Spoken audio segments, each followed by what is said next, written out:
Hey guys, welcome to my channel, and today we're going to take a look at another horrible case with you. Elisa Claps, a high school student from Italy, disappeared in her hometown of Potenza in September 1993 D. She was unaccounted for almost 20 years. Elisa was last seen in person at the nearby Holy Trinity Church, where she had met up with a friend. It's commonly said that it's difficult to spot a dangerous criminal with a perverted mindset among regular people. Their ability to blend in is frightening. To those around them, they seem completely normal, average, and unremarkable. Their ability to cover their tracks, leaving crime scenes painstakingly devoid of evidence, is even more disturbing. This is the exact reason why it can be difficult for law enforcement to find and apprehend these criminals. It can take years, during which time they may carry out their heinous crimes. Let's examine this disturbing case now.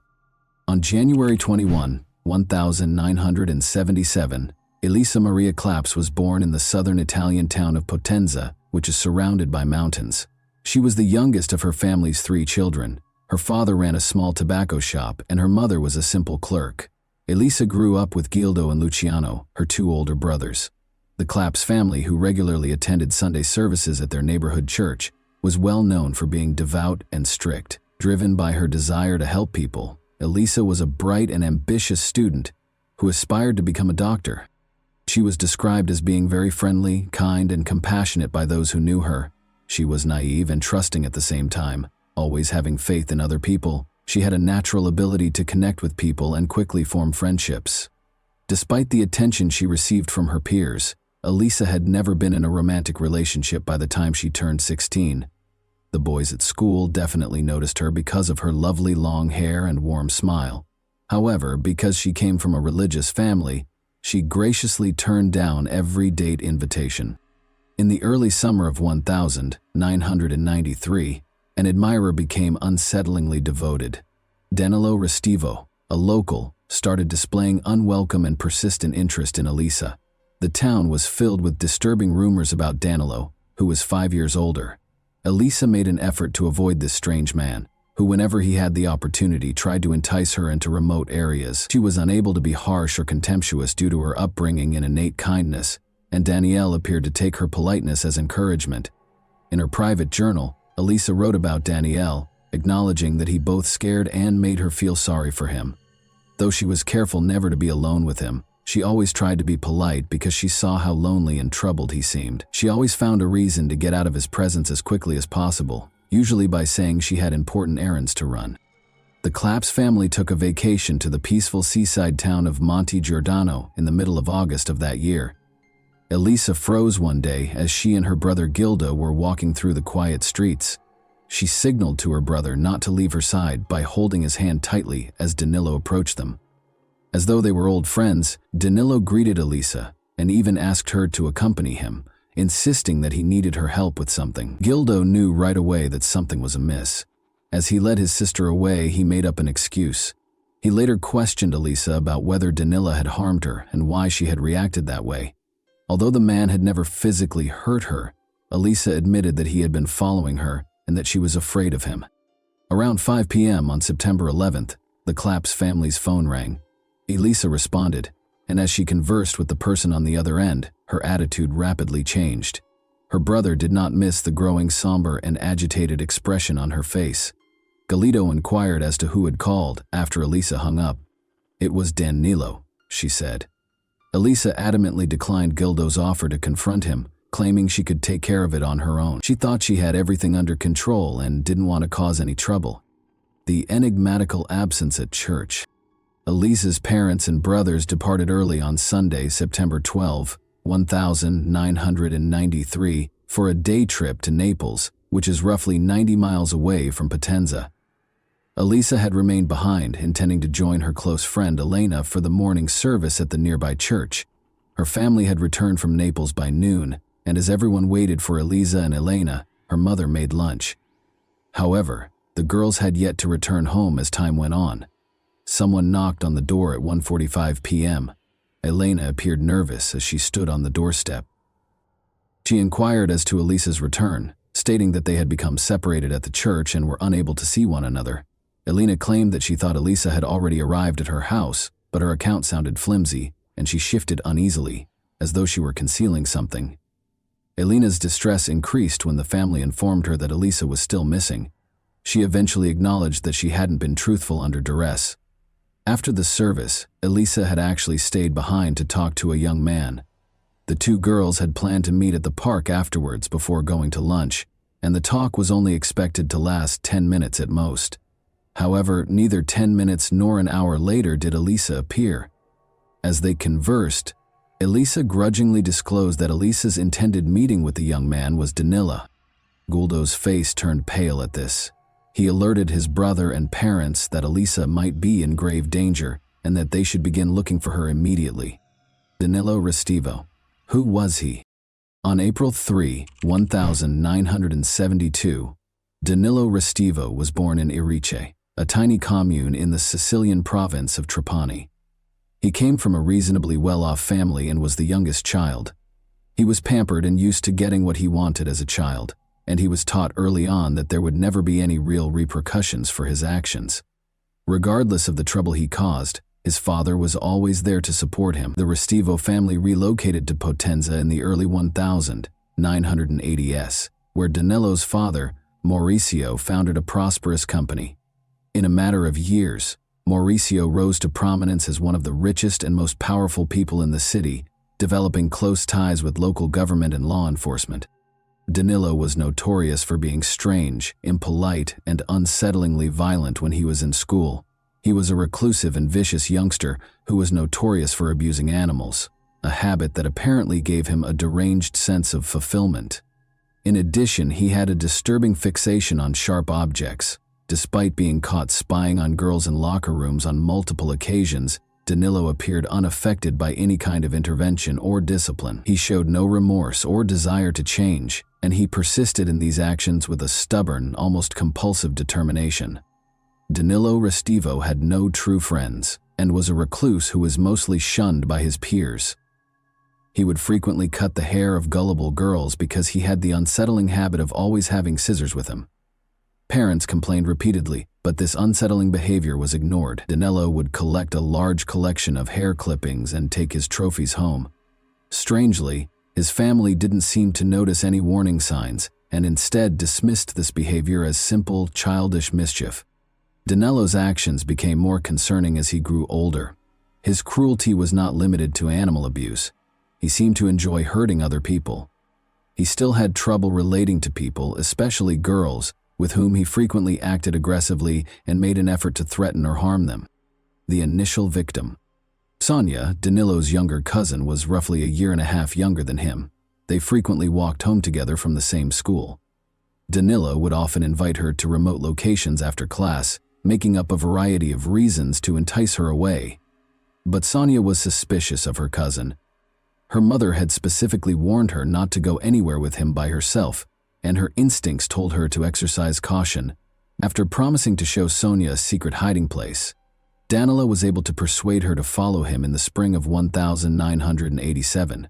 Sensing that something was wrong, Sonia made the safe decision to bring her younger brother, Angelo, who was 11 years old. The three of them went into a wooded area where an old deserted shack stood after school. Danilo proposed a game in which players would be blindfolded. After Sonia and Angelo agreed to temporarily trust him, Danilo covered their eyes with blindfolds. There was a tense silence. Uneasy, Sonia shifted her blindfold just enough to get a glimpse and saw something horrifying. Her cousin was approaching Angelo, getting ready to attack and taking a pair of scissors from his backpack. Sonia startled her younger brother by screaming as loudly as she could. Angelo jerked away in an instinctive reaction, still with his eyes covered. Danilo's hand swung down, but the scissors sliced his shoulder rather than his neck. Danilo appeared to be stunned by the sight of blood and Sonia's shrill cries, which allowed the kids to flee in the few seconds they had left. With their cries resonating through the forest, Sonia and Angelo fled the shack and fled for their lives. Danilo screamed threats and demanded they keep quiet about what had happened as he pursued them. Sonia and Angelo outran him and made it to safety, motivated by their instinct for survival and sheer terror. What had happened appalled the parents of the injured children. They hurried Angelo to the hospital, where medical professionals were able to treat him in time to save his life. Despite suffering severe blood loss and nearly dying, the boy managed to survive. The parents reported the incident to the local police that same day, filing charges for attempted assault with deadly intent, but the case was quickly dismissed, and Danilo was spared any serious repercussions. There were rumors that his father shielded his youngest son by using his considerable influence. With the help of a local priest, Mr. Restivo assured Angelo's family that Danilo would be committed to a mental health facility for required therapy in order to stop similar incidents in the future.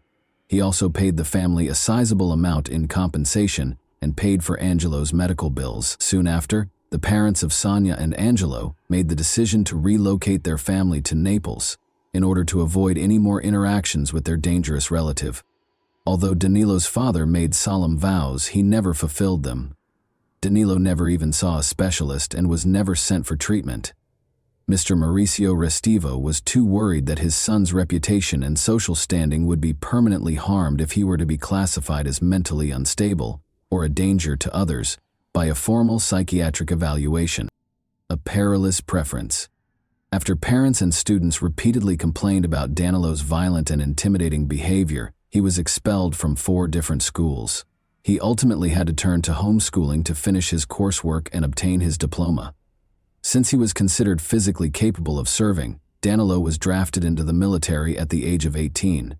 However, due to his unpredictable and erratic behavior, he was released within a few months. He went back home and remained protected by his powerful and affluent father, who continued to absolve him of responsibility. Danilo's actions only became more unsettling with time. When he fell in love, he would stalk girls, spy on them through their windows, make eerie late-night phone calls while remaining silent, and harass them in an uncomfortable way.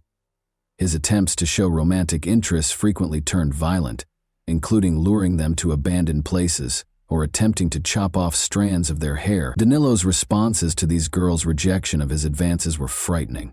He sent them letters outlining his disturbing fantasies or packages containing fictitious explosive devices marked with words like boom.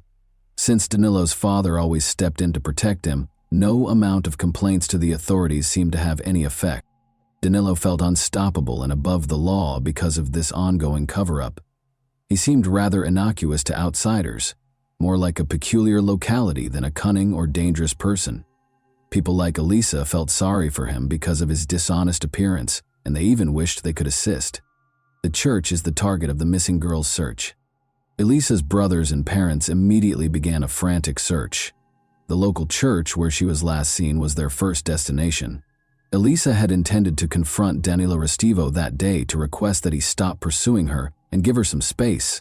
According to her friend, a number of witnesses were promptly located who attested to seeing the high school student conversing with Danilo outside the church. However, none of them were able to provide information regarding the two's subsequent whereabouts. In an effort to talk to Danilo, Elisa's mother tried calling the Restivo residence, but Mauricio, Danilo's father, picked up the phone and wouldn't let her talk to his son. The Claps family drove to the Restivo home, growing more and more alarmed, but nobody answered the door. They had no choice but to report Elisa missing to law enforcement. Maurizio met officers at the Restivo residence and informed them that his son had left for Naples on some errands and would not return until the next day. Authorities quickly learned, however, that Danilo was in fact at home.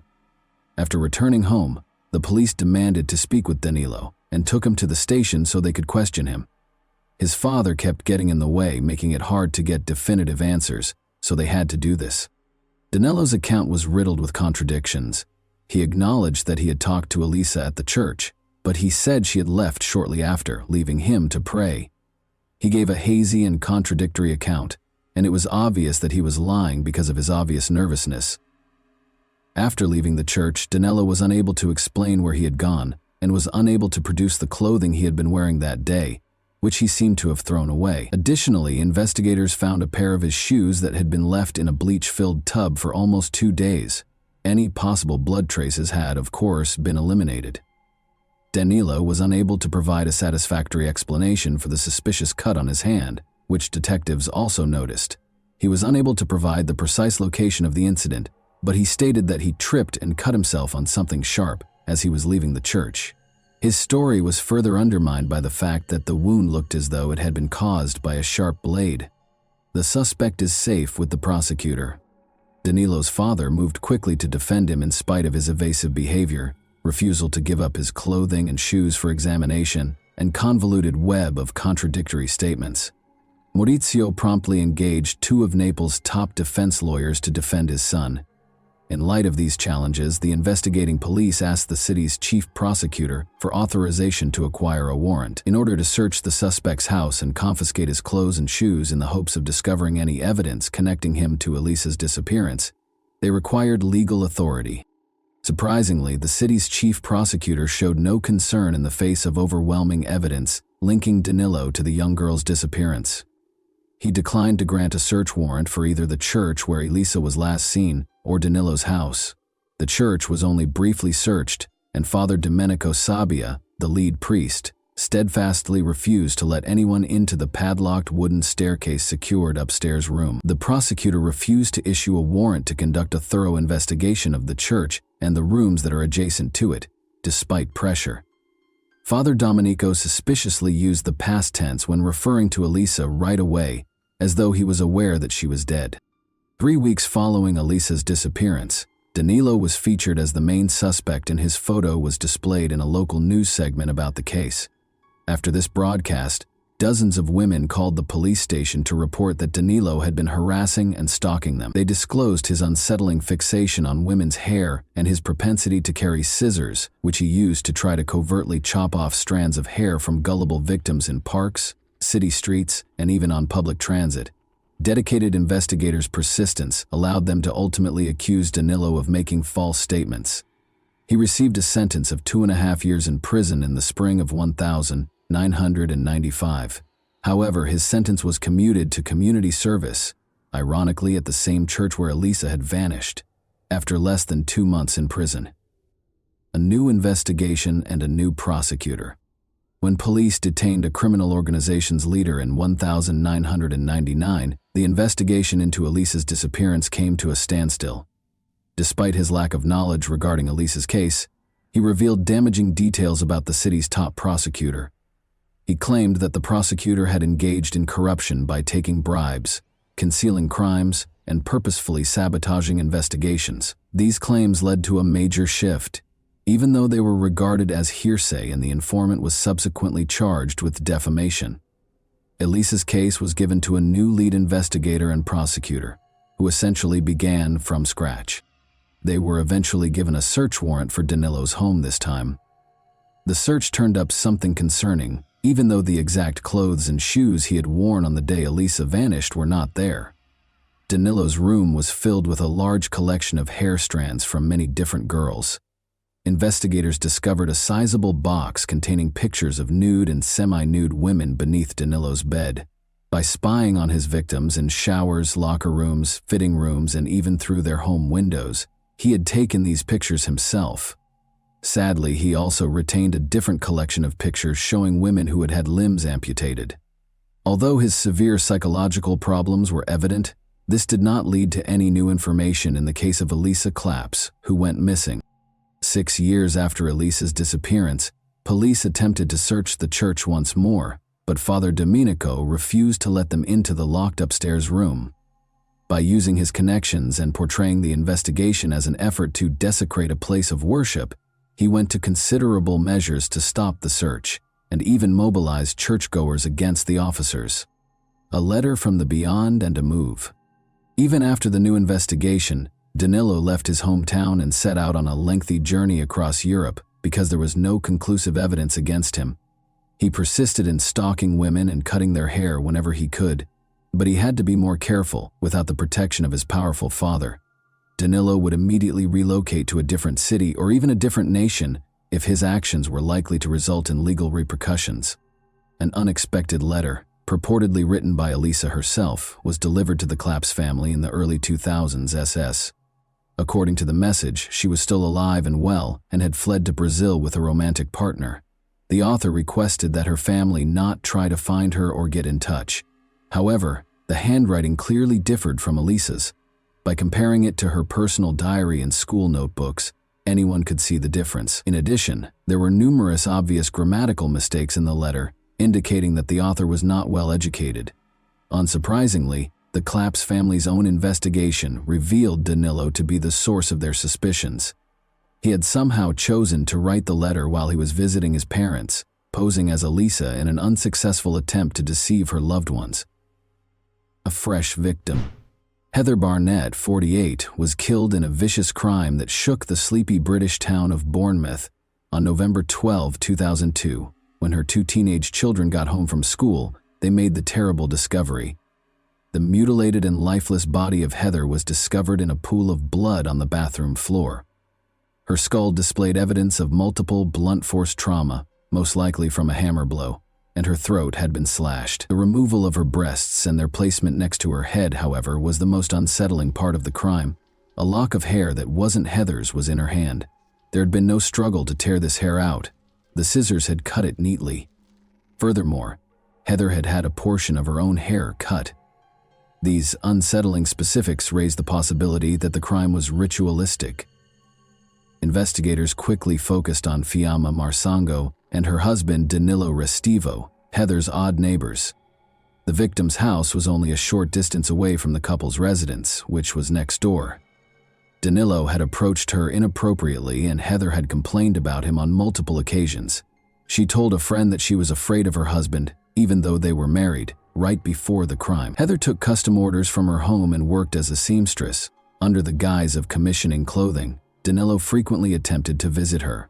He insisted on going inside to discuss specifics, even though he never placed any specific orders.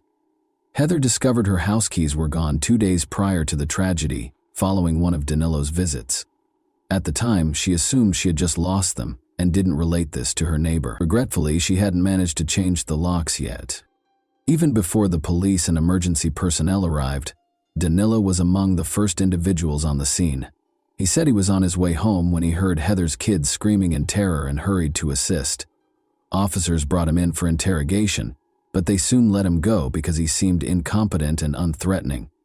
But after his most recent visit, Heather's kids pointed to him as a cause for concern, stating that they were also uncomfortable around their odd neighbor and brought up the missing keys. The police chose to closely monitor Danilo because they had no immediate reason to search his house. They soon discovered him performing a disturbing act. Danilo was discovered stalking a young woman and trying to cut a lock of her hair while holding scissors on the street. He was taken into custody by officers, who also searched his car and requested his identification. They discovered an unsettling assortment in the trunk, including extra pairs of shoes, a change of clothes, and a set of knives. This, along with his questionable actions, ultimately produced sufficient proof to secure a search warrant for his home. When investigators searched Danilo Restivo's house, they were shocked by what they found. They discovered multiple albums containing hair he had cut from different women. Sneakers and clothing were soaking in a tub filled with bleach in the bathroom. The missing keys belonging to Heather Barnett, which are currently in Restivo's room, were the most damning piece of evidence. Although there were blood traces on the clothes, the samples were too badly ruined by the bleach to be identified. But Danilo's DNA was found on a towel in Heather's restroom, indicating that he used it to wipe blood splatter off his face. A body in the attic of the church, and 2 beliefs. Authorities discovered Danilo's troubling past as they investigated the murder of Heather Barnett. He had been the main suspect in the disappearance of a high school girl in his hometown 9 years prior. The girl's body had never been found at the time, and investigators had not discovered enough conclusive evidence. But now that there was ample evidence of his violent tendencies and no powerful father to defend him, Danilo was put on trial, convicted of premeditated murder, and given a 40-year prison term without the chance of release. Then, in the attic of the same church where Elisa Claps had last been sighted, construction workers found her mummified remains in March 2010, 17 years after she had vanished. Father Domenico Sabbia had refused to let the police in through the locked door, concealing her body. Although it was obvious that Father Domenico had kept a horrible secret, he had long since died by this point, and it was impossible to pinpoint exactly what part he'd played in hiding the crime. There were unsettling parallels between Elisa's body and Heather Barnett's case. The cause of death was a slashed throat, and her chest had been similarly mutilated. Her underwear had also been soiled, indicating a violent personal attack. Bloodstains on Elisa's deteriorated clothing matched those of Restivo, who had hurt himself during the attack, and fingerprints were found at the scene. An uncanny signature that mirrored the evidence from Heather's murder was a lock of hair in Elisa's hand that wasn't hers. Since Restivo was already serving his 40-year sentence in the UK, he was tried in absentia for Elisa Clapp's murder. He was found guilty once more based on overwhelming evidence, and this time he was sentenced to 30 years in prison. He will be extradited to Italy to serve an extra 30 years for the heinous attack on Elisa. After serving his sentence in the UK, although Restivo's involvement in other unsolved murders and disappearances has not been proven, authorities suspect that he may have had many more victims. And that wraps up today's chilling story. If you enjoyed this video, don't forget to like and subscribe so you never miss a new upload. Also, let me know in the comments, what part of this story shocked you the most? Thank you for watching, and I'll see you in the next video.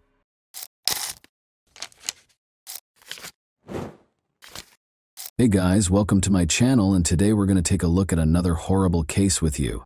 This video examines what happened in Tennessee, USA on September 2, 2022, when 34-year-old Eliza Fletcher, a mother of 2 children and kindergarten teacher, left her Memphis home to go for a morning jog. Following police notification of Eliza's disappearance, an investigation was started after she failed to return home, which sparked a significant public outcry. A few days ago, the case was concluded. Born in Memphis, Tennessee, on November 9, 1987, Eliza Welford Fletcher played soccer for the University of Memphis after graduating from Hutchinson School in 2006 and went on to finish her undergraduate studies at Baylor University. After graduating from Belmont University with a master's degree in teaching, she focused her efforts and unending youthful enthusiasm on her students at Promise Academy and then St. Mary's Episcopal School's junior kindergartners. Eliza gave her all to her students, as she did to everything she did. She was a firm believer in the value of personal development and did not hesitate to show vulnerability. As a natural athlete, on the other hand, she welcomed it. From childhood teams to collegiate competition to winning marathons, Eliza's love of sports was evident. As an adult, she loved going for morning runs with her friends. She enthusiastically participated in everything she did by utilizing her competitive nature. Eliza was a skilled runner who qualified for the Boston Marathon, a prestigious event among marathon runners, by finishing the Stone Marathon in Memphis in 3 hours, 26 minutes, and 9 seconds. Eliza loved being a wife and mother more than anything else. Richard James Fletcher, her husband, and she met at the Second Presbyterian Church. On Friday, September 2, 2022, the couple welcomed 2 sons into the world after getting married on March 8, 2014. When Eliza did not return from her jog at the scheduled time, her family became concerned. Her husband Richard reported her missing at 7:45 a.m. after noticing that she had not returned home and was not returning calls or texts. Eliza began her day the same way she began many other days, with a morning run. She left the house at around 4 a.m. Police started looking into it right away. The investigators first spoke with every member of Eliza's family. In addition to ensuring that the family members' testimonies were consistent, they had to piece together the timeline of events preceding her disappearance. Eliza's husband, or any other family member's involvement in the disappearance, was promptly ruled out by authorities. Investigators retraced Eliza's route and started gathering surveillance footage after determining which route she was running. A still photo of Eliza was made public. She weighs 137 pounds, has blonde hair, green eyes, and is 5 feet 6 inches tall. Her hair was in a bun on the day she was last spotted, and she was dressed in a pink jogging top and purple-blue running shorts. Investigators concluded that Eliza had been abducted close to the University of Memphis. Eliza used to frequently jog in the area and had never experienced any personal safety concerns. But this time, police claimed that a man kidnapped her, forced her into his car, and drove off. The suspect was driving west on Central Avenue in a dark SUV. It was discovered that Eliza's cell phone was broken. Near the scene of her kidnapping, a water bottle and a phone were discovered. An image of the SUV was made public, and police urged anyone with information that could aid in the investigation to get in touch with them. Some information regarding the kidnapping was later made public by authorities. What the police report says about it is as follows. A black GMC Terrain was seen driving by and then waiting for the victim to run by on the scene's security footage. The document claims that a man got out of the vehicle, rushed over to Fletcher, and pushed her into the passenger seat. This kidnapping seemed to involve some sort of struggle. This is where the Champion Slide sandals were discovered. Sandals discovered at the scene were sent to a lab where specialists were to test them for a sample of the offender's DNA. The car then sat in the parking lot with the victim inside for about 4 minutes before it drove away. In a statement released on September 3, the day following the kidnapping, Eliza's family offered a $50,000 reward for information leading to Eliza's return. Police were looking for the dark SUV in the meantime. They discovered additional surveillance footage, some of which was subsequently made public. The police statement claims that this video shows the suspect in Eliza Fletcher's kidnapping cleaning the inside of his vehicle. It is clear from the statement that Eliza was no longer in the kidnapper's car at this point, but authorities did find a trash can where the suspect had disposed of the cleaning supplies he had used inside the vehicle. They might be an important piece of proof. The same day, September 3, Memphis police reported that they had found a car of interest and had taken its driver into custody to question him. The DNA sample came from the sandals the criminal misplaced when kidnapping Eliza Fletcher. Upon entering the DNA profile into the database, forensics discovered that the person who kidnapped Eliza was 38-year-old Cleotha Abston. He was released from prison approximately 2 years ago and had a criminal record.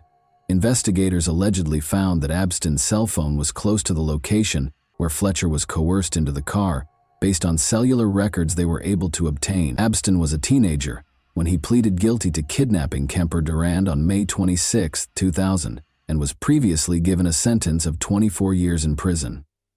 According to court records, Abston forced Durand into a car's trunk after kidnapping him at gunpoint. In a victim impact statement, Durand stated that he felt incredibly fortunate that I was able to escape from the custody of Cletty Abston. He then made Durand take money out of an ATM, from which he managed to escape when he caught the attention of a Memphis Housing Authority guard. He and his co-defendant had taken me from the trunk of my car, where they had kept me for several hours, and forced me to drive to the MAPCO station. I was supposed to get cash for Cleotha Abstain using my ATM card. We were extremely lucky that a Memphis Housing Authority guard in an armed uniform just so happened to enter the MAPCO station.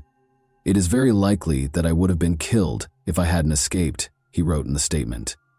Durand, a criminal defense attorney who passed away in 2013, stated that he thought Abston had no remorse at all.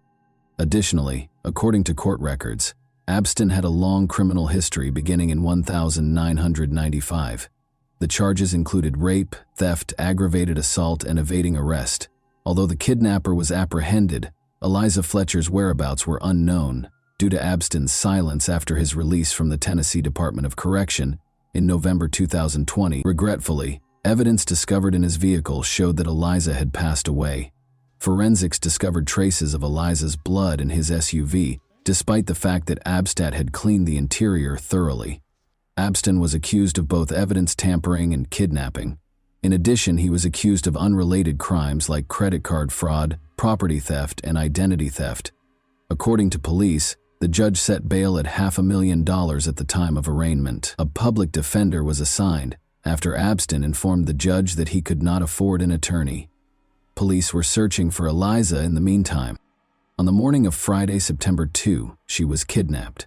Authorities confirmed the worst fears of those concerned about Eliza Fletcher's fate at a press conference on Monday, September 5, 2022. The body of Eliza was discovered in the grass close to this deserted Victor Street home. The driveway contained tire tracks that matched those on Abston's vehicle. This is how this location appears on news reports, however, indicate that this abandoned house was encircled by tall grass at the time of the crime. The grass was as tall as a man in some places, making it an excellent place to conceal the crime's evidence. Journalists started asking locals if they had seen anything suspicious after Eliza's body was discovered here. According to some of the people the journalists spoke with, even before Eliza's body was discovered, they called City Hall several times to request that the grass be mowed. However, after Eliza's body was discovered, the city authorities did nothing. Abstin was also charged with first-degree murder and first-degree murder in the commission of kidnapping, and the judge revoked the $500,000 bail that had been set when he was first charged. The judge also decided that Henderson would be accepted as the suspect's legal last name. Since his name is listed as Cleotha Abstin in the prosecutor's reports as well, I will use that name going forward. Just to let you know, he is listed as Claretha Henderson in some sources. Following the proceedings, Shelby County District Attorney Steve Mulroy sidestepped a reporter's inquiry about the punishment he would seek in the event that Abstin was found guilty. A conviction for first-degree murder carries a life sentence, with or without parole, or the death penalty. It is too soon for us to talk about the kind of punishment we will pursue. Outside the courtroom, Mulroy stated that Eliza's family and everyone who knew her were shocked by her untimely death. 5 days after the police announced the body's discovery, on September 10, 2022, hundreds of people attended the funeral service, which took place in the same church where Eliza had been married 8 years prior. Nobody is prepared for the loss of a loved one, but it is a terrible experience to learn that they were murdered after being kidnapped. People's mental health suffers as a result of their inability to accept the devastating reality. It's time to honor those who loved her so much, and to remember and celebrate how unique she was. We are grateful for all of the love and care that we have received. We are incredibly appreciative of the local, state, and federal law enforcement agencies' tireless efforts to locate Eliza and apprehend the perpetrator of this heinous crime. According to Eliza's family, this senseless loss has left us devastated and heartbroken. Family, friends, co-workers, students, parents, members of her Second Presbyterian Church congregation, and everyone else who knew her loved Eliza. According to the statement, the faculty and staff at St. Mary's Episcopal School lit candles in Eliza's honor as the day began in chapel. On September 9, 20th, 2000, 200 people came together to finish the marathon that Eliza had left unfinished, according to a Facebook post from the school. In remembrance of Eliza, who was kidnapped at around the same time, they began running at 4:20 a.m. We're just here today to run in honor of Eliza and to demonstrate that women in this city have the right to run at 4 in the morning or 10 at night, said event organizer Danielle Heineman. Any time of day or night, Eliza's supporters jogged, ran, and walked in her honor while dressed in vibrant hues. They held that women had the freedom to go out whenever they pleased and were not required to completely cover their bodies. The 34-year-old mother of 2 and teacher passed away from a single gunshot wound to the head, per the autopsy report. 2 semicircular skull defects are consistent with a single gunshot wound to the head, with the bullet moving from right to left, back to front, and posterior to anterior. According to the report, a shell casing was found close to where her body was found, despite the fact that no projectile was recovered from her body. Eliza sustained blunt force injuries, such as fractures to her jaw and bruises on her right thigh, in addition to the gunshot wound. Although there was no overt indication of an actual assault, these injuries were consistent with blunt force trauma. It was discovered that Cleotha Abstin had abused another woman the year prior to his abduction of Eliza, as the authorities readied themselves for the trial. The attack on Eliza Fletcher might have been avoided if Abstin had been taken into custody, but the system failed because of inadequate funding, and Abstin was still at large. The incident in question took place on September 21, 2021. The woman, Alicia Franklin, went to the police and said that she and Abstin had agreed to have dinner after meeting on a dating app in 2021. Alicia Franklin claims that although they had previously talked about trading love for money, they had no intention of having intimate contact that evening. Instead, he put a gun to her neck and dragged her into his car, where he made her comply with his wishes despite her objections. Alicia called the police after Abstin released her. Despite the fact that samples of male DNA were discovered, police reports stated that she had no visible injuries. How much time did it take to analyze these DNA samples, in your opinion? The test results were released on September 5, 2022, nearly a year after the incident, which took place on September 21, 2021. When state leaders and victim advocates learned that Abstin had been arrested for Eliza Fletcher's murder, they became indignant and demanded that officials change the way the state handles assault kits. There is still more to be done, but I am happy that we are able to take this extra step towards clearing this backlog. Tennessee Governor Bill Lee apologized and stated that authorities would expedite additional funds to hire 25 additional staff at the forensic lab to speed up the process of testing samples. According to Senate Speaker Randy McNally, we have to get these violent criminals off the streets and keep them off. Jim Strickland, the mayor of Memphis, has publicly defended the actions of the Memphis Police Department. Strickland responded, "I don't know the details," when asked if MPD blew the investigation. The investigation is ongoing. The mayor shouldn't get involved in the investigation's minutiae. Days after his arrest in connection with Eliza Fletcher's death, Cleotha Abston was finally charged in the case. Alicia Franklin is suing the city of Memphis, claiming that the Memphis Police Department did not conduct a thorough and appropriate investigation into her ordeal. She claimed to have sustained emotional and physical harm that necessitated continuous medical and psychological care. She is requesting damages that are not specified. Additionally, the lawsuit alleges that when investigators arrived at the crime scene, they failed to collect tangible evidence. The Lakes at Ridgeway were also sued by Alicia Franklin. The woman said that because there was no security at the apartment complex, Abston was able to take her to an unoccupied apartment and attack her. She claimed that the attack on her was not the first crime to occur in that vacant apartment, and she is suing for $2 million in damages. The apartment that Abston used to entice the plaintiff to leave her car was unoccupied and available for Abston to use illegally, the lawsuit said. In the court filing, the woman also claimed that Henderson had made inappropriate and obscene remarks to other women at the complex, but the property managers had done nothing to request that Abston leave. In the Alicia Franklin case, Cleotha Abston was found guilty on April 12, 2024. He consented to a maximum sentence of 8 decades in prison on all counts on May 17, 2024, waiving his right to a sentencing hearing. The sentence is divided into 40 years for the 20 years for the kidnapping and 20 years for the gun charge, which will run consecutively. When making a decision, said Judge Lee Coffey, the judge said that Abston will not be able to appeal his sentence, but he can still appeal the trial and verdict itself in the Franklin case this week.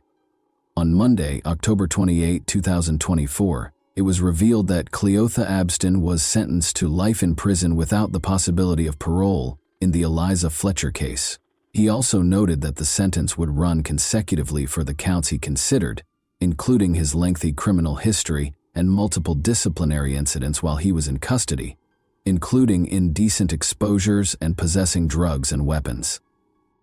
The man accused of the violent kidnapping and murder of Memphis schoolteacher and mother of 2, Eliza Fletcher, entered a guilty plea to several charges, including first-degree murder, aggravated kidnapping, and tampering with evidence, according to a statement issued today by the district attorney's office. The case that has rocked the community was officially ended when Cleotha Abston was given a life sentence without the possibility of parole. With the help of Mrs. Fletcher's family, the resolution was reached. The agreement reached today gives the family closure. In order to avoid years and decades of appeals, the defendant forfeits his right to appeal. The fact that this dangerous individual will never again walk our streets benefits the community as well. In prison, he will perish. Due to the overwhelming evidence against him, Abston's attorney, Uni Ganguly, told the New York Times that he advised Abston to accept the plea deal. A jury probably would have given Abston the death penalty, Ganguly told the Times. A statement from Fletcher's family that was sent directly to Abston was read by District Attorney Steve Mulroy. "We don't know what happened to you, but whatever it was that made you feel the need to harm people doesn't justify or explain what you did. Nothing will ever be the same because of the permanent change you have brought about in our lives. What you did was wicked. There is no other way to put it. You killed Liza, despite the fact that she did nothing wrong and did not harm you. If you had needed assistance, she would have been the first to offer it." And that wraps up today's chilling story. If you enjoyed this video, don't forget to like and subscribe so you never miss a new upload. Also, let me know in the comments what part of this story shocked you the most. Thank you for watching, and I'll see you in the next video.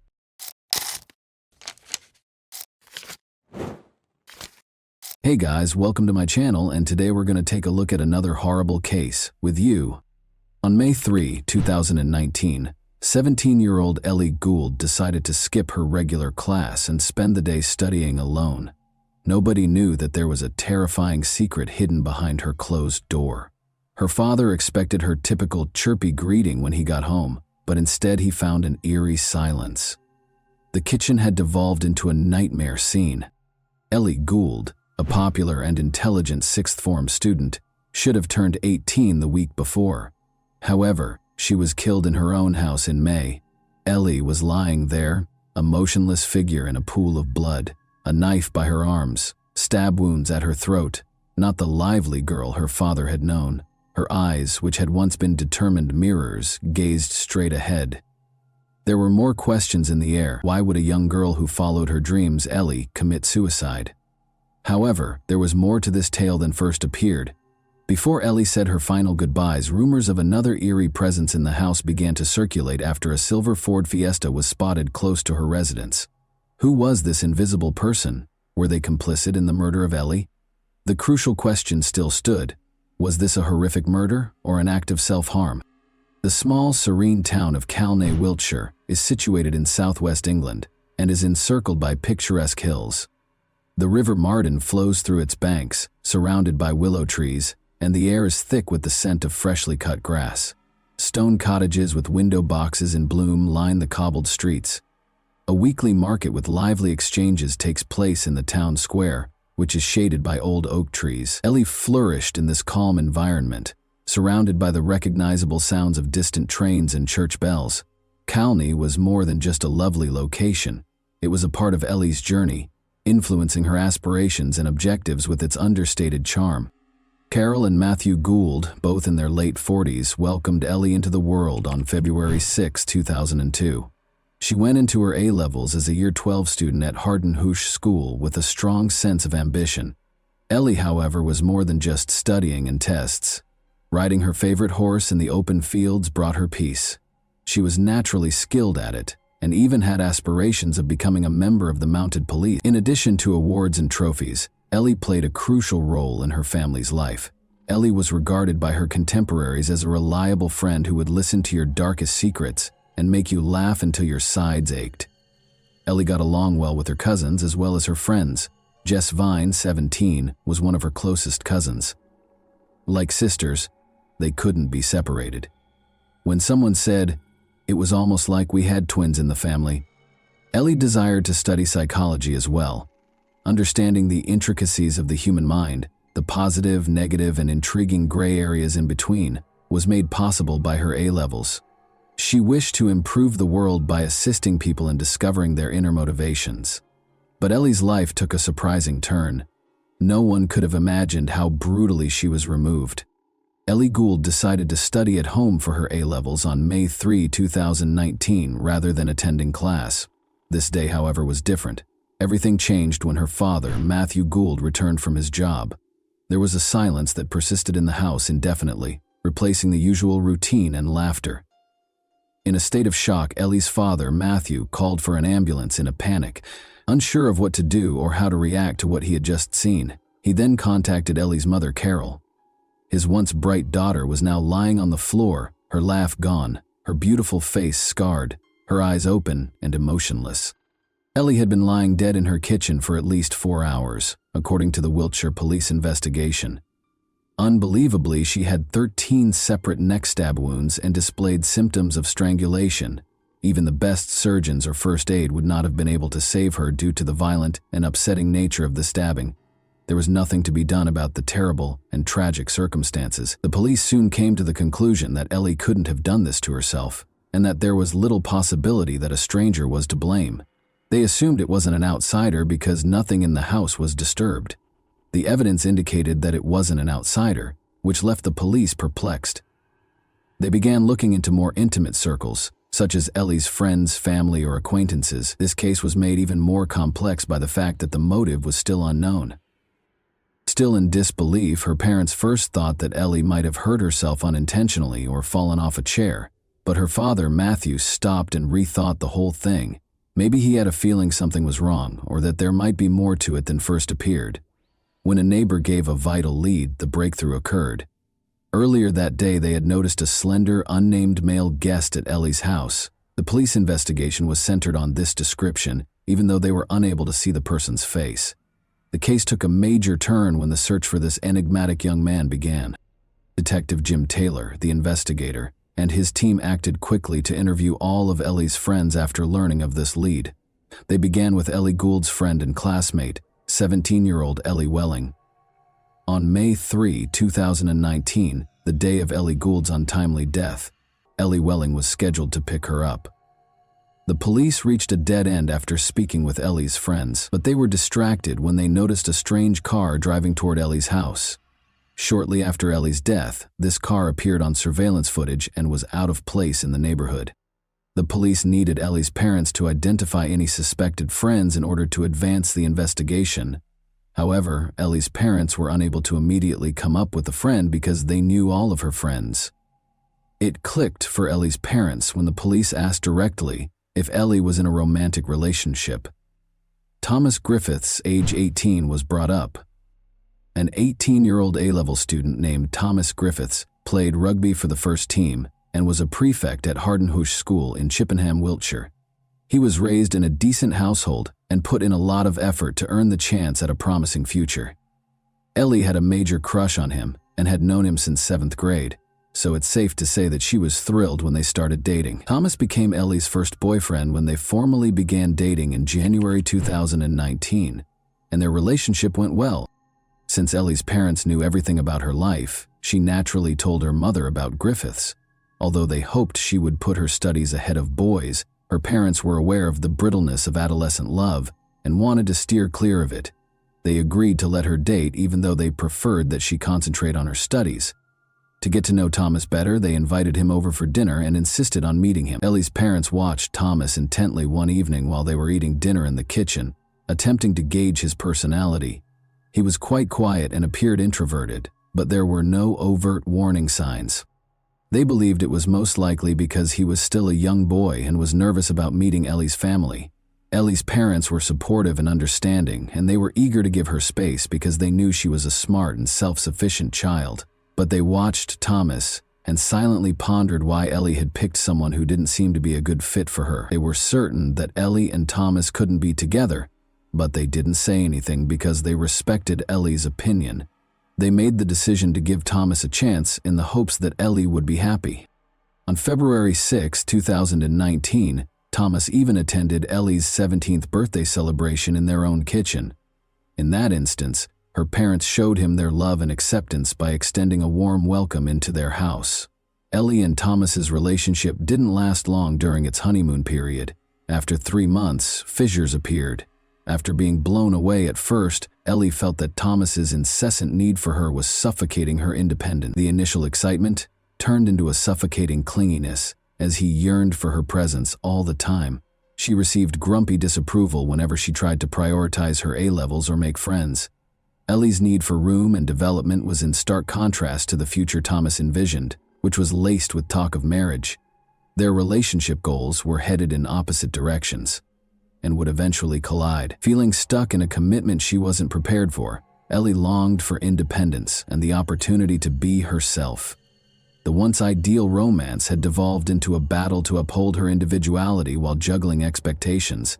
She wanted to concentrate on her studies, particularly her impending tests, and felt that she wasn't prepared for a committed relationship. Ellie told her mother she wanted to break up with Thomas in early May 2019. Her mother, not surprised by the news, asked if Ellie needed to talk or if there was a particular reason. Ellie told her mother that she just wanted to remain single for a while and that nothing had happened. She assured her mother that everything was under control and that she shouldn't worry. Ellie later went to her room and texted Thomas to end their relationship. Thomas insisted on denying the split and declared his love and compatibility with her. However, Ellie remained steadfast in her choice, telling friends about their split on May 2, 2019. She hoped they could still be friends, even though she knew Thomas might be upset. When police found Ellie in their kitchen the next day, there were questions about whether Thomas, an A-level student, could possibly be capable of such a thing. Since she didn't have classes until the afternoon on May 2, 2019, Ellie asked her parents if she could spend the following morning at home. Before going to school in the afternoon for her history class, She intended to prepare for her tests. She made arrangements for a friend, Ellie Welling, to come get her at 12 p.m. on May 3, 2019, the following morning, to attend school together. Griffiths and Ellie were both sixth formers at Hardenhoosh School in Chippenham on the day that Griffiths' mother dropped him off. Thomas walked into the school cafeteria and asked Ellie's friends where she was. He had been looking for her since the morning, wanting to talk about their breakup the night before.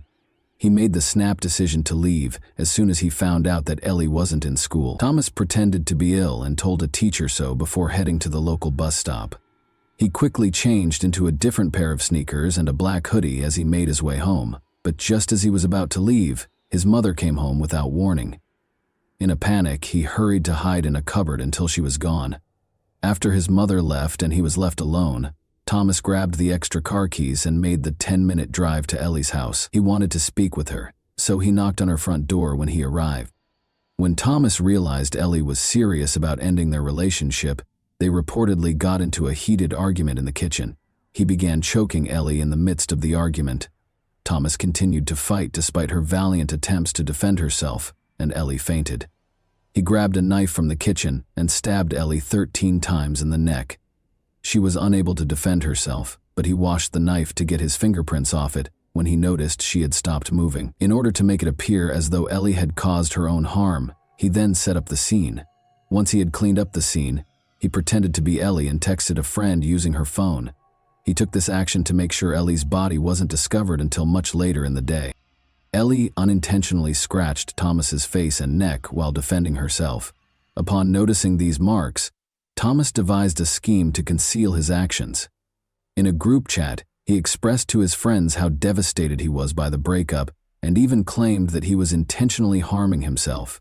He then suggested that they meet up to discuss their relationship while sending messages to Ellie's phone, as though he was not aware of anything out of the ordinary. To ask Thomas about Ellie, the police visited his home. His neck, which had new scratches from Ellie's brutal murder of him, caught their attention right away. The police were aware that there was more to the story, even though Thomas denied any involvement in Ellie's murder. Investigators looked at the family's Wi-Fi router settings and found that shortly after Thomas got home from school on May 3, his phone disconnected from the home network. It didn't reconnect until after 12 p.m. after being offline for several hours. Suspecting that this period coincided with Ellie's murder, they examined surveillance footage surrounding Ellie's home to learn more. A silver Ford Fiesta was seen leaving Ellie's neighborhood at 11:56 a.m. on CCTV footage from a passing bus. The police were able to identify the Griffiths family because the car's registration number was visible. Thomas was clearly implicated as the driver because no other family members were present at the time. Thomas steadfastly denied any involvement in Ellie's murder or presence at the crime scene, in spite of this evidence. Thomas's phone connected to the home network after 12 p.m., but disconnected for an 18-minute period, police found after closely examining the family's Wi-Fi router. When the police focused on the area around them, they noticed a wooded area. They walked to the woods in precisely 9 minutes after leaving Thomas's front door. When the 9-minute mark came, they stopped and looked around. Investigators found a pair of black sneakers that contained Ellie's blood during the search in Thomas's room, which further added to the growing body of evidence. They also quickly found a black bin liner that contained blood-stained napkins, clothing, and towels that were later found to contain Ellie's DNA. Thomas was then taken into custody and accused of killing Ellie Gould. Thomas admitted in August 2019 that he intended to enter a guilty plea to the offense. He described going to Ellie's house early on May 2, confessing to a fight and a blackout, and stating that he was unable to remember what happened next. In a heartbreaking statement, Ellie's mother, Carol, recalled how the family welcomed Griffiths into their home and even shared in Ellie's birthday celebration, demonstrating their faith in him. After Ellie was murdered, she described the unthinkable experience of holding her cold hand, pain no parent should have to go through. At first, she was shocked that Griffiths, the naive boy who cherished their daughter, would hurt Ellie. Ellie's father, Matthew, talked about how the eerie sight of her still body plagued his sleep and daily activities constantly. It was revealed in court that Griffiths had abused Ellie after she rejected him. According to the autopsy, she was first rendered unconscious by pressure on her neck, then she was stabbed more than a dozen times before escaping. To trick investigators, Griffith set up the scene and put Ellie's hand on the knife he had left close to her neck. He even made a desperate attempt to convince his friends that the scratches on his face were self-inflicted. Thomas Griffiths was given a life sentence with the possibility of release after 12 years by the Bristol Crown Court in November 2019. Griffiths' letter of apology was read aloud in court.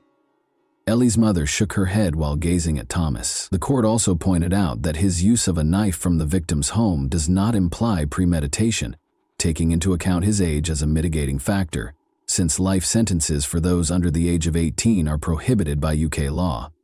At the age of 29, Thomas Griffiths would be eligible for parole in 2031. The tragic tale of Ellie Gould served as a poignant reminder of the frailty of life and the ruthless robbery of dreams. She lost her future, her love, and her hopes. In addition, her predicament brought to light the difficulties in relationships that appear to be ideal.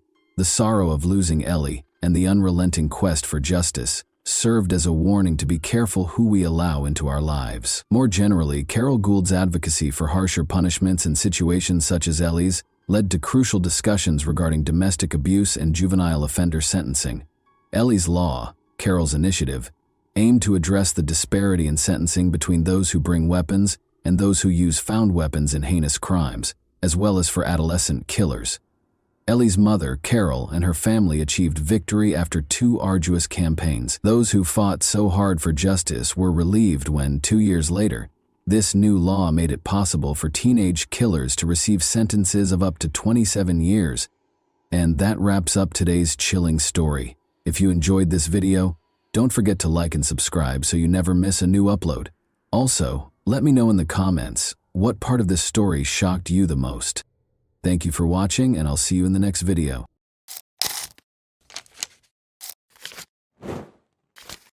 Hey guys, welcome to my channel, and today we're going to take a look at another horrible case with you.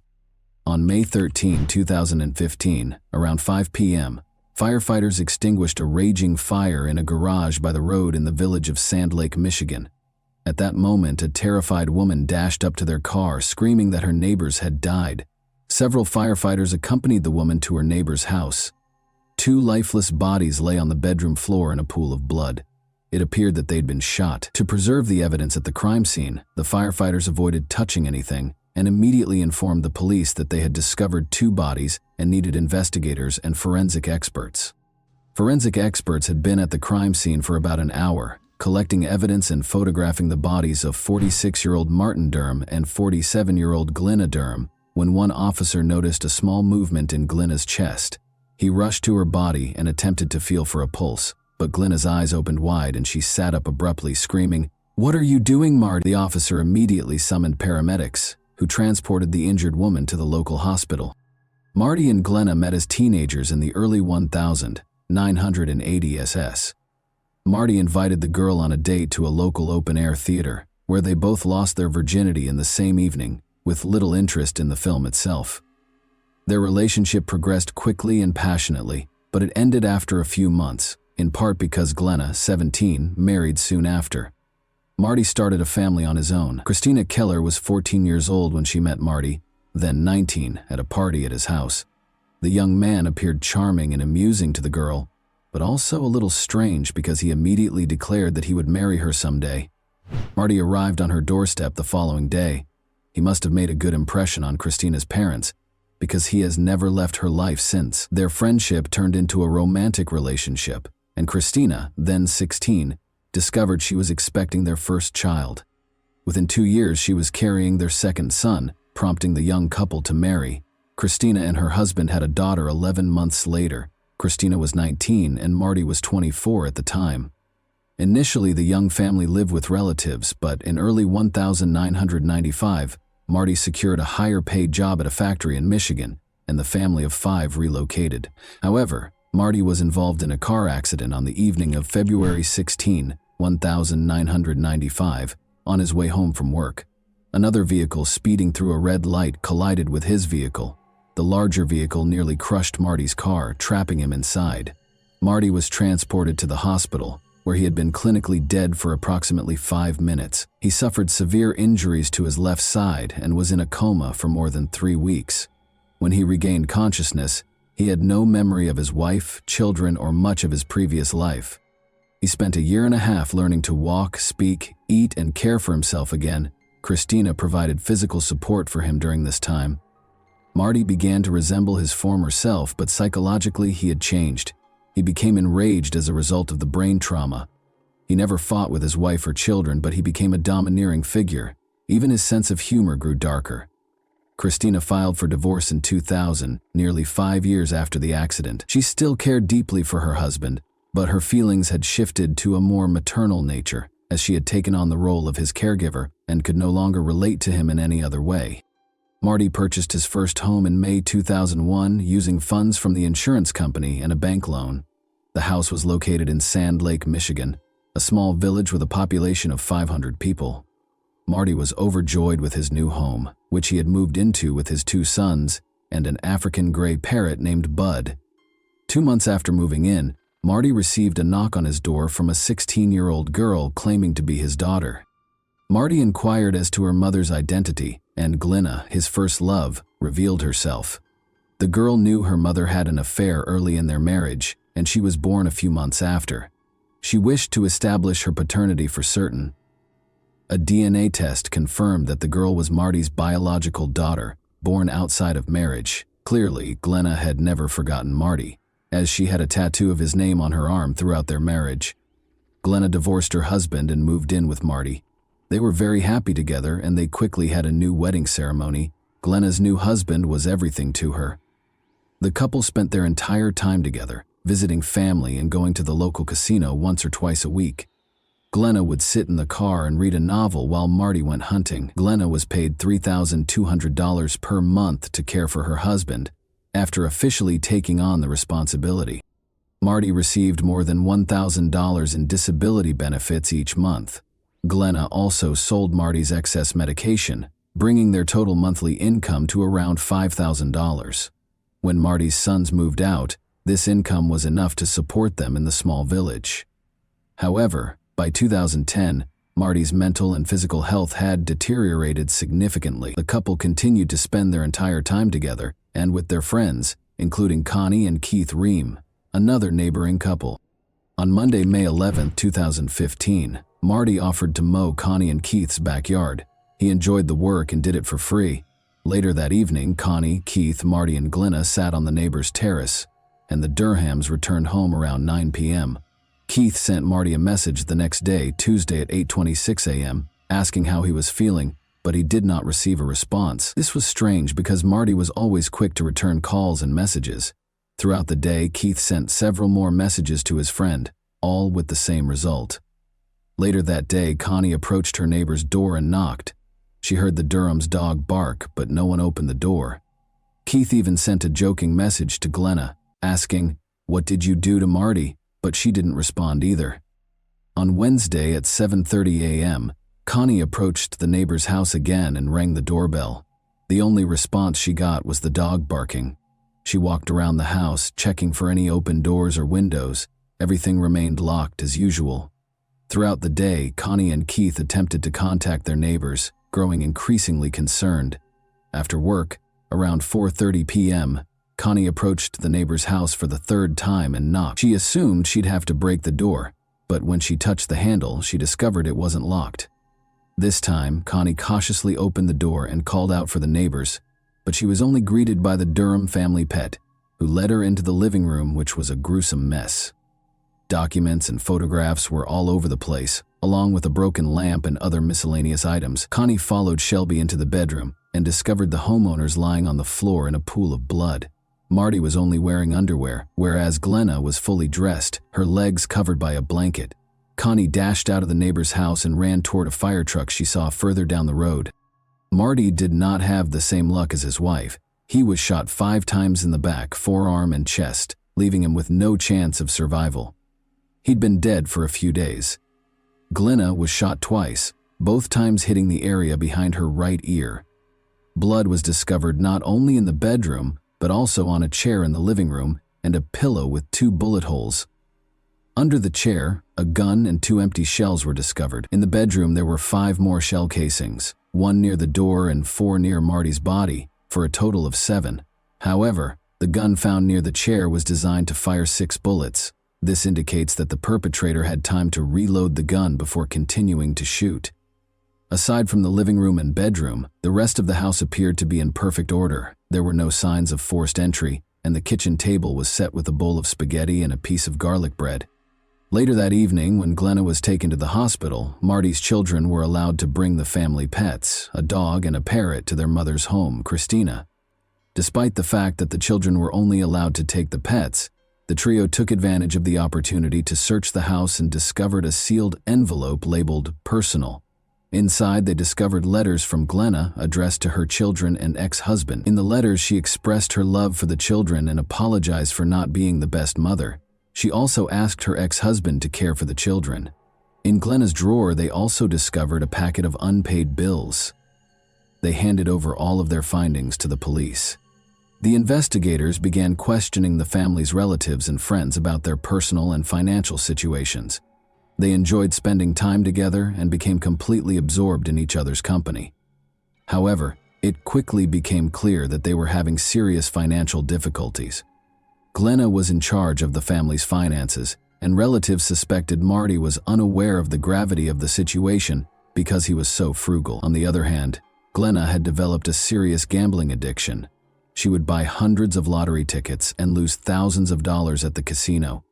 But whenever her husband approached her, she pretended to be playing with $1 bills. Glenna played every week, and in 2010, she spent $75,000 on her addiction. The family had fallen behind on tax payments, had credit card debt, and Marty's car was about to be repossessed. However, their most pressing concern was their home. Glenna hadn't made mortgage payments in over a year, and they owed $48,000. Marty's mother saw a list of homes that would be seized due to debts in early April 2015, a few weeks before the family was attacked. Marty's address was on the list. She called Glenna, who assured her that the newspaper had printed the incorrect address and that she would resolve the issue. Of course, it turned out that their home was being repossessed. Despite the fact that Marty had taken out a mortgage, Glenna received notice on April 28 that their home would be auctioned if they did not pay $5,000. Interestingly, the auction was scheduled for May 12th, just one day before Marty and Glenna were discovered by their neighbor. The investigators concluded that Marty was unaware of the impending loss of their home because he had been renovating it for the previous 2 months. He painted the bathroom just 2 days before they died. Glenna was able to regain consciousness after 3 days in intensive care. She had no recollection of the day of the murders or the days before. She couldn't remember writing the letters to her children or ex-husband. Because the eyewitness couldn't provide any useful information, the police had few leads or clues to work with. Marty, an avid hunter, frequently showed his firearms to friends, so the weapon contained multiple DNA samples. Glenna and Marty did, however, sell drugs for cash, and large sums of money were kept in envelopes in a safe. Could it have been an unplanned robbery? The living room was in disarray, as if someone had been looking for something and the money from the safe was missing. This version of events appeared to be the most plausible, but finding the killer among their illegal clients was like looking for a needle in a haystack. It took a full year before an unexpected witness helped solve the case. Bud, a 19-year-old parrot, had been living with Christina for the previous 12 months.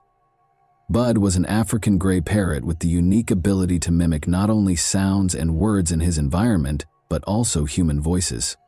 Originally, he was Christina's beloved pet, but Marty took him, presumably to retaliate against his ex-wife for leaving. When Bud returned to his beloved owner, he began repeating various conversations he had overheard while living with Marty, such as how Marty interacted with the dog. However, at some point, he started repeating an argument between a man and a woman.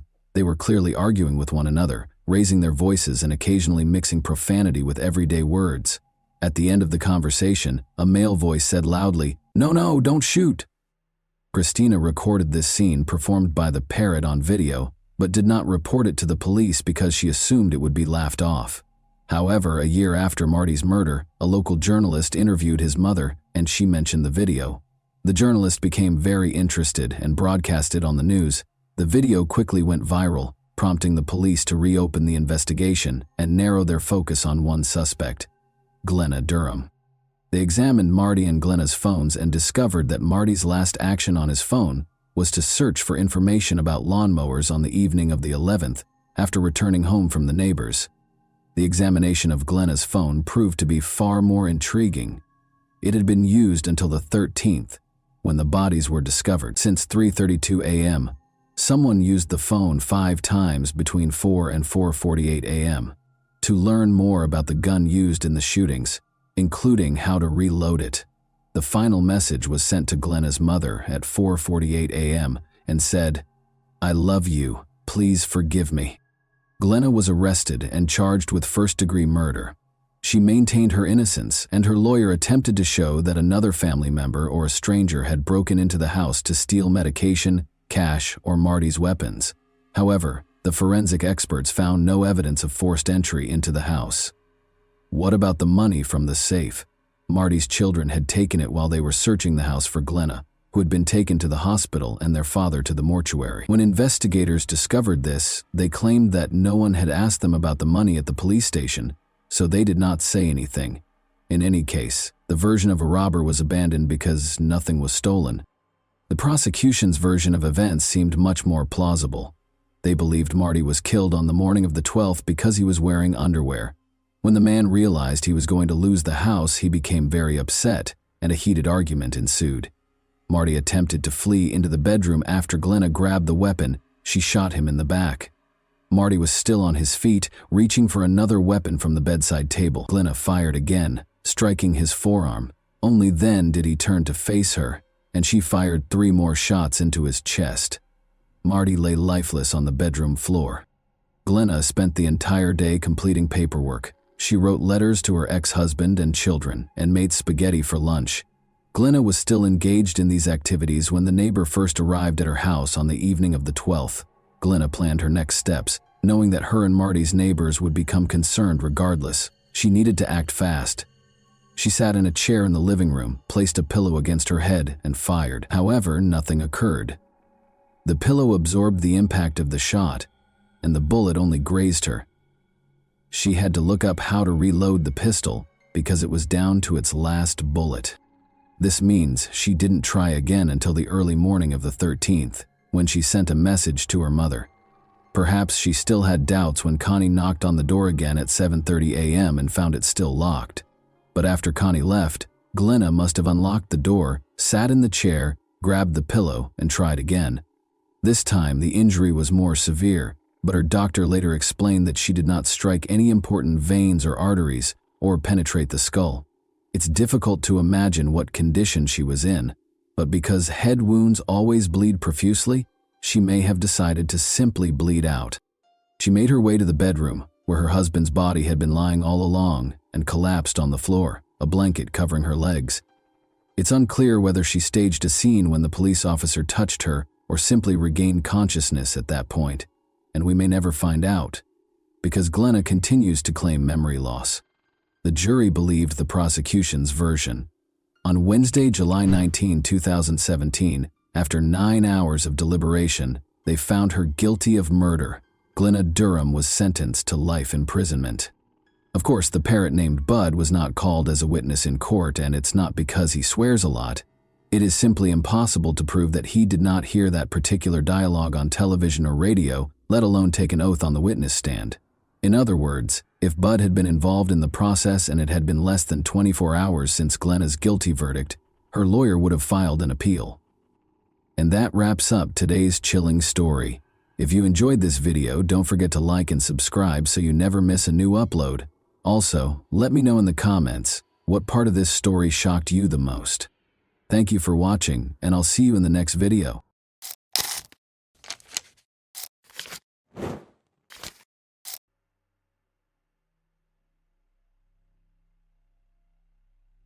A freshman at a prestigious university vanished without a trace after a sporting event, leaving her car and keys in the parking lot. The police did not investigate the case, believing that the young woman had simply fled, but her parents and friends were aware that something terrible had occurred. The mystery remained unsolved for 12 years, and it wasn't until the end that the truth was revealed. Shannon Melinda was born on October 20th, 1974, in Miami, USA, and her parents welcomed a second daughter, Monique, 5 years later. From a young age, the girls were taught that their first priority should be to obtain a good education. This approach had a significant impact on Shannon. She excelled academically from the start of her school career while also making time for various clubs and sections, where she outperformed her peers in every way. Shannon made it clear in high school that she wanted to pursue a career in politics or law. She led the school debate club and, in her final year, even gave speeches in the United States.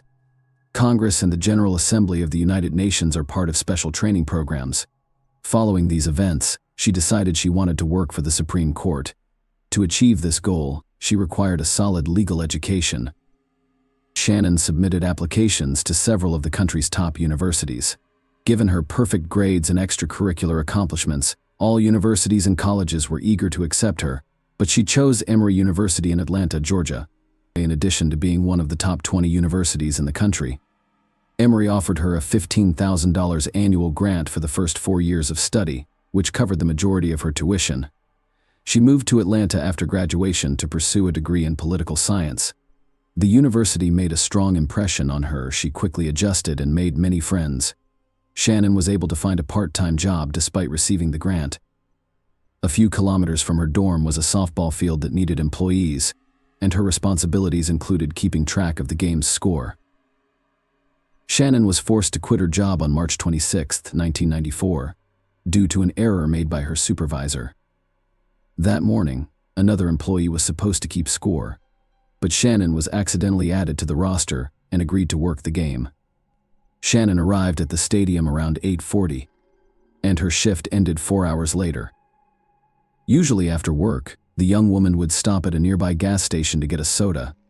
That day, she also left, but no one saw her again.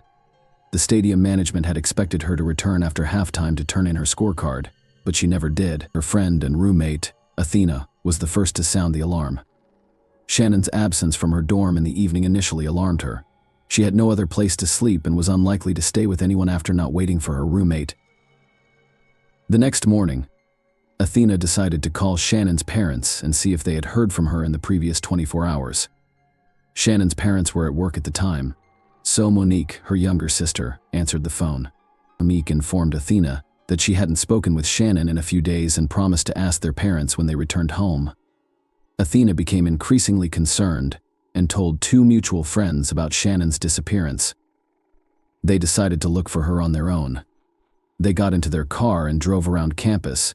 They eventually made it to Shannon's stadium, where they were met with a disturbing discovery. As they approached the stadium, they noticed a gas station nearby and were surprised to see Shannon's car. Her parents gave her a black Nissan 280SX as a gift. When they arrived at the gas station, they found the car empty, with the keys in the ignition and the doors unlocked. Shannon would never leave her car in such a state, which added to their anxiety. Her friends called the police because they suspected something terrible had happened. Unfortunately, the officers who arrived did not take the situation seriously. They took a quick look at the car and determined there was no evidence of a possible crime. Because there was no blood or signs of a struggle, the officers told the friends not to worry. They did not even collect fingerprints from the steering wheel or doors. Furthermore, they asked Athena to drive the car to the university parking lot, which she did. The officers spoke with the gas station attendants, who confirmed seeing Shannon around noon the previous day, but saw nothing suspicious. Shannon had most likely fled at the age of 19, according to the official police version. The case was not treated seriously. Shannon's parents decided to travel to Atlanta right away to join the search for their daughter. When they discovered that the police were unwilling to investigate, they did everything they could to change the situation, and their efforts were successful. Shannon was accepted into a non-profit organization by former President Jimmy Carter as a result of her connections after speaking in Congress. Shannon's parents had brought her disappearance to his attention. Carter and Senator Bob Graham secured FBI involvement in the case. Shannon's parents flew to Atlanta and started looking for their daughter. With the assistance of other students, they printed and distributed thousands of flyers about Shannon's disappearance. Later, her father rented a billboard and announced a $10,000 reward for any information leading to Shannon's location. The young female detectives identified several suspects among Shannon's acquaintances, but were quickly convinced of their innocence. 3 days after Shannon vanished, something interesting occurred. An unidentified man called the police hotline number listed on the flyers to report Shannon's appearance. He stated that the reporters made a mistake when reporting on the young woman's disappearance. Shannon was said to be wearing green shorts on the day she went missing, but they were actually blue. Furthermore, the caller stated that he had Shannon and would keep her as long as he wanted. Despite this distressing call, law enforcement continued to believe Shannon had simply fled somewhere. This assumption persisted for several days until April 6th, when an unidentified man made a second call. This time, he called the university's counseling center to inform them that Shannon was at his residence and was fine. He promised to call later and demand her return. Finally, he stated that he would leave Shannon's ring for the police near where he was calling to confirm his statements. This time, the FBI quickly traced the call and discovered that it originated from a payphone near a Burger King restaurant in suburban Atlanta. When detectives arrived at the location, they discovered the ring in a cloth baggie wrapped in duct tape. Shannon's parents confirmed that the ring belonged to her.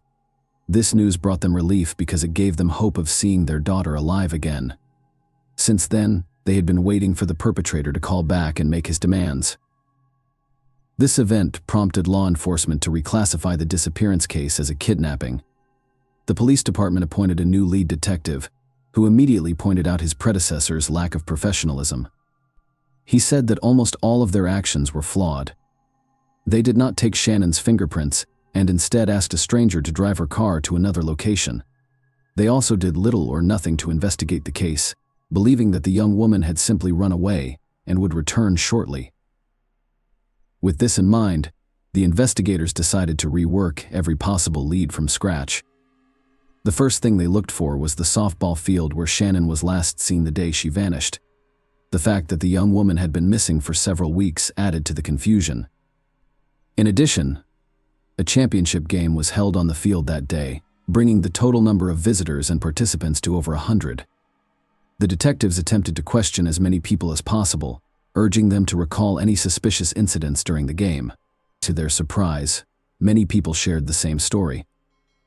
The only oddity in that game was the referee's behavior. According to the players and stadium staff, he was extremely dismissive of his job and was constantly distracted, even during important events. Instead of doing his job, he kept trying to talk to Shannon and ask her out. The referee's name was Calvin Hinton, but he preferred the nickname Butch. The 33-year-old man worked as a mechanic for Delta Airlines and refereed matches as a hobby. He had a wife, taught Sunday school at the church, and appeared harmless. The detectives dug deeper and discovered that Butch had left the softball field around the same time as Shannon. After speaking with his co-workers, they discovered another strange detail the day before the game. He had asked the other umpires to fill in for him because he was supposed to have a date. They were all aware that Butch was married, but he explained that his wife was out of town for a few days. When all of his co-workers said no, he called his boss and requested to leave the game early, explaining that his brother's wife was in the hospital and they had no one to leave the children with. Butch returned to the stadium 2 hours after leaving, still wearing his officiating uniform. He went into the locker room, changed, and then left. 3 hours later, he returned to the stadium and was spotted by a colleague and asked what he was doing there. Butch explained that he had forgotten to deliver his paycheck to the accounting department, but he didn't have it with him. Furthermore, Butch asked his colleague if he had seen where his car was parked for a man who had just arrived at the stadium. That question seemed strange. Investigators questioned Butch, who denied any involvement in Shannon's disappearance. He said that after leaving the stadium, he went straight home. As proof, he showed detectives several outgoing phone calls made within 40 minutes of leaving the stadium. He agreed to a polygraph interview, but failed. Almost all of his answers were found to be false, but they were insufficient to warrant his arrest. It was, however, enough to obtain a search warrant for his home, which was conveniently located near the Burger King where the police discovered Shannon's ring. Detectives discovered 2 additional intriguing facts. His neighbors claimed he lit a fire in the early morning hours following Shannon's disappearance. Later, Butch called his father and requested a handsaw, claiming that a tree had fallen on his car. Detectives went to his house with their service dogs but found no evidence of Shannon's presence there. However, they noticed 3 areas with overgrown soil. When they dug them up, they discovered something extremely creepy. There were dozens of women's clothing and shoes beneath the ground, as well as a sleeping bag and softball field scorecards.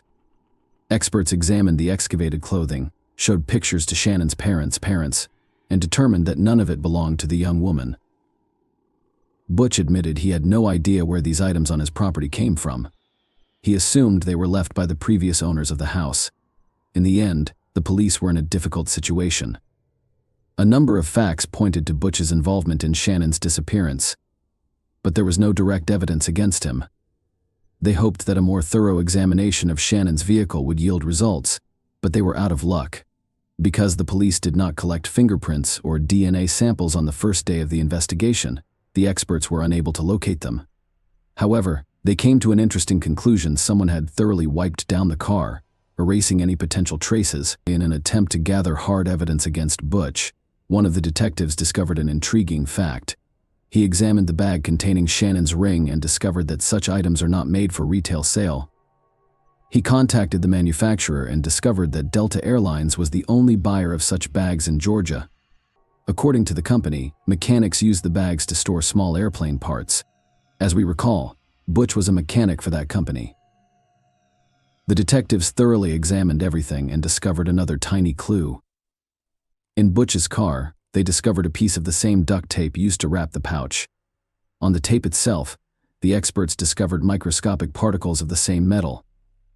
After analyzing its composition, they determined that this compound is only used in the aviation industry. Despite this, the case remained frozen for several months. The police and Shannon's parents were certain that Butch was responsible for the young woman's disappearance, but no one could prove it. All evidence was circumstantial. When the airline learned of the suspicions against him, they fired him immediately.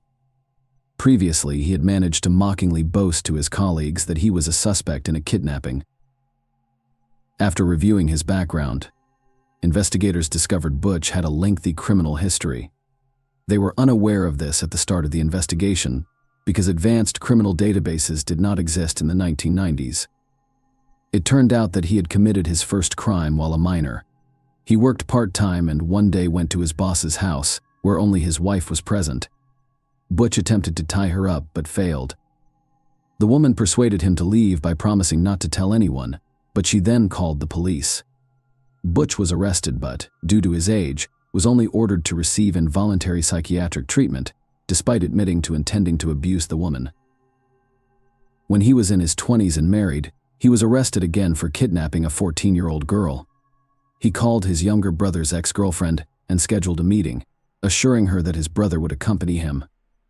However, he arrived alone and, claiming to have a gift from his brother, tied her hands and led her to his home, locking her in the basement. Butch's wife discovered the victim and contacted the police. The girl told investigators that Butch had molested her, but he only received a 4-year sentence. She also revealed disturbing information: Butch had threatened her with the same fate as 2 previous victims. Butch was released early, less than 2 years later, and remarried, his new wife unaware of his criminal history. The police suspected he had other victims whose remains were never discovered. Investigators were never able to charge Butch in Shannon's case, so they continued to search for evidence without success. Butch was released from prison in December 2003 after serving an 8.5-year sentence. During that time, police were unable to connect him to Shannon's kidnapping, but they struck lucky. Butch frequently hinted to his fellow inmates about his involvement in the case. Detectives interviewed about 10 inmates, and one, Adonis Cornwell, remembered Butch's late-night confession. Butch claimed that Shannon was killed by the demons inside him, not by him, and that her body would never be found because it had been scattered to the wind. This testimony, combined with previous circumstantial evidence, enabled investigators to take the case to trial. Butch was arrested in August 2004 and charged with kidnapping and murder. According to the investigation, Butch saw Shannon at a gas station and lured her into his car using false pretenses. He threatened her and drove to his home. He then returned to the stadium, parked Shannon's car at the gas station, left the keys in the ignition, wiped away the prints, and left. When he returned home, he most likely abused, killed, and disposed of Shannon's remains. Many questioned whether the court would convict Butch without a body. At the time, there had never been a case in Georgia where a person was convicted without a body. Investigators worked hard to get the most out of the circumstantial evidence. They even brought in inmates to testify on Butch's confessions. Despite this, Butch maintained his innocence.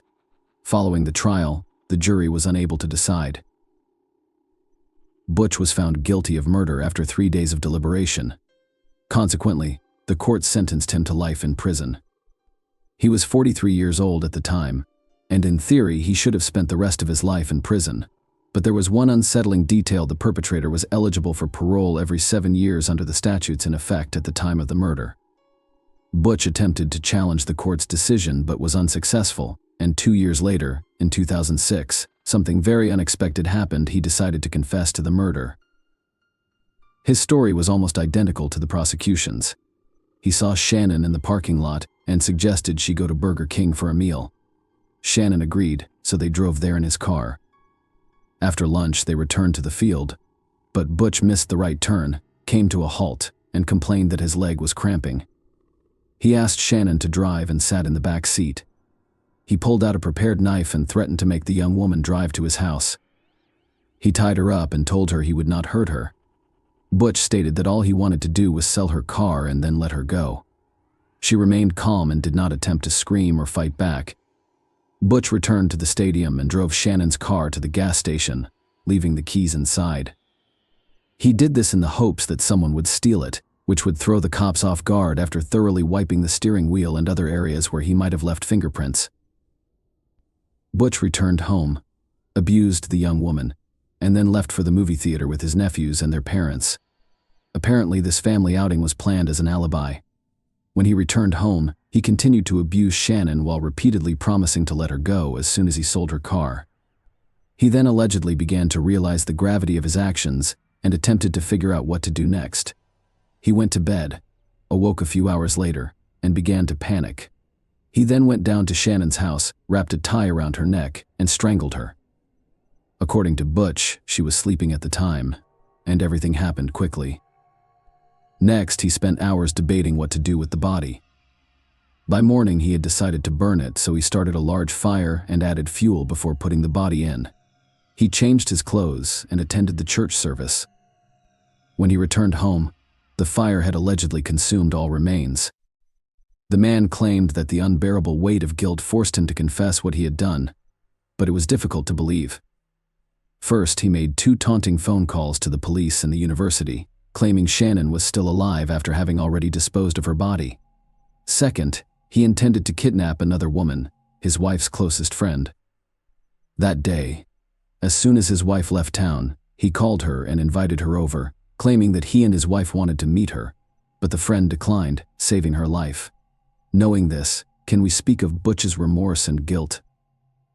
In addition, he claimed that the fire reduced the body to ashes in a matter of hours, which appears impossible.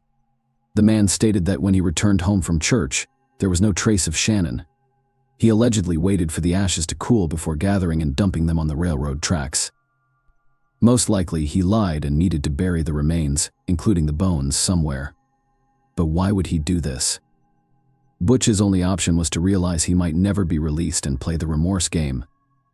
However, if he had pointed out where the body was buried, his sentence could have been altered, denying him the opportunity to petition for release. Despite the fact that experts discovered traces of fuel, he continued to insist that the fire in his house was caused by a broken vacuum. He is currently in prison, and his next petition for parole can be filed in 2025, when he will be 64 years old. Shannon's parents are still fighting to prevent his release. The only question that remains for investigators to this day is whose belongings were buried in Butch's backyard. Was he involved in the deaths of other young women? Possibly in the dozens? Please leave your thoughts on this story in the comments, and thank you for watching.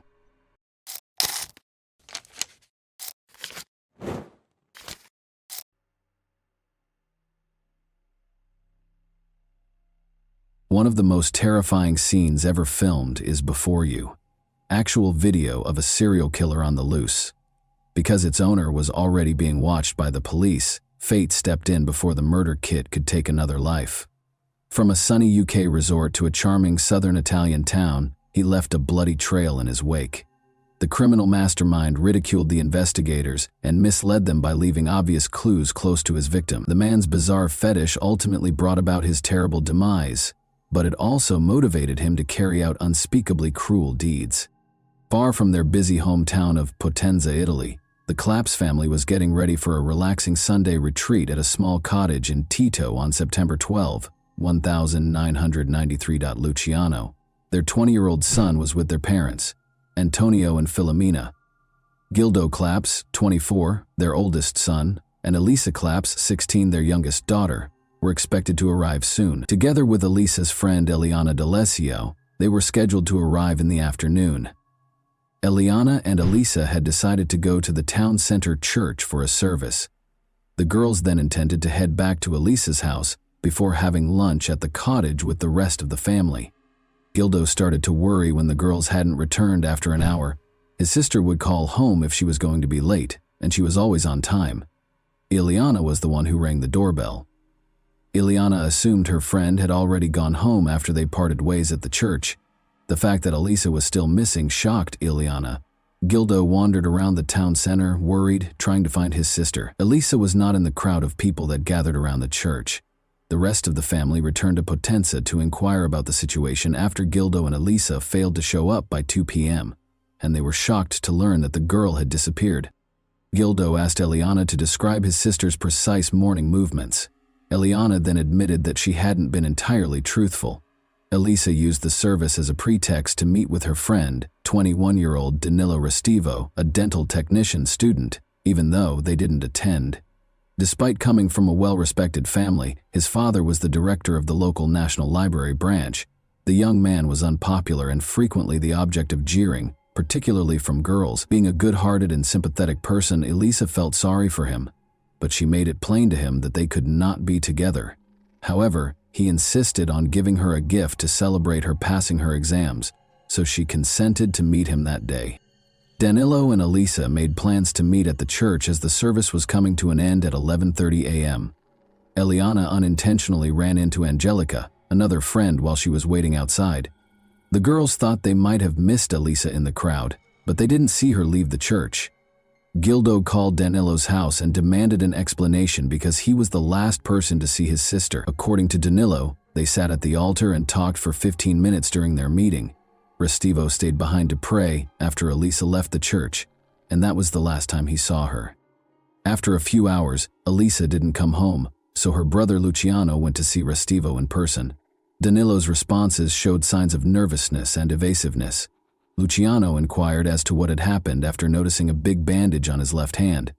Restivo described how he cut his hand after tripping at a construction site. "I don't know where the girl is," he repeated.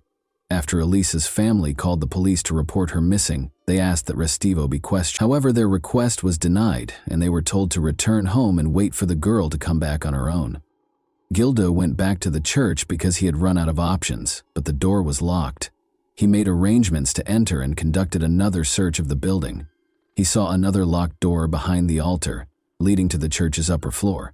When Gildo requested that door be opened as well, he was told that the priest, Father Domenico Sabbia, who had gone to a spa resort for a few days, was the only one with a key. When the police eventually spoke with Danilo 2 days later, after the girl had not returned, he stated that Elisa was unhappy at home and wanted to flee to Naples, but he attempted to talk her out of this plan. According to his version, he remained in the church while she left after their brief conversation. He said he asked her for advice about Paula, another girl he wanted to date, but he didn't mention the gift for Elisa. He returned home after the talk via a construction site, where he had been with Paula just days before, where he had cut his hand after falling from an unfinished escalator. Investigators questioned whether Danilo was telling the truth. First of all, his statements were surprisingly accurate. Second, Elisa's desire to flee her devoted family was not supported by any evidence. Lastly, it was unclear how he fell head first from the escalator that was still under construction, only cutting his hand and avoiding breaking his glasses. When the police came to the Restivo's house, they asked to see the clothes their son was wearing that day. But without a warrant, Danilo's father wouldn't cooperate. Persuaded that Restivo was concealing something, the police checked his name in the database before leaving empty-handed. When he attacked other boys while playing with them at the age of 14, it turned out that he had already run afoul of the law. And it wasn't just that. 3 female students who lived close to his home accused him of stalking a few months ago.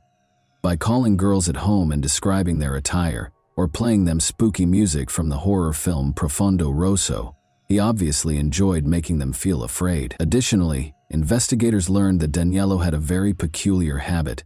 He enjoyed chopping off random people's hair while they were on public transit. Despite hearing about these incidents, the police were unable to establish Restivo.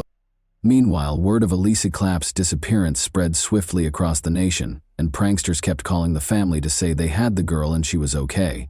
While some of the messages claimed to have seen the girl in a white Fiat Uno, the police ignored the majority of these calls. The problem is that on that particular day, Elisa's friend Angelica disclosed that Ercilio Gegari, a 20-year-old admirer of hers, was out and about in the city center. Ercilio and his family had just arrived from Albania. Ercilio denied attending the church when he was asked to testify, and he gave the police the names of friends who could verify his alibi. But not only did his friends not believe his account, they also claimed that he was in the city center on the day the girl vanished. Additionally, one witness named Ercilio as the driver of a white Fiat Uno, which is the same model of vehicle that multiple witnesses reported seeing Elisa in on the day of her disappearance. When the police discovered Elisa's diary, which was missing several pages, suspicions of Ercilio's involvement increased. After reconstructing pieces of those pages, forensic specialists found that some words were written in Albanian. Ercilio was questioned again, and each time his account was altered. He once asserted that Danilo Restivo gave him instructions to deny knowing one another. Ercilio was eventually accused of providing false testimony. The police received an anonymous call in December. According to the female caller, she saw Elisa in Rome. Elisa had reportedly been assaulted and coerced into a white Fiat Uno. "Please help her and help me," the voice said toward the end of the call. The recorded call was analyzed and the results were shocking. Eliana was the caller. Because she was known to alter her version of events, investigators had long been suspicious of her statements. She was accused of providing false testimony, just like Ercilio. Detectives eventually concluded that Elisa was dead and that Danilo was to blame for her disappearance, even though they could not totally rule out the possibility that the girl had fled from home. He might have forced other people she knew to tell lies to the police, but they had nothing to accuse him or any other suspect of, other than false testimony in the absence of a body. However, the Claps family believed that powerful individuals, such as Danilo's father's friends and the priest of the church where she vanished, were defending the reputation of their daughter's murderer, even though all other churches were happy to have a box placed in the building where anyone could anonymously leave a note with information about Elisa. Father Domenico Sabia, in particular, forbade anyone from entering the church's attic. He even made an effort to deny ever knowing Danilo, but this was swiftly refuted when a picture of the two of them together on Danilo's 18th birthday appeared. Danilo Restivo was eventually taken into custody for providing false testimony after all the information was gathered. He received a 20-month prison sentence after being found guilty. Gildo was astounded by the legal system after the trial, questioning how someone could be found guilty of providing false testimony and still not be forced to tell the whole truth. However, Danilo was released after serving half of his sentence. There was nothing else the police could accuse him of. Because Eliana and Ursi allegedly gave false testimony out of fear for their own lives, rather than to muddle the investigation, the judge did not find them guilty of perjury. Numerous rumors surfaced on the second anniversary of Elisa's disappearance in Potenza, including claims that she was being sold by human traffickers, was in the hands of the Sicilian mafia, or had a covert relationship with a priest. People who demanded money in exchange for information about the girl harassed the family on a regular basis. Elisa's family actively promoted public interest in the case in spite of the challenges. They developed a website to offer updates on the investigation as the internet started to gain popularity. An email purportedly written by Elisa appeared on the website on April 23, 1999. She said she was living in Brazil after leaving Potenza. The girl explained that she was unhappy and had to leave forever, but she also begged for forgiveness for hurting her family. "This will be my first and last letter to the family," she added. Filomena fervently hoped her daughter was still alive and well. Her sons weren't persuaded, though. They engaged a private investigator to track down the email's IP address because they knew their sister had left the house without cash or a passport, only to find out it was sent from a Potenza internet cafe rather than Brazil. Danilo Restivo was in the cafe when the email was sent, according to a list of all the patrons that day that the cafe staff had provided. Believing that Danilo had come up with this scheme to persuade them to stop looking for the girl, Elisa's family called the police right away and insisted on questioning him. They were informed, nevertheless, that there was nothing further they could do and that the investigation's active phase was over. 2,000 kilometers north of Potenza is the resort town of Bournemouth, which is situated on Britain's southern coast. For the Barnett family in Bournemouth, Tuesday morning, November 12, 2002, began as any other Tuesday morning. After dropping her children, Caitlin, age 11, and Terry, age 14, off at school, Heather Barnett, 48, came home after 8:30 a.m. As usual, Heather was eager to start working and have her morning tea. She made custom pillowcases, curtains, and other items from home. That day was no different from the many orders she always had. Terry and Caitlin came home from school a few hours later.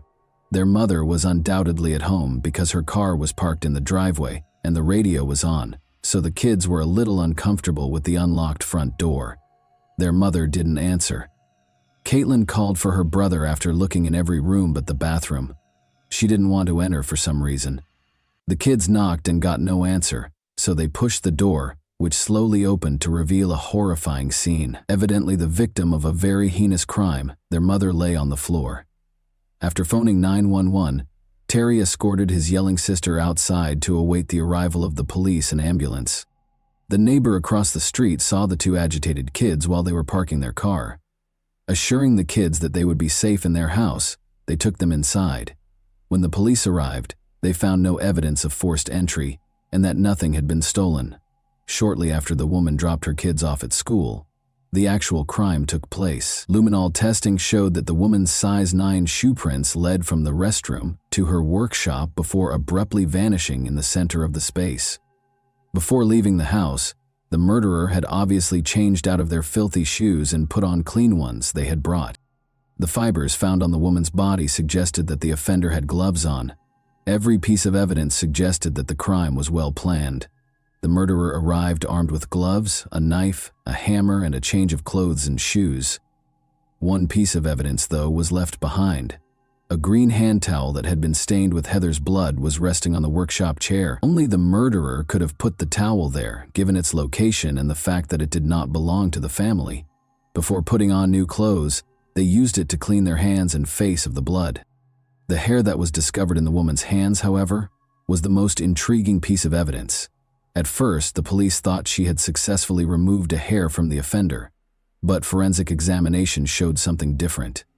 The hair in one hand belonged to Heather, but the hair in the other belonged to another woman, and it had been neatly cut with a sharp tool.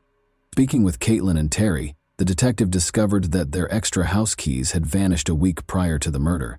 Although they changed the locks, they had suspicions because their neighbor had just come to get curtains for his girlfriend. The children were consoled by the same neighbor, an Italian man they called Danny. After moving to Britain in May 2002, Danilo Restivo, known to his neighbors as Danny, married Fiona Mozingo, an Italian woman he met online. Their residence was right across the street from Heather Barnett's. When the police arrived at the crime scene, they spoke with Danilo right away, and he quickly told them that he had an alibi for the whole morning. He said he went to classes at a computer center after taking a bus.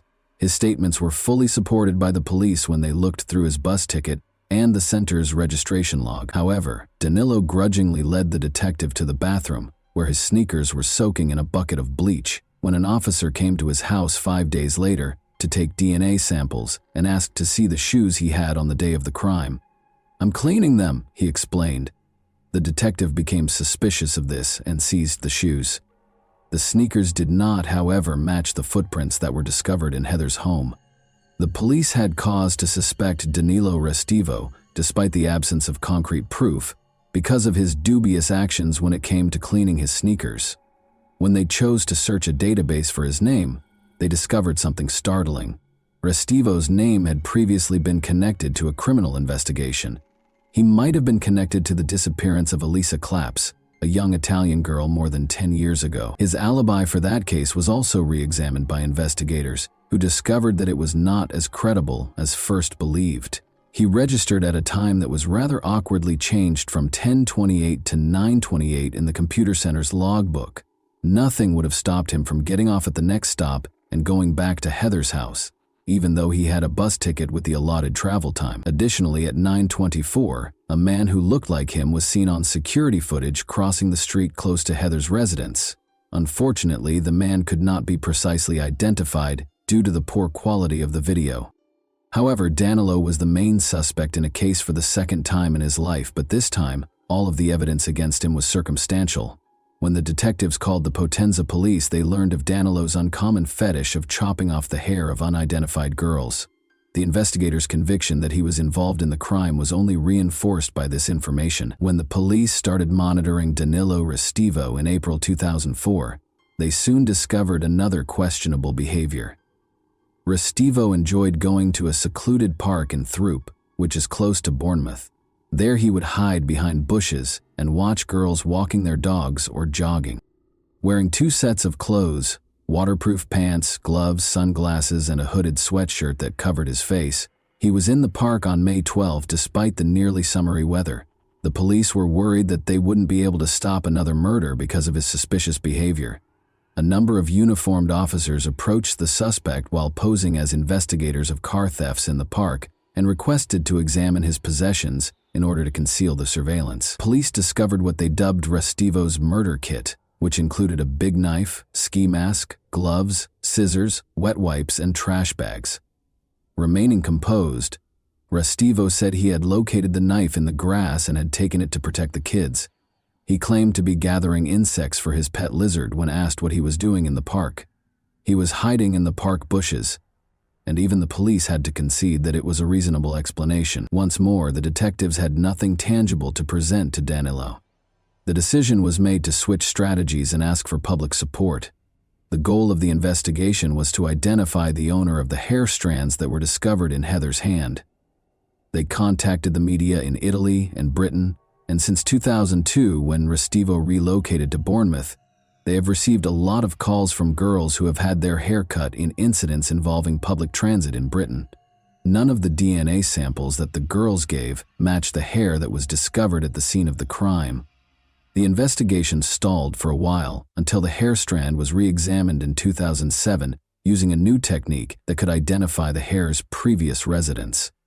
It was discovered that the hair belonged to a girl who lived in the UK, but had traveled to Tampa, Florida, a few weeks after visiting Valencia, Spain, 2 months prior to having her hair cut. Motivated by such specific information, the police made another unsuccessful attempt to contact the public. The police worry that the girl might have been a victim of the killer's prior crime, but it's also possible that she was just not paying attention to the news. In spite of this early setback, science ultimately contributed to the case. Since technology had greatly improved by 2009, forensic specialists re-examined the green towel from Heather's home in the hopes of finding something new. This time, the specialists were able to distinguish Heather's blood from someone else's perspiration and skin fragments. An expert said that there was only a 1 in 5,7,000 chance that it was someone else's DNA, even though it couldn't be said with absolute certainty that it was Danilo Restivo's. Blood traces were discovered on the insoles of Restivo's sneakers when they were inspected that year using more advanced methods. This meant that when Restivo put on the shoes, his socks had blood on them. It supported the detectives' hypothesis that the offender had brought an extra pair of shoes. Unfortunately, DNA analysis was completely impossible due to the bleach used, thus preventing Danilo and Heather's deaths from being directly linked. Restivo changed his clothes, put on gloves, and used bleach to get rid of bloodstains because he was aware of the evidence he might leave behind. Knowing what might link him to the crime scene, he made every effort to prevent it. He had a plan, was ready, and followed it. Thankfully, Restivo would eventually be charged with Heather's murder, but not before a terrible discovery was made in Italy. Something unexpected occurred in Potenza on March 17, 2010. The local church where Elisa had vanished years before was being repaired by workers. The attic door was no longer locked, and the priest had died 2 years earlier. 2 workers went upstairs, one using a flashlight to light his path while looking for roof damage. At that moment, he caught sight of something concealed behind construction debris in the room's corner. He was horrified to discover that he was staring at a mummified corpse. The girl's watch, glasses, and shoes were discovered on her body and were used to identify her. 17 years after going missing, Elisa Claps was found in the same church. She had died on the day of her disappearance, and her body had been dragged away and hidden, as the forensic examiner later concluded. Her body was found to have evidence of violence. However, several hair strands discovered in her hands and a few more close to the body were the most damning pieces of evidence. Professor Vincenzo Pascali in Rome was tasked with analyzing a sample of foreign DNA discovered on the girl's body, but, to put it mildly, he carried out the investigation rather sloppily and had ties to the church where the crime was committed. He said that the DNA did not match Danilo Restivo, but when the investigator decided to confirm this and sent the sample to another lab, it did match Restivo's DNA. The professor was placed on 18 months of work suspension, and on May 19, 2010, Restivo was arrested. The jury found Danilo guilty of Heather's murder on June 30, 2011. Following 5 hours of deliberation, he received a life sentence without the chance of release. But after he prevailed in an appeal on November 21, 2012, the court modified the punishment for Heather's murder and gave him a minimum of 40 years in prison. Restivo was found guilty of Elisa Claps' murder and given a 30-year prison sentence in absentia on November 11, 2011. Investigators believe it is crucial to look into Danilo Restivo's relationship to other unsolved crimes in both Italy and Britain because of his obvious propensity for murder. It is thought that he was most likely involved in the death of a 27-year-old North Korean student studying English in Bournemouth. 2 months prior to Heather's murder, on July 12, 2002, the girl, who went by the name Jung-uk Shin, Loki, was making her way home on foot following an evening spent with friends. She was fatally injured by an unidentified attacker just 3 blocks from Restivo's residence. By yelling at him, Loki was able to repel him, and he even told the medical staff that the assailant was wearing a ski mask. After 3 tries, another man was found guilty of this crime, but his conviction was based only on the testimony of a female informant who had previously made false statements and frequently found herself intoxicated. There were many inconsistencies in her story, and she failed to mention the killer's ski mask. The 2 girls' physical similarities lend credence to the idea that Restivo was involved. Furthermore, the fact that the murder took place on the 12th of the month, as did the killings of Elisa and Heather, as well as the fact that Restivo visited the park where his murder kit was discovered, indicates the importance of this date to him. The length of the knife found in the park with Danilo is the same as the wound on Loki's body. Furthermore, different hair strands were discovered on the sidewalk close to Loki, but it was challenging to pinpoint their exact origin because of the nearby hair salon. From a legal standpoint, Loki's case is over. 2 murders have been formally charged against Danilo Restivo. Investigators are certain that there might be additional victims, though. Elisa's body was meticulously concealed, but Heather's was cruelly displayed for her own kids to see. Experts say that this shows that the criminal changed and that he was unable to stop on his own. And that wraps up today's chilling story. If you enjoyed this video, don't forget to like and subscribe so you never miss a new upload. Also, let me know in the comments, what part of this story shocked you the most? Thank you for watching, and I'll see you in the next video.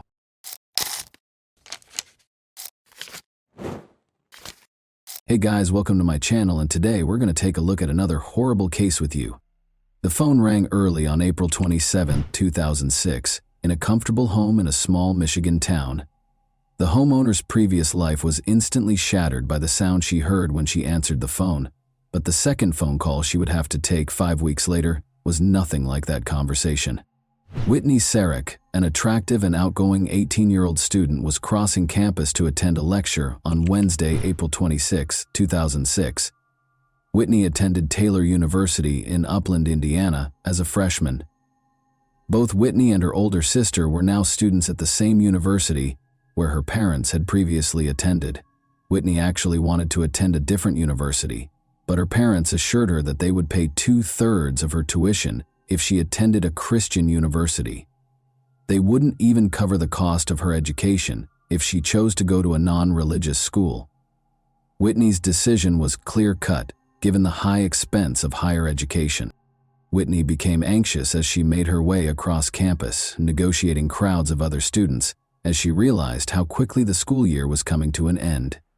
She was thrilled to spend the summer vacation with her parents in the small Michigan town of Gaylord, but she was also saddened by the thought of bidding farewell to her new friends, whom she wouldn't see again until the fall. During her first year of college, Whitney had made a lot of new friends. She soon found that the older students were just as amiable as the freshmen and had gone through many of the difficulties of college life, so she also had a few older friends. They were willing to help if she asked for advice. Because she thought she might learn something useful, Whitney seized the chance to engage with older students whenever she had it during her studies. Whitney saw a poster asking for student volunteers to help decorate the banquet hall for a celebration honoring the new university president just that morning as she was making her way to her lecture. As she got closer, Whitney found that the majority of the volunteers who had signed up were older than she was. When she heard this, she also wrote her name down. The student had a typical rest of the day. After studying and hanging out with friends, she went back to her dorm room in the evening and fell asleep quietly.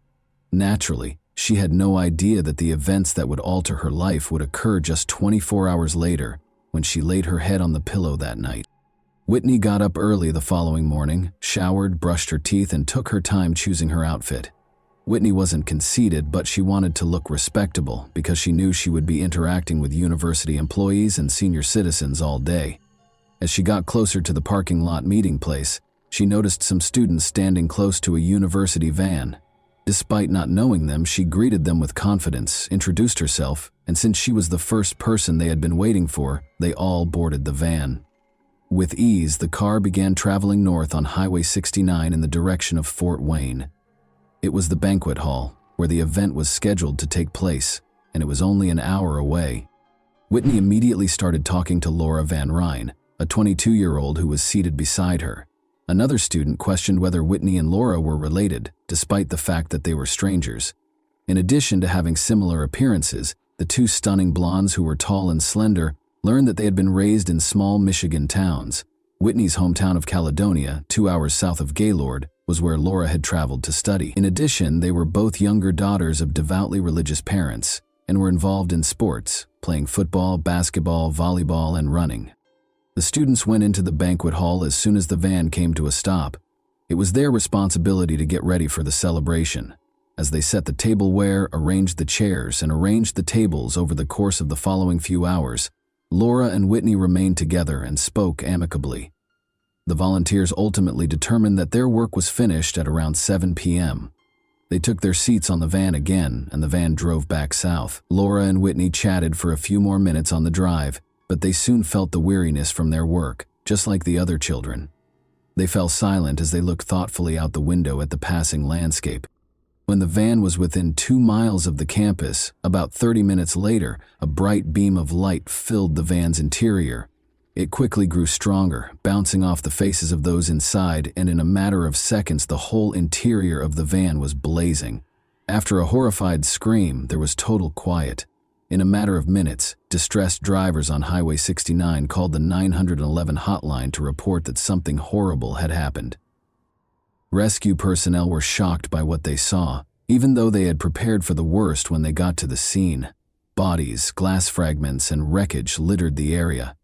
The headlights of a fully loaded truck driven by Robert Spencer were the source of the sudden light that filled the van's interior. While traveling north on the highway, the truck driver had dozed off behind the wheel. The truck didn't stop when it swerved off the road and onto the grassy median strip. After veering back onto the road, it struck the southbound van that was transporting the students. The truck literally tore off the van's back end when it hit it, sending it spinning uncontrollably. The pupils were thrown out and dispersed in all directions, since half of the vehicle was gone. Sadly, 5 of the 9 people in the van could not be saved, but when the rescue crews arrived, they discovered Robert still alive inside his truck. A few hours later, on April 27, Whitney's mother in Gaylord got a call early in the morning. Her husband wasn't at home because he was helping the church rebuild houses following Hurricane Katrina's devastating effects. The coroner, who was on the other end of the line, told the woman that her daughter had died in a terrible accident. The Van Ryn family also had to take a late phone call at the same time, 3 hours south of Gaylord in Caledonia, but they were informed that Laura had survived the same accident and was in critical condition. Early in the morning, the girl's boyfriend, Aaron, and her parents arrived at the hospital. In the hallway, Laura's classmates were already anticipating their arrival.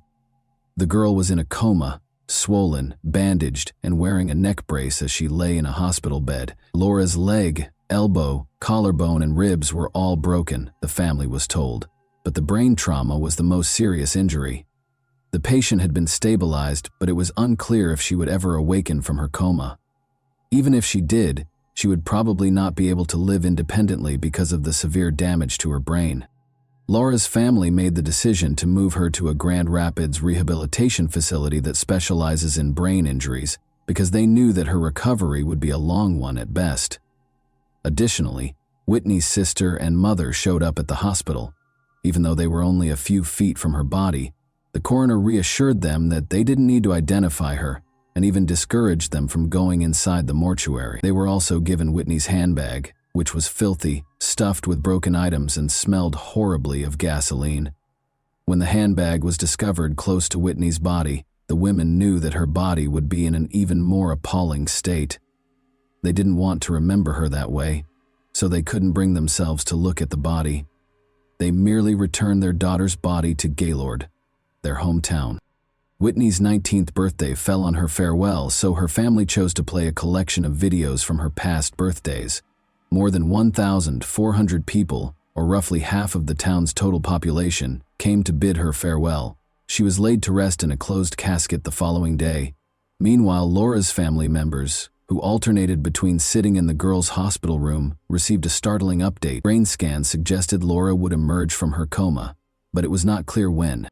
For the next few weeks, Laura stayed in a coma, but her injuries healed over time, and there were all indications that she would get better. After 30 days following the incident, Laura finally regained consciousness on Tuesday, May 16. At first glance, her brain appeared to be operating normally. It was a miracle, and her family was incredulous. The girl was getting better pretty quickly, and she soon had the ability to sit up and move her hands and legs. Laura's loved ones discovered a lot of new information about her at the same time. Laura's 3-year boyfriend, Aaron, whom she intended to wed after graduating from college, was astounded to see that her eyes had changed from being greenish to a much deeper shade of blue. Additionally, her sister discovered that Laura had a belly button piercing when she inadvertently lifted her shirt. Additionally, the girl appeared to have shifted her teeth to one side. All of this, however, seemed trivial. What mattered most was that Laura was still alive and making progress toward recovery. Or did she? Before long, she did something that caused her family, doctors, and others to question whether her brain was working correctly.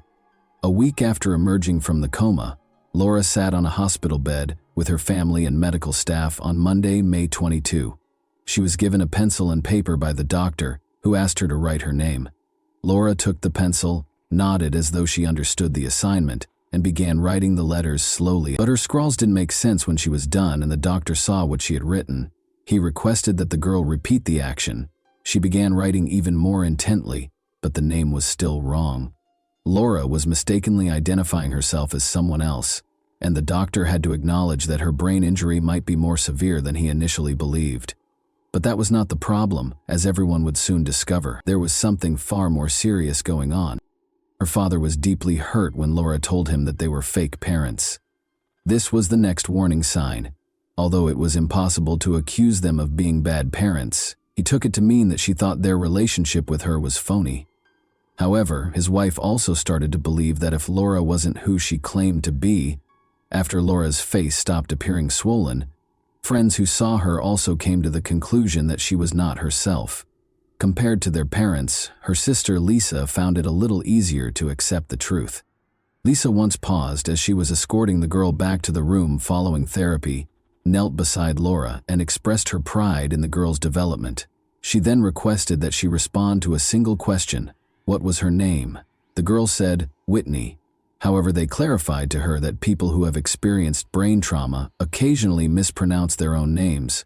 Because of this, when Lisa inquired about the names of her parents, she replied, Sarah Newland and Laura and Whitney had only known each other for a short while, so Laura was unable to provide an accurate response. Despite her understanding, Lisa didn't want to frighten the poor girl who was seated in front of her. She summoned the courage to compliment her, carried her back to the room with composure, and told their mother and father everything. A horrible reality hit the entire family when their father discovered that his daughter had been identified only by appearance. The parents of the girl they had been caring for all this time deserved to know that Laura had been dead for 5 weeks. Rescue services began working at the scene on that terrible day of April 26, following the accident, attempting to ascertain who else they could assist and who was beyond saving. On the side of the road, they discovered a girl who was critically hurt and barely surviving. Medical personnel hurried to her, loaded her into an ambulance, put her on a stretcher with a nearby handbag, and drove her to the hospital. While treating the injured girl, the doctors looked at the identification in the handbag and recognized her as Laura Van Ryn.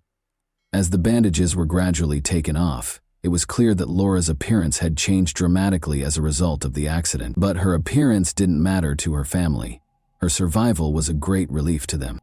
However, when they gave Laura paper and a pencil on Monday, May 22, and asked her to write her name, she wrote Whitney instead of Laura. It turned out that there had been a terrible error, but no one had been aware of it until that point. The medics thought Whitney's handbag was hers when they discovered her by the side of the road. They came to the conclusion that it was the same person after comparing the girl's photo with the one on the identification. Surprisingly, Whitney's purse had landed beside Laura at the same moment. The case of mistaken identity was formally confirmed 1 week after Whitney wrote her name on the paper. And once more, in the middle of the night, the Sarok family's house rang with an unsettling phone call. In order to spare Whitney's mother from hearing the news alone, the coroner asked her to bring a companion. She invited Carly, her eldest daughter, to accompany her. After that, the coroner started talking about the possibility that Whitney was still alive. They were terrified of what they would see on the way to the hospital. If Laura's parents were unable to identify that it wasn't her, how should the patient appear? However, their worries were unjustified. They knew it was Whitney as soon as they walked into the hospital room. For Laura's loved ones, the miracle for the Sarok family became a nightmare. They were afraid that Whitney's parents would be upset with them for preventing them from seeing their daughter for so long, in addition to learning that their daughter had been dead for 5 weeks. Nonetheless, the Sarok spouses realized that they shared some of the blame. Laura's family believed what they were told, and they didn't recognize Whitney's body. All the clues were compared to pieces of a puzzle, but how could they be certain that a puzzle needed to be put together? Since one family had already gone through what the other had not, they were able to empathize with one another. Laura's body was exhumed and shipped to Caledonia a few days later. Despite their brief acquaintance, Laura and Whitney's shared tragedy united the two families for all time. They respected each other's sentiments, emotions, and personal space by not talking about what had happened for 2 years. However, they later made the decision to write a book in which they detailed every incident and offered their own interpretation of it.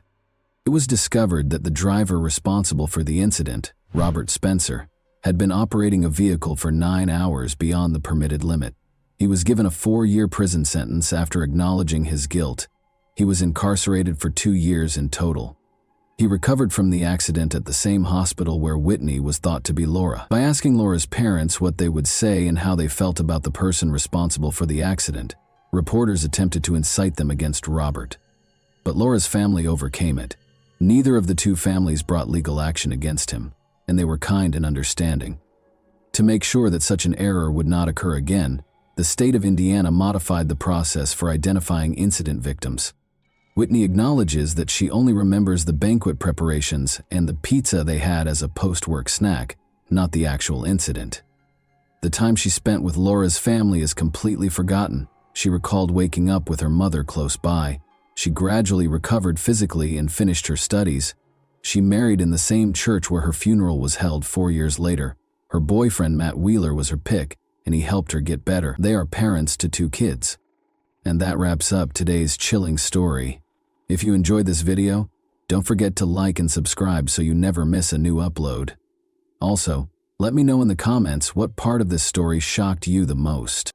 Thank you for watching, and I'll see you in the next video.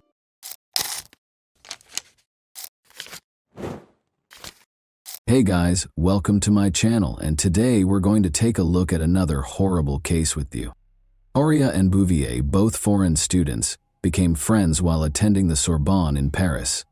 The girls studied the history, social and political movements and culture of the region because they were fervent about foreign cultures, particularly those of Latin America. Horia was 24 years old and was born in Morocco.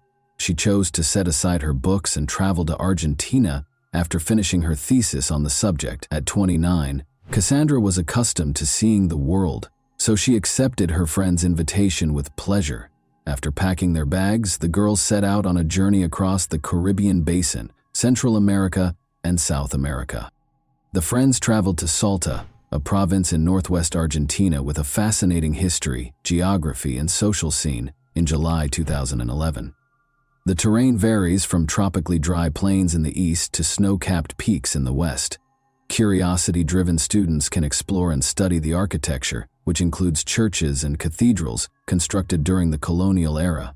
It is important to note, though, that Salta upholds conservative traditions, much like many northern provinces in the nation, and most likely throughout Latin America. The distinctions between social classes are noticeable, and the Catholic Church has a big impact on people's daily lives. A small number of powerful families have dominated politics for many years.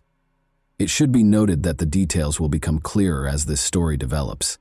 Since they intended to return to Buenos Aires, Cassandra and Horia checked into a hotel in Salta on July 15 and left to explore the sights without unpacking. A popular tourist destination, Salta is renowned for its low crime rate and welcoming locals, particularly to visitors. The natural reserve known as Quebrada de San Lorenzo is Salta's main draw. The girls bought tickets to the reserve at precisely 4:23 p.m. on July 15. Instead of hiring a guide, they went far into the forest. They were expected to get in touch with their families from Buenos Aires and let them know which city they would be visiting next, but there was no word from them. Unable to handle the uncertainty, their families contacted Cassandra and Horia's Argentinian acquaintances on the 19th and requested that they call the police. 2 weeks later, a group of visitors from a nearby town followed the French girls' path. Although it was not uncommon in this region, they reached the reserve rather late in the evening. One of the tourists broke away from the others at around 6 p.m. in order to locate a private area in the thickets. He saw what appeared to be a body there.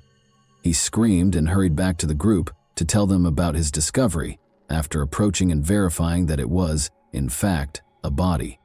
Around 10 p.m., the police showed up at the reserve. The tourists had only noted that the body was close to a viewpoint. They had not marked the precise spot where they discovered it. As a result, the police first had trouble finding it in the dark and among the thickets. The body was eventually located, but before they could start their work, they found 2 more victims a short distance away. It was the 2 French tourists who had gone missing. Given that many people in the area hunt for food, the police came up with a number of theories, one of which was that the girls might have been unintentionally shot by a local hunter. Thus, locals were the target of the search. Francisco Toheder, a tourist guide for horseback riding, was taken into custody by the police. But since there was no proof linking him to the crime, he was freed a few days later. The police needed a scapegoat to placate the public, so his wife told the media that her husband was arrested only because they were impoverished. The police told the media right away after the bodies were found that they had been lying in the forest for roughly 3 days. There were several theories as to what might have happened to the girls during the remaining days when they were reported missing, because they had retained their tickets to the reserve for the 15th. There was conjecture that they were abducted, held captive, and subsequently disposed of. The police later explained that the girls had been lying in the reserve close to the viewpoint for 14 days before they were killed. There were rumors of violence against the girls because of Cassandra's ripped clothes, and Horia's pants and underwear being pulled down to her knees. This was verified by the autopsy. The tourists were sexually assaulted, severely beaten, and then shot with a .22 caliber gun. The police discovered a matching shell casing in the reserve. They went back to the reserve's entrance after determining that the girls had successfully gone for a walk. There weren't many people there because it was getting late, and the weather wasn't suitable for strolls. The perpetrator or perpetrators obviously approached their victims at that point, and one of them assaulted Cassandra. The girl was kneeling in front of her killer when she was shot in the head, following the abuse she had endured. After witnessing Cassandra's murder, Horia made the decision to persevere. She struggled with at least one attacker, as evidenced by the clump of hair that remained in her clenched fist. Then, based on the investigators' assumptions, the girl was shot and ran down the slope from the height. It went through her shoulder and struck her in the back. The criminals departed, thinking Horia was done as well. She tried to crawl back to the trail, but she was still alive. Her efforts were in vain, however, for she was too feeble and suffered for several more hours before passing away from blood loss. When the investigators looked through the girl's hotel room, they discovered that there was only one phone among their possessions, rather than the two they had anticipated. They found that a local girl named Maria Fernanda Canyons, RS, the daughter of a former police officer, was using Horia's phone after tracking it down. They also discovered that Horia was in possession of her camera. According to the girl, these were presents from Gustavo Lossi, her boyfriend. The 23-year-old Gustavo was a guide in the reserve, and his father was a tourist ticket vendor. Gustavo had offered the French girls his services, but they turned him down.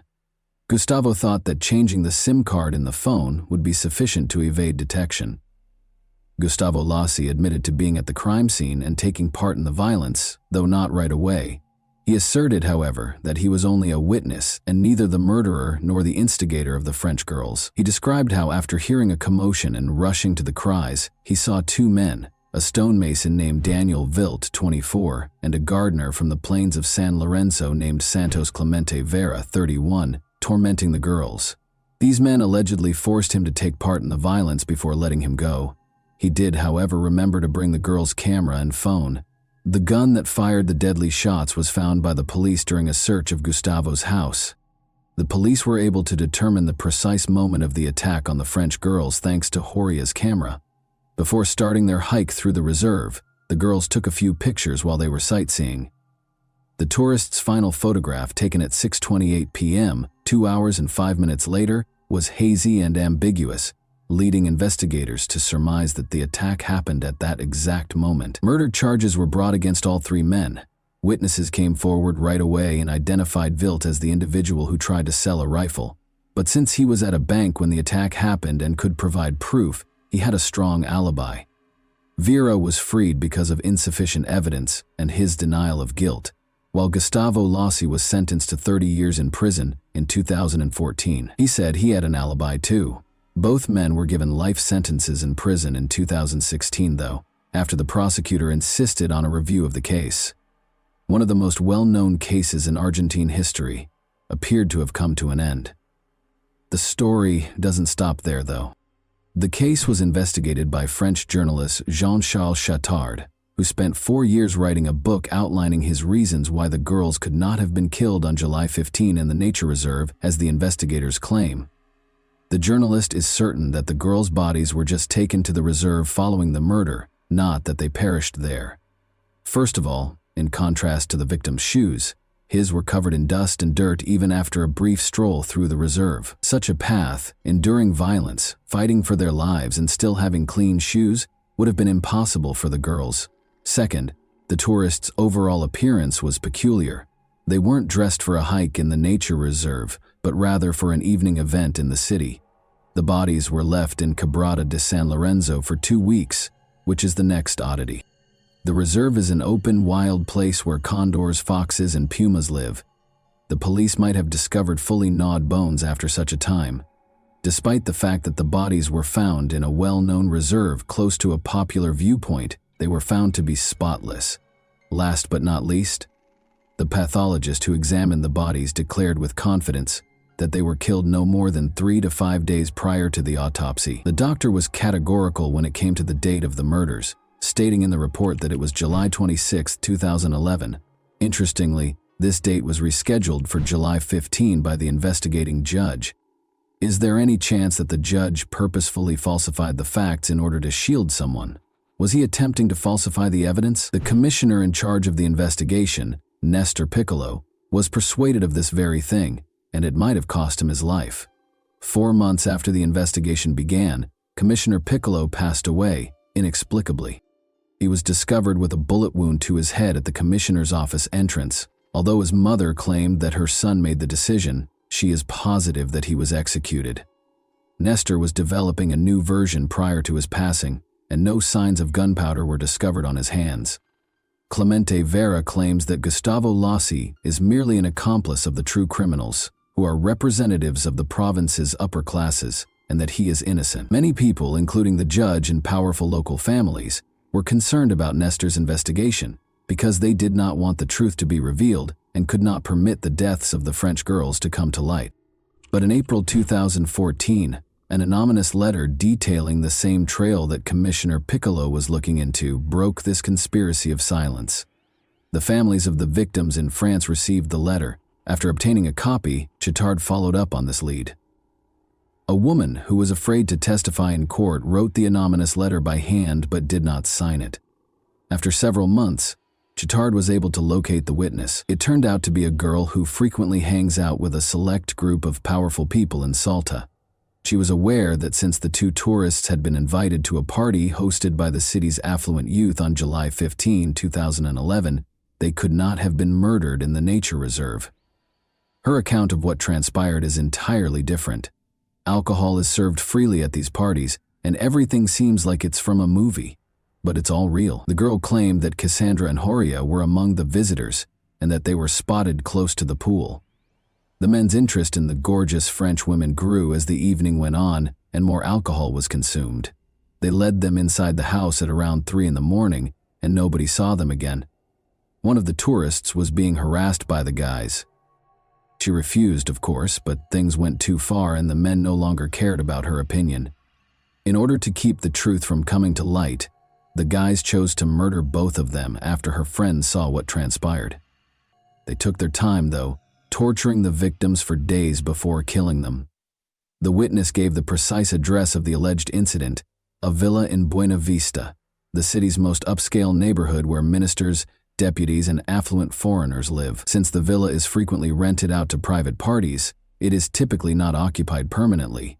Additionally, the French women were last spotted in a pool. The villa's location, directly beneath the bodies, is the most fascinating aspect, though. A secret trail leads to the nature reserve's lookout point behind the house. If the witness's account is accurate, the girls' bodies were transported through that path during the night and dumped in the thickets of the reserve. But how could such a crazy situation that was taking place in full view at a party be kept a secret for so long? According to the witness, it can be explained by the fear that actual criminals instill in anyone who has the audacity to speak up. She claimed that the son of a deputy who assaulted the French woman was responsible for organizing the party. He severely beat her when she attempted to flee. The politician's 2 other sons also participated in the attack and subsequent killing. Today, during his most recent election campaign, the deputy's face calmly gazes down from a number of billboards. It should be noted that one of his sons became a politician, just like his father. One judge who oversaw the initial investigation expressed a great deal of interest in the story told in the anonymous letter, but the politician declined to comment on these claims. He thinks it has everything needed to bring about justice. The judge who later took over the case, however, had no plans to look for additional offenders. He blames the deaths of the French women on the provincial justice system and thinks that the family must have a lot of power to influence the police. The witness's account that he witnessed the 2 French women departing the nature reserve on July 15 is given more credence in the updated version. This implies that the crime might have taken place at a different time and location than the investigators maintain. Regarding the hazy photos purportedly taken during the assault in the nature reserve, Cassandra's father, Jean-Michel Bouvier, sent them to a specialist who thinks they were altered with a photo editing application. The lighting and shot angle are not as accurate as the picture shows. The families of the victims in France no longer hold the legal system to any standards. Jean-Michel Bouvier examined his daughter's body and performed his own independent DNA analysis. The most private areas were found to contain the DNA of Gustavo Lassi, 2 other men, and 1 woman.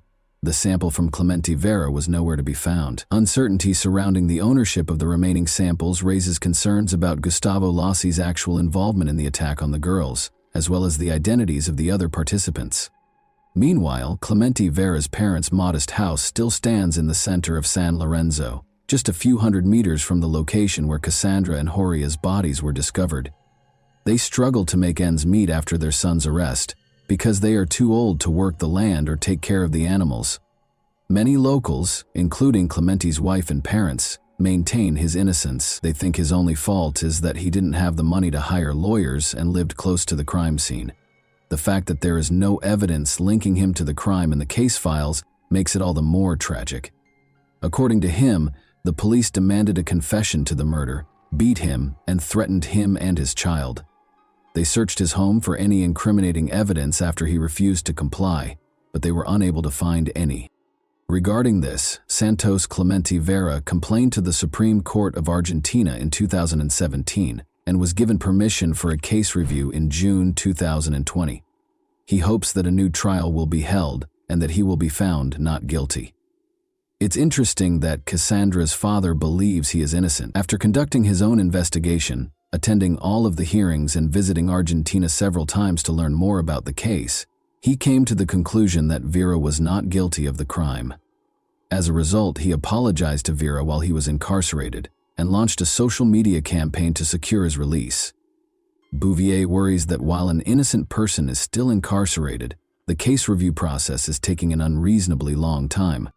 On November 25, 2013, the International Day for the Elimination of Violence Against Women, a monument honoring Cassandra and Horia was formally unveiled in Salta. In response to Jean-Michel Bouvier's request to take on this piece, Salta-born sculptor Alfredo Garzon, who lived in Paris, created a face with an agonized expression, eyes, and an outstretched hand. Alfredo was able to capture the anguish, terror, and suffering that the girls endured in a very potent image. The bodies of the victims were discovered in the San Lorenzo ravine, where the sculpture is situated. And that wraps up today's chilling story. If you enjoyed this video, don't forget to like and subscribe so you never miss a new upload. Also, let me know in the comments what part of this story shocked you the most. Thank you for watching, and I'll see you in the next video.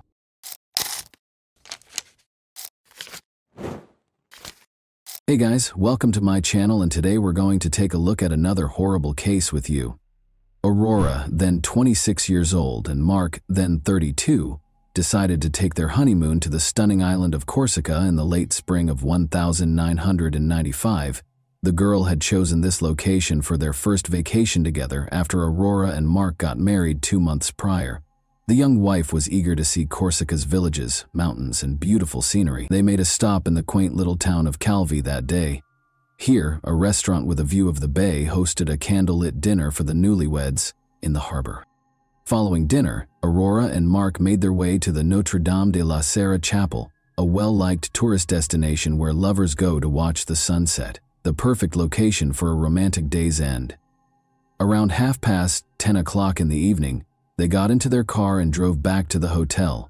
Right at the end of the railing, some animals abruptly leaped onto the road in front of the car, putting the young couple on a very dangerous road that descended sharply. The car plunged off the cliff as Mark swiftly turned the wheel.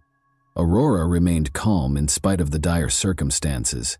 Before the car fell, she jumped out and opened the door. Mark was less fortunate. He and the car fell 140 meters. Aurora was alive, but she was in shock. In the middle of the night, in complete darkness, she bravely decided to go down barefoot to assist her husband. After locating Mark inside the vehicle, Aurora dragged him out. She washed his face and pulled him by the legs toward the sea. The girl then ascended the cliff once more in order to signal for assistance and stop a passing vehicle. Calvi firefighters showed up on the scene. Her husband was down there with a head injury and unconscious, and Aurora was screaming and sobbing in hysteria. In order to save him, she pleaded with the rescuers to descend as soon as possible. The firefighters immediately made their way to the cliff's base in an attempt to locate Mark, but their search was severely hampered by the night's darkness and the uneven ground. Just finding the car, which was empty, took them 30 minutes. But they saw that the man had a serious head injury and there was a lot of blood. When divers signaled that they had found something at 6 a.m., the weary firefighters were about to give up after hours of unrelenting searching. Mark's body was 3 meters deep in the water, floating next to the car. Unfortunately, it was too late for the newlyweds when they managed to bring his body to the surface.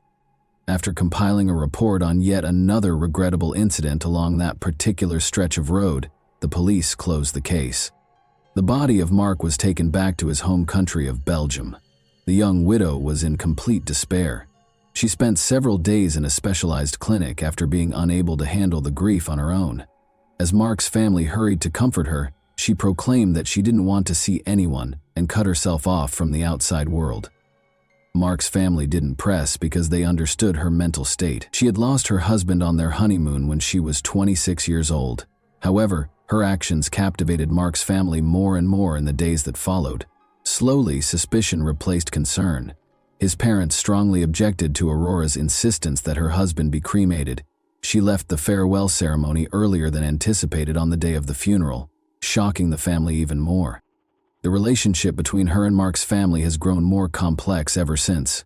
When she got back to the family home, she changed the locks and refused to let her mother-in-law in, who had come to pick up some of her son's sentimental but cheap possessions. Aurora listed the house for sale in the weeks that followed. In addition to the EUR 25000 she received from the sale of the house, there was more. After her husband passed away, it was discovered that she had gotten 7 insurance payouts. Aurora was given EWAT 75000 in total. The Van Burr couple, who were shocked by their daughter-in-law's actions, took legal action and complained about the suspicious death.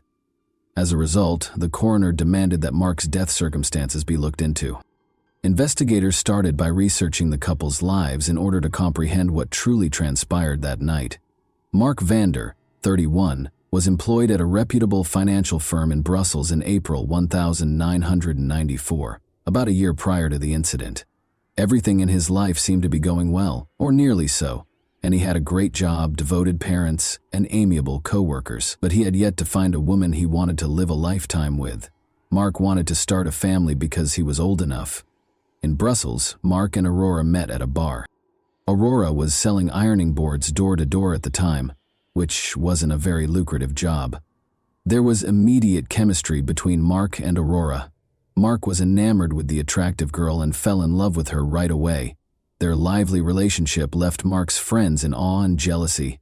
Mark was shy, a little overweight, and uninterested in sports, whereas Aurora was very attractive, athletic, and fit. However, Aurora moved in with Mark a few weeks after they first met. Seeing that their son was content with her, the future husband's family embraced her as their future daughter-in-law and the mother of their grandchildren. When the young couple decided to tie the knot a year later, nobody was shocked. The girl asked Mark to put half of the house in her name, among other requirements for her future husband. Although this might have seemed strange or improper, Mark, who was incredibly in love, accepted all of the bride's demands. The young couple exchanged vows on March 11, 1995.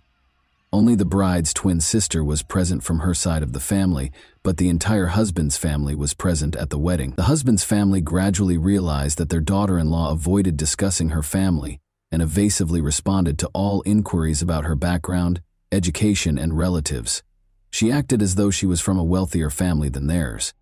More than a year after Mark's passing, on September 5, 1996, Aurora received an invitation to be questioned at the police station. She reaffirmed her earlier claims that she and Mark had gone to a chapel after dining at a portside restaurant. A wild animal unexpectedly leapt in front of their car on the way back. An unfortunate accident happened when Mark turned the steering wheel. Aurora opened the door and leaped out just before the car plunged off the cliff. No more information could be gleaned from her by the police. On October 8, 1996, Mark's body was exhumed in an effort to learn the truth. Some of the injuries were caused after death, according to the forensic expert. Although the body had many wounds, none of them were bleeding, suggesting that Mark passed away before the car plunged off the cliff. The widow was nowhere to be found when the police wanted to question her again. 2 years after the incident, the detectives made the decision to look into the crime scene in Corsica. The newlyweds' car plunged into the ravine, and Belgian police officers were at the edge of it. Armed only with photographs and without the car, the task became more difficult. However, the expert was able to reconstruct the car's pre-fall trajectory. A person's reaction to an unexpected event on the road, such as an animal running out, is to turn the steering wheel but not all the way around. Under no circumstances could the car have ended up where it was found if it had veered off the road and fallen into the water. The expert also observed another contradiction in the accident theory. When firefighters arrived on the scene, they reported that the bushes growing on the cliff's top had been crushed. The bushes would have been cut off if the car had sped down.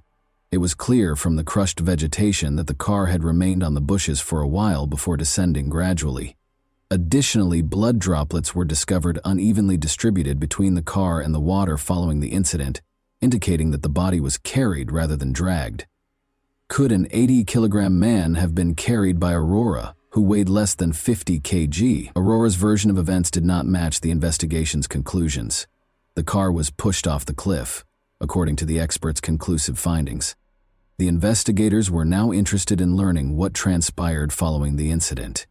Did Aurora come down to assist Mark? Did she have the bravery and strength to go barefoot down the rocks? It was possible, as hard as it may seem to believe. Since Aurora Martin was a skilled athlete and a champion rock climber, the police found it difficult to deny that she had truly gone down to assist her husband. For them, it was a dead end. Since there was still no update on the young lady, the investigators made the decision to learn more about her past. Really, who is she? What secrets are concealed by her evasive responses? In actuality, the girl had a very challenging upbringing, devoid of both a loving family and a quality education. Her mother moved to Germany after her parents divorced when she was 12, so she hardly ever saw her daughter. Although her father was not very involved in her life, she led a carefree life with her two sisters. With lofty aspirations, the girl left her childhood home when she turned 18. Aurora entered beauty pageants in hopes of becoming a model, but was not very successful. She thus found employment as a bar hostess and occasionally as an escort service model. At the age of 24, Aurora made the most of her beauty and lived life to the fullest. In February 1993, she went to a rock climbing club one day as usual, where she met Peter Schwett, who would be her fateful encounter. He shared her love of mountaineering and was young, attractive, and wealthy. She was 24 years old and he was 23. At first sight, it was love. Aurora was able to move on from her previous life next to Peter. This tale sounded too good to be true. In fact, the investigators discovered an oddity while looking into Peter Schwett's past. He was a widower for a young man his age. The circumstances surrounding his wife's death were suspicious. 2 years earlier, on his 21st birthday, Peter was serving in the German army in Belgium. Peter liked going to clubs, and one night he met Ursula Deschamps, a young student, while he was out with friends. They fell in love quickly, and 3 months later Peter proposed to her. Ursula soon learned, though, that Peter was not content with a single woman. Other surprises were in store for her. At their house, Ursula discovered counterfeit documents and substantial sums of money. She wanted to tell the police what she had discovered. Their young marriage became strained, and they made the decision to file for divorce. However, Peter was supposed to teach his wife how to drive, so he and Ursula got into a convertible and left on a trip on the evening of August 29, 1992. The outing was peculiar for soon-to-be ex-houses. Peter was behind the wheel and driving as fast as he always does. The car crashed into a canal at high speed after he lost control. Although Peter was able to flee in time, he was unable to save his wife, who perished in the water with the car. He remembered that even though he touched her hand, he was unable to grasp her and drag her to the surface. A few days later, Ursula's body was discovered. Nothing from the autopsy would raise any questions about the girl's drowning. Peter provided a convincing explanation of how he had gotten out of the car through the rear window when the police recreated the crime scene. However, Ursula's family never thought it was a sad accident. First of all, Peter had never lowered the top of a convertible before. Second, Ursula could swim very well. An expert who later examined the case claimed that Ursula had time to get out of the car because drowning takes 3 minutes or so as the water fills the car. The Belgian police, however, handled it as a regrettable mishap brought on by the driver's carelessness. The case was closed after the young widower received a sentence of 3 months in prison. Investigators couldn't help but notice coincidences between two scenarios, 2 crime scenes and 2 cases. In both instances, a traffic accident occurred. The car ended up in the water after the driver lost control. While the other spouse's body was not discovered in the vehicle, one of the spouses was able to flee in time. Since Aurora and Peter were now the primary suspects in the murder of Mark Vander, detectives had an immediate need to locate them. Although investigators suspected Peter of Ursula's murder as well, it was possible to drop the possibility of charging him with the same crime again because Peter had already served 3 months in connection with that case. In the meantime, the police discovered the likely cause of Ursula's death and the reason Peter became so rich following the death of his wife. He was able to leave the army and woo the stunning Aurora after receiving an insurance payout of $1,500. After a year of romance, the young couple broke up in early 1994 for unspecified reasons. The girl registered with a marriage agency during this period. According to her, the perfect man would be well off, have a flat of his own, be amiable, and not be overweight. Her relationship with Mark Van Burr began in April 1994. The girl insured Mark in August 1994, 4 months after they first met. It's interesting to note that the documents had Aurora's signature rather than Mark's, indicating that he was obviously ignorant of this. She signed the paperwork on his behalf, claiming that his hand was hurt. Before long, a regrettable incident happened. After selling the house and getting the insurance money, Aurora vanished. She wasn't hidden for very long, though. Investigators discovered her trace in Luxembourg 2 months after Mark was murdered. She opened a bank account and deposited EWAR 275000 into it. She and someone named Peter Schwett were the only ones with access to the account. Had they gotten back together and relocated to Miami, Florida? Before, an article in a major French newspaper referred to them as diabolical lovers and detailed the police suspicions against them, the couple had been living a lavish lifestyle for nearly 2 years, complete with fancy apartments, cars, and a yacht. Peter and Aurora grew extremely wary. They only used telephone booths to make calls and altered their appearance. Before Peter was taken into custody in a supermarket parking lot, they were able to remain hidden for a while. He offered the police the roughly $50,000 he was carrying in exchange for their release, but they turned him down. Aurora was taken into custody by the police in the apartment where the lovers were hiding 2 days later. Aurora and Peter made every effort to evade extradition. Nevertheless, they were sent back to Belgium on December 3, 1998. Aurora declined to provide any testimony right away. In contrast, Peter talked a lot, but not much of it was accurate. The police had no hard evidence against them because they obviously did not want to cooperate with the investigation. An anonymous phone call altered the case's trajectory. Over the phone, a woman disclosed that she had information regarding Mark's murder. The woman was later identified by the police as Fabienne Lefevre. Aurora's stepmother, Fabienne, had recently split from the girl's father and made the decision to either get even or atone for her transgressions.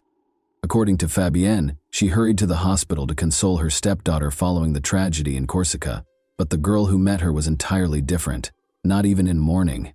Fabienne claims that Aurora told her everything. It was all Peter's doing, she said, and he handled everything. Peter and 3 accomplices, his German friends, pulled over Aurora and Mark as they were on the road.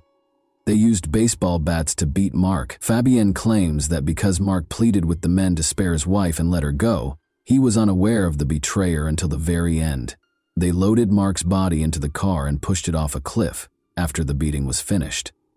However, because it didn't fit Peter's personality, the police were unable to track down the accomplices or provide evidence of their existence. Furthermore, there were numerous questions regarding Fabienne's veracity. First, there was tension between Fabienne and Aurora. Second, why did she make an anonymous call? And why did she call the police sooner? She was afraid, the woman said. However, the police sought additional evidence because they were certain that Fabienne's words alone could not be used to build a strong case. Police in Germany discovered that one of Peter's brothers had postcards from Corsica and pictures of the car that crashed off the cliff. The interesting thing about these souvenir photos is that they were taken 6 months prior to Mark's murder. Was it deliberate planning or just a coincidence? 4 years had gone by since the murder, but the specifics of the crime were still unknown. The police made the decision to recreate the airport crime scene on June 16, 1999. The vehicle was being driven by the driver at a maximum speed of 35 kilometers per hour. As if attempting to leap out, Aurora was supposed to open the car door wide. Even when the car slowed down considerably, she didn't do it. In an attempt to find an explanation for her failure, she lost her temper, started crying, and had hysterical outbursts. Peter stepped in and tried to protect Aurora. Since, in theory, he was not present at the crime scene in Corsica, it is unclear why he was involved in the reconstruction at all. Following this experiment, the researchers were certain that Mark Van Burr was murdered rather than killed in an accident. The trial started. A revised version of events was put forth by the defendant's attorneys, who claimed that Mark had a heart attack shortly before he fell from a height. Put another way, since he passed away just seconds before the collision, all of his subsequent injuries were post-mortem. This hypothesis had the potential to disprove the prosecution's entire theory. Such a version did not match the autopsy results, but even the forensic expert thought it was a smart move. Another crucial detail that the forensic expert disclosed during the trial was that Mark had not eaten anything for several hours prior to the crime. He was starving. The juror's last straw was when Aurora even made up a story about having a romantic dinner with her husband that night. Both of them were convicted. Peter received a 20-year sentence, and Aurora received a 15-year sentence. They probably didn't even complete half of their sentences. They were made available a long time ago. As of 2021, they remained together even after Aurora was forbidden from leaving the country and Peter was deported to Germany. Peter secured employment as a carpenter, and Aurora is employed due to her multilingualism. The most amazing aspect of this case is that Aurora and Peter committed two nearly flawless murders. If Aurora had been a little more patient and hadn't slammed the door in front of her husband's family, the second murder would have probably gone undetected. She would have quietly left after a few months if she had continued to be the kind girl they knew, and the Van Burr family would never have suspected her of anything. And that wraps up today's chilling story. If you enjoyed this video, don't forget to like and subscribe so you never miss a new upload. Also, let me know in the comments what part of this story shocked you the most. Thank you for watching, and I'll see you in the next video.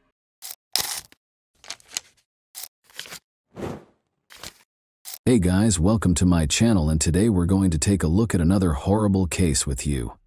It was a very pleasant evening for the Solis family on Friday, April 20, 2012. Their 6-year-old sister, young Isabel, was present at a baseball game between Rebecca and Sergio's two sons.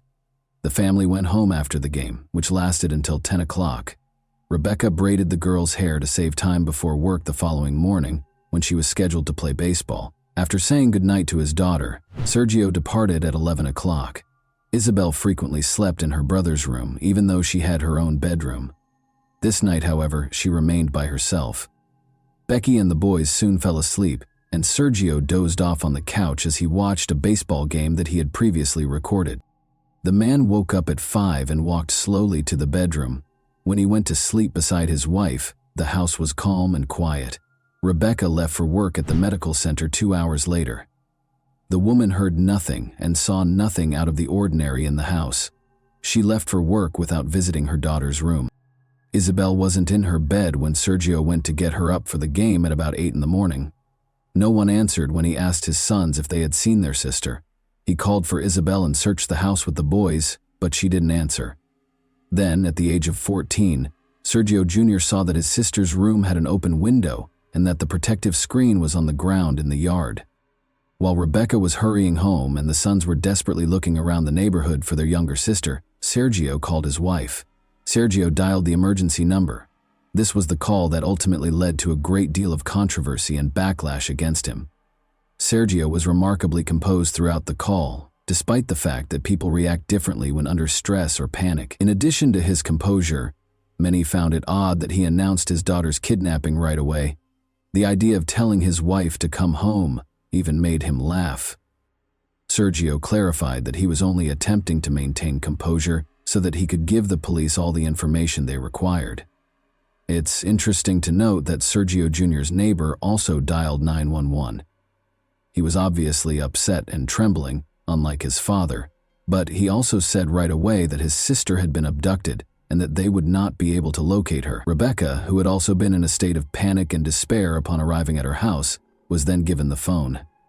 She was able to provide a detailed account of the attire her daughter was wearing prior to going missing. In fact, The girl's bedroom window had a protective screen on the ground in the yard when the officers arrived. It had a big hole in it, like it had been made with a tool. Soft toys that were always lying in the room beneath the girl's window were now strewn about.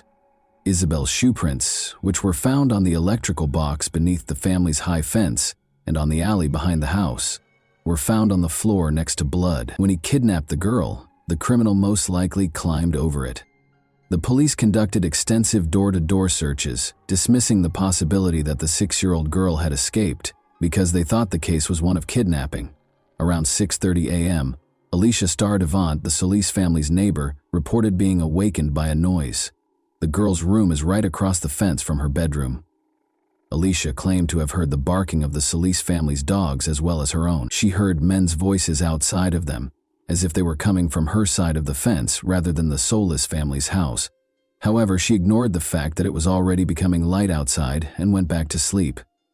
The men didn't whisper or lower their voices, according to Alicia, and she didn't even consider the possibility that there was a small child present. Only locals were permitted to pass through the checkpoint that the police had set up around the Solis family's home. Since children are typically killed within 100 meters of the scene of the kidnapping, the search initially concentrated on a small area surrounding the house.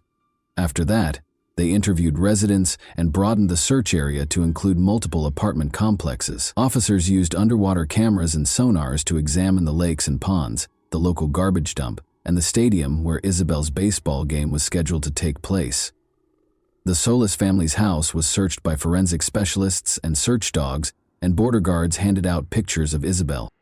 There is a significant likelihood that children who disappear in Arizona wind up on the Mexican border. Furthermore, 16 criminals who had harmed women and children resided close to the family's residence in 2012. At the time, they were all questioned and turned away. There was a theory that someone had followed the family after spotting Isabel playing with her brothers in the evening and kidnapped the girl from the house at night. Officers followed this lead by looking up the registration numbers of every vehicle in the parking lot. The family's home was close to surveillance cameras, which revealed an exceptionally bustling nightlife. A car belonging to a private security firm pulled up in the alleyway close to the house at 2:36 a.m. 10 minutes later, 2 more cars were spotted in the parking lot. All of a sudden, there were a lot of people walking around the house, some of them curious about the trash cans. A car sped around the corner next to the trash can an hour before the 911 call, but during the 10 hours of filming, the girl did not show up anywhere.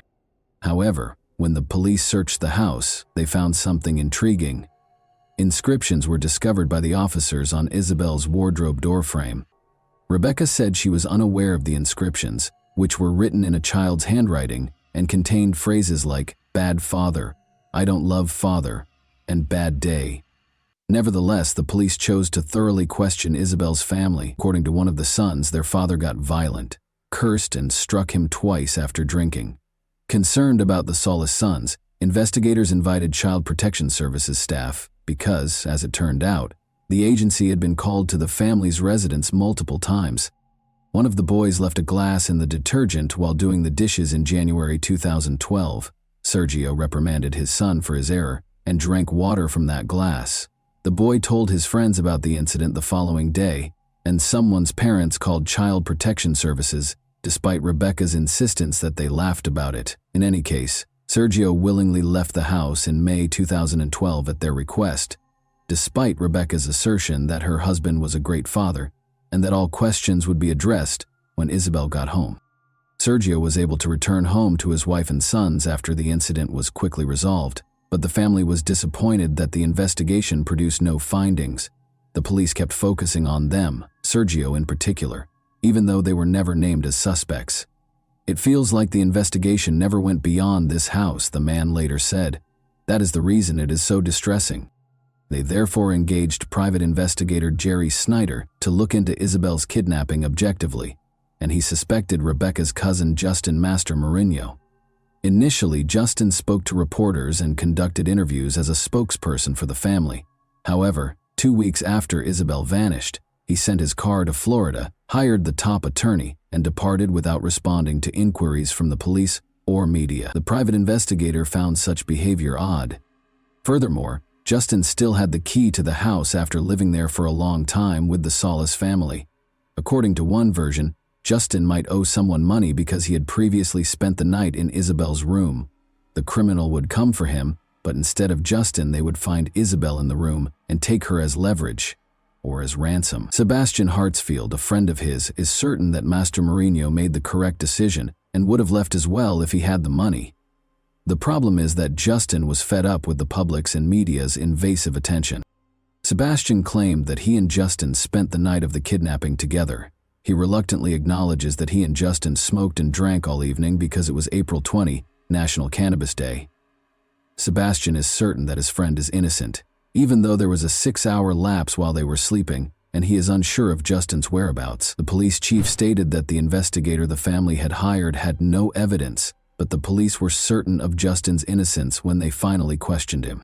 It is noteworthy that Sergio's daughter was abducted for ransom and that he was also suspected of owing money to criminals.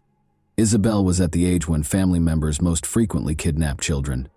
Sergio kissed her goodnight at 11 o'clock, the last person to see her after she was abducted from the house where only her family members were present. He failed the polygraph exam. Furthermore, the dog's nighttime barking serves as an indirect indication that a family member was involved.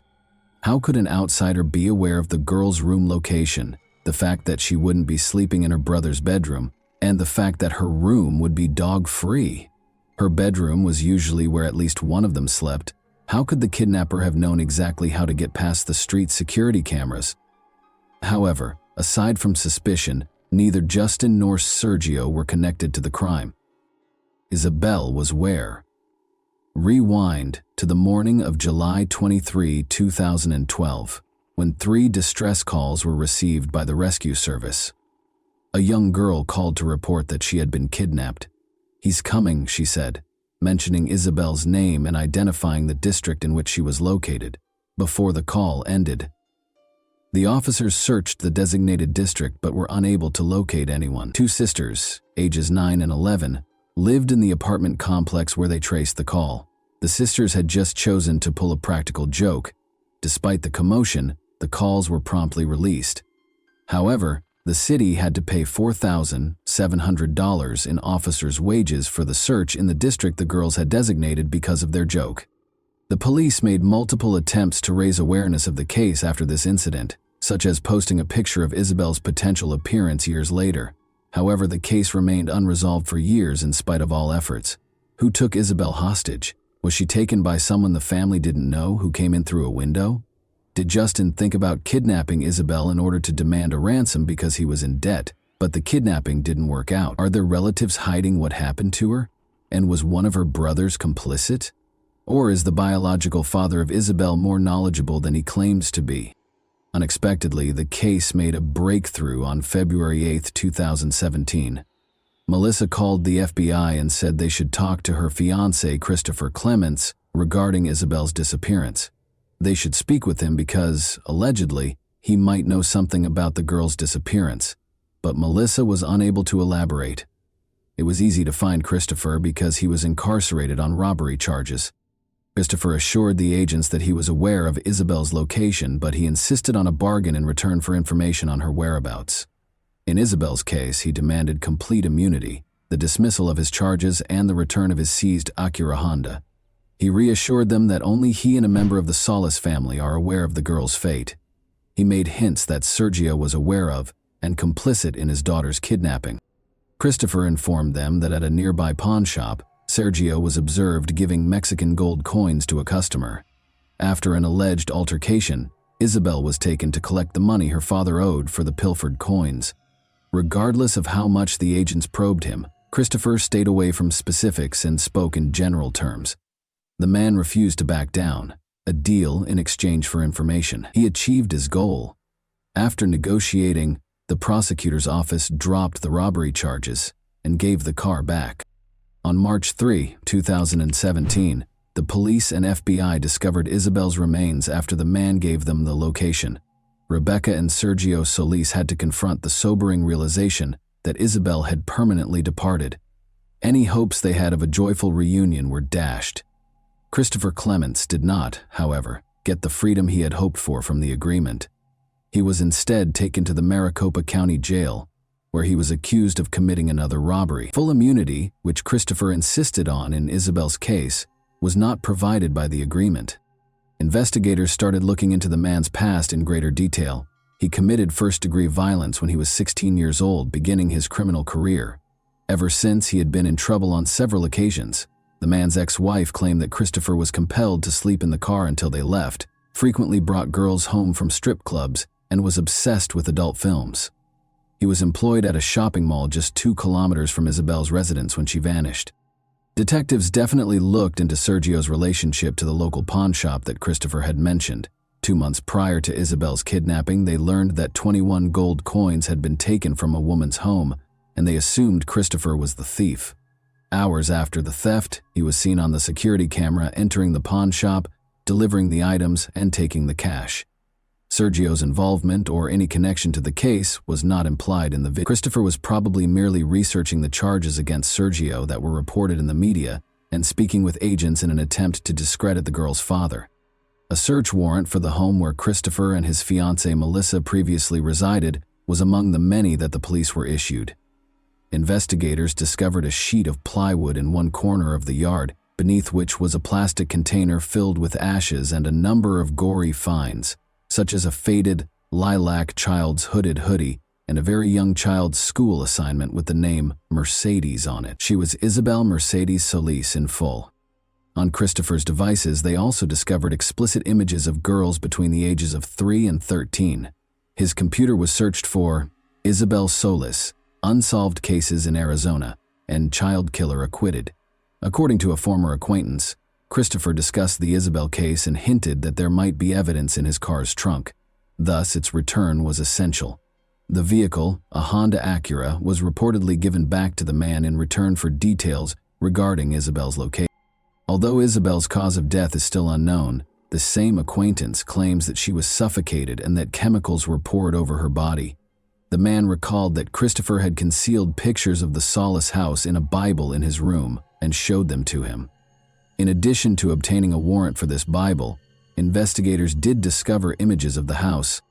After 2 months, the Tucson police chief declared that they had a suspect, Christopher Clements, 36, who was accused of 2 murders.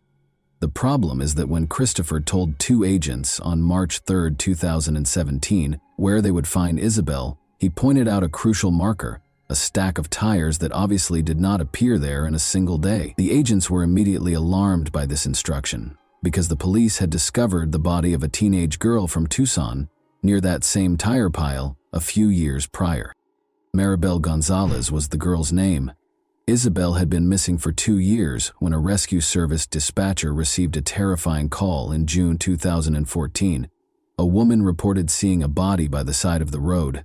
When the police arrived on the scene, they discovered a naked body buried beneath the tire pile, the smell of decay and evidence that someone had been dragged on the ground.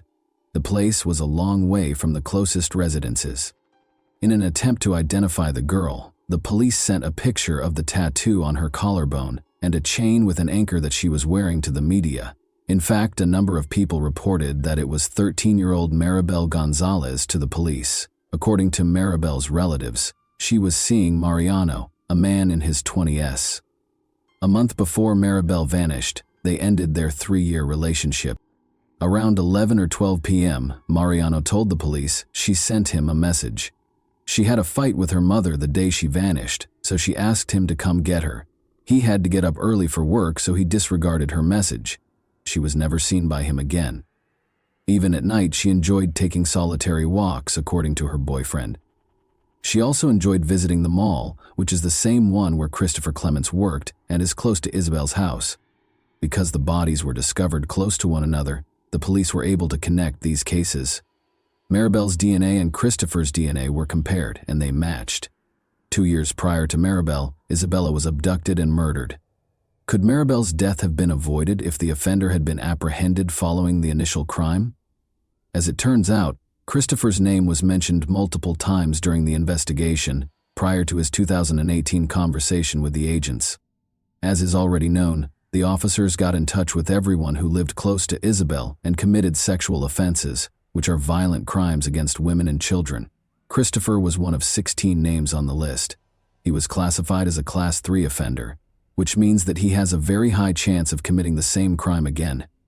He spoke with the police, but he clearly managed to persuade the officer that he was unrelated to the case. Maybe he had an alibi from his girlfriend. In addition, Isabel's parents requested that anyone who might raise suspicions, such as traders, distributors, advertising agents, unannounced visitors, or unexpected meetings, be remembered after Isabel vanished. Rebecca thought of the man who had shown interest in their red Acura right away. Despite his 2 visits, he never entered the house, and the woman was unaware of his name. It's interesting that during the interrogations, Christopher also brought up that encounter. On February 10, 2017, he told FBI agents this. He claimed that 2 individuals feigned interest in the vehicle. Actually, they had to confirm that Sergio actually resided at that address. Rebecca gave them her phone number and insisted that they speak with her husband Sergio about the possibility of purchasing from him. The men thus verified their desire. Christopher claimed that although he was aware of the visit, he had never gone to the Solis residence. However, he repeatedly used the pronoun we rather than they throughout the conversation, seemingly admitting that one of the men was actually him. With one exception, the woman described only one man who fit Christopher's description and drove the same car as him. Her account of the visit deviates slightly from her husband's account, but otherwise, it is consistent with Rebecca's account. What if this lead had been pursued by the police right away after Isabel vanished?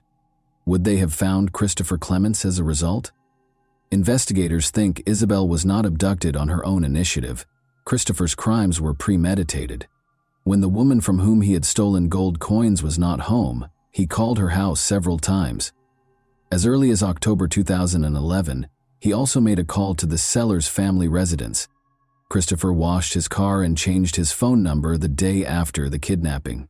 He usually pays about $10.35 to have his car cleaned, but this time he paid $110. However, since phone records connected Christopher to 2 crimes, changing his number did not help. The shoes that Christopher was frequently spotted wearing and even photographed in, but which none of the Solis family wore, matched the footprints discovered at the scene of Isabel's abduction. Investigators also examined images on his devices and discovered a small snapshot. It was a selfie of a man who resembled Clements, sitting in the front seat of a car, and a young girl who was lying on the back seat and looked a lot like Isabel. Rebecca and Sergio saw the picture. The woman acknowledged that the girl looked like Isabel, but the poor quality of the picture prevented her from being certain. When Melissa, his fiancée, saw the picture, she started to shake, despite Christopher's claims that the child in it was his son. The child did not seem like her own. The 1.5-year-old boy with the fair hair did not look like the child in the picture. Rather, it resembled a girl with dark hair who had her hair braided, a style that Isabel's mother had adopted shortly before the abduction. The defense contended that Christopher was not carrying his phone when he made those calls. The footprints were first identified as work boots, and the blood in Isabel's bedroom most likely existed prior to the kidnapping. In order to prevent the prosecutor from presenting evidence for both crimes at once, Christopher's attorneys were successful in their efforts to have the Isabel case and the Maribel case tried separately. But since he had already been convicted of Maribel Gonzalez's murder, this did him little good. He is still awaiting trial for Isabel's abduction. And that wraps up today's chilling story. If you enjoyed this video, don't forget to like and subscribe so you never miss a new upload. Also, let me know in the comments what part of this story shocked you the most. Thank you for watching, and I'll see you in the next video.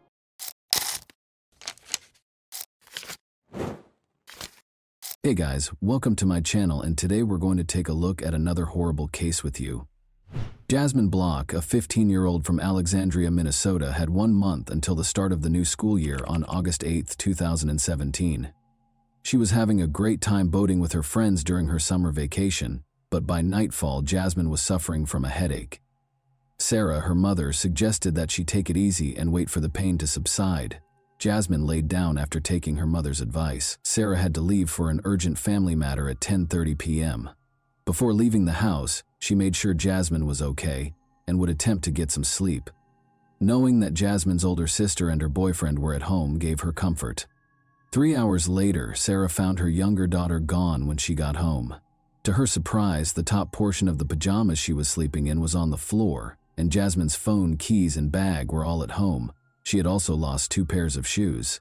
At first, Jasmine's family thought she had just gone outside to get some fresh air in the hopes that her headache would go away, because she had never left a note before. She wasn't in the house, though. Because her daughter was terrified of the dark, Sarah was certain that she wouldn't flee, especially at night. This indicated that she had been abducted. Sarah became so worried that she called the police. Hundreds of locals and the police joined the search for the missing teen in the days that followed. Posters asking anyone who saw Jasmine to report her whereabouts were displayed everywhere. The young girl found herself in the worst nightmare imaginable as the hunt for Jasmine went on. A family friend named Thomas Barker visited them that evening on August 8th while she was trying to fall asleep despite having a headache. Since she was a young child, Jasmine has known Thomas Barker, the 32-year-old father of her best friend. The youngest of his 6 children was born only a month ago, and he was married. Jasmine believed him when he told her that his son was having a breakdown of some kind, and that he couldn't manage it alone. In an attempt to soothe his son, Thomas asked if she could accompany him to their house. Even though it was late, Jasmine was unable to turn down his request, but she had a hazy feeling of danger during the ride. Her instinct was correct. The story about his son's breakdown was really a pretext.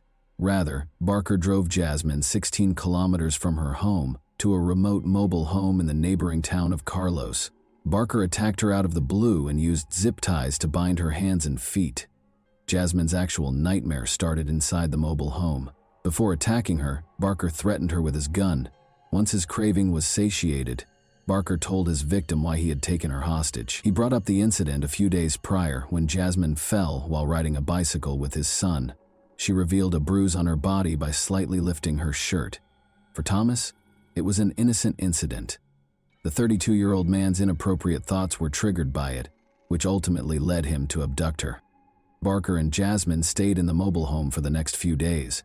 After 3 days, Thomas's old friend Joshua Holby, 31, and his acquaintance Stephen Powers, 20, arrived at the house, decreasing Jasmine's chances of escaping. Jasmine was mistreated by all 3 men, but Stephen in particular was not ashamed to participate in the abuse. Although Joshua didn't try to hurt her, he also didn't try to free her or call the police. Jasmine was kept in a utility room most of the time and made an effort to keep quiet out of concern that they would hurt her or worse. At intervals, they fed her fast food and water, and all 3 of them tried to kill her several times. Barker tried to kill Jasmine twice in the 13 days she was left alone with him.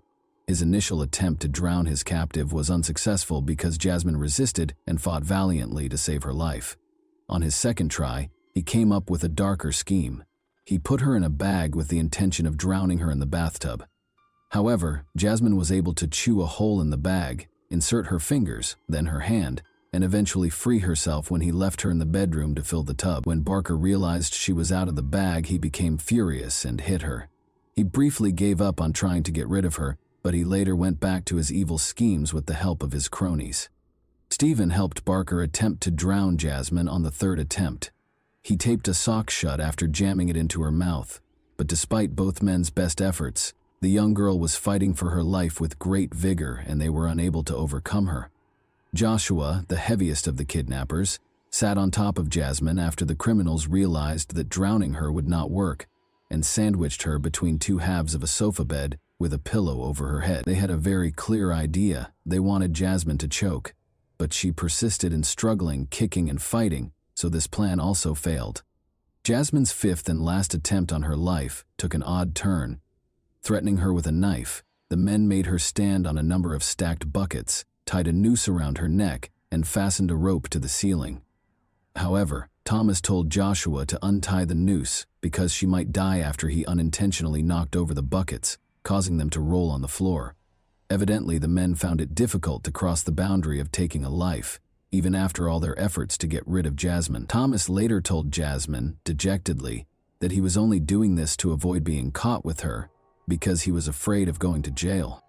The mobile home's door was unexpectedly knocked on almost a month after Jasmine was kidnapped. A policeman was circulating the neighborhood to ask about a theft that had nothing to do with the kidnapping. The policeman left after the 3 suspects, who were all inside the house at the time, declined to answer the knock. The criminals realized they needed to find another hiding place immediately following the officer's visit. After placing Jasmine in a sports bag and escorting her into their vehicle, they let her exit the bag. In an attempt to find a new place to hide the girl, they first went to a number of cornfields before setting up camp at an abandoned house in Grant County. Jasmine feared for her life at the hands of Barker and his cronies, and by this time she was certain that they had no intention of letting her go alive. But good fortune was on the girl's side. She had an opportunity because of the kidnappers' negligence and the forced relocation to a new location. The previous day, the men had come across a police vehicle while driving and quickly threw some illegal substances out the window. They made the decision to look for those substances at the new location and had to purchase supplies for both themselves and their captive. They left Jasmine sitting in another car, thinking she wouldn't go anywhere, and told her they would be gone for approximately an hour. Thus, Jasmine was alone for the first time in 29 days following her kidnapping. After waiting for approximately 5 minutes after Thomas's car had driven away, she plucked up the courage to get out and hurriedly jumped out. In the hopes of finding assistance, she hurried to the 2 closest homes, but they appeared to be deserted. She didn't even think twice before jumping into the water when she spotted a house across Thompson Lake. In order to swim more quickly, she removed her pajama pants and shoes. When she got to the opposite shore, she saw Thomas's car as she crossed a field and came out onto the road. Jasmine hurried to hide in the grass, keeping low and trying to control her labored breathing so she wouldn't be noticed. She was so relieved to discover that she had erred in putting someone she had never met before behind the wheel. Jasmine ran across the street and across the field to a house close by. On Tuesday afternoon, local farmer Earl Melcher was meant to be at work, but he had to go home because he had forgotten his tools. He saw something strange in the distance among the grass before he got into his pickup truck to return to work. He thought it might be a deer grazing his field from hundreds of meters away, but when he saw it was a girl, he turned on his car and headed in her direction. When Jasmine heard the car, she rushed to meet him. The man was astounded by what he saw when the girl arrived at Earl's pickup and opened the door. In a single breath, Jasmine exclaimed, "Call the police! I am Jasmine Block and I have been abducted." But Earl had already seen the girl's face on posters around town, so he knew who she was. For him, as a farmer and the father of 3 daughters, it was an incredible sensation. He turned on the car's heater, sat Jasmine down, and gave her a towel. He was going to take her to the hospital when he called 911, but the emergency dispatcher advised him to wait for the police. When the police got there, they saw an absolutely unbelievable scene. Jasmine yelled, "There's that car," as Earl assisted her in getting into the sheriff's assistant's SUV. "That car is there." Incredibly, Stephen Powers was just by their house at that precise moment. The suspect was immediately pursued by one of the officers, who jumped into his vehicle. Powers was taken into custody following a comparatively brief pursuit. Shortly thereafter, Joshua Holby and Thomas Barker were captured. Jasmine's family thanked the brave farmer who just so happened to be home on that fateful day in the days after she returned home. Earl received a reward of $7,000 from the police for helping to save the girl. "Thank you, Earl," said the police chief, praising his actions. "This world is a better place because of people like you." To which Earl replied respectfully, "Anyone could have called 911. I was in the right place at the right time by chance." Earl already knew what he was going to do with the reward money. He gave the money to Jasmine and her family and invited them to lunch. He clarified that, although the sum meant a lot to him, Jasmine's family needed it far more than he did. Their family and friends were shocked to learn that Thomas, Joshua, and Stephen were the ones who had abducted the girl, even though they had previous criminal records. According to Thomas's sister, she couldn't fathom how her brother, who has cerebral palsy and uses a walker, could have managed to kidnap a teenager. She added that she helped with the search for the girl, and that Barker's wife and mother even went to the house where he was keeping her, but they had no suspicions. Thomas Barker was given a 25-year prison sentence for his actions toward his son's friend a year after the kidnapping. He will spend the rest of his life listed as a violent offender. He can, however, apply for civil commitment after being released from prison, and, if accepted, he will live out the rest of his days in a specialized facility. Stephen Powers will spend 8.5 years, and Joshua Holby will spend 8 years behind bars. Even though the girl managed to get away, The 29 days that the three men held her captive had a profound effect on her. Never again will she be the same. Her words, "None of us will be." She has trouble sleeping because she fears nightmares, and every time she closes her eyes, she sees the faces of the kidnappers. Jasmine finds it difficult to trust people these days, so she withdraws from them. Fortunately, acknowledged Sarah, her mother, the world is not without kind people. Jasmine had the chance to visit a post-traumatic stress disorder specialist in Texas to try out novel therapeutic approaches. She brought 2 gadgets home from the meeting that have been effectively assisting her in managing her PTSD symptoms, anxiety, and nightmares. In addition to these resources, Jasmine says she has found comfort in talking to friends and creating art as a way to express herself. She is getting better every day. In order to support other girls who might have gone through something similar, she made the decision to share her story. Jasmine smiles and responds that she just wants everyone to know that she is doing well when asked if she has anything else to share. And that wraps up today's chilling story. If you enjoyed this video, don't forget to like and subscribe so you never miss a new upload. Also, let me know in the comments what part of this story shocked you the most. Thank you for watching, and I'll see you in the next video.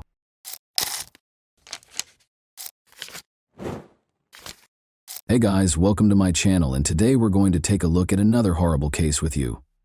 In the suburbs of Manchester, Karen Spooner and John Lewis, their children Jane, Nicola, John, and Jamie, were a typical family. In 1997, everything was different. In Britain, May 5th was a holiday, therefore kids were exempt from attending school. 11-year-old John and 8-year-old Jamie, the family's youngest sons, were having fun in a nearby supermarket parking lot. They were great friends even though they were 3 years apart in age. Despite their disagreements, John always looked out for Jamie. John was playing with pals that day when he failed to see his brother vanishing from view, but it didn't disturb him. An 8-year-old being bored and going home, or to see a friend, was not unusual. But his brother was still gone when John got home at around 6 o'clock. When the two brothers left the house at 8 a.m., Jamie had not been seen since. For Jamie, who enjoyed wandering the streets but frequently returned home to hug their mother or have a snack, it was highly unusual. Initially, no one was concerned, since they assumed the youngster was with his pals and had lost his sense of time. He was terrified of the dark, so they were sure he would return before dusk.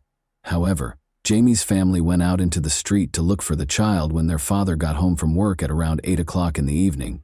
They went to every street where he liked to play, visited all of his pals, and called his name, but all they got was an echo. They went home exhausted and called the cops.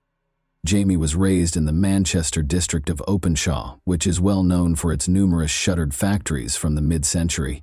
This implies that it is a somewhat dangerous but alluring area for a young adventurer to play. A number of worried residents joined the police search as they started looking through these structures. Karen asked anyone with information regarding her son's whereabouts, or who may have seen him, to call the police. The boy was short for his age of 8, she said, and he frequently wore clothes for children of 5 or 6. Jamie's family's anxiety drove them insane. How such a young youngster could go for his regular walk and not come home was beyond comprehension. As time went on and Jamie didn't show up, folks started to worry. Numerous calls and texts were sent to the police claiming to have seen Jamie in different locations throughout Manchester. However, all of these leads were later found to be untrue.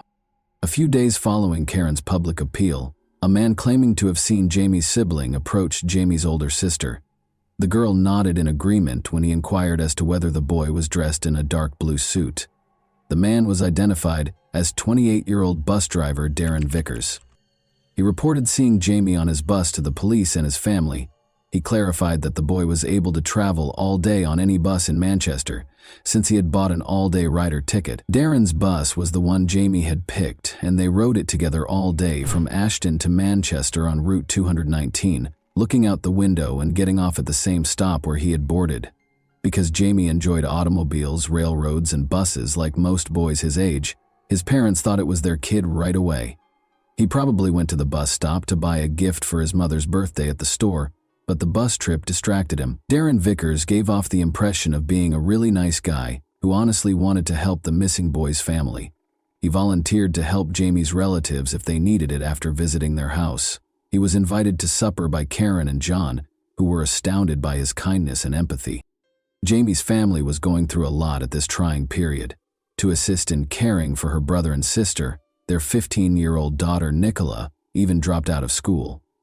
Darren sympathized with their predicament and offered assistance. By serving as their spokesperson, he attempted to lessen the load that had been placed on them. Speaking on the family's behalf, he encouraged anyone who may have seen the boy to call the police. He appeared to be a gift from God, and John and Karen had complete faith in him. On the other hand, the police did not fully believe that Darren Vickers was as amiable as he seemed. His story contained contradictions that made the investigators suspicious right away. First off, it was illegal to sell tickets to minors, so the boy could not have had the one that Darren claimed he had, allowing him to go all day on any bus in Manchester. Why then would the driver let Jamie accompany him for 6 hours? Out of compassion for a youngster who is enthralled with transportation, or for a worse motive? Other travelers on Route 219 also started calling the police. They claimed that Darren had misled them regarding Jamie's actions that day.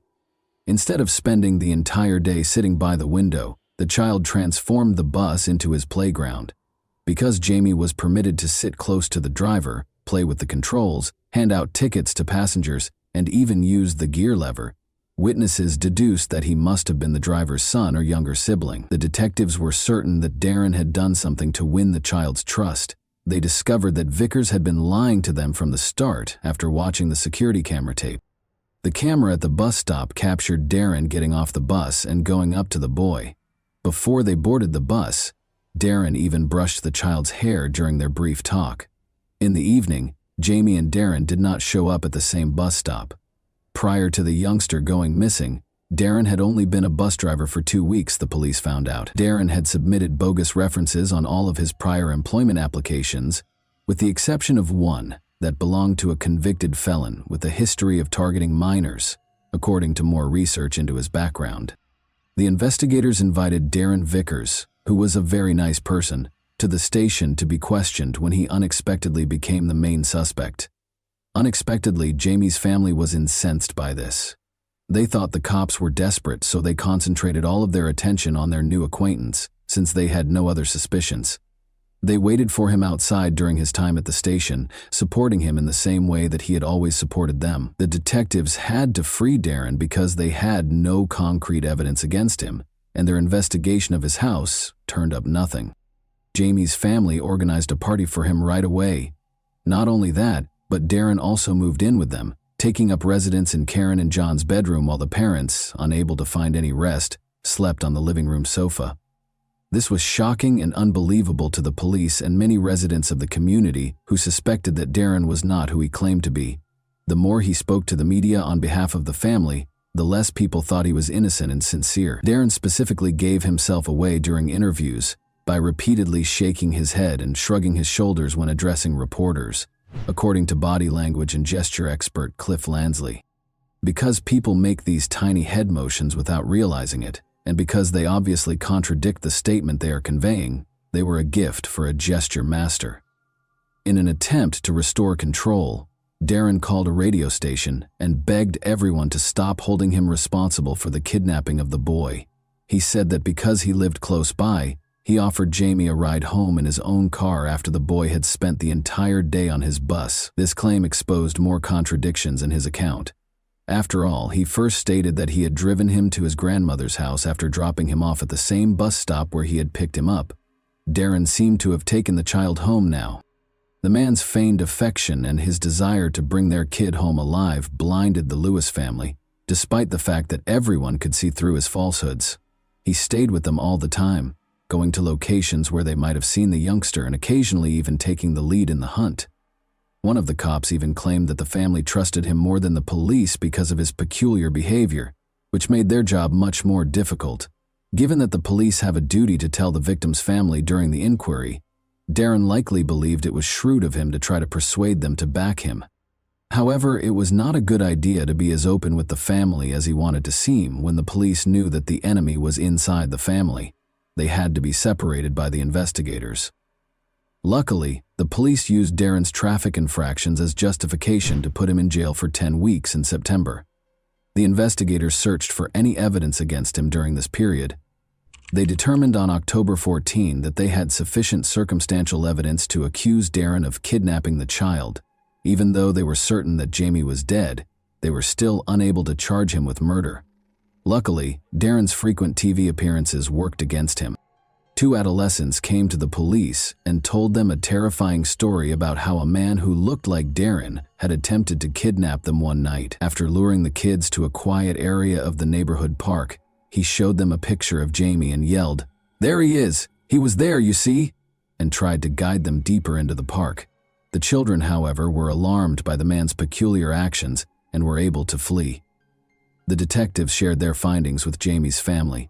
When Jamie's brother John told them a similar story, they were even more shocked. John held himself responsible for his younger brother's disappearance during this period. Darren became aware of this and began to show John more love by buying him gifts and supporting him all the time. But Darren took John to the park a few days after he moved in with the family, handed him a smoke, and said that his younger brother was there. However, John would wind up there himself if he spoke to anyone, and neither he nor Jamie would ever be seen again. John was frightened and startled by this confession, so he honored his oath and vowed to remain silent. It's interesting to note that the boy's older sister acknowledged that she was first uneasy about Darren's treatment of John. He obviously became attached to him, purchasing him a variety of things, such as a bicycle and pricey shoes, while utterly disregarding the older girls. Like the rest of the family, though, she soon came to feel that the man had been sent to support them at their darkest moments. The police and forensic specialists started searching the location that the teenagers had told them was where Darren had tried to lure them. Police found a jacket that matched Jamie's outfit and children's sports pants during the search. They discovered a piece of a jawbone when they took the garments to the lab for analysis and spread them out on the table to dry. According to experts who examined the bone, it was a human bone and belonged to a child between the ages of 7 and 9. The jawbone was identified as belonging to Jamie Lewis by subsequent DNA testing. Jamie's torso was eventually found in a secluded area of the park close to Stockport by the Reddish Vale Golf Course. A sizable percentage of the remains, nevertheless, were never located. The investigators came to the conclusion that Jamie was still alive when the murderer carried him to the spot, which was hard to get to. When Vickers gave his cellmate a different account, he was charged and in prison awaiting trial. He said Jamie was fatally struck after he fell and struck his head on a handrail in the bus. The bus driver threw him in the trunk and hurried him into the woods in a frenzy. The prosecutor, however, was certain that this account did not accurately reflect the events that took place. Even though it was challenging to pinpoint the exact cause of death due to the body's decomposition, Jamie's family's suffering persisted as the trial got underway. They were the targets of the murderer's horrible charges, in addition to being made to listen to what he had done to their son. Darren claimed to have a close relationship with Karen and that she was expecting his child. He also claimed that his father John killed Jamie. Even pictures of Darren and Karen touching hands were used as evidence by the defense lawyer. In order to show that Darren was lying and to stop the rumors that were spreading about her behind her back and creating repulsive graffiti on the walls, poor Karen had to submit to a DNA test. Darren Vickers was convicted guilty of kidnapping and murder by the jury following 7 weeks of trial proceedings. He was given a life sentence in jail with the chance of release after 25 years in April 1999. He unexpectedly asked to speak with the case's main investigator a day after the guilty verdict was handed down, and he admitted to killing, raping, abducting, and dismembering Jamie. According to the murderer's detailed account of the incident, Jamie called for his mother, but that didn't stop him from strangling him. He then made several trips back to the crime scene, most likely to dispose of the body pieces one at a time. Darren made this startling admission in the hopes of receiving a lighter sentence, but as his ruse backfired, he made a last-ditch effort to recover control by calling the media and taking back his confession. Another prisoner used a hammer to strike Darren in 2014. He suffered multiple severe head injuries. Despite spending some time in the hospital, the man recovered completely. In 2024, 3 years later, he is requesting a parole hearing. The police in the case pledged to do everything in their power to keep him from being released if the parole board determines that it is feasible. And that wraps up today's chilling story. If you enjoyed this video, don't forget to like and subscribe so you never miss a new upload. Also, let me know in the comments, what part of this story shocked you the most? Thank you for watching, and I'll see you in the next video.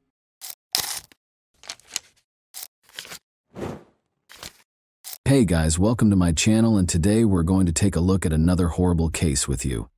Brigitta Unto was close to passing away when she got to the emergency room.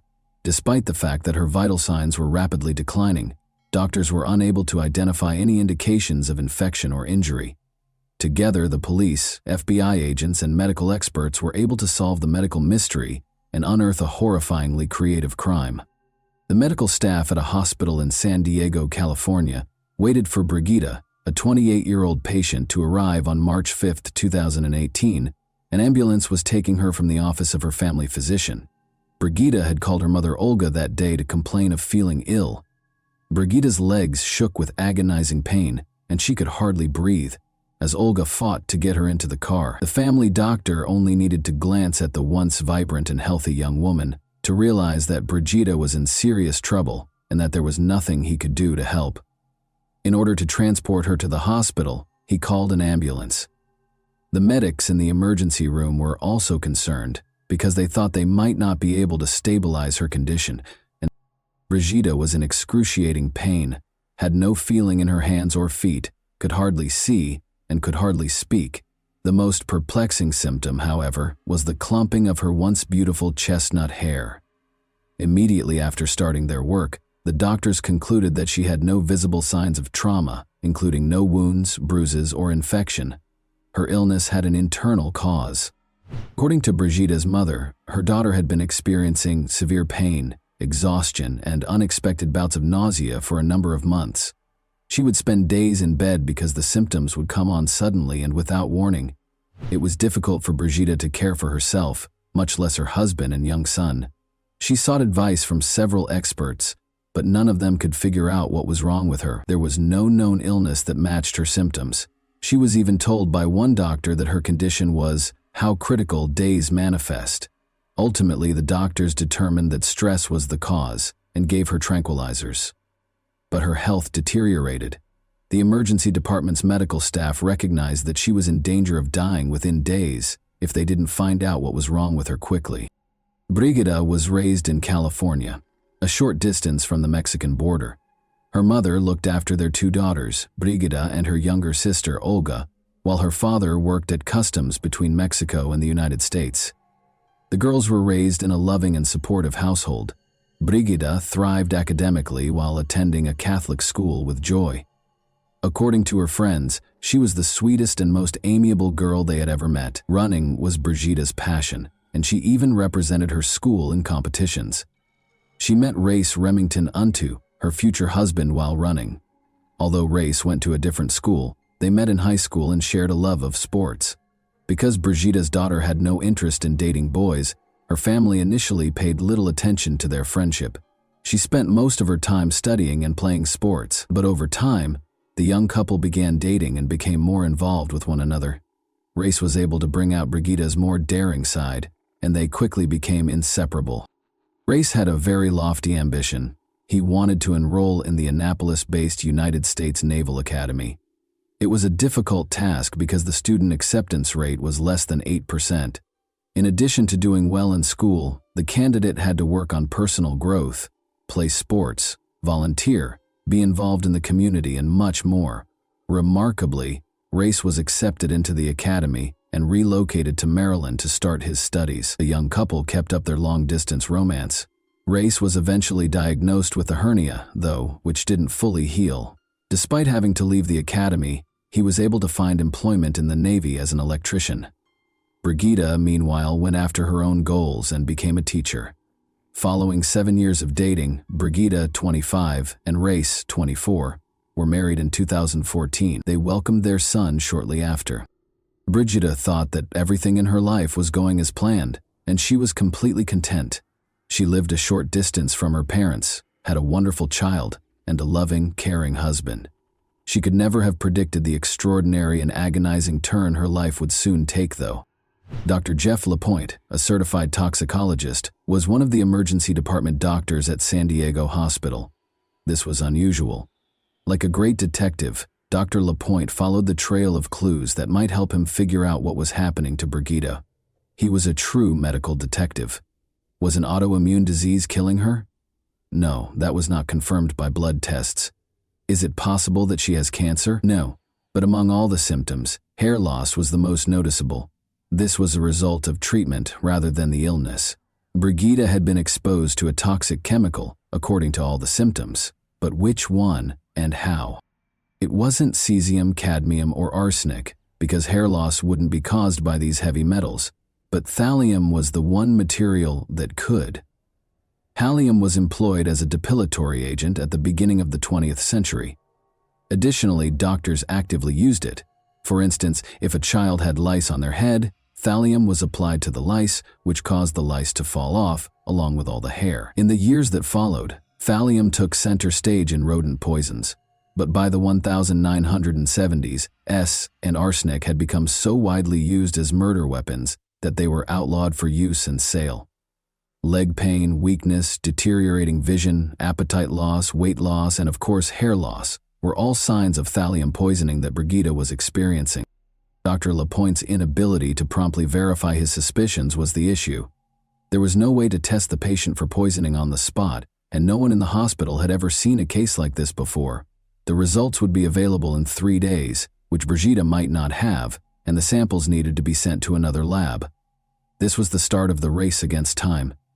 In order to get an expedited analysis, Dr. Lapointe began phoning each agency. The antidote would be desperately needed, even if the doctor's suspicions were confirmed and Brigitte had thallium poisoning. But getting the antidote, which was aptly named Berlin Blue, proved to be more difficult than he could have imagined. Since Berlin Blue is a blue pigment used in paints, we have all seen it. When creating Starry Night over the Rhone, Vincent van Gogh used it.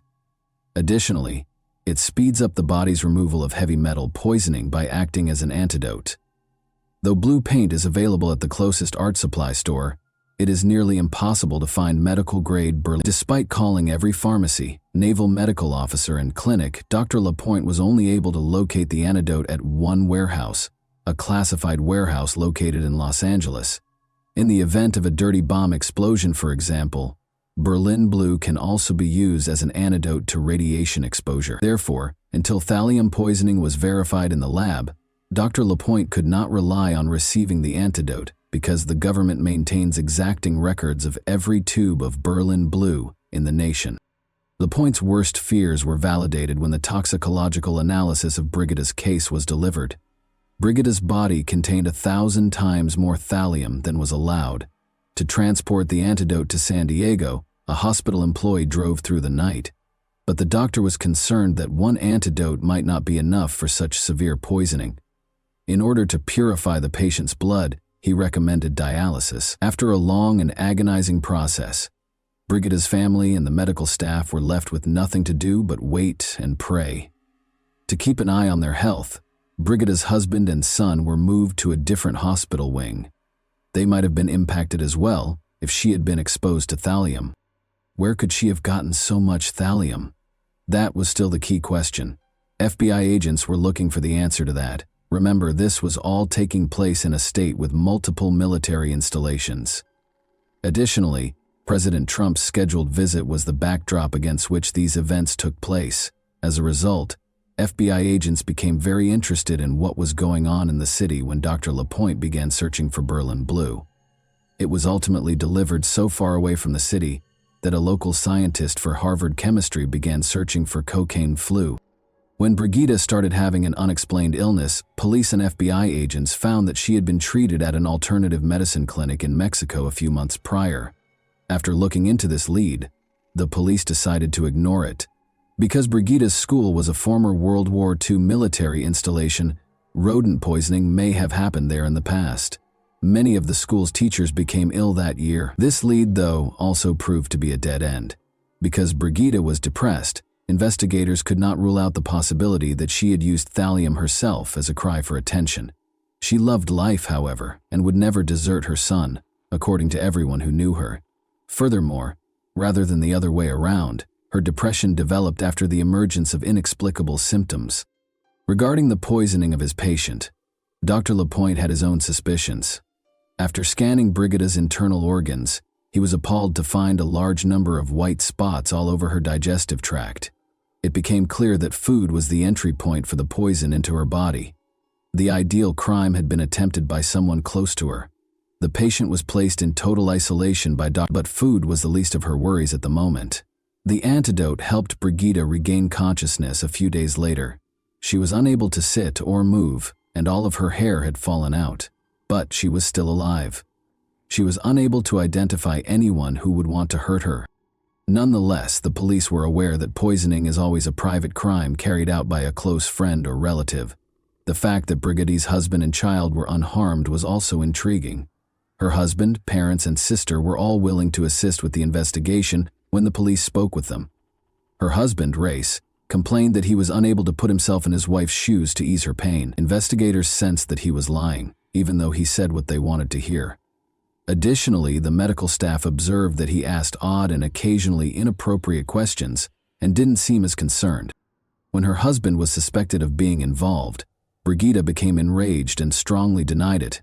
She maintained that Race had taken care of their son and taken her to the hospital while she was ill, and when she didn't have the strength to get out of bed, he would cook. But what the investigators discovered during their chat with Brigida gave them the chills. Race had a rather peculiar pastime.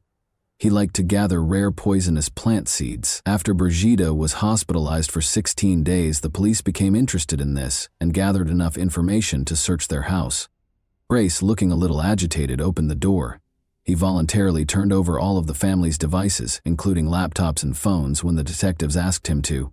They were unable to ignore the fact that the device's entire search histories had just been erased. The police discovered 2 books, Criminal Poisoning and The Poisonous Handbook, despite the purportedly erased data on his phone. The Poisonous Handbook claims that thallium allows the poisoner to manipulate the rate at which their victim perishes. As the patient gradually deteriorates for unclear reasons, the poisoning manifests as a medical mystery. Race's vehicle yielded even more fascinating findings. In a tiny compartment in the spare tire, they discovered a packet of exotic seeds and an acetone canister. Additionally, just before the police arrived, their mother saw Race throw away a black garbage bag, which Brigida's sister handed over after retrieving it from the trash can. Receipts for exotic seeds, including cerebrodollar, prayer nuts, and tick seed, as well as a variety of equipment for grinding and filtering them, were found inside. Stated differently, everything required to produce rare poisons. The man had clearly already tried to crush tick seeds to extract ricin, a poison that is poisonous to mice but harmful to people if swallowed or inhaled. Although the detectives' suspicions increased, no thallium was discovered in the car, yard, or house. As a result, Race could not be arrested. They had no choice but to inform Brigida of their suspicions and request that she refrain from going home. Despite her continued incredulity, she did not object to the investigation's continuation. As they dug further, the investigators found a potential motive for the murder. One of Race's lovers thought he was a widower. He misled her by saying he was a Navy SEAL and that he wanted to work in the poisoning division of the FBI. Race led a double life, going so far as to have another affair and confessing to the woman that he was married. He didn't think twice about taking his young son on their dates, and the boy had become so attached to the woman that he called her mom. But in order to avoid having to share custody of their son, he wished that his wife would be struck by a bus. Why the woman wasn't alarmed by this is unknown. Even so, it was obvious that the man wanted to break up with Brigida. However, as a devoted Catholic, she had informed him prior to their marriage that she did not support divorce and that their union would be lifelong. Her unfaithful husband taking this ending so literally was not something she could have predicted. Race was asked to take a polygraph test by the detectives, but he failed horribly.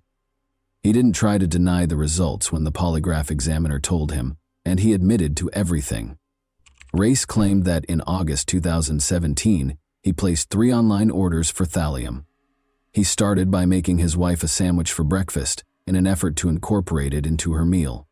He used her weight to determine the thallium content. Brigida felt ill the following day, but it didn't kill her. She began to get better. Race increased the amount of thallium in the soup by a small amount in December of that year. Once more, he failed to get the desired result. He concealed the poison in a sandwich once more, in January, and increased the dosage fivefold. He planned to murder Brigida in a few days. She started to lose her hair, felt awful, and was in terrible pain, but she persisted in fighting for her life. Race confessed and was taken into custody. He entered a guilty plea to 3 attempts to kill his wife 8 months later. His attorney attempted to claim that Race's judgment was impaired due to a spinal injury he sustained while serving in the Navy. This defense, though, was ineffective. He was given 3 life sentences, ranging from 21 years to life, on March 14, 2019. In October 2033, he might be eligible for parole. He will only be incarcerated for 14 years and be released before turning 42, if he is fortunate enough to be successful in his first attempt at freedom. Brigida finally had the opportunity to speak to her husband directly during the trial.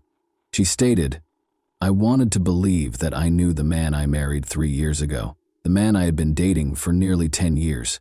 I wanted to believe that he would never harm me. I am horrified by the thought that he could be responsible for attempting to kill me. How could you do this to the mother of your child? Why do you think you have the right to decide that I am not a worthy mother for your son? How could you decide that the way to end our marriage is by slowly killing your wife, watching her suffer for months? I cared for you, and I loved you." Brigida gets cold sweats every time she thinks about the incident. She was lying in bed feeling ill. Her spouse brought her a peanut butter sandwich. Climbing onto the bed, their young son requested a bite. Race yelled at her to stop giving him any right away. Although Brigida is unsure if the sandwich contained thallium, she thinks her son was at least close to getting seriously poisoned. Brigida eventually got a divorce from Race, even though she was reluctant to acknowledge it. She continues to experience nerve damage, leg weakness, and persistent exhaustion. She is slowly getting better, though, and has resumed her job at a special education school. She acknowledges that finding a way to connect with each student is now much simpler for her. Once unable to walk, Brigida is now trying skydiving, running, and living life to the fullest. And that wraps up today's chilling story. If you enjoyed this video, don't forget to like and subscribe so you never miss a new upload. Also, let me know in the comments what part of this story shocked you the most. Thank you for watching, and I'll see you in the next video.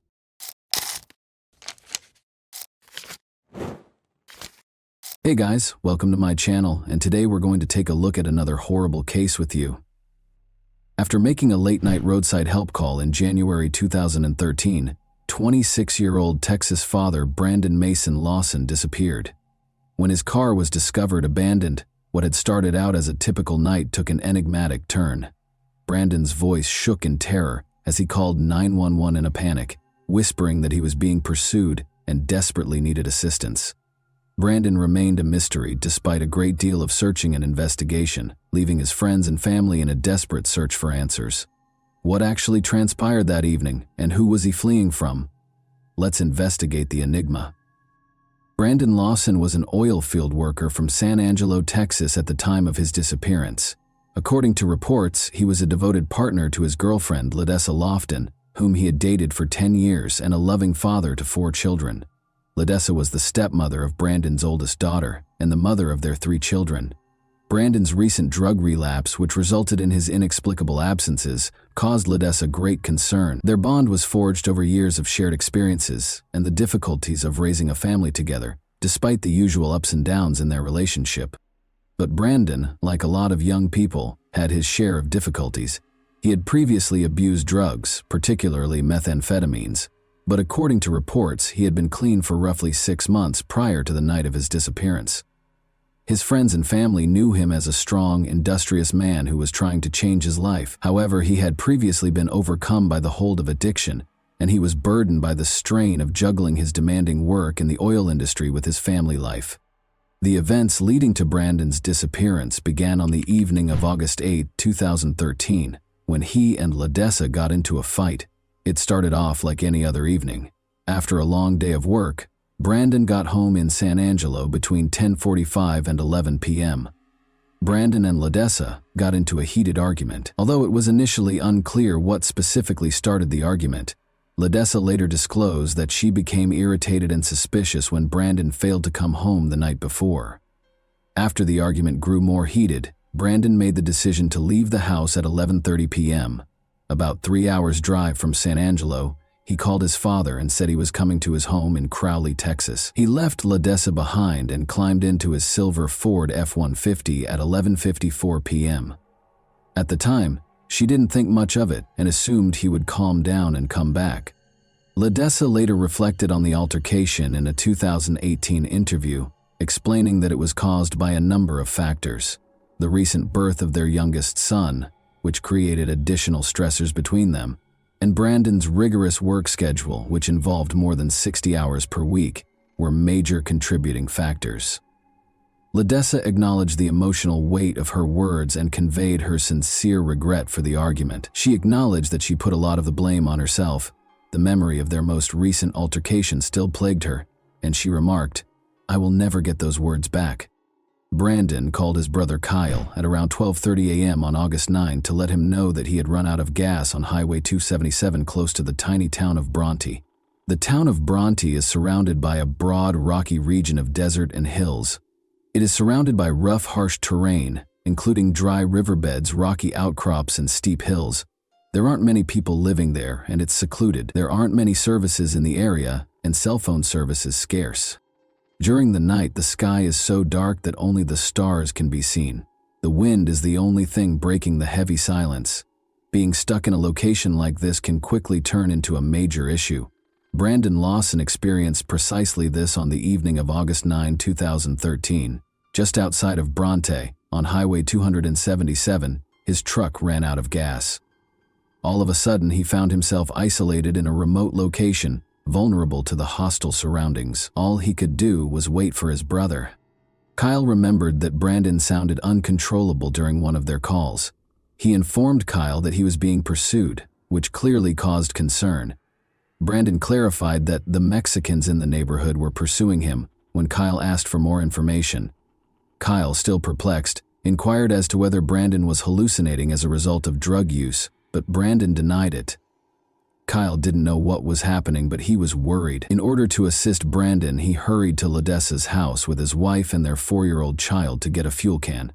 Kyle continued to try to contact his brother while they were driving. However, Brandon never seemed able or willing to engage in a full conversation when they spoke. Kyle tried his hardest to communicate and gain a comprehensive understanding of Brandon's predicament, but their brief and fragmented exchanges added mystery to an already perplexing situation. One of the most important and perplexing pieces of evidence in the case is the distressing 911 call that Brandon made at 12:50 a.m. Due to routing errors, the 911 call was sent to a nearby nursing home in Robert Lee, Texas. Brandon's voice was erratic and panicked during the call. Some phrases stood out among his difficult-to-understand words. The dispatcher tried to question Brandon, who was obviously perplexed by the call, but his answers were jumbled and ambiguous. He appeared to be in a panic and said that he was being chased into the woods and that he needed help right away. Even though the call was unclear, it was clear that Brandon was upset and thought someone was chasing him. The phone logs that precede Brandon's disappearance are broken down as follows. Kyle left a voicemail at 12:51 a.m. after Brandon claimed he was being pursued. After their argument, Brandon attempted to call Ledessa, but was unsuccessful because she had left her phone in her car. When Kyle's wife called Brandon as well, and Kyle called him again without getting a response, the urgency increased. Brandon called his neighbor at 12:57 a.m., but this did not provide any answers. Brandon was contacted by a nursing home dispatcher regarding his previous 911 call at 1:04 a.m. Brandon then called Kyle 3 more times at 1:09 a.m. He informed Kyle that he was bleeding while running through a field during one of these calls. In a subsequent interview, Kyle stated that he didn't believe Brandon was gravely injured. He thought his brother had just tripped or been in a small mishap. Brandon then called Kyle one last time at 1:15 a.m. This would be the final calls he made from his phone before it became silent. That night is depicted as chaotic by this series of calls. Brandon was obviously in distress and was attempting to contact his neighbor, brother, girlfriend, and even 911. However, meaningful communication was almost impossible because of bad cell reception, his panic, and perhaps the hazardous and dark terrain. The uncertainty surrounding his last moments was further compounded by the confusion between his calls and his family's efforts to find him. When a truck driver called to report that Brandon's truck was parked dangerously on the side of the road, a Coke County Sheriff's deputy arrived at the scene at around 1 a.m.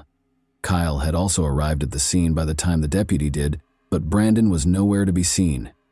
During a phone conversation with Kyle at 1:18 a.m., Brandon claimed to be able to see both Kyle and the deputy from his hiding place, saying, "I can see you. I'm right here." However, neither Kyle nor the deputy were able to see Brandon anywhere near the truck or the surrounding area, which further complicated the situation. Kyle believed Brandon was attempting to elude the police because he had an active warrant for his arrest in Johnson County on a charge of drug possession with intent to deliver. Brandon didn't want to be caught, he reasoned, especially since the deputy was already there. Kyle and the deputy didn't have all the information necessary to comprehend what was actually going on, because they were unaware that Brandon had called 911 earlier. Later, Kyle stated that he didn't believe he was in danger. Kyle made the decision to drive a short distance up the road after speaking with the deputy. After the deputy left, he parked farther down in the hopes that Brandon would emerge from hiding. After waiting there for 30 to 45 minutes, Kyle decided that everything was okay and departed for San Angelo. When Brandon failed to appear, Kyle went back to the location where his truck had run out of gas at around 5 in the morning on August 9. Once more, Brandon failed to show up when he called for his brother. A deputy reported that a small private search team had been assembled to find Brandon on August 11. A few days later, they searched until about noon without discovering anything significant, having begun at about 8 a.m. The only hint they found was a tiny spot beneath a tree where it appeared someone had taken a seat. This location was visible from his truck and near the road. There were no additional indications of Brandon or his whereabouts, despite Kyle and the search team's best efforts, leaving his family with more questions than answers. Many theories have been proposed in the years following Brandon's disappearance. Some stem from the peculiarity of his last phone conversations, while others are based on the case's facts.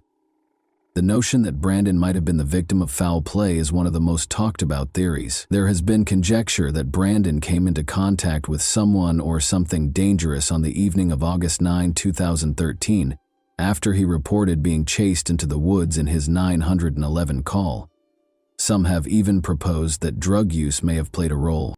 People question whether Brandon was in danger, possibly a drug deal gone wrong or a run-in with violent people while stuck on the highway, given that he had used methamphetamines just before the incident. But this theory is called into question by the paucity of evidence.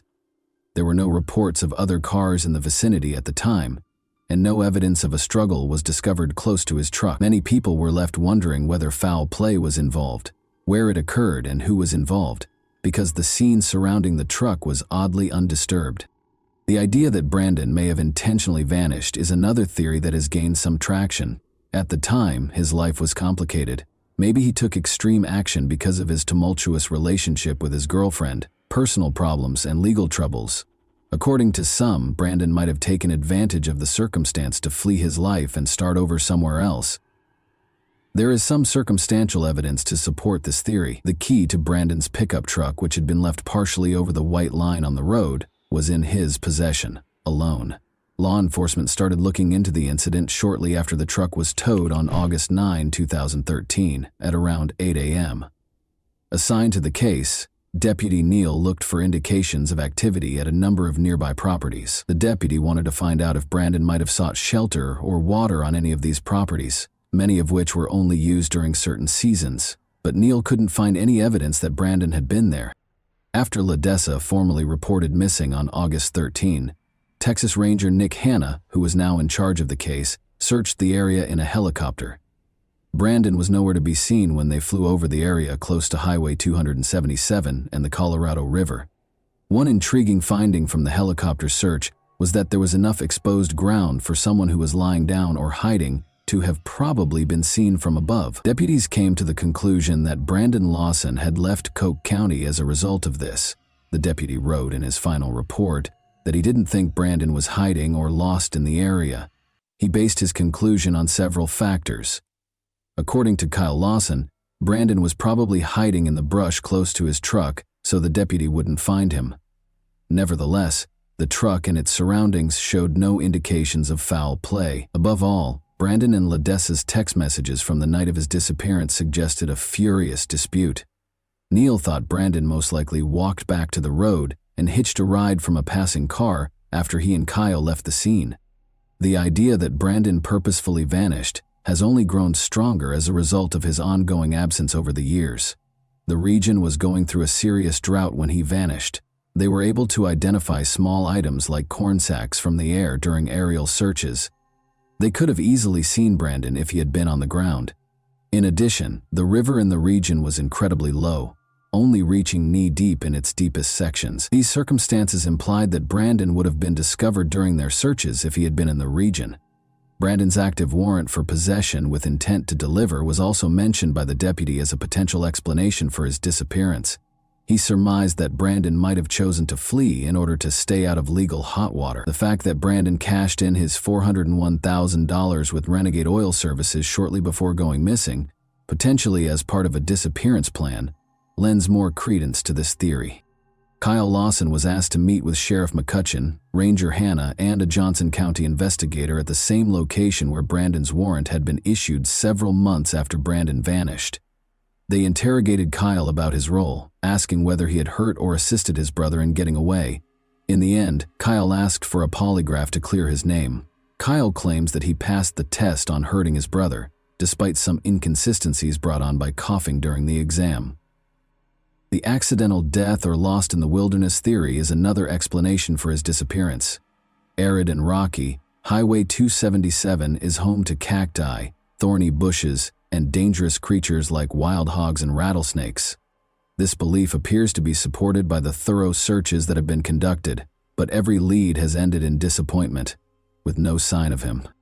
According to the final theory, Brandon's recent use of methamphetamines may have caused him to suffer from drug-induced hallucinations or paranoia. Severe paranoia, disorientation, and unpredictable conduct are all possible side effects of methamphetamine, especially if the user has been up for a long time. Brandon may have fled into the wilderness in a confused state, and his references to people chasing him may have been the product of a drug-induced hallucination. The term paranoia describes a strong mistrust or fear of other people, frequently coupled with illogical ideas or convictions that someone or something is trying to hurt them. Even when there are no actual external threats, paranoia in the context of drug use can show up as an elevated sense of threat or danger. Brandon's strange phone calls may be explained by this theory, but it doesn't address the question of what happened to him after he fled his truck. Did the weather get to him? Did he get stuck somewhere inaccessible or fall into a ravine? His family was left in a difficult position after Brandon Lawson vanished, caught between hope and the harsh realities of life. Brad Lawson, his father, struggles with mixed feelings. He is plagued by nightmares in which Brandon is still alive, possibly coerced into slave labor by a cartel. Even though he is aware that the likelihood of Brandon surviving is remote, the possibility of foul play seems limitless, and Brad can't get rid of the thought that his son might still be out there somewhere. Is it possible that Brandon was being followed that evening? Did he encounter death when he entered private property? Or was it a crime of opportunity, where someone walked by, saw his weakness, and took advantage of him? Lisa Lofton can't stand the uncertainty. She worries that her kids won't ever know what happened to their father when they grow up, get married, or even start a family of their own. She is troubled by the memory of that night, particularly the altercation they had before he vanished. She battles this guilt every day after hurtful words were exchanged. The odd 911 call Brandon made that evening serves as their final connection to him. It serves as a painful reminder of his last moments for Ledessa and her kids. His two older daughters try to understand his words as they listen to the recording on YouTube, but it only makes their heartache worse. Brad is adamant that his son did not simply flee. He contends that Brandon was not forced to leave his family because the arrest warrant was insufficient. Brandon was always prepared to accept the consequences because he had previously dealt with legal issues. He actually had plans for the future, including beginning a new job the Monday after his disappearance that would pay more and come with the fact that none of Brandon's possessions, including his phone, wallet, keys, or even his shoes, have ever been located only serves to further complicate matters. How someone could vanish so totally without leaving any trace is beyond his brother's comprehension. The family's suspicion that foul play was involved is only strengthened by this. Ledessa is hopeful that someone will eventually come forward because she thinks that someone out there is aware of what happened to Brandon. She is still plagued by unresolved questions, such as the identity of the dispatcher who spoke to Brandon that evening and the trucker who reported his pickup. Ledessa thinks that these individuals may possess important hints that could ultimately clarify what transpired. Ledessa can't help but notice the ominous tone of Brandon's 911 call, even though she tells herself that his disappearance might have been an accident. She finds it hard to accept that someone would hurt the man she cherished so much. Help Find Brandon Lawson, a Facebook page created by Brandon Lawson's friends and family, has received a lot of support and attention since it was created. The page has more than 2,000 followers as of 2024, indicating that Brandon's unsolved disappearance has generated a lot of interest and concern. This website is a vital resource for disseminating news, details, and appeals pertaining to Brandon's case. It gives Brandon's family members a place to communicate with supporters, reminisce about Brandon, and coordinate efforts to keep his story in the public eye. The page encourages anyone with information regarding Brandon's whereabouts or the circumstances surrounding his disappearance to come forward, and plays a crucial part in the ongoing search for answers. Paula Boudreau, Ledessa's hired private investigator, has also been putting in a lot of effort to find hints. The sizable community that follows the Help Find Brandon Lawson Facebook page frequently provides her with leads. Boudreau has encountered challenges while searching the land with cadaver dogs and helicopters. On their property, some landowners have refused to permit searches. Prior to 2022, there had been no leads or noteworthy advancements in the hunt for Brandon Lawson. But at Brandon's last known location, a small search team made a breakthrough in early 2022. They notified the authorities after finding a pile of his clothing. Human remains were discovered nearby shortly after. The Help Find Brandon Lawson Facebook page announced in October 2023 that the clothing discovered and initial DNA results suggested the remains were probably Brandon's. To compare the genetic markers from the remains with Brandon's father's DNA, more tests were being conducted. The Texas Ranger in charge of the case said he was cautiously optimistic that the remains would be identified. There have been no new developments regarding the identification as of October 2024. 11 years have passed since Brandon vanished, and his family is still looking for answers. Unfortunately, because of their advanced state of decomposition, these remains have not yet been definitively identified, leaving little material for identification. A portion of the remains are destroyed each time a sample is taken out and examined. For upcoming DNA testing, it is therefore imperative to preserve as much as possible. In an attempt to extract enough DNA, the remains have been sent to 2 labs, but the results have been negative thus far. The family is unable to provide additional information regarding the investigation's current status or the other options the Texas Rangers were considering in June 2023 for identifying the remains. The finding of Brandon Lawson's remains is likely to put an end to the tragic and enigmatic case of his disappearance. Even with this possible resolution, there are still a lot of unsolved questions regarding what happened that evening. Even though they are thankful for some closure, his family might never find all the answers they are looking for. The anguish of not knowing a loved one's fate and the unpredictability of life are both highlighted in Brandon's story. It highlights the necessity of continual enhancements to search and rescue operations, particularly in isolated regions such as West Texas. The memories of Brandon Lawson will live on in the hearts of his loved ones and everyone who has followed his tragic story, even though the whole truth may never be known. And that wraps up today's chilling story. If you enjoyed this video, don't forget to like and subscribe so you never miss a new upload. Also, let me know in the comments what part of this story shocked you the most. Thank you for watching, and I'll see you in the next video.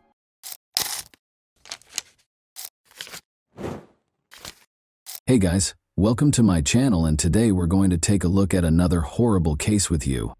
The nation was rocked by the disappearance of Adam Walsh from Hollywood, Florida, on July 27, 2981. He vanished from a nearby Sears store, and the ensuing investigation was beset by misunderstandings and errors, leaving detectives frustrated and with dead ends. Adam's family was left in despair when police were unable to piece together a clear timeline or motive despite a plethora of leads. What serious errors occurred during this investigation, and how did the pursuit of justice come to a standstill? let's examine the specifics. Reeve and John Walsh welcomed Adam Walsh into the world in Hollywood, Florida. He was a normal child who made his parents happy, loved baseball, and was quiet.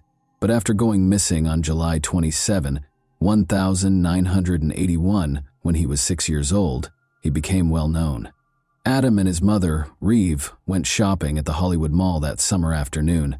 They went directly to the Sears store after entering the mall via the north entrance. Reeve was there with a specific goal in mind: to ask questions regarding a lamp that was for sale.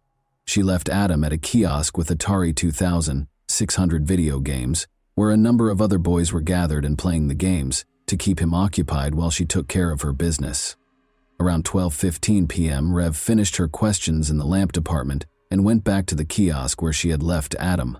Adam and the other boys were gone, and she was shocked to find this out.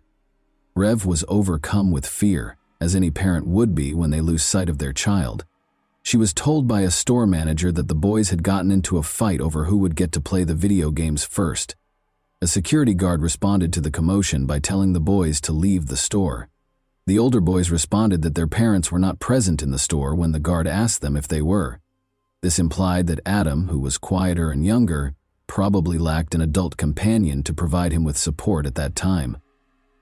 Adam was a shy kid, and Rev later surmised that he might have been too scared to speak up when the security guard was questioning him. She thought the guard likely didn't realize Adam was alone, because he thought he was one of the boys.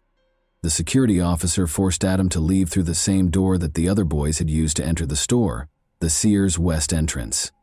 Adam's parents were increasingly worried about his safety after he went outside because they thought he had lost contact with the group and was now alone in a strange place.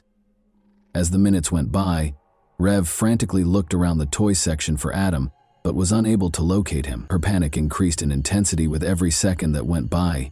She asked the store staff to shout his name over the loudspeakers in a last-ditch effort to find him, hoping that if Adam heard it, he would come back to her. She kept searching the store, calling out his name and searching every hallway in the hopes of finding him while she awaited a response. She happened to run into Jean, her mother-in-law, who volunteered to assist in finding Adam right away. They searched the store together, asking staff and other customers if they had seen him. But after searching for more than 90 minutes, and calling on Adam several times without finding him, Rev realized that time was of the essence. She had a growing fear in her heart that something horrible had occurred. She made the difficult choice to call the Hollywood police at 1:55 p.m. with a heavy heart and a sense of urgency. She had no idea that her worst nightmare was going to come true. A massive search for her son was launched in response to this call, with ground crews searching the area for any hints and helicopters hovering overhead. A horrifying find was made in a drainage canal next to the Florida Turnpike, close to Vero Beach, on August 10. On closer examination, two fishermen saw what appeared to be the head of a baby doll floating in the water, but it turned out to be a child's detached head. They called the police right away, horrified. The Indian River County Sheriff's Office sent Detective Ralphie Latimer Jr. and a deputy to the scene to conduct an investigation. Regretfully, no additional remains were discovered during the canal search conducted by divers from Indian River County and St. Lucie County. Adam's parents, meanwhile, continued to hope that their son was still alive. They were left to look for him by themselves, heartbroken and feeling totally powerless. The FBI's National Crime Database at the time allowed reports of stolen vehicles including horses, but there was no mechanism in place for missing children. Because of this, law enforcement was unable to communicate important details about missing children, giving the impression that Adam might be anywhere. Adam's parents made a public plea for their son's safe return on the Good Morning America television show on the morning of August 11th, in the hopes that their message would strike a chord with viewers and inspire anyone with information to come forward. They shared their anguish and desperation. Additionally, they promised a $100,000 reward for any leads that could lead to Adam's location. This outreach emphasized the gravity and urgency of the situation and was a component of their attempt to engage the community in the search. The medical examination was essential in identifying the recovered remains as the investigation progressed. Adam's dental chart and the severed head discovered in the canal were thoroughly examined by the coroner's office. One notable similarity that emerged from this comparison was a filling on the cheek side of a lower left molar. This distinctive dental feature verified that the remains were, in fact, those of Adam Walsh. The coroner then conducted an autopsy to ascertain the cause of death. Adam had died from asphyxiation, according to the examination, which indicated a lack of oxygen because of an obstruction of the airway. This suggested that the act was violent and planned. In addition, the condition of his remains indicated that Adam had most likely passed away a few days prior to his head being found. Adam's death was officially declared a homicide by the coroner, which horribly confirmed the worst suspicions. Despite thorough searches of the canal and the surrounding areas, the remainder of Adam's body was never found, which presented a major challenge to the investigation. The nation was shocked when Adam's head was found 130 miles from his Hollywood home. People were saddened and deeply disturbed by the heinous crime. The way the Hollywood Police Department conducted the investigation into their son's disappearance infuriated John and Reeve Walsh. They believed the case was not handled with the necessary urgency from the beginning, which resulted in a disjointed response that made them feel powerless. John took action to bring attention to Adam in those early days. He held press conferences, distributed flyers featuring Adam's photo, and contacted the local media to request information. In addition to finding Adam, they wanted to force a more exhaustive police investigation.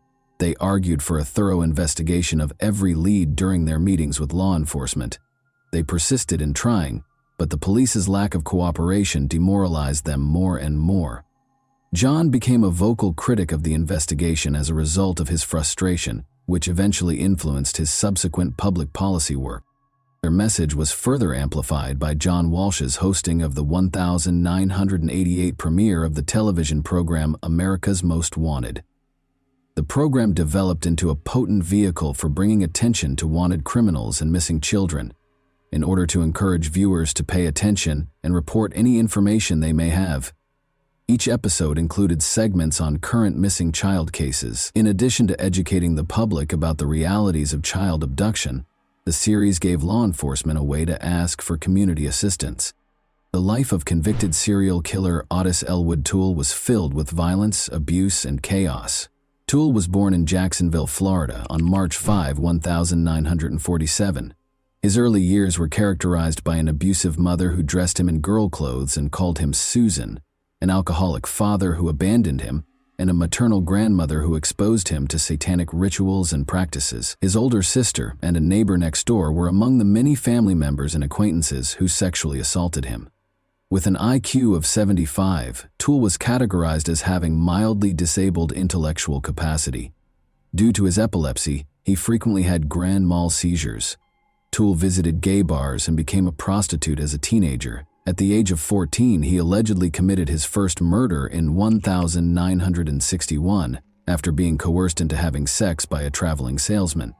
In the 9th grade, Toole left school and started living on the streets of the southwestern United States, earning a living through panhandling and prostitution. Toole, then 17 years old, was arrested for loitering in August 1965. Although there is little evidence of his activities after this arrest, authorities believe he drifted around the southwestern United States between 1966 and 1973, making a living through panhandling and prostitution. Toole was implicated in the 1974 murder of Patricia Webb, a 24-year-old woman in Nebraska. He left Nebraska shortly after and briefly made Boulder, Colorado, his home.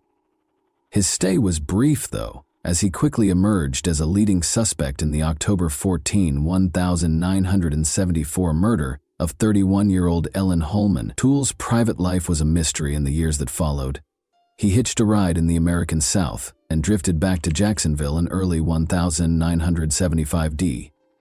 Toole married a woman 25 years his senior on January 14, 1976, but their marriage didn't last long. When his wife found out he was gay, she left him 3 days later. Later on, Toole disclosed that his marriage was an attempt to conceal his actual sexual orientation. Toole was taken into custody for an unrelated arson incident in April 1983, while George Sonnenberg, 65, was inside his house. He had set it on fire. For the horrifying arson attack, Toole was taken into custody, admitted to the crime, and was sentenced to 20 years in prison. Toole, however, stated at his trial for killing George Sonnenberg that he only signed the confession to be sent back to Jacksonville and did not set the house on fire. He was given a death sentence for first-degree murder, but it was later reduced to life in prison. Toole, who was already serving a prison sentence for 2 unconnected killings, shockingly admitted to killing Adam Walsh on October 21, 1983. John Walsh, Adam's father, was convinced that Toole had committed the crime despite the lack of hard proof. According to Toole, he promised Adam candy and toys to entice him into his white 1971 Cadillac sedan DeVille, which had a noticeable dent on the right bumper. At first, Toole said Adam was quiet and cooperative as they traveled north on Interstate 95 toward Jacksonville, but as time went on, Adam started to get anxious. In a shocking development, Toole said he struck Adam in the face. He claimed that when things became more heated, he hit Adam once more, knocking him out. Toole continued north on the Florida Turnpike to an abandoned service road north of the Raid Bar Road overpass in northwest St. Lucie County while Adam was hurt. Toole used his car's seatbelt to strangle Adam to death after realizing he was still alive. He then allegedly used a hatchet to decapitate Adam after dragging his lifeless body out of the car. Toole later stated that he destroyed Adam's remains in an old refrigerator as part of his disposal process. He claimed he wanted to adopt Adam after he got back to Jacksonville, but that plan wasn't seen as feasible. The blood-stained carpet from the car, the hatchet allegedly used in the murder, and eventually the car itself were among the important pieces of evidence that police lost during the course of the investigation. This evidence loss was a major blow to the investigation. However, Toole was never formally charged or found guilty of Adam's murder because there was not enough tangible evidence. Toole initially admitted to the crime, but later recanted his admission, casting doubt on the case. In addition to depriving Adam's family of the justice they were entitled to, this lack of accountability also raised grave questions regarding the efficiency of the investigation and the handling of evidence in such dire circumstances. There are serious concerns regarding Otis Toole's possible involvement, because multiple witnesses located him in the Hollywood region in the days preceding Adam's disappearance. Toole, who was serving a life sentence for other offenses, passed away in prison in September 1996 at the age of 49 from cirrhosis after a long and difficult life. According to his niece, he confessed to Adam's murder on his deathbed after he passed away. On October 10, 1983, the television movie Adam, which told the tragic tale of Adam Walsh's kidnapping and murder, debuted. When it first aired, it attracted 38 million viewers and significantly increased public awareness of child abduction. In 1983, 1984, and 1985, each broadcast included a hotline for tips along with images and descriptions of missing children. 13 of the 55 children who were highlighted were able to recover successfully as a result of this initiative. The American rapper Bizzy Bone was reunited with his mother after a babysitter recognized his photo during the broadcast, making it a noteworthy case. The Walsh family changed the way society views missing children by using Adam to transform their tragedy into a potent advocacy tool. Additionally, in 1984, the U.S. John and Reeve Walsh, along with other parents of missing children, tirelessly lobbied Congress to pass the Missing Children's Assistance Act. The National Center for Missing and Exploited Children, NCEMEC, an organization devoted to offering resources, support, and advocacy for missing children and their families, was made possible by this important legislation. The act sought to strengthen the response to kidnappings of children and guarantee that law enforcement had the resources and direction required to successfully handle these tragic situations. After John Walsh's book was published, Hollywood Police Chief Rick Stone conducted a thorough review in 1997, which sparked a renewed effort to look into Adam's case. Prior to being named Hollywood's Chief of Police the year before, Stone had 22 years of law enforcement experience, having worked for the Dallas, Texas, and Wichita, Kansas departments. Stone carefully examined the evidence, even going back to Toole's recorded interrogations by Hollywood detective Mark Smith, even though the crime had taken place 16 years prior. After reviewing, Stone came to the conclusion that Toole had killed Adam with proof beyond a reasonable doubt. Toole and Henry Lee Lucas, his partner, had admitted to or linked themselves to over 200 murders, many of which turned out to be untrue. The majority of Lucas's confessions were actually discovered to have been forced by the police, which further calls into question the veracity of Toole's statements. After Adam Walsh's father called the America's Most Wanted hotline to voice concerns about his son's pedophilia, Jeffrey Dahmer was named as a suspect in the case in 2007. At the time of Adam's kidnapping, Dahmer had resided in Miami Beach, which is close to Hollywood. Both recognized Dahmer from pictures following his arrest, and witnesses claimed to have seen a suspicious young blonde man at the Hollywood Mall on the day Adam vanished. Furthermore, just before Adam's severed head was found, a truck driver claimed to have seen a man driving a blue van close to a canal. However, police rejected his account. John Walsh voiced doubts about any link between Dahmer and the murder of his son, pointing to a dearth of evidence, even though Dahmer denied any involvement in Adam's case. Due to his 2-week absence from home in 1981 and the installation of a new seat cover in his vehicle soon after Adam's disappearance, Edward James, another suspect, sparked suspicions. Investigators cleared him after a voice stress analysis revealed no deceit.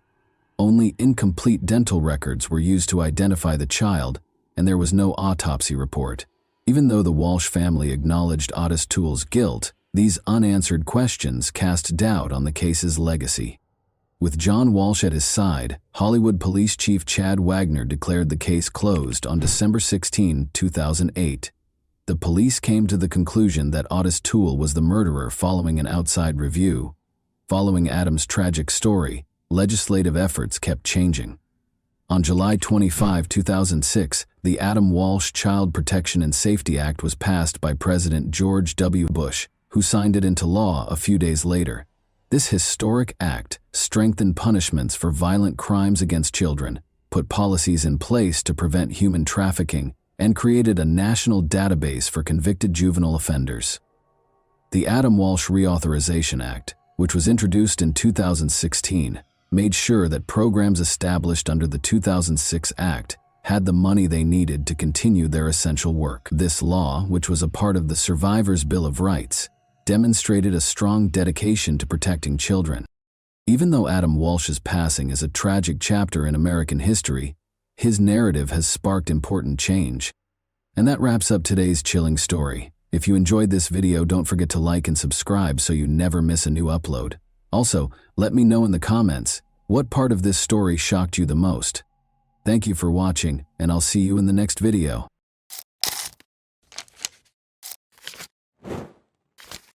Hey guys, welcome to my channel, and today we're going to take a look at another horrible case with you. A teenage girl from Uruguay went missing on December 28, 2014. Because of the strange circumstances surrounding her disappearance, word spread quickly around the world. She didn't go missing late at night in a dangerous neighborhood. Instead, she was walking along the beach in broad daylight, visible to everyone. But it appeared that the ground had opened up and swallowed her. No one saw anything. No one knew anything, and a few days later her body was discovered in a location thoroughly searched by police, raising a slew of new questions. Lola Shumaliz was born on November 4, 1999 in Buenos Aires, Argentina. She grew up with Adriana Belmonte and Diego Shumaliz, the son of the well-known chef Beatrice Shumaliz. When the girl turned 15, her parents decided to give her a trip to New York for the Christmas holidays. However, before that they sent their daughter to Rocha, Uruguay, to relax with her godmother's family for a few days. On December 27, Lola arrived in Uruguay, where she was greeted by her godmother, Claudia Fernandez. Claudia's photo captured the girl in a good mood. Claudia, her husband Hernan Zincunegui, and their 2 children were delighted when Lola arrived. They had intended to spend their few days together sunbathing on Barra de Valisas Beach, swimming in the sea, and relaxing. That same evening, Lola, Hernan, and his 14-year-old stepson went to a drum festival in the city center. Hernan and the boy stayed by Lola's side in the crowd, but the boy eventually moved away because he was bored. Nonetheless, after the festival, they all returned home together. The following day, the family went to the beach. Lola requested permission to walk along the beach from her godmother around 3 p.m. She wanted to walk to Aguas Dulces, a spa resort, along a popular trail that would allow her to explore the area's flora and fauna. Claudia had no objections because the route was popular and safe for walks, and the locals were known for being friendly. She informed Lola of the time they would be waiting for her at home and watched her walk away calmly along the beach. Lola was wearing a bikini and denim shorts. She carried a backpack containing a sarong, a book, her ID, a water bottle, and a towel. She didn't have her phone with her because the reception on the beach was poor. The backpack also included a wallet containing 2,000 Uruguayan pesos. Several hours passed, it became dark, and Lola had not returned. Her godmother became worried. The family followed the route Lola had planned, but she was nowhere to be found. Claudia called Lola's parents that evening to explain what had occurred. She informed Adriana that she had already called the police. However, it took 45 minutes for them to arrive at the station and report the teenager's disappearance. The police began searching for Lola. Since she vanished during a walk on the beach, it was thoroughly searched both lengthwise and crosswise. Helicopters and search dogs were dispatched to assist with the search. Lola's parents quickly arrived in Uruguay to assist the police. Almost simultaneously with the start of the investigation, it was revealed that Adriana and Diego were receiving anonymous calls. The caller made no demands or asked for a ransom. They simply stated that Lola was with them and was fine. Unfortunately, this turned out to be incorrect. 2 days later, on December 30, her body was discovered partially covered in sand on the beach. She was in an area with a lot of dunes and thick vegetation. There were shallow knife cuts on her neck and signs of head trauma. The autopsy revealed that Lola was attacked from behind and then dragged or forced to the spot where she was discovered. The killer pressed her face into the sand until she suffocated. This was proven by the presence of sand in her lungs. The news of the crime sparked an unprecedented outcry in Argentina and Uruguay's press. As is customary in such cases, journalists began to propose theories about what could have happened. The Uruguayan police and media quickly focused their suspicions on Lola's godmother's family, particularly Hernan. There were various reasons for this. To begin, they told Adriana and Diego that they had already contacted the police, despite the fact that they had delayed their arrival at the station. Second, the media attempted to read something sinister into the fact that Lola, Hernan, and his 14-year-old stepson attended a drum festival together, but the boy eventually separated from them, leaving the girl with Hernan. A hypothesis regarding violence against Lola emerged, but the forensic expert discovered no evidence to support it. However, there were other reasons to suspect them. Claudia and Hernan immediately hired a lawyer, and none of the family members agreed to a polygraph test. Lola's parents fueled the fire with a series of bold statements. Diego in particular stated that he had long since lost trust in Hernan, which prompted additional questions. If he didn't trust the man, why did he let his daughter accompany them on their vacation? Claudia and Adriana had been friends for 25 years. Claudia's second husband was Hernan, whom Lola's parents had known for about 5 years. They all used to live in Argentina, but Hernan and Claudia moved to Uruguay. When Hernan was interrogated, investigators discovered contradictory statements, leading to his arrest on December 31. Diego was arrested for allegedly concealing evidence. Her son was also detained because he was suspected of making the anonymous calls. It is not certain who made the calls to Adriana and Diego, but it is clear that they were a failed attempt at a joke. Nonetheless, the police interrogated all 3 family members for several days and found no evidence against them. The investigators stated that they discovered some discrepancies in the testimonies, but they were minor. Hernan claimed they arrived home at 11 p.m., but his son said it was 12. Aside from that, there was nothing the police could charge Hernan, Claudia, or her son with. Therefore, on January 2, 2015, they were all released. The friendship appears to have deteriorated as a result of several public statements. Claudia and her loved ones never spoke to Lola's parents again or called to express their condolences. Adriana thinks their lawyer may have given them such advice. However, she believes that as friends, a simple human gesture would have been to call and express condolences, particularly given their 25-year friendship. Lola's pink backpack was discovered a few days after her death. It was also buried in the sand, about 200 meters from where Lola's body was discovered. This immediately prompted a slew of questions.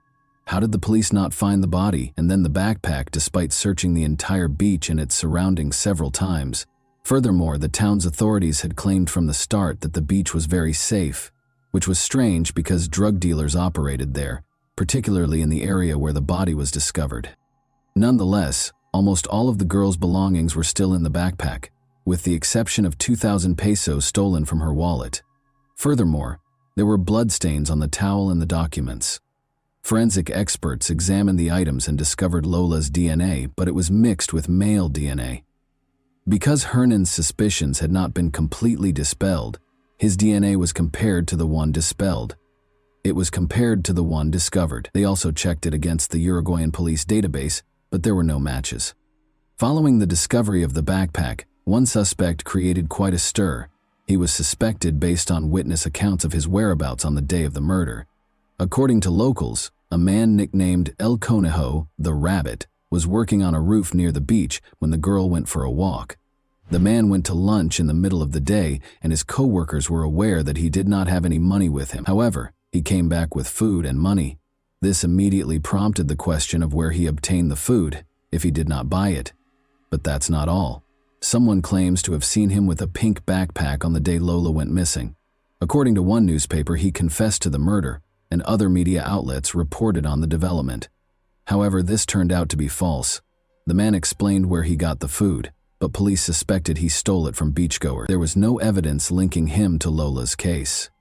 He never admitted to anything, and after being released, he filed a lawsuit against newspapers that published unverified information. The investigation had effectively stalled at this point. The primary suspects had already been released, and the investigators had no leads to follow. At first glance, it appeared that the girl knew no one in town, but she had managed to attend a drum festival in the city center and, being sociable and open, freely interacted with strangers. As a result, the police were compelled to investigate this lead. They detained and interrogated approximately 40 people, primarily beach vendors and dealers, but all were eventually released. The situation was aggravated further by the frequent changes in prosecutors and judges. When a new prosecutor was appointed, the case would be reviewed from the beginning. This severely hampered the investigation. But on February 18, 2015, there appeared to be some progress in the case. An anonymous call was made to police. The caller claimed that Angel Moreira, also known as El Cachila or Keisha, was involved in the crime. The man was arrested and interrogated by the police. He worked on the beach parking cars. Angel said he met Lola while she was walking on the beach. He approached her with some souvenir trinkets for sale. They spoke briefly about where the girl came from. When Lola mentioned feeling dizzy, Angel suggested they move to a shady area. He took her to a location with tall bushes and dunes for shade and coolness. The girl fell to her knees. Angel attempted to check her pulse but became scared when unable to hear it and fled. The statement sounded strange, but the police had to release him because there was no evidence. After 4 years, Jorge Basso, the new prosecutor in charge of the case, decided to re-interrogate Angel. The man was arrested following the interrogation on May 22, 2019. This time he was charged with obstruction of justice. His DNA did not match the DNA found on Lola's towel and documents, so the prosecutor concluded that he was covering up for the true perpetrator. According to Basso, Angel's 2015 statements revealed details that only Lola's companions would have known. He knew Lola had fallen to her knees in the sand, and a forensic expert confirmed this. Lola fell, however, not because she felt dizzy, but because she had received shallow knife wounds. Despite Angel's arrest, the Shumela's family waited for an answer to the main question for years, until geneticist Natalia Sandberg became involved in the case. 7 years after the murder, the case took an important turn. The investigator's method of discovering the suspect is reminiscent of a detective novel plot. Natalia Sandberg had the idea to trace the genetic DNA of an unknown man discovered on Lola's towel and documents. There were no matches in the paternal line, but an examination of the maternal line revealed a minor match with a prisoner serving time for murder. In other words, the man who left blood on Lola's towel is related to the man who is currently serving a sentence. The third crime, which involved Marines who died in the naval complex on Faro de Montevideo, was the tip of the iceberg that led investigators to Lola Shumeli's true killer. The murders happened on Sunday morning, May 31, 2020, and the three people, Juan Manuel Escobar, Alex Galinia, and Alan Rodriguez, were found with gunshot wounds to the head. Jonathan Brand Gundy was identified as the killer by police. Jonathan was born in Rocha. When the police discovered his mother and tested her DNA, it was clear that they were looking for another son of the woman, Jonathan's half-brother. The woman told the investigators that she had given birth to 11 children from various fathers, 8 of whom were boys, but only one son was placed for adoption at the age of 18 days. He turned out to be the person the police had been looking for 7 years. The suspect was identified as Leonardo Sena. During Lola's murder in 2014, Sena was homeless, dividing his time between La Paloma, Chuy, and Castillos. He lived in these places, working odd jobs. He recently settled in Chuy, where he lives with a girlfriend and works in a bakery. Between 2003 and 2009, the man had a history of police records for aggression, theft, and violence. Despite his involvement with the law, his DNA was not stored in the database because it was created after 2012. As a result, on May 18, 2022, the police issued a search warrant for his home. They expected the man to refuse to provide his DNA, and they were correct.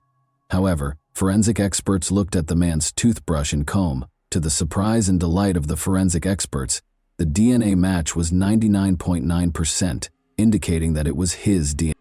The suspect was arrested at the Brazilian border on May 19th. During the interrogation, Leonardo claimed he had no involvement in the crime. Regarding the DNA found on the identification card and the girl's towel, he stated that he found a pink backpack on the beach. When he looked inside, he saw a wallet containing 2,000 pesos and stole it. Concerning the blood, he stated that he had cut himself with a bottle shard at work a few hours prior, and when he reached into the backpack, the bandage came off and the cuts began bleeding. So he wiped his hand on Lola's towel.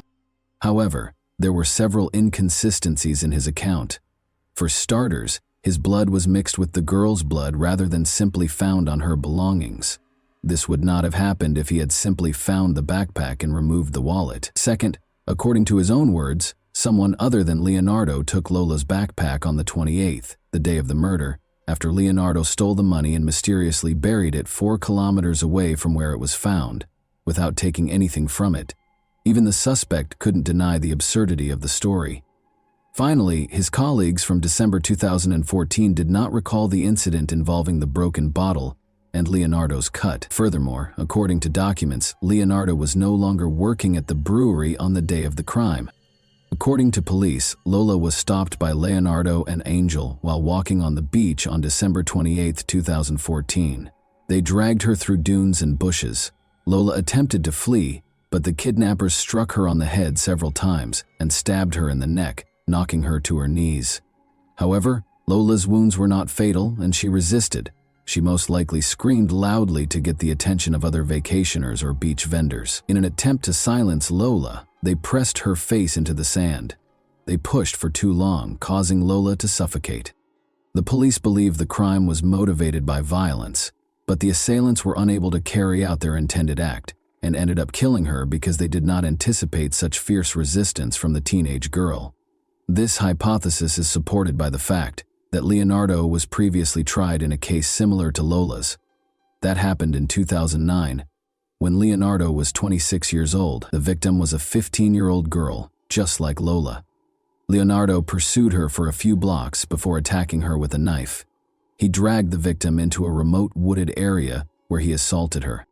Uruguayan police believe that at least 2 people were involved in the attack on Lola. As a result, they charged Leonardo with aggravated murder and Angel with harboring a criminal. Jorge Basso sought a 10-year prison sentence for Angel and 15 for 30 years for Leonardo. A judge granted Angel conditional early release under oath in June 2021, after he had been in prison since 2019. Despite psychiatric and psychological evaluations describing Angel as aggressive and impulsive, the judge found no grounds to accuse him of harboring a criminal. Harboring involves assisting a criminal after the crime has been committed. Angel should have faced charges as an accomplice in this case. The judge determined that Angel Morera's actions did not constitute harboring. The prosecutor filed an appeal against the judge's decision, arguing that Angel was present before, during, and after the crime. Despite their initial suspicions, Lola's parents, Adriana and Diego, believe the evidence presented by the police, agree that two suspects were involved in the crime, and wish for a quick verdict. And that wraps up today's chilling story. If you enjoyed this video, don't forget to like and subscribe so you never miss a new upload. Also, let me know in the comments what part of this story shocked you the most. Thank you for watching. I'll see you in the next video.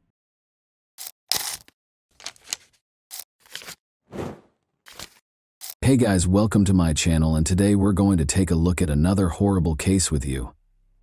Carrie Swenson never would have thought that biathlon would become her life's work, but she most likely learned to ski before she could walk. This sport just didn't exist before for women. Women were finally permitted to compete in biathlons in 1983. The USA squad competed in the first Women's World Championship in Chamonix, France, but did not qualify for the first Women's European Cup, even though many of them had undergone years of intense training. Carrie Swenson, a 22-year-old American, began with the customary 10-kilometer race. She came in 5th place, directly behind the Soviet athletes, who were regarded as the sport's unbeatable leaders. She finished 13th in the 5-kilometer sprint, the best among her teammates. But the relay was where the team, and Carrie personally, truly triumphed. Carrie and her teammates became the first American medalists, while the Americans finished in 3rd place. Following the conclusion of the biathlon season, Carrie went back to Montana and organized the summer of her dreams. She worked at Lone Mountain Ranch, a well-known tourist ranch, and ran trails in the backcountry in her spare time. Carrie let the night air into her bedroom by opening the window. She had earned her microbiology degree from Montana State University that morning.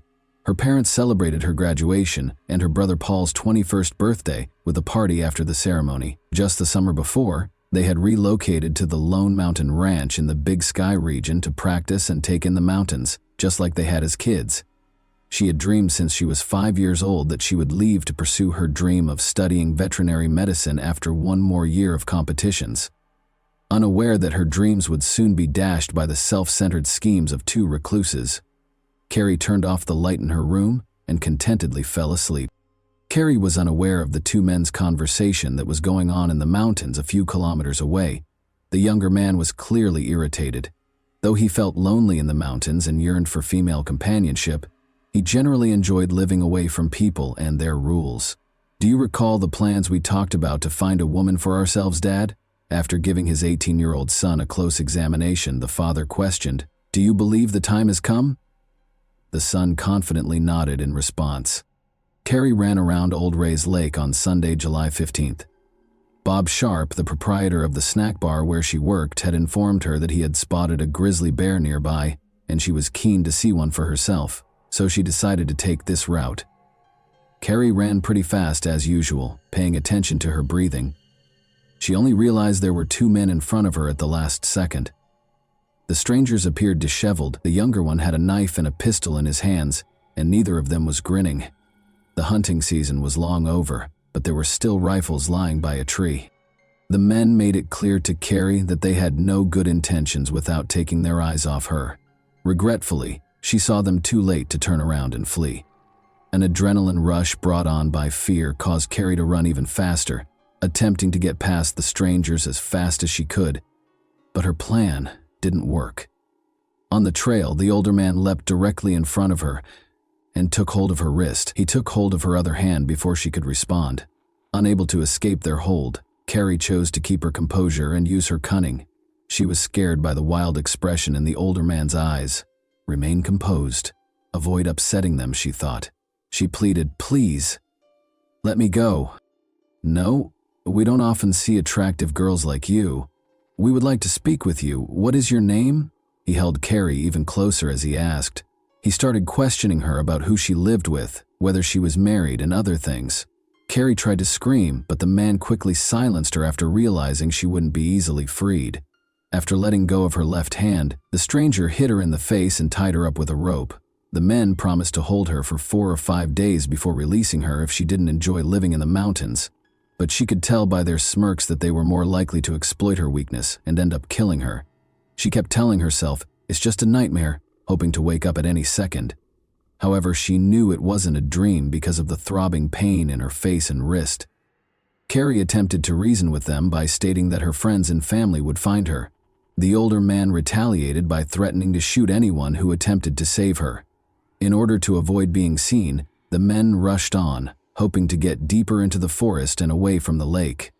All Carrie could do was let them pull her along on the rope. In order to make sure she wouldn't run in the wrong direction when she had the opportunity to flee, she covertly memorized the area while feigning submissiveness.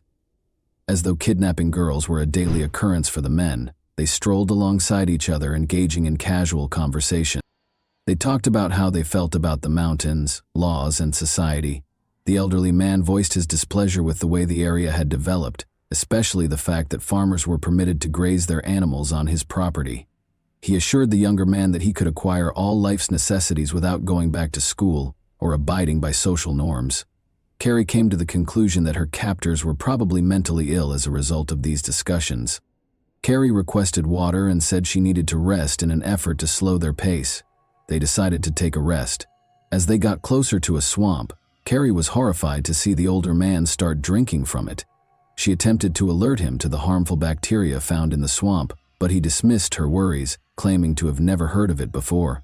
She also took a few sips, reluctantly. She observed that when she pretended not to be afraid of the kidnappers, they acted less violently. Carefully, Carrie began asking them how long they had been residing there without being aware of the risks associated with drinking water from the nearby swamp. They responded that although they had lived in the mountains for 12 years, they were still relatively new to the area. Carrie felt even more uneasy when the younger man smirked and added that they were in dire need of female companionship. Then they went on their journey. In an attempt to leave hints for her loved ones who would be looking for her, Carrie tried to step on soft ground and break twigs.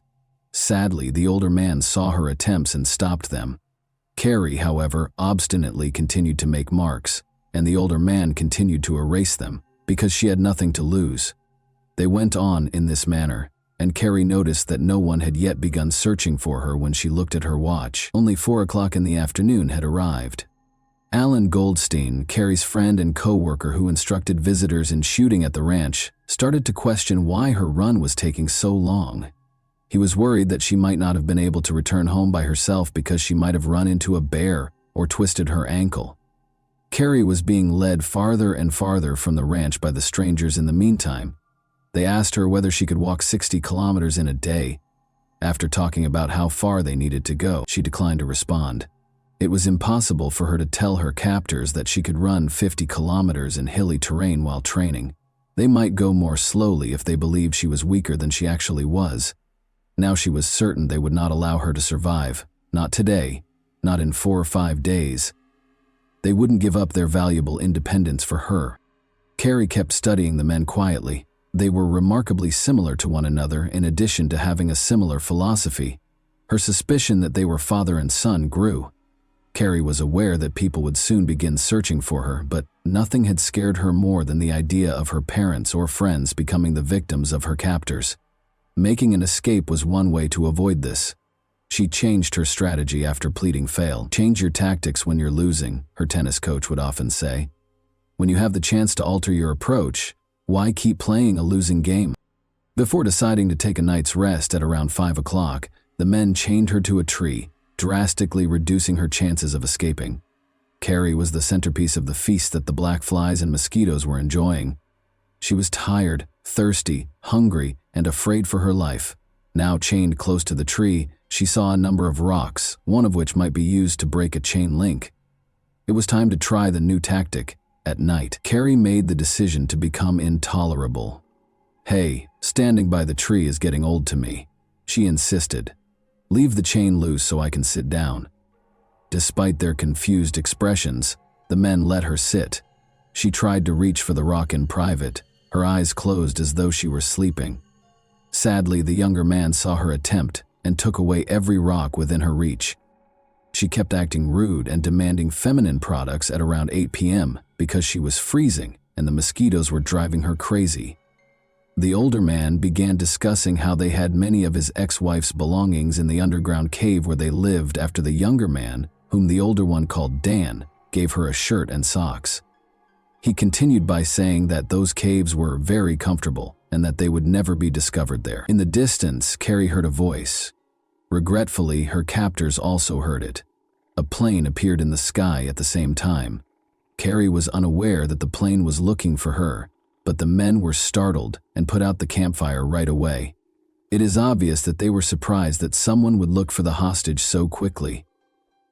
The plane circled the forest for about an hour before taking off. Carrie waited anxiously for the night to come and to see what they would do to her. But as they sat quietly by the smoldering fire, they left her alone. When night fell, they lay in one sleeping bag and gave her the other. Carrie's coworkers became increasingly concerned as the sun started to set. They began looking for her 2 hours after she was expected to arrive at work. Carrie's friends and family split up into 4 groups and were each given a specific area to search. In order to get assistance flying over the forest, Carrie's father, Rob Swenson, contacted a friend who was a pilot. He was filled with fear when Bob Sharp told him that Carrie might run into a grizzly bear on that trail. For several hours, the teams combed the areas where Carrie was likely to run while calling her name. However, they had to halt the search as night fell. When their father got back from the airstrip, Carrie's brother Paul discovered him at the ranch. His father appeared pale and anxiously restless. Paul went to his room and asked his father to notify him as soon as there was any update on Carrie because he needed some alone time. After a hasty shower, he collapsed on his bed. Then he caught sight of Carrie. Like a captive animal, she was chained to a log. Nearby, the men sat around the campfire. His sister was in tears. Paul hoped it was only a bad dream when he woke up from this terrible nightmare, not knowing what it might mean. They would resume their search as dawn broke, and they would undoubtedly locate her in the morning. To Carrie's surprise, the captors only moved the camp roughly 50 meters from the original campsite when they made the decision to move it. Dan didn't think twice about using his gun to go hunting and shoot a squirrel for breakfast, in spite of the continuous search for her. The older man insisted that Carrie turn over her shorts while Dan was making breakfast, claiming that their vivid red hue drew too much attention. After taking them, he returned to the former campsite. This gave Carrie a chance to speak with Dan alone. By claiming that he was too young for such crimes, she attempted to convince him to allow her to return to her family. Dan said, "No, you're cute, and you'll stay with me," after giving her a close look without showing any signs of regret, worry, or a smile. Carrie received her shorts, which were smeared with soot from the earlier campfire, from the second kidnapper when he returned. Carrie began putting on the shorts in her sleeping bag while fighting back tears. She was nearly finished when she noticed someone flat on the ground and heard rustling in the bushes to her right. Dan sprang to his feet and pulled his gun from its holster. Carrie yelled, "Remain back! Keep your distance! They will shoot because they are armed!" "Stop talking!" The older man grabbed his rifle and gave an order. "Get out! They will murder you!" Carrie yelled once more. Abruptly, a loud noise reverberated and she was flung back. She smelled the gunpowder and felt the searing pain pierce her chest. "I didn't mean to shoot her," Dan said again, startled. "I didn't mean to." Amazingly, Carrie believed she had been shot right before rescue arrived. No attempt was made by the kidnappers to assist her, but someone else appeared from the bushes to the left. It was Jim Schwalbe, another ranch worker. Evidently, he was unaware that the kidnappers were criminals and thought they were a rescue team attempting to assist Carrie, possibly hitting her by accident while frightening off a bear. Jim dropped his backpack on the floor and hurried over to Carrie. Only then did he realize the truth when he noticed the chain around her waist beneath the sleeping bag. While he was still being threatened with the rifle, he insisted that the older man take Carrie's chain off of him. Dan dropped his gun to the floor and removed the chain's key. Jim then told Alan Goldstein, one of the kidnappers, to flee for assistance. However, it seems that Alan had already discovered their true nature. The kidnappers were surrounded by 200 people, so he yelled that he was armed and told them to surrender. Carrie let out a painful scream as Dan yanked the chain violently. The older man pointed the rifle at Alan as Jim turned to face them. "No!" Carrie let out a gasp. Everyone heard something fall in the grass and heard a shot. The kidnapper had already vanished from view when Jim hurried to the fallen friend. Jim was already too far away when the older man reloaded the rifle and pointed it in his direction. With haste, the abductors stuffed their things into their backpacks, removed the chain, and even threw Carrie out of her sleeping bag, claiming she would no longer require it. Carrie and Alan lay on the cold ground, and they did nothing to help them. Carrie could hear Alan's radio crackling, but she dared not try to get to it because he was lying too far away. Her whole body felt cold, and she tried to crawl toward the extinguished fire with what was left of her strength. Hoping there were still warm logs to help the leaves catch fire, she tossed some leaves and twigs toward the fire while lying on her stomach. Carrie lost consciousness when she attempted to blow on them because she was too weak. An army of black ants raced toward her blood-soaked shirt as she awoke. No, she chased them off. She was reminded of her desire for life by these ravenous insects. Alan had fallen too far away for her to help him find the radio, but then she saw Jim's backpack close by. After struggling to unfasten the backpack with her icy fingers, she discovered a sleeping bag, a chocolate bar, and a water bottle inside. There was no radio. After successfully inserting her legs into the sleeping bag, Carrie opened the water bottle to find some warmth. She took a sip of what turned out to be warm lemonade and nibbled on the chocolate bar. Carrie attempted to approach Alan once more, but this time she had to pull the sleeping bag with her. She couldn't help but think of her brother Paul's reaction when he saw her crawling on the ground like a caterpillar. He would most likely chuckle and encourage her at every turn. She laughed at the absurd ideas that crossed her mind during these times. Unaware of the situation, other search teams carried on their work about 1.5 kilometers away from the shootout. Jim Schwalbe, breathing heavily, abruptly cut them off. To those around him, he yelled, "There were 2 guys. When Carrie yelled at us to keep away, they shot her and tied her to a log." "Is she alive?" Bob asked him. "She was when I fled, but she was shot by that scoundrel, and Alan was struck in the head by the elderly man." Carrie was losing life with each breath. The bleeding worsened as breathing became extremely challenging. She instinctively made a choice. She closed her eyes and found herself back on the biathlon track, where, like speed and accuracy, athletes systematically practice their breathing technique.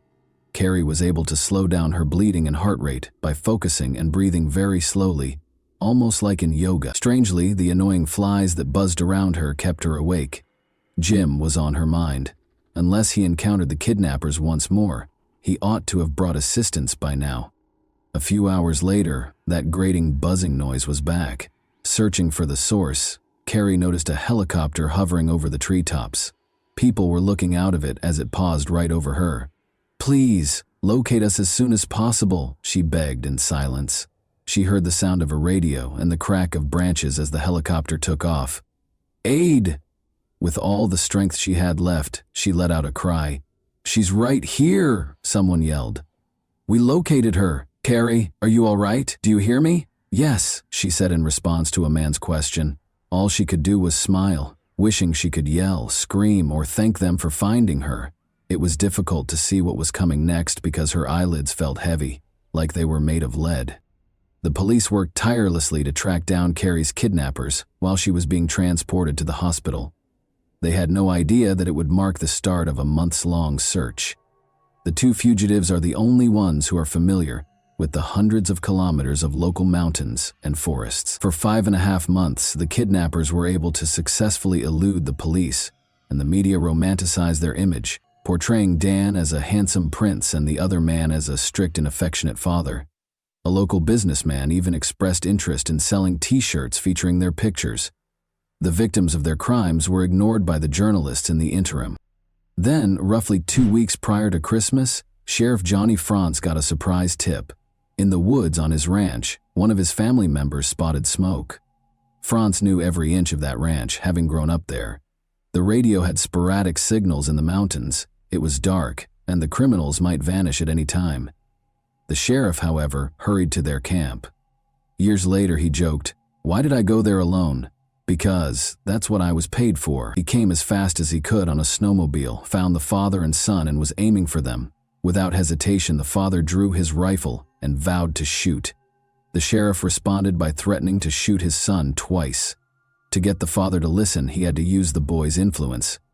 The sheriff persuaded them that they could at last take a shower, eat healthily, and warm up. The sheriff had complete control of the situation in a matter of minutes. Dan and his father, Don Nichols, were taken into custody and charged with kidnapping.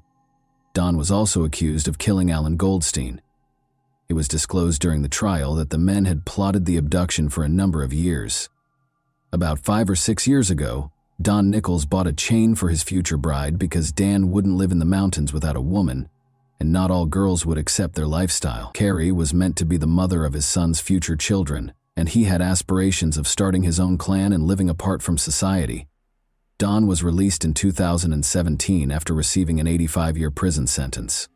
Dan only spent 6 of the 20 years he was sentenced to in prison. With his marriage, education, and decision to assist those with disabilities, it appeared that the young man had changed his life. He was, however, arrested once more in 2012 in relation to illicit substances. After spending 8 days in the hospital, Carrie started pushing the limits of her physical capabilities and conquering pain to hasten her recuperation as soon as she was released. Carrie recovered sufficiently by 1,986 to compete in triathlons in Oslo, Norway.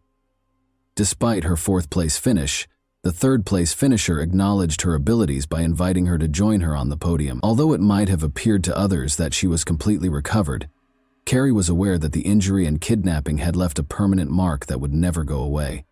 During intense physical exertion, she still felt pain from scar tissue and the bullet shrapnel that was still embedded in her body, affecting nearby nerves. She therefore made the decision to give up competitive sports and concentrate on becoming a veterinarian, moving to Colorado to pursue her studies. Carrie Swenson, who has loved the outdoors since she was a young child, is a veterinarian in Bozeman, Montana, and still enjoys it today. She has turned into a harsh critic of the media's coverage of the kidnapping and hardly ever discusses what happened. She felt that the romanticization of the murderers and kidnappers as rugged mountain men skilled in wilderness survival was particularly inappropriate. Additionally, she thought that the media greatly minimized the emotional trauma of the kidnapping by making it seem more romantic than it actually was in the hands of the mountain people. The Nicholses may have lived in the mountains at times, but they couldn't survive there. At least, not without theft and robbery.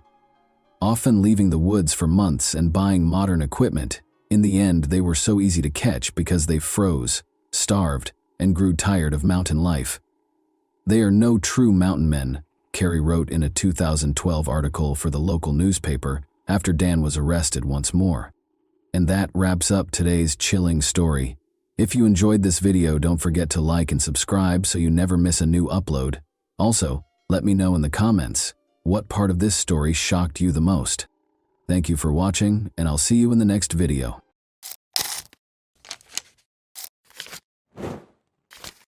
Hey guys, welcome to my channel, and today we're going to take a look at another horrible case with you.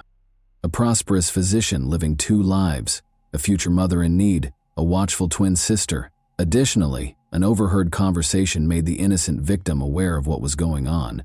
This story had everything it needed to be one of the most dramatic. The media, however, mostly ignored it.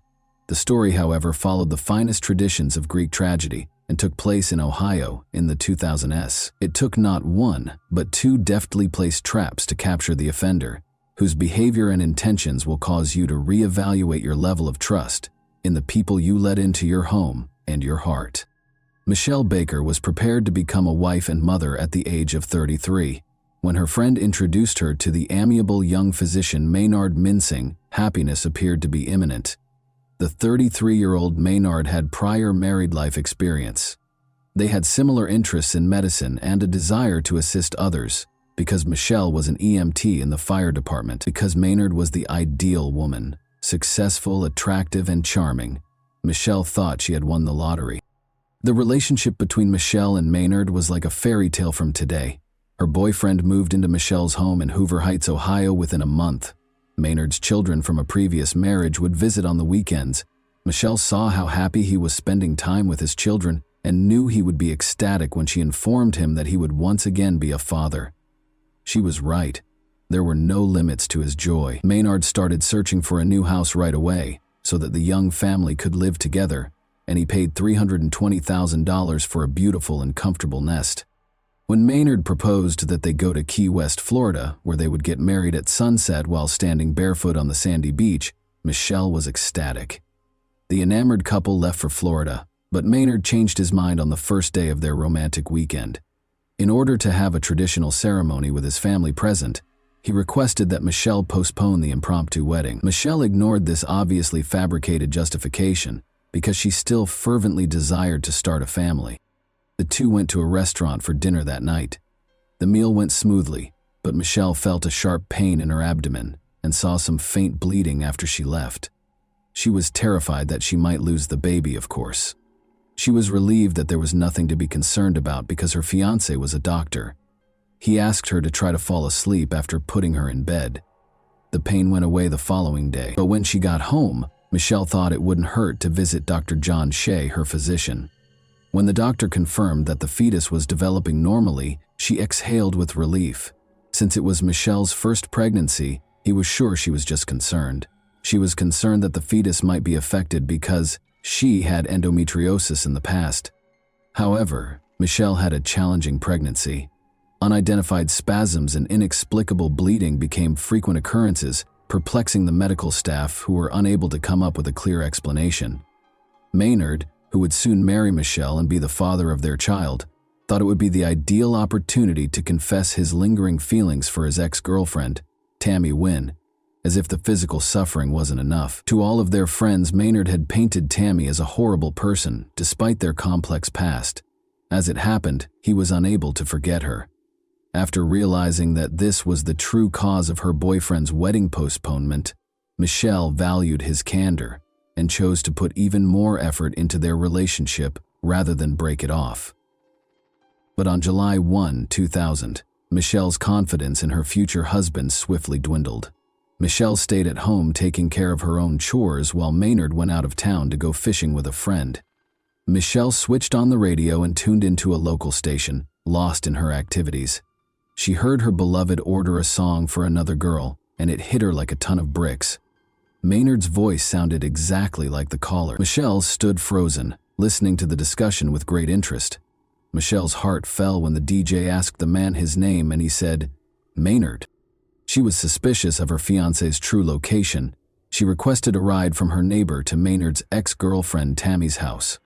When she saw them together on the street, her suspicions were validated. Michelle went up to the man and told him she was ending their relationship. When Tammy entered the discussion, she disclosed that she was unaware that Maynard was living with Michelle. "I'm staying with a friend," he had been telling her. The unfaithful fiancé was immediately evicted from Michelle's house. However, the man wasted no time in attempting to regain Michelle's favor. He called her a few days later and asked her to join him for a picnic so they could chat. He asked Michelle if they could reconcile and expressed regret for his error. She pardoned him because he seemed so sincere, but when Michelle became really ill, the picnic had to be called off. She was in such terrible shape that she was unable to even leave the park restroom. Her bleeding and cramps came back, but this time she also experienced the inability to keep food down. The doctor, who Michelle rushed to see, found nothing alarming. The doctor determined that stress was the cause of her symptoms after the ultrasound revealed that the baby was healthy. Michelle's twin sister, however, saw a fascinating coincidence. She asked Michelle if she found it odd that she was in excruciating pain whenever they were with Maynard.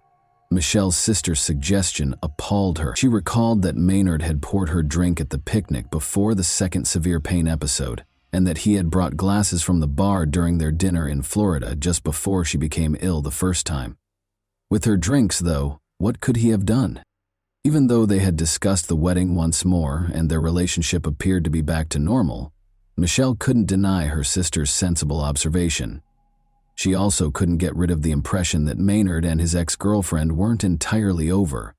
Michelle once again followed her gut and drove to Tammy's house, where her fiancé's car was parked, when Maynard informed her that he would take the kids to Florida for the weekend. Through an open window, she could hear a conversation between two people she saw inside. She was stunned by what she heard. Maynard responded that he thought he had already dealt with the child when Tammy asked him what he intended to do about it.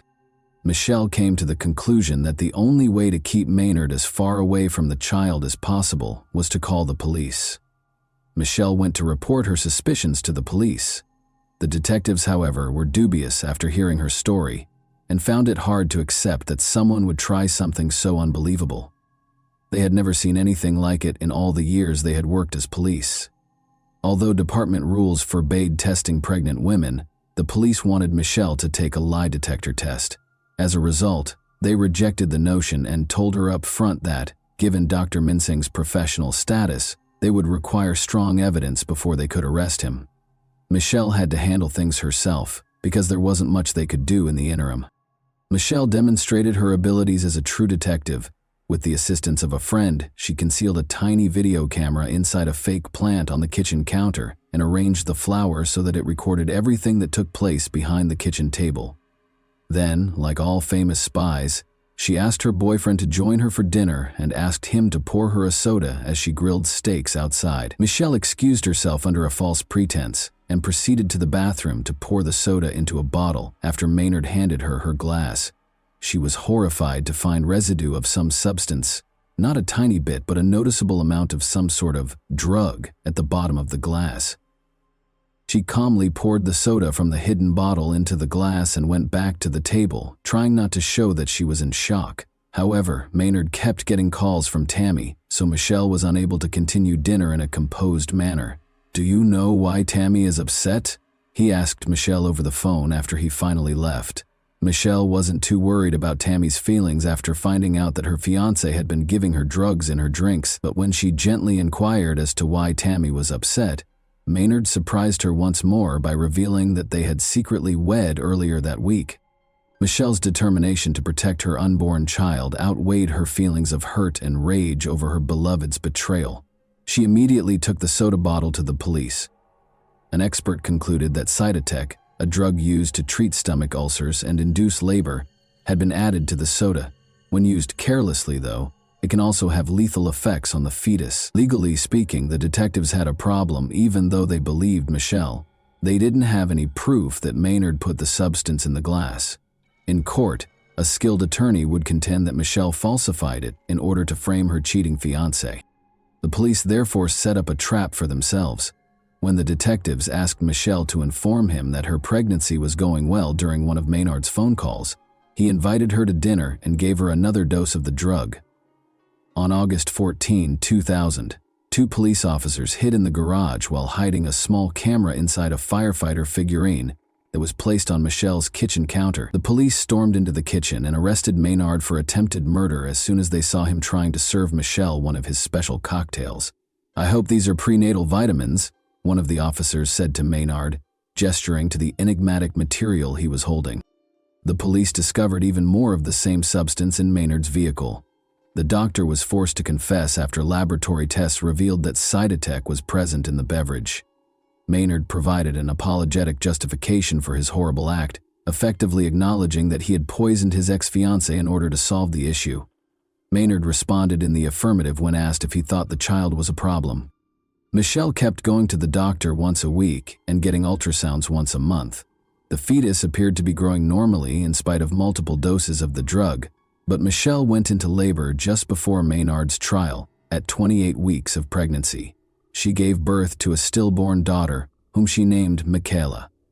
Michelle was surrounded by family and friends in the hospital room, where they were able to bid Michaela farewell and give her one last hug. It was impossible to ascertain whether Michaela's death was caused by Cytotec's effects, because the coroner could not detect any traces of the drug in the placenta. Prosecutors reached agreements with Tammy and Maynard to spare Michelle and her family from a torturous legal process. Tammy was given a 5-year probationary period and 100 hours of community service after acknowledging her guilt about getting the medication with a prescription while working as a nurse. Maynard received a 5-year prison sentence. In the United States, the two spouses would never again be able to work in the medical industry. Maynard startled the people in the courtroom during the trial by declaring that the child's death was the result of a higher power's intervention. In addition to displaying no remorse during the sentencing, and without pleading with Michelle for forgiveness, Maynard asserted that their daughter's death was the will of a higher power, and that the experience would make him stronger. His statement shocked even Judge Barbara Gorman. Judge Gorman said to Maynard, "I must say it was one of the strangest statements I have ever heard. You are a disgrace to your profession, in my opinion. All of this is the consequence of what you did. You must accept responsibility for what transpired." Although the spouses' sentences may be viewed as being rather light, Michelle is aware that Maynard will eventually face consequences for his actions in the afterlife. She made the decision to strike him where it hurt the most, his wallet, in the interim. Michelle Baker sued Tammy Mincing and Maynard Mincing for $3,500,000 in August 2002 over what had happened to her daughter. Orally and in writing, Maynard made it clear time and again that his goal was to get rid of the child. His spouse did not want him to be involved with the child in any way. Michelle's attorneys were therefore certain that they would prevail in the case. The success of Michelle's lawsuit is unknown, but it was made public in 2007 that Maynard filed for bankruptcy. In 2013, the Mincing name reappeared in the obituary of Maynard's father, a prominent local youth organization founder. Tammy and Maynard Mincing were still married and resided in Ohio, according to the note. Whether or not Maynard meant to murder Michelle is unknown, but at least he chose to end her pregnancy against her will. However, Michelle made it clear to Maynard that she did not ask him to be involved in the child's life or to provide financial support, so he could have accomplished his goals without his heinous scheme. He must have been aware of Michelle's strong desire to have children and cruelly denied her the chance to begin a new family life with a fresh start. And that wraps up today's chilling story. If you enjoyed this video, don't forget to like and subscribe so you never miss a new upload. Also, let me know in the comments what part of this story shocked you the most. Thank you for watching, and I'll see you in the next video.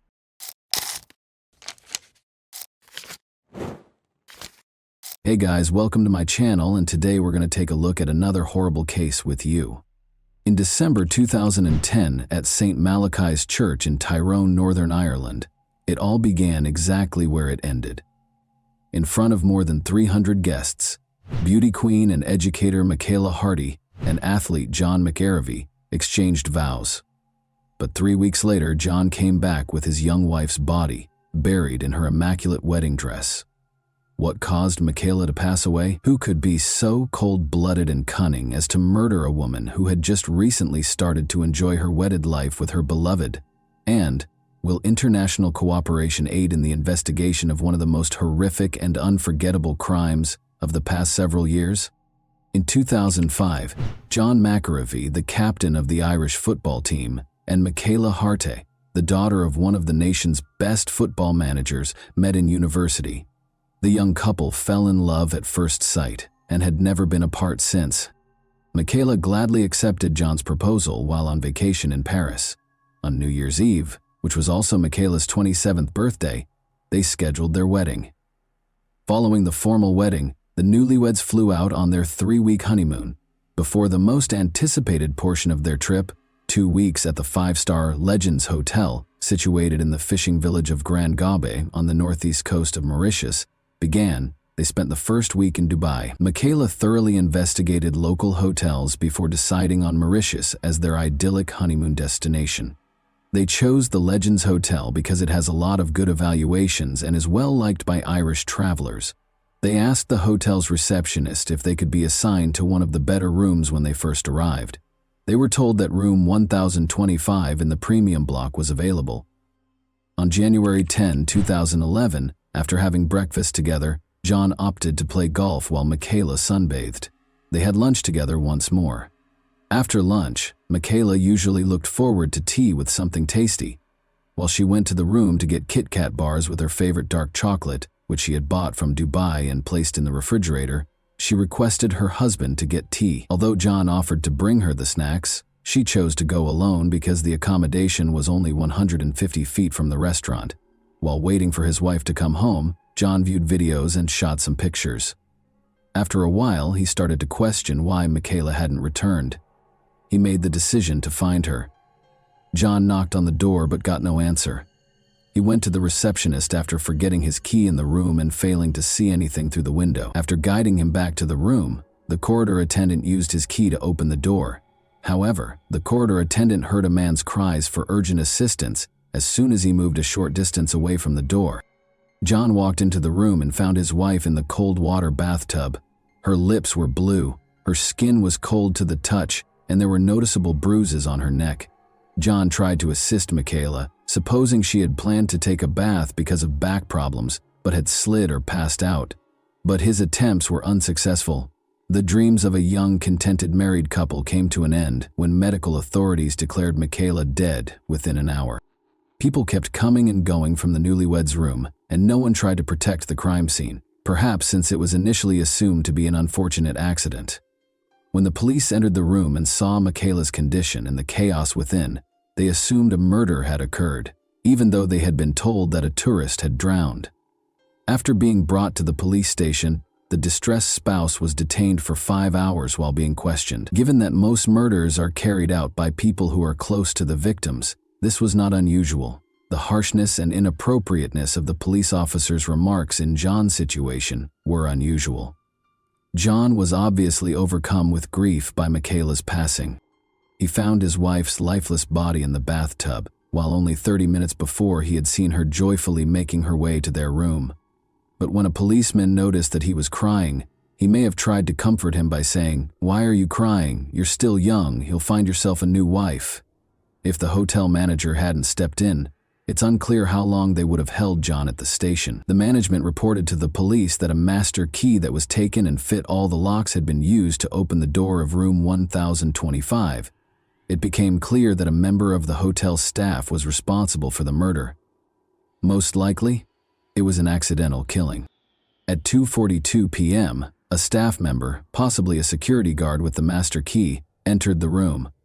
Michaela opened her own door 2 minutes later. The maid's sudden appearance forced the thief, who might have been hiding in a tiny alcove in the toilet, to make a snap decision. Since cleaning rooms is a standard procedure in hotels, he could have just grinned at Michaela and pretended to do his job if it was part of his responsibilities. Nothing would have happened. He was aware that his presence in the room would be difficult to explain, though, if he was a security guard.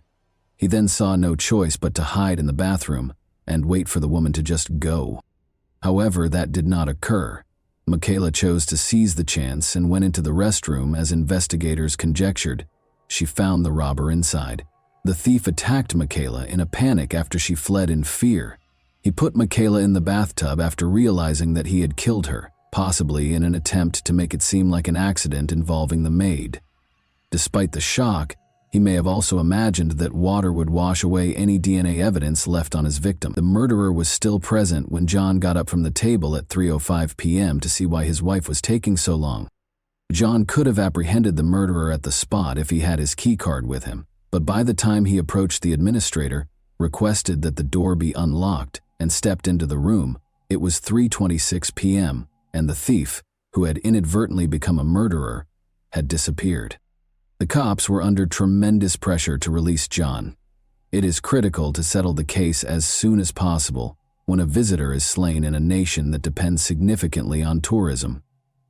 The local police head claimed that the island had a 100% homicide clearance rate, which gave the impression that the case would be resolved quickly. Given that Michaela was one of 30 persons slain on the island in 2011, and that all cases but Michaela's were resolved by dubious confessions, one might assume he was merely praising the work of his colleagues, but any professional would be cautious.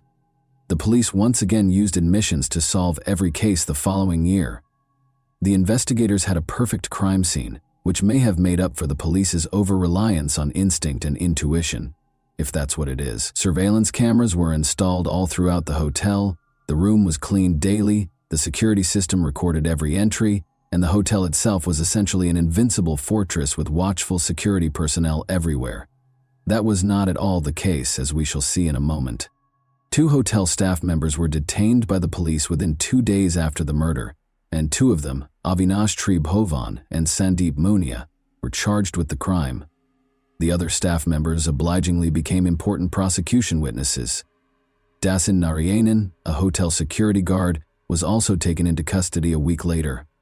On the day of the murder, Dasan was on duty. His fingerprints were discovered on a phony key that the robbers used to replace the stolen universal key in the security room, although it was impossible to determine his precise position at the time of the crime.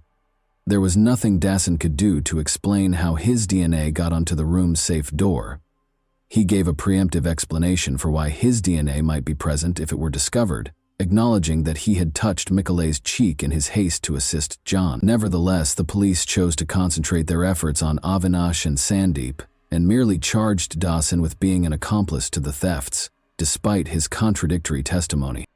In 2012, the trial started on May 22. The police's pattern of obtaining confessions served as the foundation for the prosecution's case. According to the prosecution, Michaela discovered Avinash and Sandeep stealing cash from the safe or her purse when she returned to the hotel that day. In order to save their jobs, the robbers chose to silence Michaela because hotel workers frequently provide the majority of their family's income, not just their close relatives. Their colleague Raj Thikoi also provided testimony during the trial. After being arrested at first, he was granted immunity and turned out to be the most important prosecution witness. Raj claimed that although he was close to the room and heard a woman's anguished cries, he chose not to knock on the door. Rather, he hid and watched as Sandeep and an upset, sweaty Avinash left the newlyweds' room. When he later inquired about what had transpired, they responded, "Nothing happened, just keep quiet. If you say anything, we'll involve you in this matter." Prosecutors mostly relied on the confession that one of the suspects, Avinash Triboan, gave, in accordance with standard police procedures, in addition to witness statements. Because of their negligent investigation, it appeared as though the police were being judged alongside Sandeep and Avinash, even though they were the ones who were implicated. The defense lawyers called attention to all of the investigators' obvious flaws, errors, and gaps. First of all, the hotel was not closed when Michaela's death was found, and neither a visitor nor a staff member was questioned. The evidence was compromised since some tests were not carried out and others weren't done until the hotel room was given back to them. Although palm and fingerprints were discovered in the room, their owners were not recognized. However, there was no DNA evidence that Sandeep and Avinash were guilty. Even the paper money, which the authorities said the robbers were interested in, was not scanned for DNA or fingerprint. The court was also informed that numerous significant artifacts were not captured at all, and that all of the photos taken at the crime scene were in black and white. The enigma surrounding the 46 security cameras that recorded the activities within and outside the hotel, however, generated the most controversy. The cops refused to give the defense lawyers the videotapes in spite of repeated requests. As it turned out, they were unable to conceal the footage, not because they wanted to. Due to their inability to control the cameras, the police officers deleted 90% of the videos. Instead of providing a truthful response when asked to explain how the apparatus operates, they merely hit the button, which also happened to be the record button, and when they believed they were playing back the recordings, they were actually erasing them. International media questioned whether the local authorities were purposefully undermining the probe due to the police's obvious incompetence. Lastly, the defendants asserted that they only confessed after the police tortured them. Sandeep, who reportedly handed the key card, stated that he was forced to make the confession under threat of a firearm. Avinash also refuted his testimony, claiming that he vomited blood after being tortured and subjected to water interrogation by the police. He was also allegedly informed that his wife would be deported and that he would have to move to Ireland to live with John McAvery, who would now require a new wife. Avinash claimed that he only signed the document that was given to him, not even reading his own confession. Even though he and Sandeep were in room 1009 where a VIP customer was scheduled to stay when the murder occurred, another witness said he was coerced into providing false testimony. Sandeep demanded that his subordinate keep the space spotless at all times. He even picked up the mop personally at one point to show how the floors should be cleaned. Telecommunications data also supported Sandeep's assertion that he was speaking on the phone with his sister in Britain at the time of the incident. Lastly, it was verified by the retained security camera film that he was in a separate area of the hotel when the murder occurred. The court case took over 8 weeks to complete, even though it was only supposed to take 2 weeks. This was mostly because the defense lawyers went beyond the bounds of decency and made the trial into a spectacle. They frequently cracked jokes and caused the board, spectators, and law students in the courtroom to erupt in laughter. The defense brought up the possibility of a sexual motive for the crime, implying that Michaela's husband was involved. They implied potential wrongdoing between John and his wife and mentioned an intimate aid they discovered in the hotel room, but it was actually a straightforward insert from Cosmopolitan, a women's magazine Michaela had bought at the airport. Then, using a purportedly verified video, they tried to demonstrate that John and Michaela had a heated argument, but the people in the video weren't Michaela and John. Rather, they were 2 Germans who looked like them. In order to verify that he was the man in the video, John had to reach out to him on Facebook and ask him to give a statement at a German police station. All things considered, The sensationalism surrounding Michaela's murder case caused great distress to her family. Specifically, John was ranked highly on the list of readers' choices in a survey called Who Killed Michaela that was published by a local newspaper. In addition, the police released pictures of Michaela's battered and nude body to the Mauritius newspaper, which caused her family unimaginable distress. But these 8 weeks were over, and the jury members had to decide what to do. After a guilty conviction, Michaela's family thought the accused would have the right to request a review of the case because the judge gave a clear summary of the case and highlighted the suspect's culpability. They were certain that the verdict would be just what they had expected. The court also firmly asked the jurors to make the appropriate choice from their point of view, rather than to think about how this case would affect the nation's reputation. And the jury found Avinash and Sandeep not guilty, after 2 months of trial and just 2 hours of deliberation. After the acquittal verdict, John and Michaela's families were incredibly disappointed. They endured all the agony of the process, inappropriate remarks from attorneys and police, tolerated laughter in the courtroom, and even faced aggressive behavior from the locals because they were confident that the guilty parties would be punished for the murder. They were certain of Avinash and Sandeep's guilt and believed that they were acquitted because the case received global media attention and the jurors did not want the murder case to reflect negatively on Mauritius' image. The Hart and McKervey families cannot forget that Avinash's lawyer appeared on a local radio station and essentially admitted his client's guilt, mentioning how Avinash cried and apologized to Michaela's family. The interview was supposed to be presented in court, but the lawyer managed to evade his responsibilities. John believes that Avinash told the truth when he confessed to Michaela's murder. He is why, when everyone hears about death by strangling, they image the killer suffocating the victim, ripping their neck with 2 hands. But Avinash recalled that when they were in the honeymoon suite, Michaela walked in and spotted him clutching a pocketbook. She asked what he was doing. She couldn't have known that Sandeep was in the bathroom.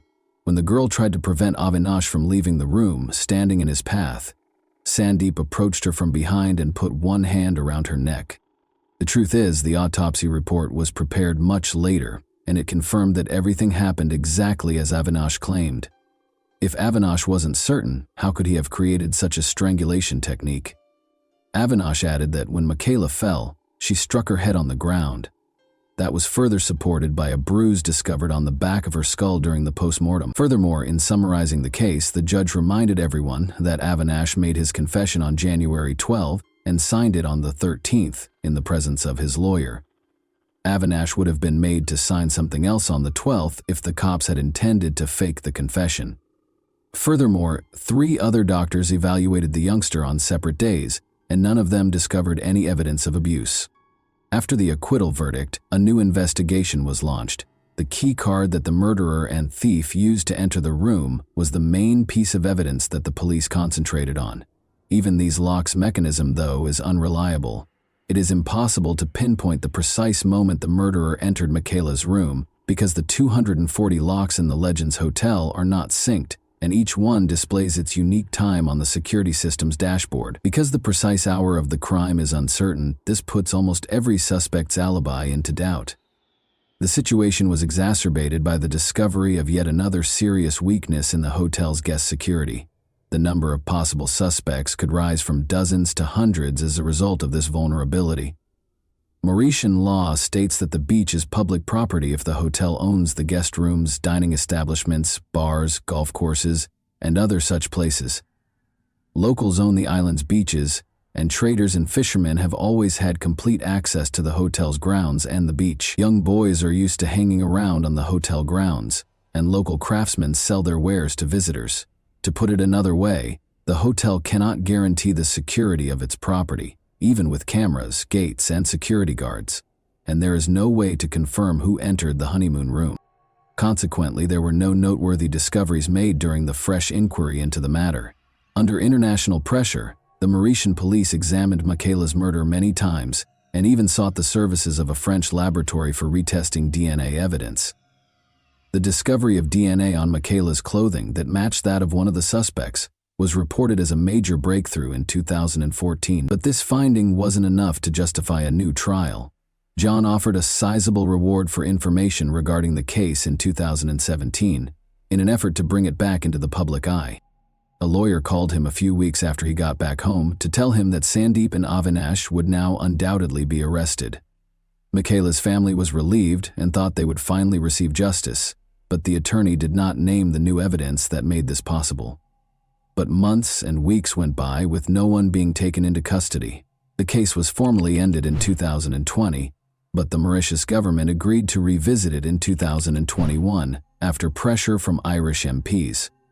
A desire to re-examine the matter does not ensure that it will be resolved, which is the problem. It is difficult to investigate any crime after 10 years, not to mention the potential that Mauritius's authorities would not be motivated to track down the murderers. Many investigators have advanced in their careers over the course of 10 years, so if something is disclosed in the case that many would rather keep hidden, heads will roll. Following the trial, the relatives of John and Michaela sued the hotel for $1.6 million. The terms of the out-of-court settlement are not made public, but the funds were donated to a charity set up in Michaela's memory. Both the Legends Hotel, which was renamed the Lux Hotel, and Room 1025, which was renovated and given the new number 1026, are still quite popular. At a memorial luncheon for Michaela in 2013, John, who is now an accountant, met a sweet girl called Kara Brennan. John proposed to Kara, who works as an accountant, in 2015. James McAravey, the couple's first child, was born last year. And that wraps up today's chilling story. If you enjoyed this video, don't forget to like and subscribe so you never miss a new upload. Also, let me know in the comments what part of this story shocked you the most. Thank you for watching, and I'll see you in the next video.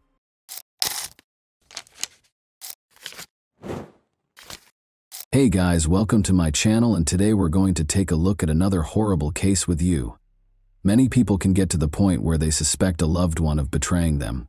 Others may give in to the influence of fantasies of retaliation against the betrayer, while others may decide to end the relationship due to such suspicions.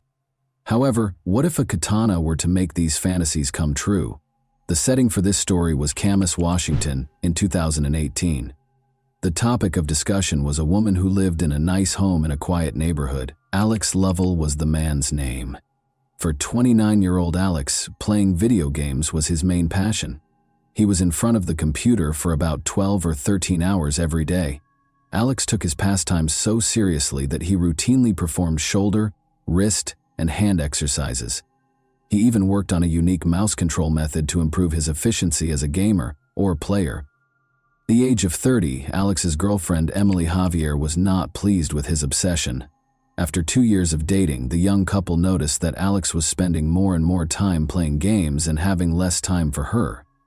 Emily, of course, did not like this situation. When Alex made the decision to pursue a career in professional gaming, her patience reached a breaking point. Emily struggled to accept a gaming rival, even though she was somewhat comfortable sharing her boyfriend's gaming habits. When she found the Tinder dating app on Alex's phone, her resentment reached new heights. She became very suspicious of this. She therefore realized that Alex had found another girl when she saw red hairs in the shower and scratches on his back, even though her hair was then dyed green. Convinced that he would simply deny everything, Emily started to plot a retaliation that would enable her to permanently get rid of him, rather than confronting him head-on. She considered purchasing poison, getting a gun, or hiring a killer. No, she purchased a katana at a shopping center. That was the only thing she could think of right now, driven by anger. She therefore made the decision to give herself an additional week to polish her strategy. She entered the question, how to kill someone with a sword, into a search engine while she was at home with the katana. Not surprisingly, her question was answered in a rather direct manner. In order to start their last journey to the Hawaiian Islands with Alex, the girl bought plane tickets at the same time. She confessed that she was tired of life in 2 notes, one to her mother and the other to a close friend.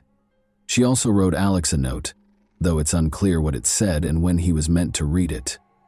At first, it seemed as though she wanted to do something to herself while on vacation. However, how did she intend to exact revenge on Alex? Kill him too? It's feasible, particularly considering that she could have brought the sword with her if she had checked it in with her bags, rather than bringing it on her person. One evening, though, Alex came home at about 9. He wanted to go to bed and hardly gave his girlfriend any attention. Emily became emotionally unstable as a result of this. She taped 2 additional knives to her side of the bed in case her sword plan didn't work, and she concealed the katana there because she felt she could no longer stand such treatment. She went back to her boyfriend after completing her preparations and offered him a drink to help him fall asleep more quickly while intoxicated. Emily hid the man's phone, which he would need to call for assistance after he fell asleep quickly. She illuminated his neck with the light from her own phone so she could see better and aim more precisely. Her hand went to the katana, but just as she was about to attack, she unintentionally struck Alex in the head with the katana's back, waking him up. An adrenaline rush helped Alex quickly regain his sense of direction and start using his hands and feet to block Emily's next blows. At last, he was able to hold her tightly. He exclaimed in his final moments that he loved her and was shocked that she was attempting to murder him. Alex was on the verge of fainting and begged her to call for assistance or he would perish. Emily, oddly enough, listened. A dispatcher received a call from a girl who was hysterical at 1:54 a.m. on March 3rd. She was yelling that her boyfriend had been hurt. When she inquired as to where the girl had hurt her boyfriend, Emily exclaimed, "Everywhere! Everywhere!" The dispatcher wanted to know where the knife was. The girl responded, shocked, that she had used a samurai sword to attack her boyfriend. The dispatcher advised her to bandage her boyfriend's wounds and asked her to go back to the bedroom where he was to see if he was still breathing. Emily, however, insisted that she couldn't go there because there was too much blood. She snapped back to reality and saw that her boyfriend was actually dying. She even considered the possibility that he was already dead. Officers soon showed up on the scene. Alex was curled up, covered in blood when they entered the bedroom. He had deep gashes on the left side of his head, neck, and torso, among other potentially fatal injuries. Emily had nearly severed 3 fingers on his hand, cut his legs, and broken his wrist. Emily was taken into custody without protest and with tears in her eyes. While Alex was taken to the hospital, she let the legal system take care of her. A $350,000 bail was set for her. Alex's body had 26 wounds, according to the doctors. 6 major surgeries were required for him. 45 of the 150 staples they applied to him were on his head alone. However, the medical staff miraculously succeeded in reattaching his fingers. He would undoubtedly need to see a physical therapist for a while, but the fact that he lived was more significant. Because of Emily's weapon choice, the ferocity with which she executed the attack, and Alex's incredible fortitude, this attack garnered a lot of attention in the US and made headlines in numerous media outlets. Even though he had a long recovery ahead of him, he maintained an exceptionally optimistic outlook. He amusingly posted a question on the internet a day after the attack, asking if anyone could split a picture of him and Emily together. Some of his remarks were repeated by the media, though it's unclear how he was able to take the attack so lightly. One example would be, "I'm really proud that I was beaten with a sword and by a girl, man. I must sacrifice it for her. I certainly took a lesson from this. There's no comparing the feeling of when I overpowered her," he continues. "I've participated in sports, taken first place in major competitions, and more. I've performed snowboard tricks. This is superior. I believed it was right to defeat someone who was determined to do me harm. I had spent my entire life anticipating this." Alex credits his love of kung fu movies and his habit of competing against other gamers with helping him win. He says he never cheated on Emily, but acknowledges that he likely spent too much time in front of the monitor. He remarked, "I hardly had time for one girl, much less another. He simply was too worn out to give her the affection she so richly deserved." Tinder was on his phone, he clarified, but he hadn't used it since it became apparent that he and Emily were seriously dating. Alex even acknowledged that the exhaustion from playing video games all day was the reason for his low libido. This might have persuaded Emily that he no longer wanted her, but he says that numerous times before, even when another girl merely liked his picture on social media, she had falsely accused him of cheating. All of this is denied by Emily. Regarding the red hairs, they might have come from his dog's fur or his own beard. Emily found it challenging to defend herself in court. Everyone could see that this was a carefully considered and planned crime. Emily told police that she wanted to kill him for cheating. "That was my objective." She was convicted of attempting first-degree murder. Her sentence was lowered from a potential 20-year term to 19 years because of Alex's survival, her lack of prior convictions, and her own decision to call 911 for assistance, this result did not sit well with Alex's family. They felt that because she tried to kill their son, she should be punished more severely. Emily countered that because of her history of childhood trauma, which hindered her ability to form relationships, her sentence should be shortened. Although her psychologist acknowledged that she had PTSD, he said it had no bearing on the case. The judge ultimately decided that she should receive almost the maximum sentence because of the severity of the attack. She must also receive treatment for her aggression and mental health issues. She must pay $30,000 in reparations and is forbidden from getting in touch with Alex or his family. To help Alex recover, his gaming friends set up a crowdfunding page and raised thousands of dollars. He is presently recuperating and has largely resumed his regular activities. He says he hasn't spoken to Emily since the attack. When asked how he feels about her, he admits that she saved his life by calling 911, which is significant, but it's difficult to sum up his feelings for his ex-girlfriend in just 2 words. In any case, he thinks she needs significant assistance. "I didn't expect this, but something like this had to happen," he continues in his characteristically lighthearted tone. "She reached for the samurai sword because she obviously didn't want me to end up in the wrong hands." And that wraps up today's chilling story.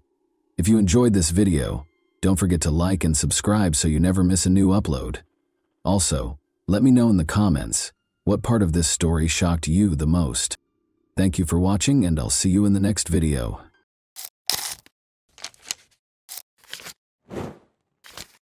Hey guys, welcome to my channel, and today we're going to take a look at another horrible case with you. The discovery of the victim's body is usually the first piece of information we receive after a murder. From that point forward, the police begin their investigation to determine what happened and who committed the crime. But not this time. In this case, the typical scenario was disrupted when the victim identified their assailant before he committed the crime. This story occurred recently, in early May 2022, in the city of Peleón Norte de Santander Department, one of Colombia's 32 departments. In this city, there lived a 16-year-old girl named Ana Karina Blanco Duran. She was the oldest of 3 children in a modest family, similar to many others in the region. However, this had no impact on Karina's personality or dreams. She was in the 11th grade and eagerly awaiting graduation. Karina's relatives and friends described her as disciplined and determined, but also cheerful, sociable, and optimistic. However, like most teenagers, she had doubts. She expressed her thoughts in a letter she wrote for a school assignment 2 weeks ago.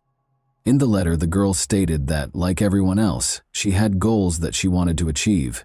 However, at the time, she was preoccupied with being happy, studying, and assisting her mother, whom she described as a beautiful, strong, and resilient woman who had a huge influence over her. The following year, the girl intended to attend university and study psychology or philosophy. This would allow her to pursue her dreams, the most important of which was to buy a house for her mother. At the same time, Karina acknowledged her overwhelming fears and doubts. She wrote that she was afraid of growing up and facing the big world alone. She sometimes wished she could go back in time and play with dolls again, something she didn't get to do as a child because she had to grow up quickly and help her parents.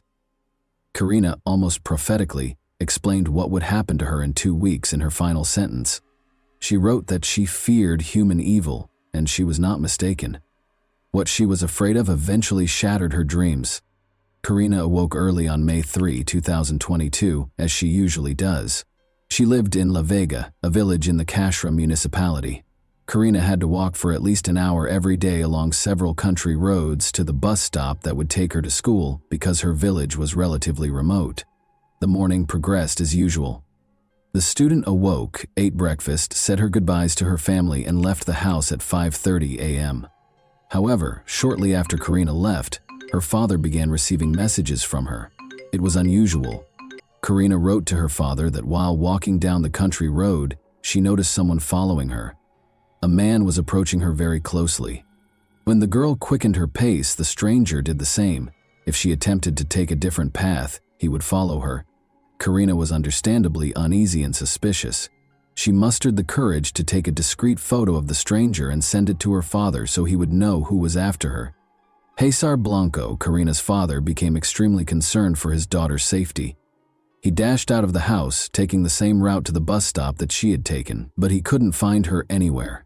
The man assumed the danger was over and Karina had safely boarded the bus. Unfortunately, this was not the case.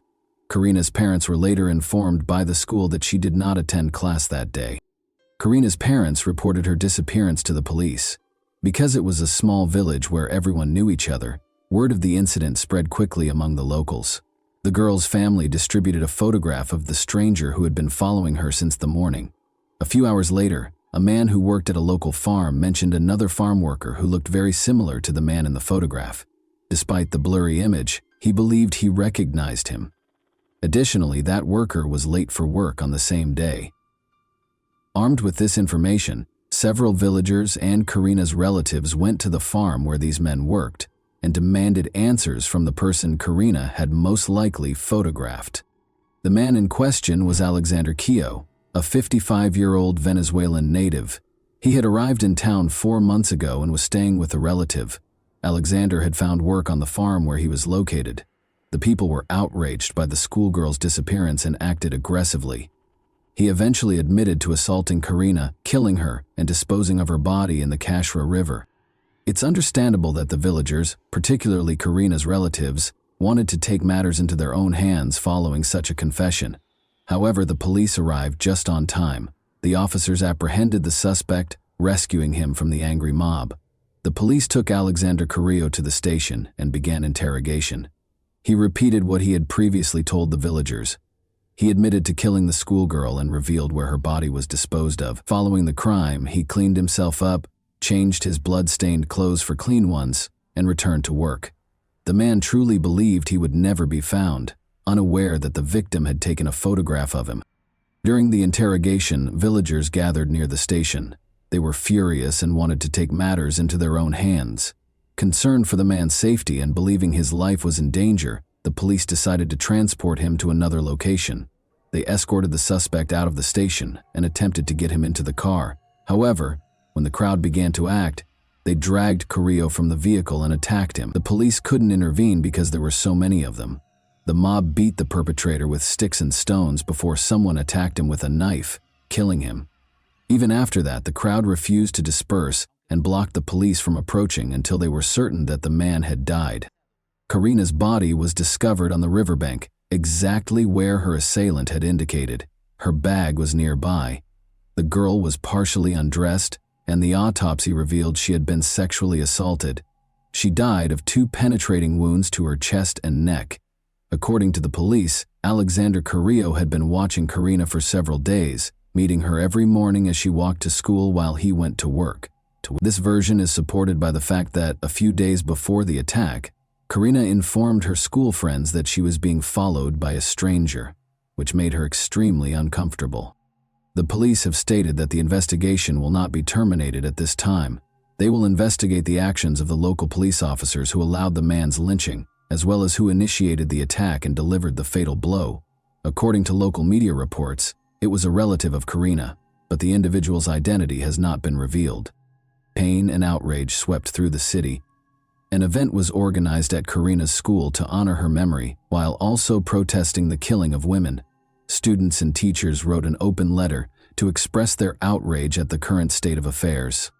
She wasn't drinking, she was not dressed provocatively, she wasn't in a bar. She walked to school every weekday wearing rubber boots because she lived on a farm, and she, like many other boys and girls in the country, had to overcome obstacles in order to receive an education. She feared that someone was following her. She was just 16, terrified. Her dreams, desires, and life were stolen from her. After Karina's voice was silenced, all that remained were the voices of those of us who demanded a safer environment and normal families in which children were taught not to hit, violate, or murder one another. Karina's killer did not see her as a person with her own life, dreams, and loving family, so the villagers decided to repay him in kind. Lynching is considered unacceptable by many, and it has no place in a civilized society. However, for many others, it simply reflects a lack of faith in the justice system. They are dissatisfied with the prevalence of impunity and the fact that the criminal will never face the harshest penalties. They believe the police are not doing their jobs, so they have decided to take action to remedy the situation.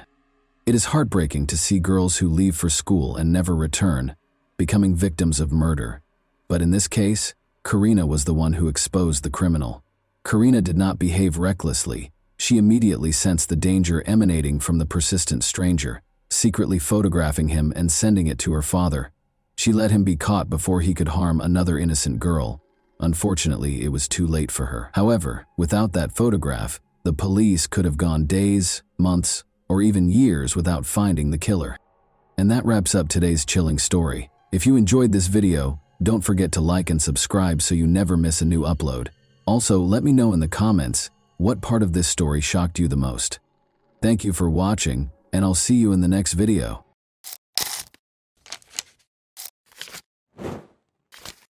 Hey guys, welcome to my channel, and today we're going to take a look at another horrible case with you.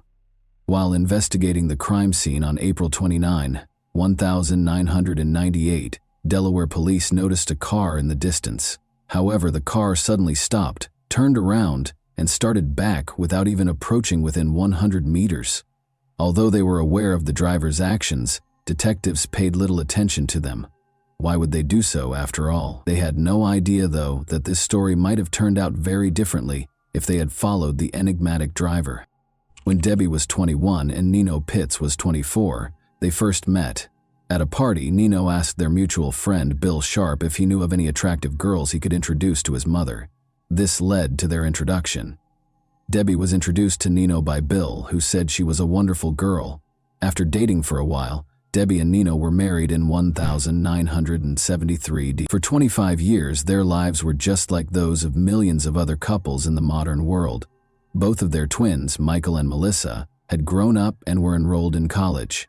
The couple was getting ready to celebrate their 25th wedding anniversary in a low-key way when all of a sudden, things changed. On a lovely sunny day in Delaware on April 29, 1998, Debbie made the decision to plant rose bushes in front of their home. She had never been a gardener, so Nino was shocked to see her doing this when he got home, but he was happy to see that she was obviously enjoying it. Debbie was expecting a call from work, so she asked him to give her a call at about 4 p.m. With a nod, Nino entered. When Debbie had a gut feeling that it had been over 4 hours, she kept caring for the flowers. She assumed Nino had just forgotten her request, so she didn't give it much thought. The woman rose and entered the house, but she was struck in the head and fell to the ground before she could reach the kitchen.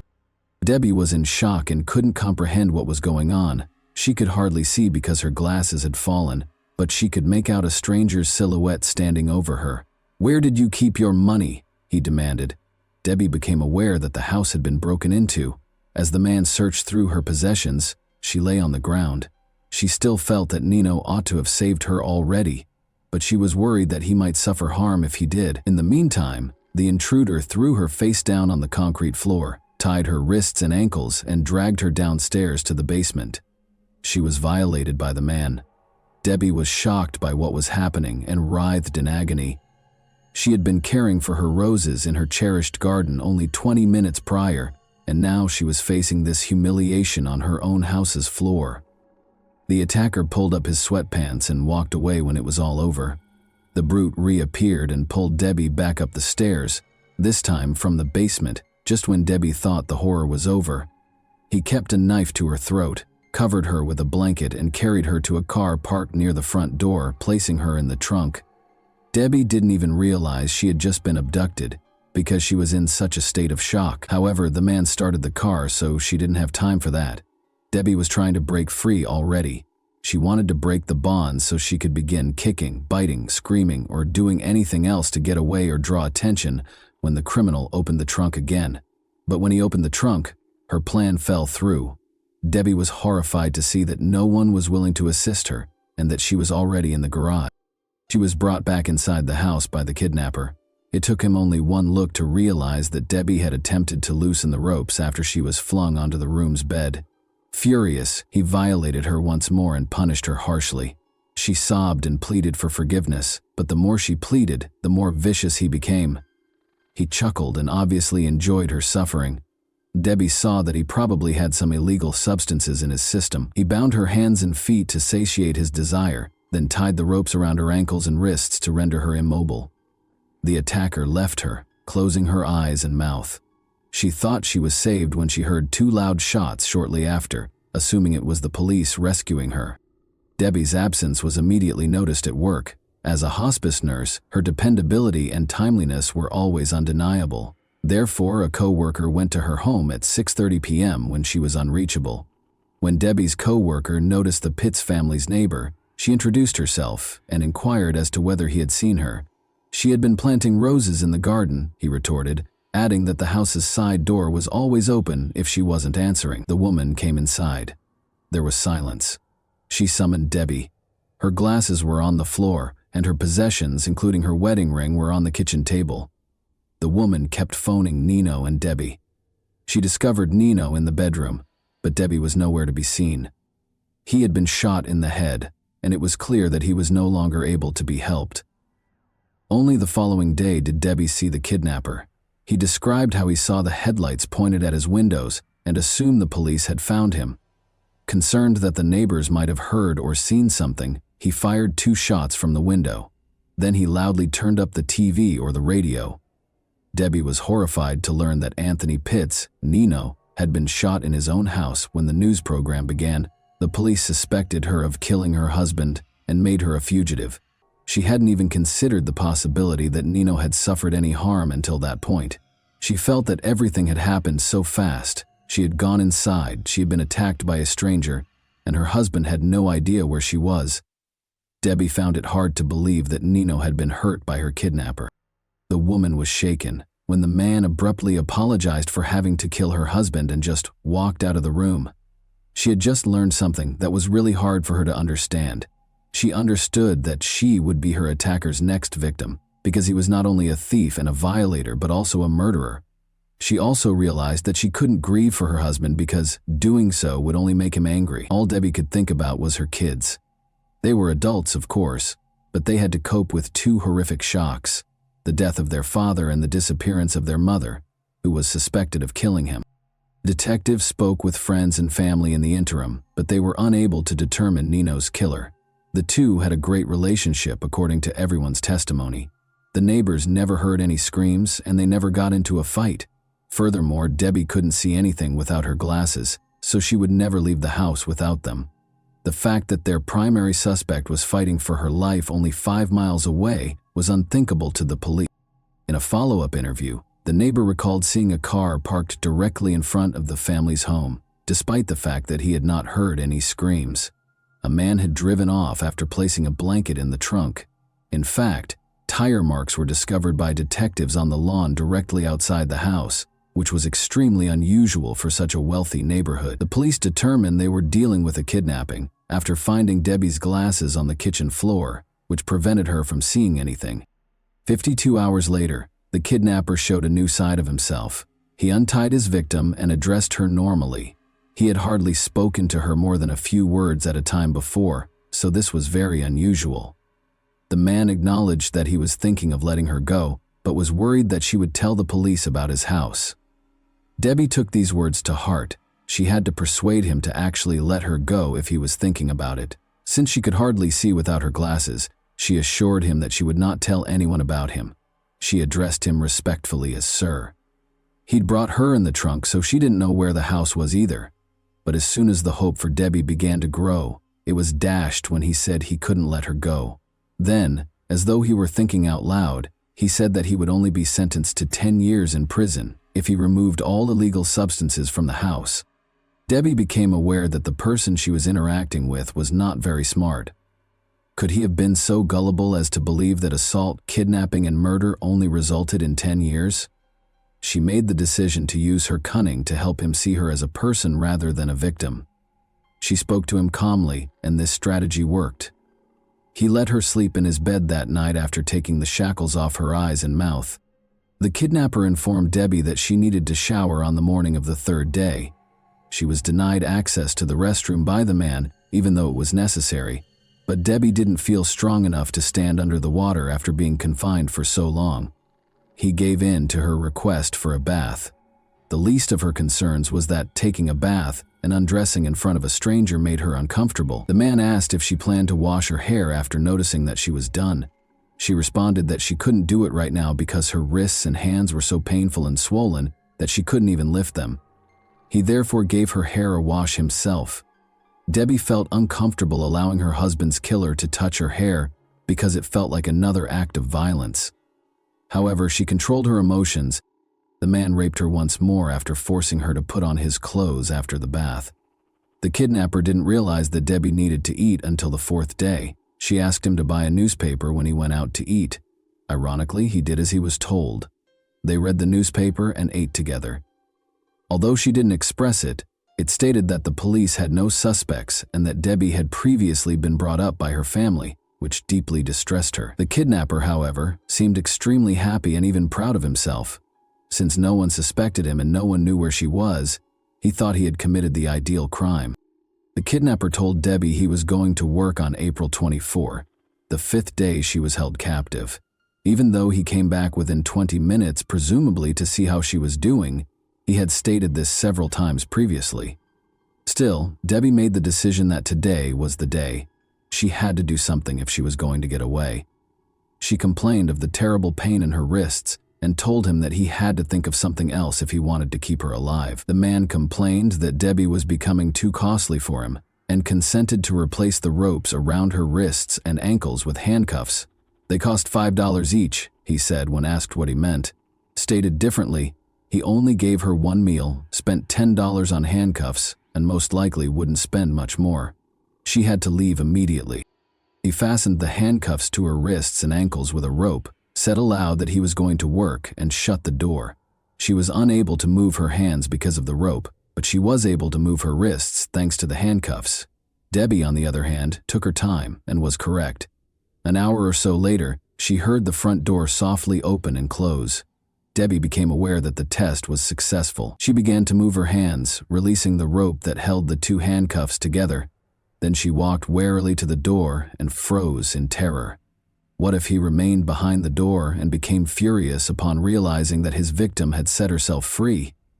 When Debbie heard her husband say, "Hold on, dear," she tried to calm herself. Gathering her courage, she opened the door, ready to either die in that house or escape. Nobody was in the back of it. Debbie felt her way to the living room in the dark and saw the telephone. She managed to reach for it with her restrained hands and dialed 911. Sadly, the operator didn't recognize Debbie's name when she gave it to him. She went on to say that she had been abducted and that her husband had been killed. When the operator inquired about the perpetrator's current location, she said that he was at work, but could come back before the police showed up. Thankfully, the police arrived in less than 6 minutes after tracking down the call. She was reassured and told that the police were on their way by the operator, who stayed on the line the entire time.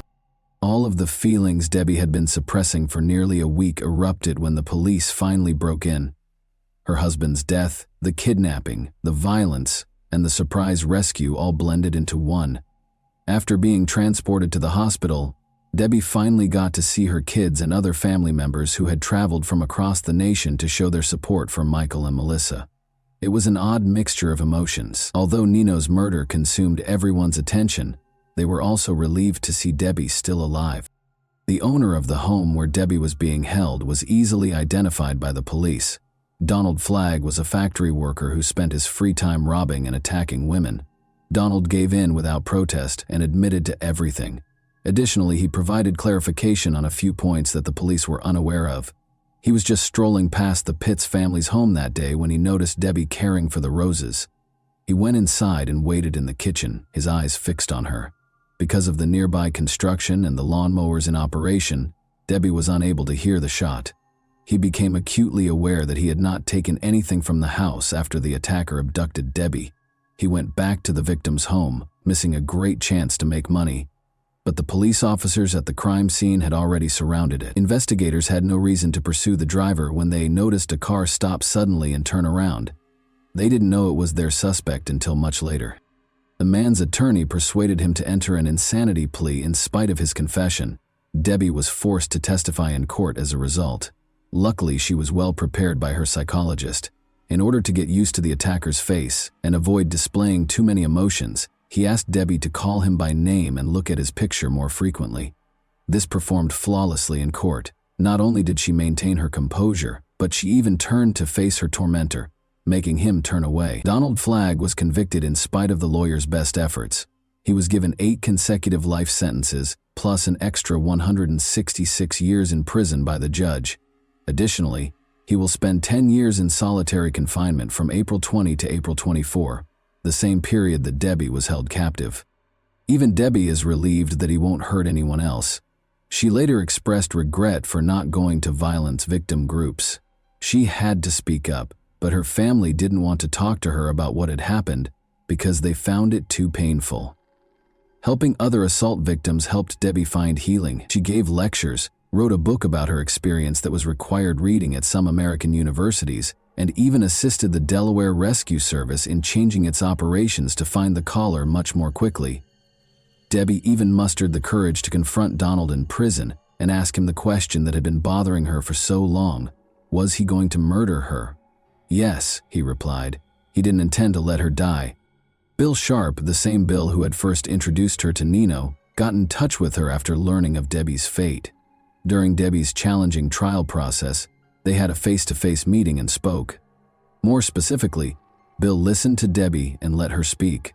He started going to therapy sessions with her, and the psychologist saw them together and realized right away that his help was actually helping her get better. Bill, who became Debbie's husband in September 2000, was a true comfort and support system. And that wraps up today's chilling story. If you enjoyed this video, don't forget to like and subscribe so you never miss a new upload. Also, let me know in the comments what part of this story shocked you the most. Thank you for watching, and I'll see you in the next video.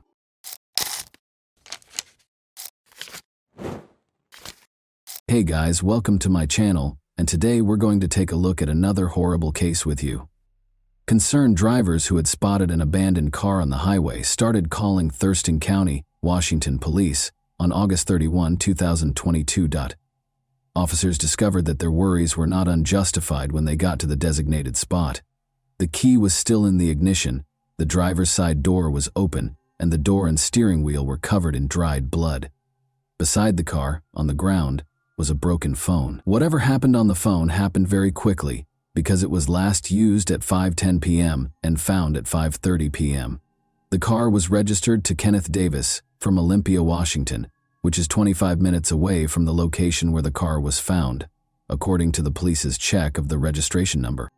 But when they got in touch with Kenneth, they found out that the car had been taken by Gabriel Davis, Kenneth's 16-year-old son, at 4 p.m. Gabriel never returned from school after leaving for football practice.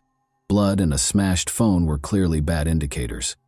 When such an incident occurs, a number of scenarios immediately spring to mind, such as a fight or perhaps even a murder. The police rushed to learn as much as they could about the boy. The 16-year-old Gabriel Davis hails from Olympia, Washington. His enthusiasm for football has not changed, despite a recent sharp decline in his academic performance. He never skipped a training session because he took it seriously. He was therefore immediately noticed when he failed to appear at the stadium on August 31st. No one knew where he was. Not even Justin Hume, his best friend. The police immediately began a thorough search after finding Gabriel's car, the broken phone, and the blood.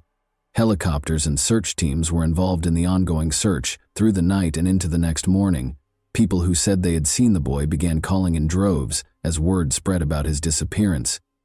The teenager was spotted strolling down the highway, according to 5 witnesses. He was walking toward the park by himself.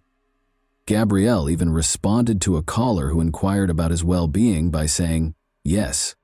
The young man's mysterious disappearance was not the first or even the second incident in the county, which was the most horrifying part. Within 5 miles of where Gabriel's car was discovered, 2 other young boys had disappeared during the previous 6 years. Locals wanted the police to act right away because they believed he was the 3rd victim of the same kidnapper. Logan Schindelman and Matthew Anfelt were the names of the missing boys. Matthew and Logan played a lot of sports in their senior year, just like Gabriel did. There were notable parallels between the cases, especially in Logan's case. He had no reason to be in the southern part of the county, and his car was also discovered abandoned on the side of the road. Additionally, witnesses claimed to have seen the boys prior to their disappearances in both cases. But Logan and Matthew were never located. The FBI became involved early on because of these parallels and the urgency of Gabriel's investigation.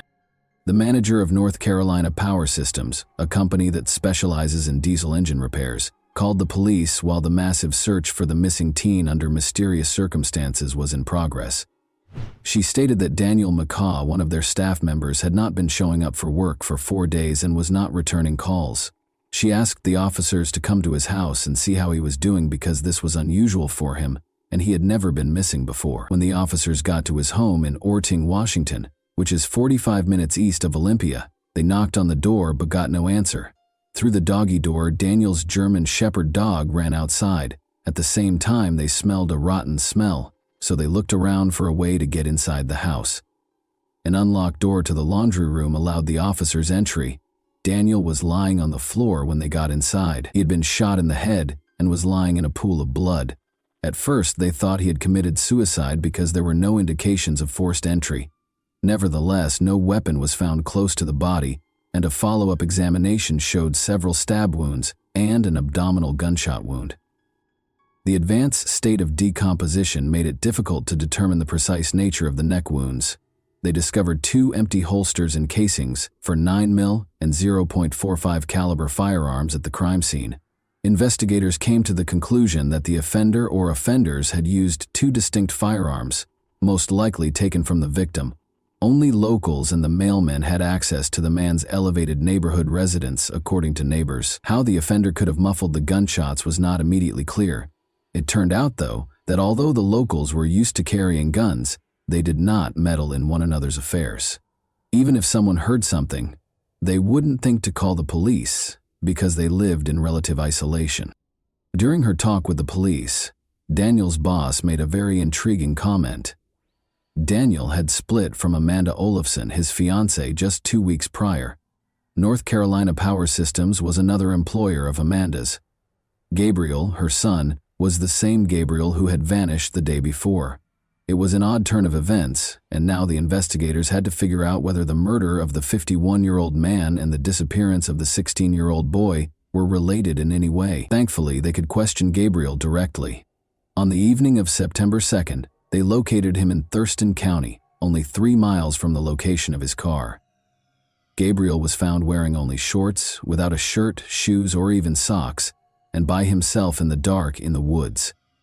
Gabriel said he didn't remember anything and didn't know where he had been when the detective asked him what had happened to him. The police found his response odd.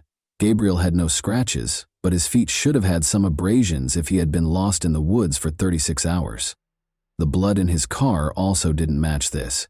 Gabriel didn't seem to be able to recall what had happened over the last 36 hours, possibly due to drug use. But in the end, the teenager's account was altered. He admitted that he broke the phone out of fear that the police would discover something that could be used against him.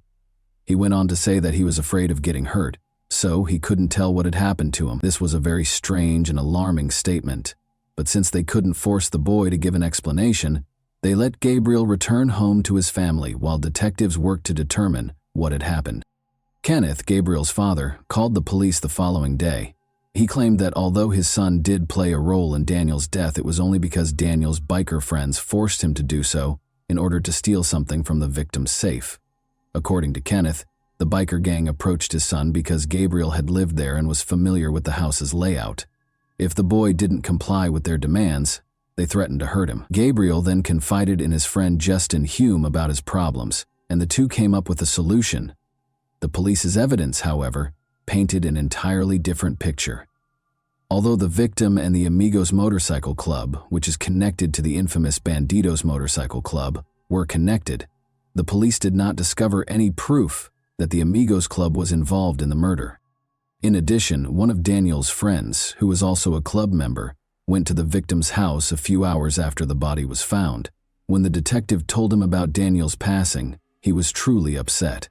Whatever was in the victim's safe, it had to be identified. When Daniel's mother gave the police the safe combination, she said that the contents would surprise and shock them. Amanda had called and told her that nobody knew how to open it, she said. Approximately 212 different kinds of weapons and ammunition, along with a few coins kept in plastic packets, were discovered by the detectives when they opened the safe. There were several packets containing illegally obtained pills and an empty jewelry box.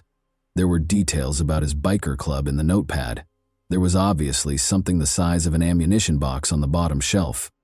Daniel took his safety very seriously, which was lucky for the investigators. He had a number of cameras in his home in addition to weapons. They assisted the police in figuring out what happened the night of the murder. The detectives discovered that Justin and Gabrielle spent a weekend getaway with their loved ones at Lake Panther on August 28. They left the campsite shortly after midnight and came back at about 6:30 a.m. The surveillance cameras at Daniel's house recorded their exact location, but their relatives were unaware of their whereabouts. Two young, slender men came up to the victim's house from the backyard at 1:50 a.m. On his belt, one of them carried a canister of pepper spray or something. The men wore masks that partially obscured their faces. One of them had on a ski mask, the other a medical mask and a baseball cap. They had flashlights on hand. Through the dog door came the young men. After a while, nothing happened. But at 2:41 a.m., the homeowner left the garage, went inside, and vanished from the camera. 6 minutes later, his German Shepherd was seen on camera hastily leaving the house through the dog door. After leaving through the side door, the unidentified men wandered for a few minutes between the house and the garage while carrying what appeared to be a toolbox or a crate of military ammunition. At 2:52 a.m., they finally left the crime scene, bringing with them what appeared to be a toolbox or a military ammunition crate. Gabriel informed his father that Justin followed Daniel after he came inside from the garage, stabbed him, and then there was a gunshot. The safe was in the garage, so Gabriel went there. At that moment, he says he heard 2 gunshots. On August 29th, the guys went back to their regular lives after disposing of the weapons close to Daniel's house. Gabriel, though, vanished prior to the 31st. He claimed that after bikers found him, they dragged him from his vehicle and struck his head against the steering wheel, spilling blood inside. Then, after beating him for a while driving around with him in a Suburban, the kidnappers let him go. Additionally, they mysteriously took his shoes and shirt and looked through the car for the stolen item from the safe. They found nothing because he didn't steal anything. As a result, the teenager chose to portray himself as a victim, similar to Danielle. That being said, this version isn't cohesive. Why couldn't the teenager enter the house and flee right away if bikers were the ones forcing him to commit the crime? Why wasn't everything finished sooner if, as Kenneth claimed, they had planned it? It was illogical. Once more, why did they enter the house when the safe was in the garage if the goal was to steal something? In any case, Justin and Gabriel were searched and taken into custody by police on the evening of September 2. They discovered a black ski mask and a handheld flashlight in Justin's home, and a black mask in Gabriel's vehicle. Gabriel showed the investigators where he had thrown the weapons close to the former Olympia Brewery in Tumwater after the police arrested the teenagers on September the 2nd. Similar weapons to the one used to shoot the victim were found by the detectives, a .45 caliber Sig Sauer pistol and a 9mm Ruger handgun. More than a dozen knives were also discovered. The firearms were found inside an ammunition box, the same type that vanished from the victim's safe. Although Daniel had friends among the bikers, the police did not discover any indication that they planned to murder the man or even steal anything from his home. The real reason for the crime is not disclosed. However, Gabriel's past might conceal the crime's motivation. He has encountered numerous difficulties in spite of his youth. Gabriel and his older sister were at the center of a terrible custody battle that started when Gabriel's parents divorced when he was just 3 years old. A 2010 court ruling stated that the children lived with their father on weekends and with their mother during the week.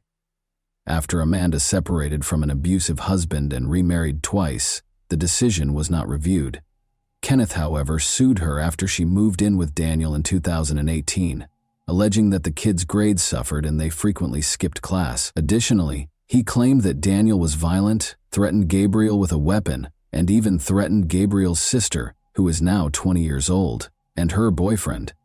Daniel acknowledged yelling at the sister's boyfriend when he became embroiled in the custody dispute, but he denied threatening him. The argument started when the boyfriend broke into the house and took a phone charger, but he now feels bad about how he handled the matter. In any event, a judge in 2018 ordered that Gabriel, then 12 years old, and his sister, then 16 years old, live with their father during the week and with their mother on the weekends. The chaos didn't stop there. Because of her subpar grades, Gabriel's sister was expelled from school in January 2019. The girl reported to the school psychologist that her father had grabbed her wrist with force and that he acted aggressively, particularly when intoxicated. This only had a short-term impact. It is unclear if this was the case or if Amanda and Daniel pressured her to obtain full custody. The children were ultimately ordered to live with their father by the court. Amanda and Daniel's arguments served as the background for all of this. According to Daniel's boss, they may have broken up because of his devotion to the biker club. Amanda gave him a choice, either she or the club, refusing to make concessions to the club. His reaction is unknown, but neighbors noticed her removing items from his home on August 13, about 2 weeks prior to the murder. Gabriel made friends with Justin Hume during this period, who also had a history of getting into trouble at a young age. He was accused of making false bomb threats in high school and threatening a classmate with a knife in middle school. As a result, he had to transfer schools as soon as the academic year started.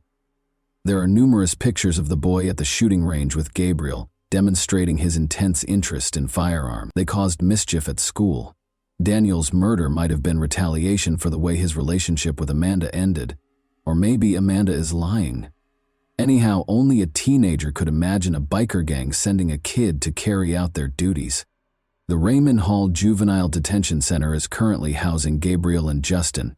Among the many charges against them are first- and second-degree murder. Because of the high probability of them trying to flee, the bail amount for each teen is set at $1 million. When police arrived to arrest Gabriel, Justin's family was seen packing their belongings into a car, suggesting that they were probably planning to flee. Gabriel has previously staged a disappearance to avoid being held accountable for his actions. The teenagers will face adult trials. Notably, the Supreme Court in Washington decided in May 2021 that a person under the age of 21 cannot be automatically sentenced to life in prison without the chance of parole. Therefore, after serving 20 years, they might be eligible for release if found guilty. And that wraps up today's chilling story. If you enjoyed this video, don't forget to like and subscribe so you never miss a new upload. Also, let me know in the comments, what part of this story shocked you the most? Thank you for watching, and I'll see you in the next video.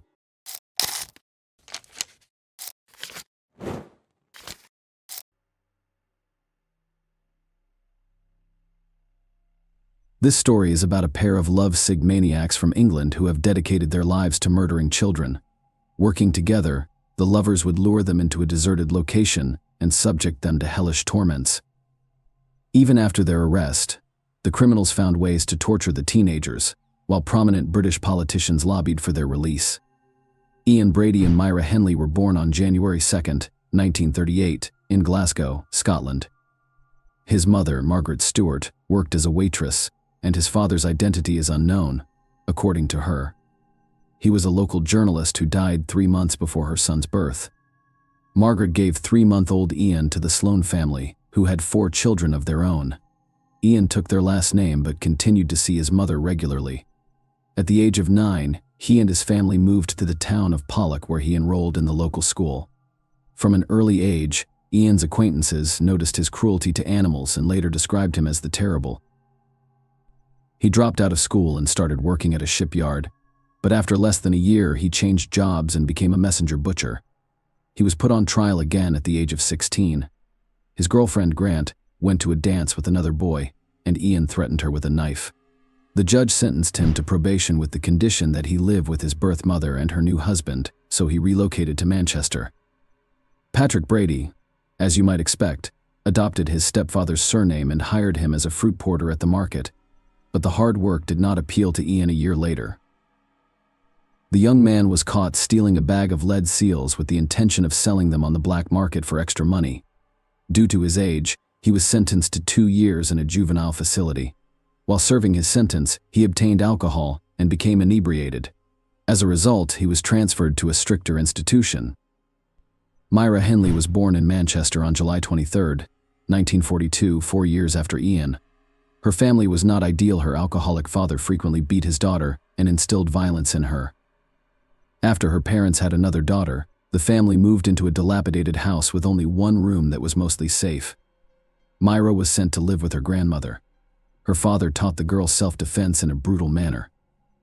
He demanded that his daughter fight back against any abuser and would not tolerate weakness. He once made her beat up a neighbor's boy for scratching her cheek. Later, the maniac described this incident as her first victory. Another shock during the girl's childhood was the death of her close friend, 13-year-old Michael Higgins. He invited her to swim in the nearby abandoned reservoir, but she declined. As a result, the boy drowned, and Myra felt bad. Following that incident, the girl gradually began to explore religion. She joined the parish of the local church and became godmother to Higgins' nephew. When she was 16, the girl started working as a clerk in a small firm. Her responsibilities were straightforward: brew coffee, fetch something, and print documents. Despite this, she quickly gained the team's trust after receiving her first paycheck. Myra Spence will be out of work for a week. Then her co-workers chipped in, giving her the same amount from their pockets around the same time. The girl intended to get engaged to her boyfriend, Ronnie Sinclair, but later changed her mind. She changed jobs when she was 17, but she didn't seem to enjoy the new job as much. 6 months later, she was fired for chronic absenteeism. At the same time, Myra went to the judo section, where even the guys refused to fight her. Once she got a taste for it, she couldn't stop in time, causing serious injury to her opponents. At the same time, Myra colored her hair pink. The future maniacs met at Millward, where they both found jobs. Myra was 19 years old when Ian turned 23. According to the young woman's diary, their first conversation occurred on July 27, 1961.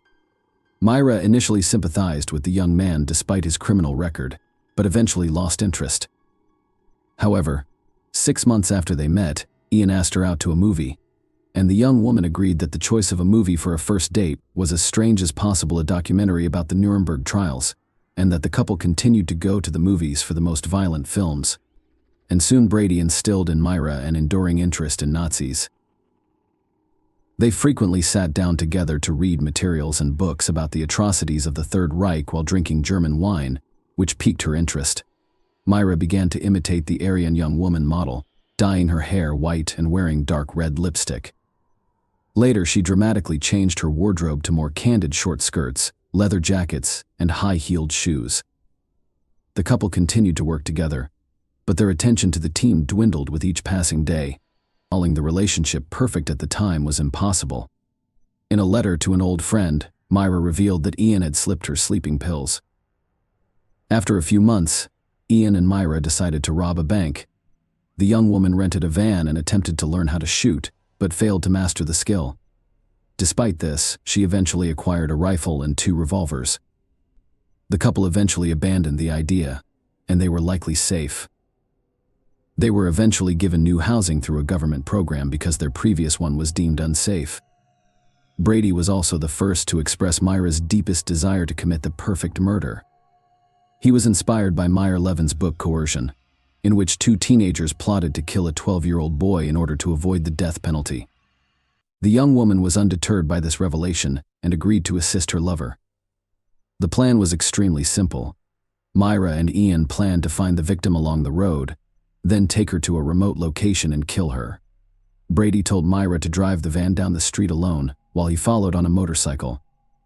After spotting a suitable victim, the maniac was about to signal his accomplice with his headlamp, after which she was to persuade the victim to get into the car on the evening of July 12th, only 1 month after moving in. They went out to hunt.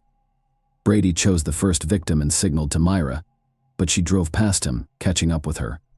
He demanded explanations. The young woman revealed that the maniac's target was 7-year-old Marie Rock, who lived next door to her mother. According to Myra, they would have a very difficult time getting away with it because the police would immediately begin searching for such a young child. The couple then continued down the street, looking for another victim. At 8 p.m., Brady made his decision on Fraxmer Street, and Myra recognized the girl once more. She turned out to be Pauline Reed, her younger sister's 16-year-old friend who was on her way to the disco.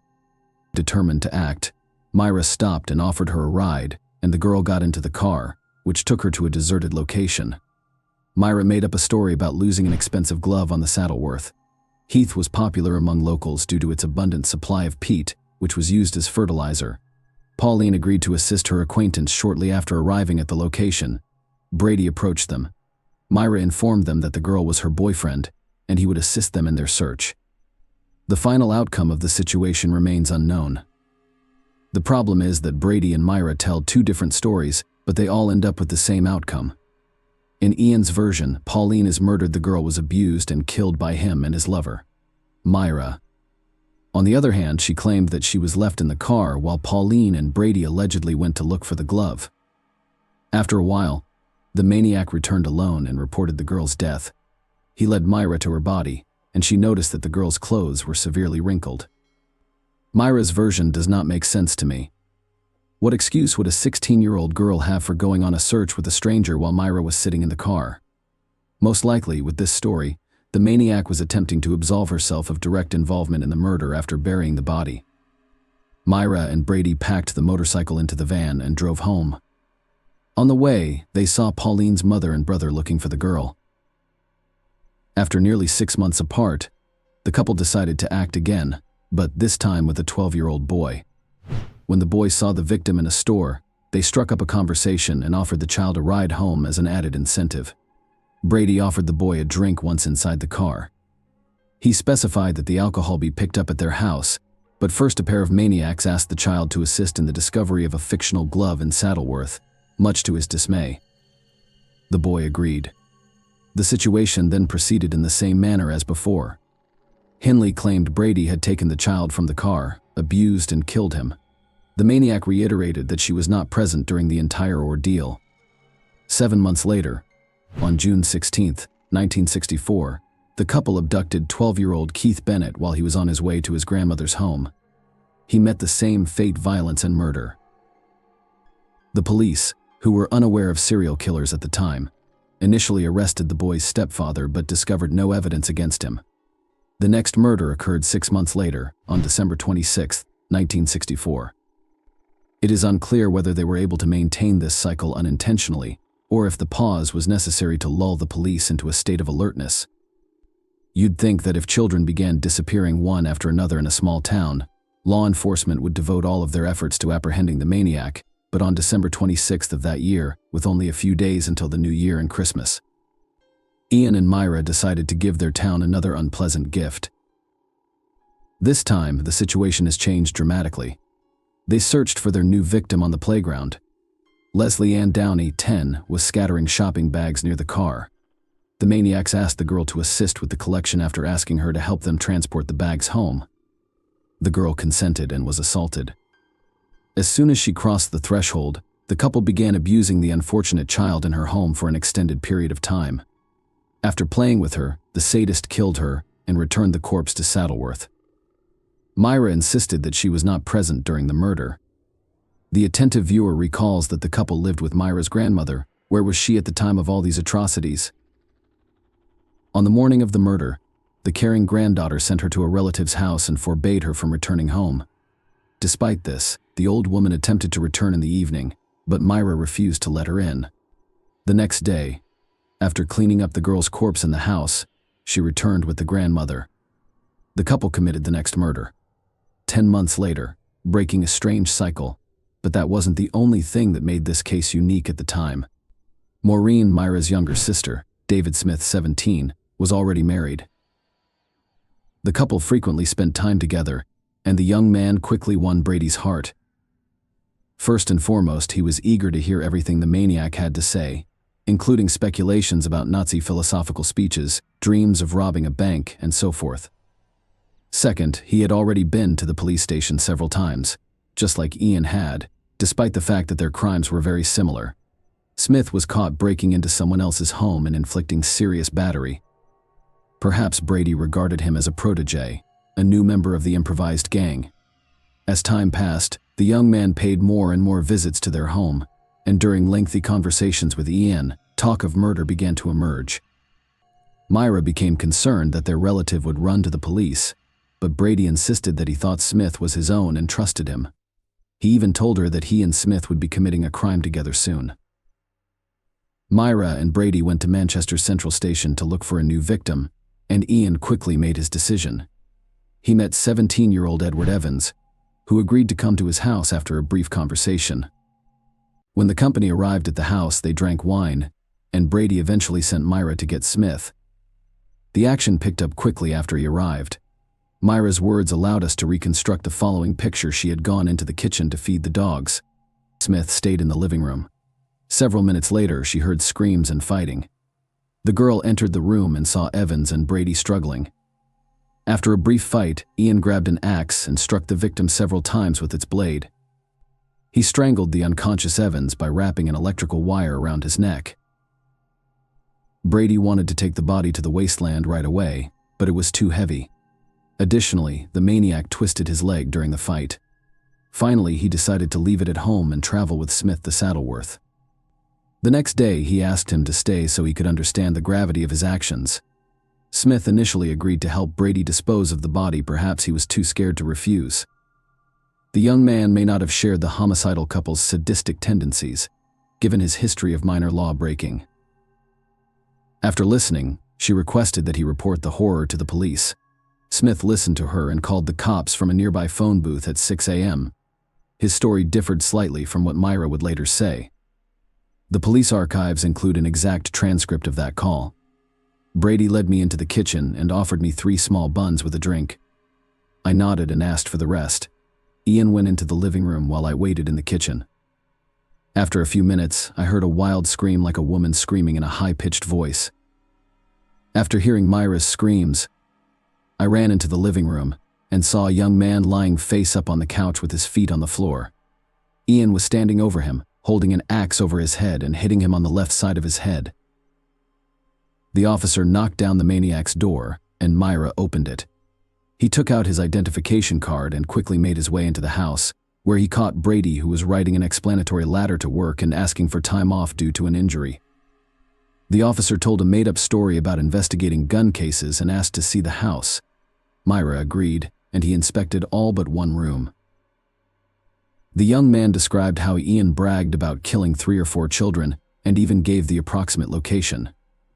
Brady allegedly met Evans in a bar, and a fight ensued, and somehow the boy came to his house. Smith had also testified against Brady at the time, and the police believed his testimony much more. There, the police found many interesting finds. Notebooks, lists of names, photographs of Brady and Myra Simpson, and explicit pictures of them. The notebooks contain lists of coded words, which the police were quickly able to decipher. It turned out that Brady kept records of burial sites, weapons, and methods of killing. As it was impossible to assert the exact location of all the victims on the basis of this information, it was rather superficial. Another book contained a list of names including all the victims of the couple, but here's the strange thing: in addition to the victims we know, the list contained the names of other children. With all this information, the investigators questioned Brady again, and his story was once again very weak.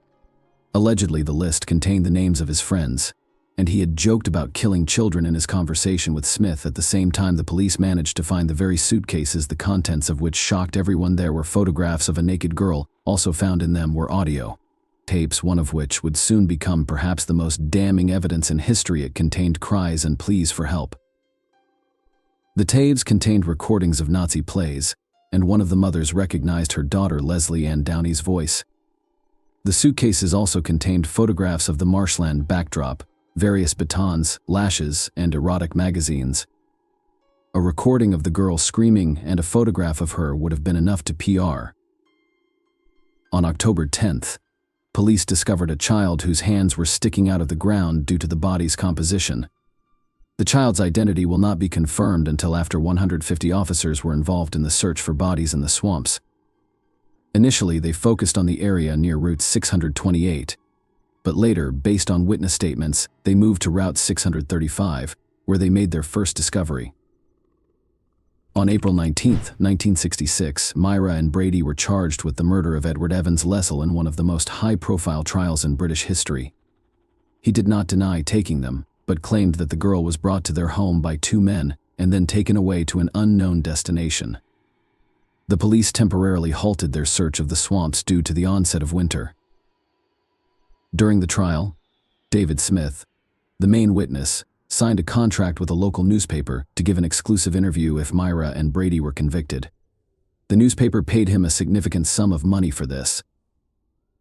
Shortly after his transfer to Wormwood Scrubs, Brady, who had been placed in solitary confinement, went on a hunger strike. He was unhappy with the ban on socializing with other inmates. Prison officials have decided that a child killer is going to afterlife rather quickly as a result of his dramatic weight loss. The maniac was transferred to the hospital wing, where his life took on new colors. He was allowed to watch television and do house cleaning work. At the same time, juvenile delinquents with mental disabilities were admitted to the hospital wing of the prison. In 1981, one of these teenagers said that Brady had forced him into intimate contact. Later, similar statements by the victims surfaced, repeatedly taking advantage of access to secluded corners of the prison. As a janitor, Ian led his victims there. When prison officials learned of this, he was banned from cleaning, but no further charges were filed. More interestingly, he was left in the hospital wing next to the same teenagers. It would seem like such a thing was possible, but there was nothing the chief medical officer of the prison could do about it. British law mandates the prisoners be assisted, and Brady used this skillfully. He threatened to resume his hunger strike every time he talked about being transferred back to a cell. In 1982, a harsh decision was made to transfer the maniac to another prison with stricter conditions. However, 3 years later, in 1985, Brady was declared insane. Thanks to this, another transfer awaited him at Ashworth Psychiatric Hospital. Many of you may have wondered how such a violent sadist managed not only to establish a comfortable life in prison, but also to do his dirty work with teenagers. The answer might surprise you. He was helped by the Earl of Langford. Frank Pakenham, one of the leading politicians of the time, gave favors and privileges. Brady approached him while in prison, and soon the Earl actually sided with him. Of course, there was no talk of helping to get the charges dropped. But Ian didn't count on that. Pakenham helped him stay in the hospital by appealing to Britain's Home Security himself. After that, the politician repeatedly bailed out his newly minted friend by pulling the right strings in the British upper echelons.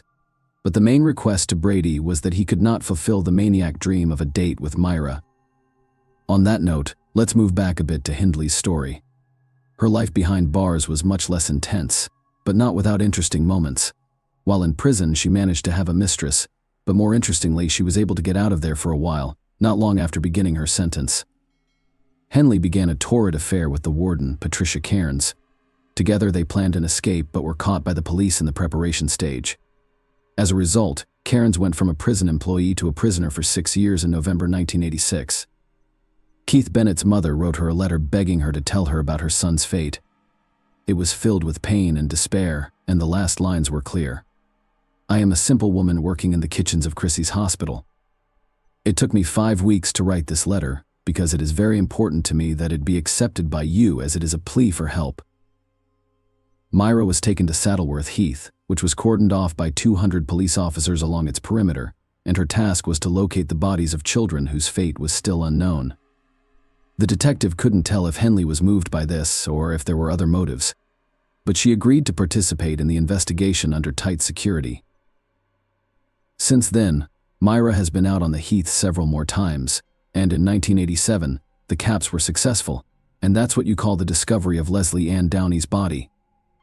And later, Pauline reads, once Brady learned of his former lover's cooperation with the investigation, he also decided to partially confess to what he had done. True, the maniac asked to be given the means and opportunity to leave his life, which no one could legally do, having been refused. Ian still talked and also expressed his desire to help the police in their search for the remaining bodies. On July 3rd of that year, he was taken to Saddleworth, where he was never able to pinpoint Keith Bennett's burial site. Later, frustrated detectives refused to make another trip to the heath with the maniac, and he turned to reporters. In a letter, he indirectly admitted that he killed 5 other children, but police could not confirm this information. 6 months later, Brady still secured a second visit to Saddleworth, but again proved useless. Keith's body has yet to be discovered. In 2003, the police resumed their search using the most advanced technology, but it yielded no results. They only had 40-year-old photos, making finding the right place next to impossible. Myra made a long attempt to obtain an early release. She wrote appeals that secured Lord Longford's support, and by the early Nazis, almost everyone was convinced that her release was inevitable, unfortunately for her life. Otherwise, Hennel. Yes. The cause was complications from a heart condition. The rest of Brady's life was less rosy, while Myra's release was seriously considered. Ian's release from the asylum was being given the go-ahead by senior British officials. With each year in the asylum, he gradually went mad until he lost what little, if any, sanity he had left. In spite of this, he managed to live long enough until he was 79 years old. In 2017, the maniac died of cancer, and the urn with his ashes was buried at the bottom of the sea. Brady's death made a few people sad. His namesake Police Federation branch chairman Ian Hansen noted that such monsters deserve no sympathy. That was the end of the story of the child-murdering lovers, but in Britain, their names will long be remembered. Ian and Myra are a prime example of inhumanity, boundless impotence, and cynicism, as well as a total lack of morality.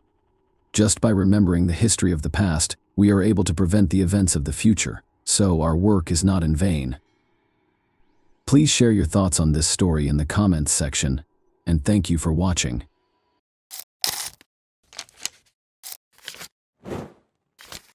Hey guys, welcome to my channel, and today we're going to take a look at another horrible case with you. On February 27, 2017, the 1-year-old Valerie Arrow was found dead in her home. The scene that unfolded before the eyes of the police was shocking in its cruelty. Valerie lay on the bed wearing a bathrobe, her wrists bound with a shoelace, and a scarf in her mouth as a gag. It was soaked in blood that had flowed from her throat. The room's floor was covered with the torn underwear of the girl, ripped in half. One obvious injury on her body was a strangulation mark on her neck. The police had even more to ponder after the autopsy. The toxicological analysis revealed that Valerie had been under the influence of multiple substances, and 2 scarves were discovered deep in her throat. They were so numerous that they might have killed her on their own. In addition, Valerie's backpack was discovered in the trash a few days prior by a building worker where the girl resided. Her papers, an ashtray, cigarette butts, a glass, shoes, apartment keys, and a blood-stained bedside lamp were all found inside. After compiling this data, the investigators came to the conclusion that the girl had committed suicide on her own volition. The matter was resolved. Naturally, Valerie's family was not pleased with this conclusion and made vain attempts to convince the police to look into the case as a murder. A girl named Law Martin's wallet and documents were discovered by hikers on the Fenway Trail 11 months later. The same day, they found the dead body of a 19-year-old girl in Bon Roper's Roquette in a canal about 20 kilometers away. She had taken off her socks and was completely nude. Law, who had been absent for 2 days, was there. According to the autopsy, the girl was strangled to death, but before she passed away, she had been sexually assaulted both vaginally and anally, using what appeared to be a baseball bat. The forensic specialist also discovered a torn spleen, which suggests a very powerful abdominal blow, like a kick. Despite starting an investigation, the police were unable to find any solid leads. Furthermore, nobody ever thought to link the 2 cases together, of course. After 7 years, the morning of February 11, 1997, arrived. In Toulouse, firefighters broke into a 4th-floor apartment in a multi-story building at 9 in the morning. They found a 29-year-old woman named Martin Matten's charred and lifeless body inside. Martin was on the bed, face down. There was a magazine from an automatic pistol on the floor and a ripped and blood-stained bra in the bathroom. Blood was all over the carpet and the bathtub, and a light bulb that had been unscrewed was lying on the floor. The firefighters came to the conclusion that there were 2 fires, 2 obvious attempts at intentional arson in the living room by the armchair and in the bedroom. After weighing all of the available evidence, the investigating police inspector came to the conclusion that Martin's death was caused by a choice she made. Emily Espies, then 21 years old, went into a Toulouse bar 10 days later, on February 26, 1997. She wanted to grab a drink with her friends in the afternoon. She met Patrice, a nice and attractive man in the bar. Because he gave Emily and her friends illegal drugs, he had his own method of luring girls. The rest of the day and the next morning were spent with Patrice and Emily. The young man asked Emily to accompany him to a concert that he was planning to attend that evening. He invited her and she accepted. They did, however, meet up with Patrice's friend Eve, whom he had been living with for a while prior to the concert. The young people in the group shared a meal and some beverages. After that, Patrice and Emily headed to the concert in Patrice's car, arriving at around 1:30 a.m. While Patrice spent more time drinking beer at the bar, Emily danced a lot. Emily asked her new acquaintance to drive her home at around 2 in the morning because she was exhausted from not sleeping for 2 days. The tired girl fell asleep right away, before she had even had a chance to sit in the car. She was lying on the back seat of the car when she woke up, even though it felt like only a moment had gone by. Emily opened her eyes and was shocked to see that she was being choked by Patrice, a buffer with protruding eyes. He was no longer the nice guy she'd spent the entire day with. How someone could spend a whole day with such a nice guy and then, in just 1 minute, transform into a monster who was now strangling her was beyond Emily's comprehension. Emily made an effort to resist. She tried to rip Patrice's hair, screamed and scratched him. Emily passed out after he repeatedly hit her face and told her to stop talking.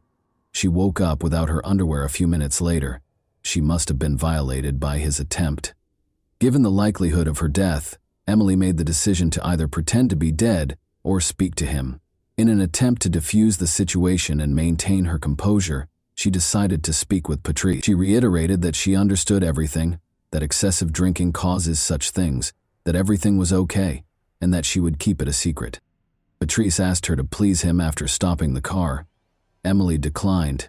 He then accompanied her to the back seat, proceeded to undress her, and again violated her. Emily tried to maintain her composure. She kept conversing with him, downplaying the damage he had done to her.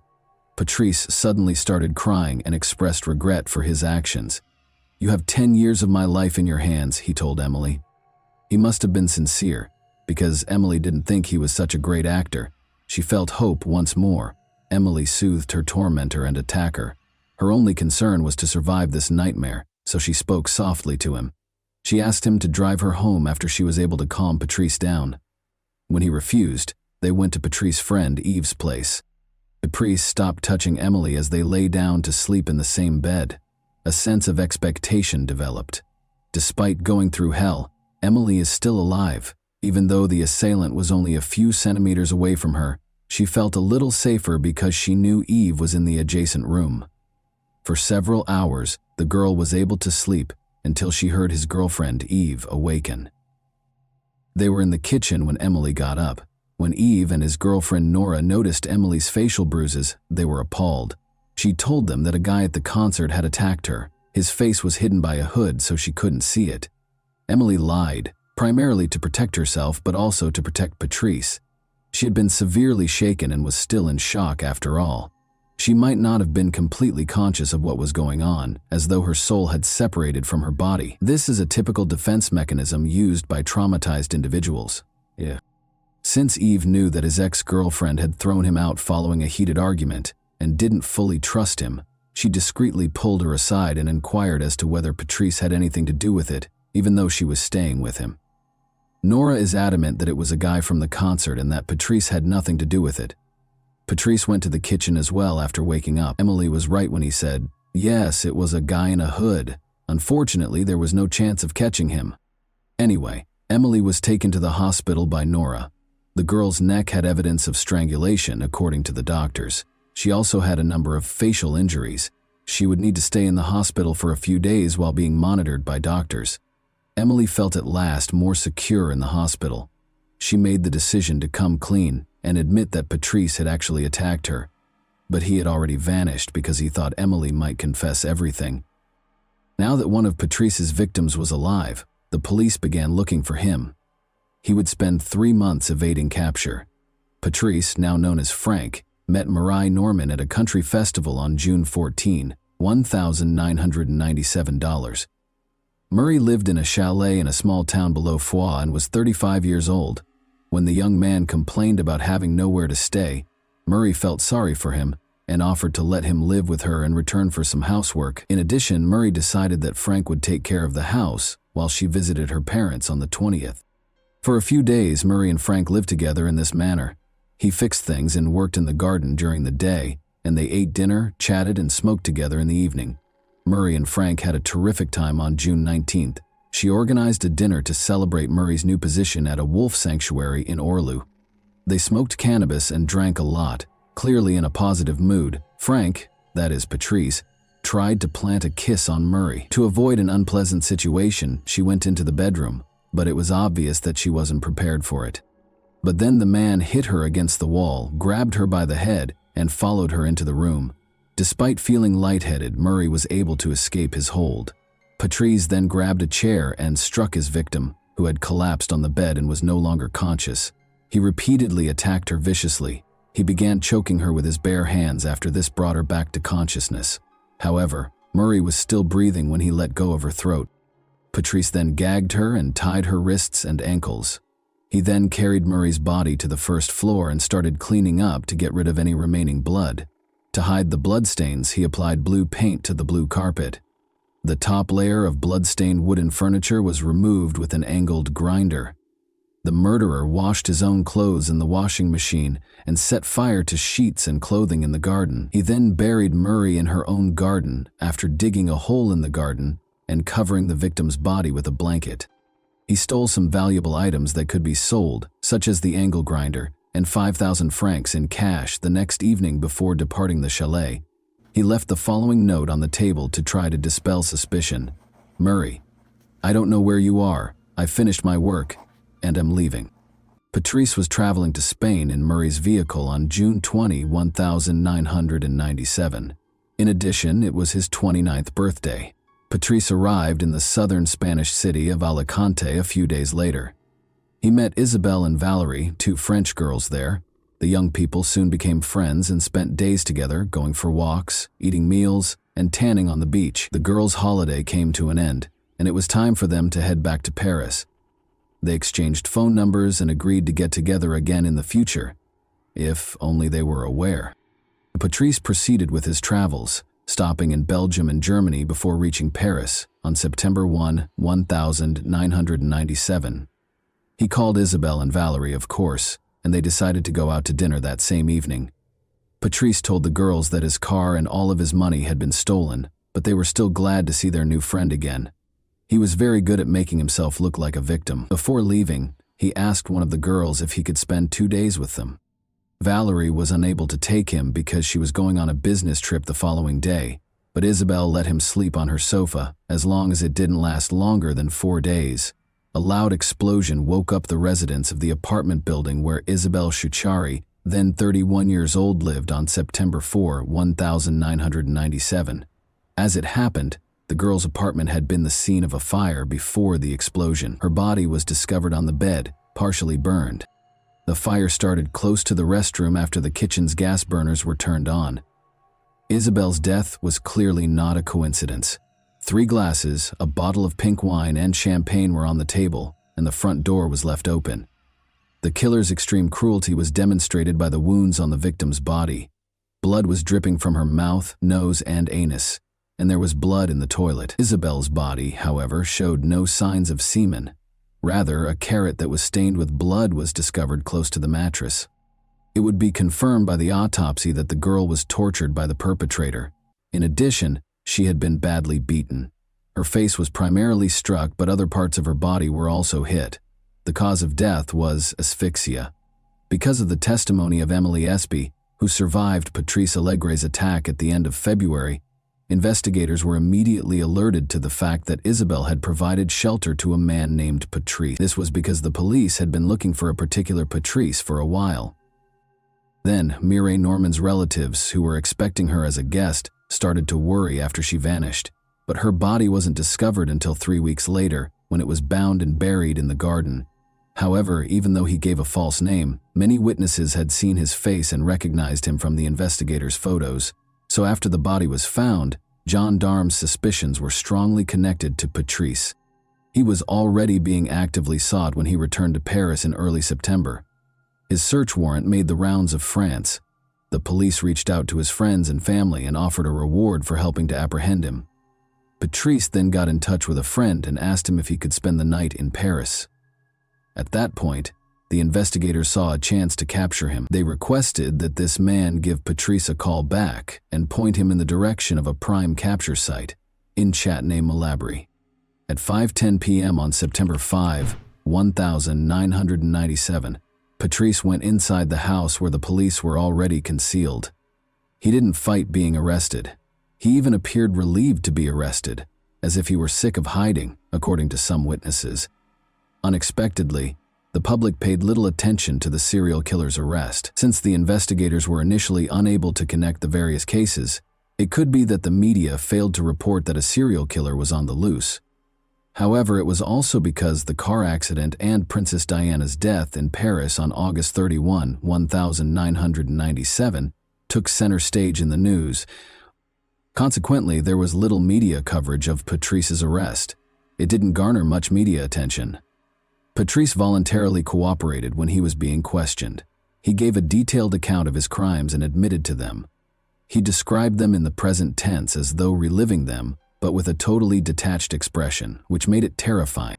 Patrice was taken into custody in connection with the assault on Emily S.B. and the killings of Isabelle Ciccari and Mireille Norman.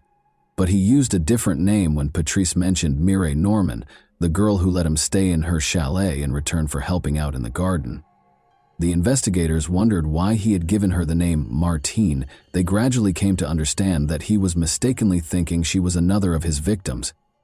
Investigators offered Patrice champagne, oysters, foie gras, and more outdoor walks in exchange for disclosing information about his other victims, because they knew he had a penchant for luxuries. In fact, Patrice later admitted to the murders of Valerie Thériault, Martine Mathias, and Laure Martin, only after the pieces of the puzzle began to fit together as evidence that the detectives were already aware of. As is already well known, investigators came to the conclusion that Valerie Thériault and Martin Mathias had committed suicide, but as it happened, Patrice knew each of the women personally. He was co-workers with Valerie Thériault, who was a waiter at the same Toulouse cafe. She recognized Laure Martin, who lived with him in the same area of Toulouse, and got into his car. She was Patrice's neighbor, Martin Mathias. They shared apartments across from one another. To put it another way, investigators were unaware of numerous hints that suggested Patrice Allegre was a potential suspect for a long time. For a serial killer, that was unusual. Even if they were only acquainted for a few days, as was the case with Emily, Patrice knew each of his victims by name. However, his approach was always the same. We hang out, spend time together, make friends, and then the attack happens. Investigators and later psychiatrists observed that Patrice found it much more difficult to explain the murders when they discussed them, even though he readily confessed to the killings and helped the investigation during interrogations. Every time, he described the incident as follows. He attempted to kiss the victim, but she refused, so he got angry and strangled her. The man claimed that he did everything by himself, but in certain instances he assaulted the victims with objects. This suggests that his account of the killings and assaults is not accurate. Does he have a bad memory of what happened, or is it a lie? It's difficult to say, but it calls into question his confession anyhow. Let's take Martin Mathias's case as an example. Patrice remembers that in early February 1997, he met her at McDonald's. After he asked to sit at her table, they struck up a conversation and discovered that boxing was a common interest. Patrice had previously trained under French boxing champion Martin Mathias. Patrice claims that Martin invited him to join her for a drink a few days later and agreed to meet with him again, and this meeting was when everything went wrong. This version isn't entirely supported by the autopsy, though. Despite not drinking, toxicological analysis showed that she had alcohol and chloroform in her system. Additionally, the intimate area of her body bore the scars of an electric shock. As you may remember, the electrical wiring in the apartment was altered, and a light bulb was unscrewed. This raises the possibility that Patrice stalked the girl because he lived across the street, even though the girl did not invite him to her home. Then, because Martin Mathias was stronger than him in normal conditions, he rendered her incapable of moving. It is crucial to recognize that there are differences between the killer's account and the available evidence, even though there are no facts that can be used to prove this. Furthermore, this suggests that he is not making an effort to be totally truthful with the inquiry. He also talked excitedly and in detail about his early years. On June 20, Patrice was born in Toulouse. At the age of 17, his mother, Michelle, a hairdresser, became pregnant with him. Roland, his father, was a police officer and 4 years her senior. He was always an unwanted child, and Patrice knew it. The second son, a desired child, was born to Michelle and Roland 7 years later. One could not say that Patrice had a happy childhood. His father would physically abuse his mother, and his parents would frequently quarrel. When Patrice attempted to step in, he was beaten instead. Being a police officer, Roland neglected his son and was frequently away from home. In contrast, Patrice's mother didn't seem to care much for him. But when Patrice was young, she collapsed into an alcoholic coma in front of him in her beauty salon because she was an alcoholic. She also consistently cheated on her husband and was unfaithful to him. Patrice was able to observe some of her private interactions and the post-fight reconciliations between Michelle and Roland. He would frequently try to sleep in his room by covering his head with a pillow to block out the sounds of his mother's groans coming from the room next door. Another time, when Patrice, then 6, was sitting in the back seat and watching everything, she got pleasure from one of her friends in the car. Patrice idolized his mother and hated his father in spite of everything. He would stand up for her and was offended when others made disparaging remarks about her. He had to repeat a year multiple times because he struggled to learn in school. Because his mother permitted it, he would skip classes. He started stealing, selling drugs, and committing crimes during this time. But each time he was taken into custody, his father would save him. For instance, Roland once compensated the victims of Patrice's thefts with 300 francs. His actions may have stemmed from a traumatic incident that happened to him when he was 13 years old. 2 boys kidnapped him after he fled his home. He was abused in a car and drugged with strong illegal substances before being abandoned on the side of a distant road. For a boy who was not yet 14, this could not have failed to leave scars. This gives us a chance to learn more about him, but it doesn't excuse what he did later. He began abusing drugs and drinking excessively when he was 14 years old. The issue was that under the influence of drugs, Patrice, who was characterized as charming when sober, underwent a radical transformation. He became so genuinely aggressive that his friends, who were aware of it, were terrified of him. Patrice once became furious when someone made a negative comment about his younger brother while he was intoxicated at a bar. After leaving, he came back to the bar brandishing a weapon, held it to the victim's head, and squeezed the trigger. The gun miraculously failed to discharge, and Patrice was captured. His first and last murder might have been this one. At the age of 17, Patrice Allegre attacked a girl for the first time. Everything was going well when he first met the girl at a party. They went to a park, where the girl pushed Patrice away when he tried to approach her. It should be clear to you by now that rejections made him furious. He apologized, took the girl home, and immediately stopped choking her. But his strategy was already starting to take shape. It's interesting that Patrice never had issues with girls. Rather, the issue was that he had 2 sides. He was charming as long as the girl agreed, but if she didn't, he had to coerce her into giving him what he wanted. Patrice had 2 committed romantic relationships in his life. Cécile was the subject of the first. Their first real love story began in 1986, when Patrice was 18 years old. After 7 years of dating, the young couple had a daughter. But their relationship ended in 1989, just months after he committed his first murder. Their bond was similar to Patrice's parents. Patrice would physically assault Cécile during their heated arguments, but Patrice could control himself to some extent with Cécile. He tried to strangle her, for instance, but stopped when he said, "No, not you, not you." Cécile ended up in the hospital in 1994 with a broken jaw. After she lodged a complaint, Patrice was placed under arrest for a number of weeks. Cécile ultimately made the decision to end her relationship with Patrice in 1995.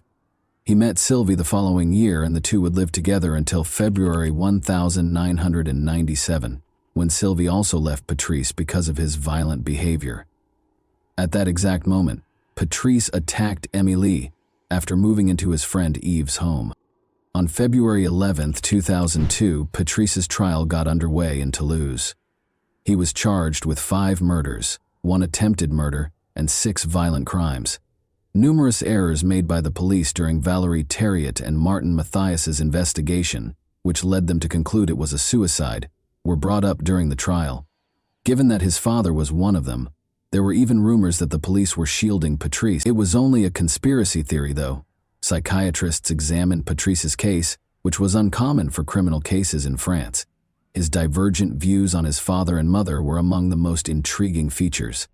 He vilified his father while exalting his mother. He even told his mother that they ought to murder his father when he was 13 years old. In spite of this, Patrice's father, Roland Allegre, showed up in court, took the witness stand and looked his son in the eyes while declaring his love for him, in spite of everything he had done. He compared his crimes to those of his father, and Patrice's response was, "Well, I don't love you, I hate you. I should have killed you, as I told Mom, then I wouldn't have caused so much harm." But he never once put the blame for anything on his mother. Psychiatrists think that the trauma from his mother's private adventures had a big impact on him. As a child, he was terrified by his mother's groans, but as an adult, he developed into a powerful man who tormented women by stifling their groans, the very essence of these women. It's interesting to note that he never attacked while his victims were unconscious. Emily, who was fortunate enough to wake up and speak to him, was the first victim to calm him down and persuade him not to kill her. Emily regained her human face when she woke up, but it seemed as though he could render girls unconscious and do whatever he wanted with them. He himself stated, "I have a memory lapse. I remember choking her, then she came to and I apologized. It brought me to my senses. I'm ashamed of what I did. I don't know what to say." It's also intriguing why, despite the apparent attraction between the young people, girls abruptly turned him down. The psychologist believes that he unintentionally caused the women to reject him. As is typical of killers who have personally experienced violence as children, he desired control over the victim. It was his strange method of taking charge of the circumstance again. Given that he violated each and every one of his victims, it would appear that the motive is simple to determine. It's not that easy, though. He acknowledged that he did not enjoy the attacks, despite the fact that this explanation seems the most obvious. For someone who occasionally has normal relationships and at other times commits horrible murders, he is more than just a sexual maniac. According to a U.S. psychiatrist who examined him, it was far more important to have control over the situation. Essentially, rather than humiliation leading to violence, violence led to humiliation. He was never able to explain why he killed. He spoke enthusiastically with psychiatrists during the trial, hoping they would answer this question for him. Another crucial query was whether Patrice had any additional victims, particularly during the period between 1990 and 1997. That is quite possible, because some of his known victims were not properly investigated. Even though Patrice says he didn't kill anyone else, is he reliable? At first, he only admitted to one violent act and 2 murders. To find out if he might be accountable for any other unsolved crimes, the police assembled a team of experts. They were able to get a clue from Patrice regarding the unresolved murder case of Lynn Gabaldi by promising her champagne and oysters, along with another walk. After looking into 191 unresolved cases since 1984, they were able to locate 2 witnesses who had previously worked as prostitutes in Lynn Gabaldi's case, Crystal Berg, also known to the public as Patricia, and Florencia Caliafi, who was known to the media as Fanny.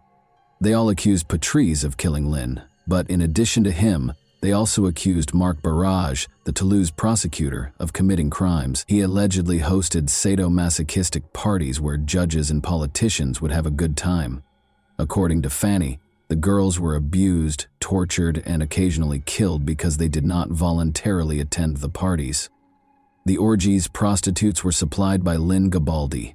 Marc Barrage ordered Patrice to kill her because she threatened to tell the police everything. The name of Dominique Baudis was mentioned once. He was the former mayor of Toulouse and is said to have been with Barrage when Lynn was murdered. As the tension around his case increased, Patrice wrote a letter to a popular program claiming that Barrage and Baudis were in fact a part of a criminal organization. Fanny was interviewed by the same show 2 weeks later, during which she described the children she witnessed shackled in a torture chamber on the ground floor of a home close to Toulouse. However, Patrice withdrew his confession to the murder of Lynn Gabaldi only 15 days later. Later, it came to light that Patrice and Fanny had received generous compensation from the show's producers for their stories. It also turned out that Marc Barrage didn't even know Patrice, and Dominique Baudis couldn't have been at Lynn's murder because he was in Paris. Patrice and Fanny were accused of giving false testimony, and the politicians were exonerated of the charges. For providing false testimony, Fanny and Patrice received sentences of 18 months and 3 years in prison, respectively. In July 2005, Patrice Allegre was given a life sentence on February 21, 2002, with the possibility of release after 22 years. He has already completed the required 22 years of service and is currently 54 years old. He started dating a Canadian psychologist during this period who relocated to France and lived near her prison-dwelling beloved. Patrice must want to see the woman and his daughter when they are not incarcerated. He applied for early release, but he dropped the plan after psychiatrists concluded that he has not been rehabilitated and that he has a very high risk of relapsing despite his best efforts. 9 years after the attack in 2006, Emily, the only survivor of Patrice's assault who testified against her attacker in court, died. Regretfully, she decided to do this herself. That concludes the terrifying tale for today. Please remember to like and subscribe if you liked this video so you don't miss any future uploads. Tell me in the comments what surprised you the most about this story as well. And that wraps up today's chilling story. If you enjoyed this video, don't forget to like and subscribe so you never miss a new upload. Also, let me know in the comments what part of this story shocked you the most. Thank you for watching, and I'll see you in the next video. Bye.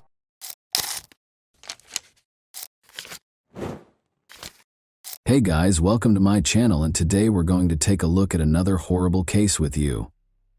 As they did almost every day of that year, Serena Tolson and her friend Israel spent the evening of January 23, 2012. The young couple was unaware of the descent of the dark night. They heard a scream while they were seated at a picnic table in the neighborhood park. Since it was 2:30 in the morning, it couldn't have been children playing. Israel and Serena ran toward the source of the shrill scream when it recurred. The scene that played out in front of them looked like the bloodiest horror film ever. A man was hovering over a girl in the middle of the road, repeatedly stabbing her with a knife. Serena yelled for the man to stop as she ran toward him. Israel shoved the assailant away from the girl, but the man got up and fled back to his car as Serena was calling the emergency hotline. With a bigger knife in his hands, he moved away from it. The two were pursued by the man. Israel and Serena dispersed in different directions, but when Serena turned around, she saw that he was going back to his victim to complete the task he had begun, not chasing after her. Serena was unable to speak because of the noise the big knife made as it entered the victim's body, and the girl saw him thrust it into her. The girl was dead, she told the operator.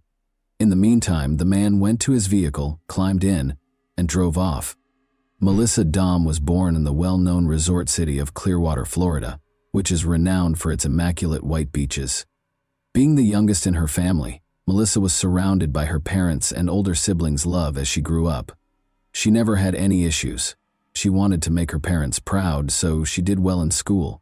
In an effort to become independent and self-sufficient, she secured a job at Dairy Curl to cover her own gas, insurance, and other costs. Before going to the beach to purchase ice cream, everyone would stop at Dairy Curl. Due to the cafe's proximity to her home and the frequent visits from her friends, Melissa loved her job there.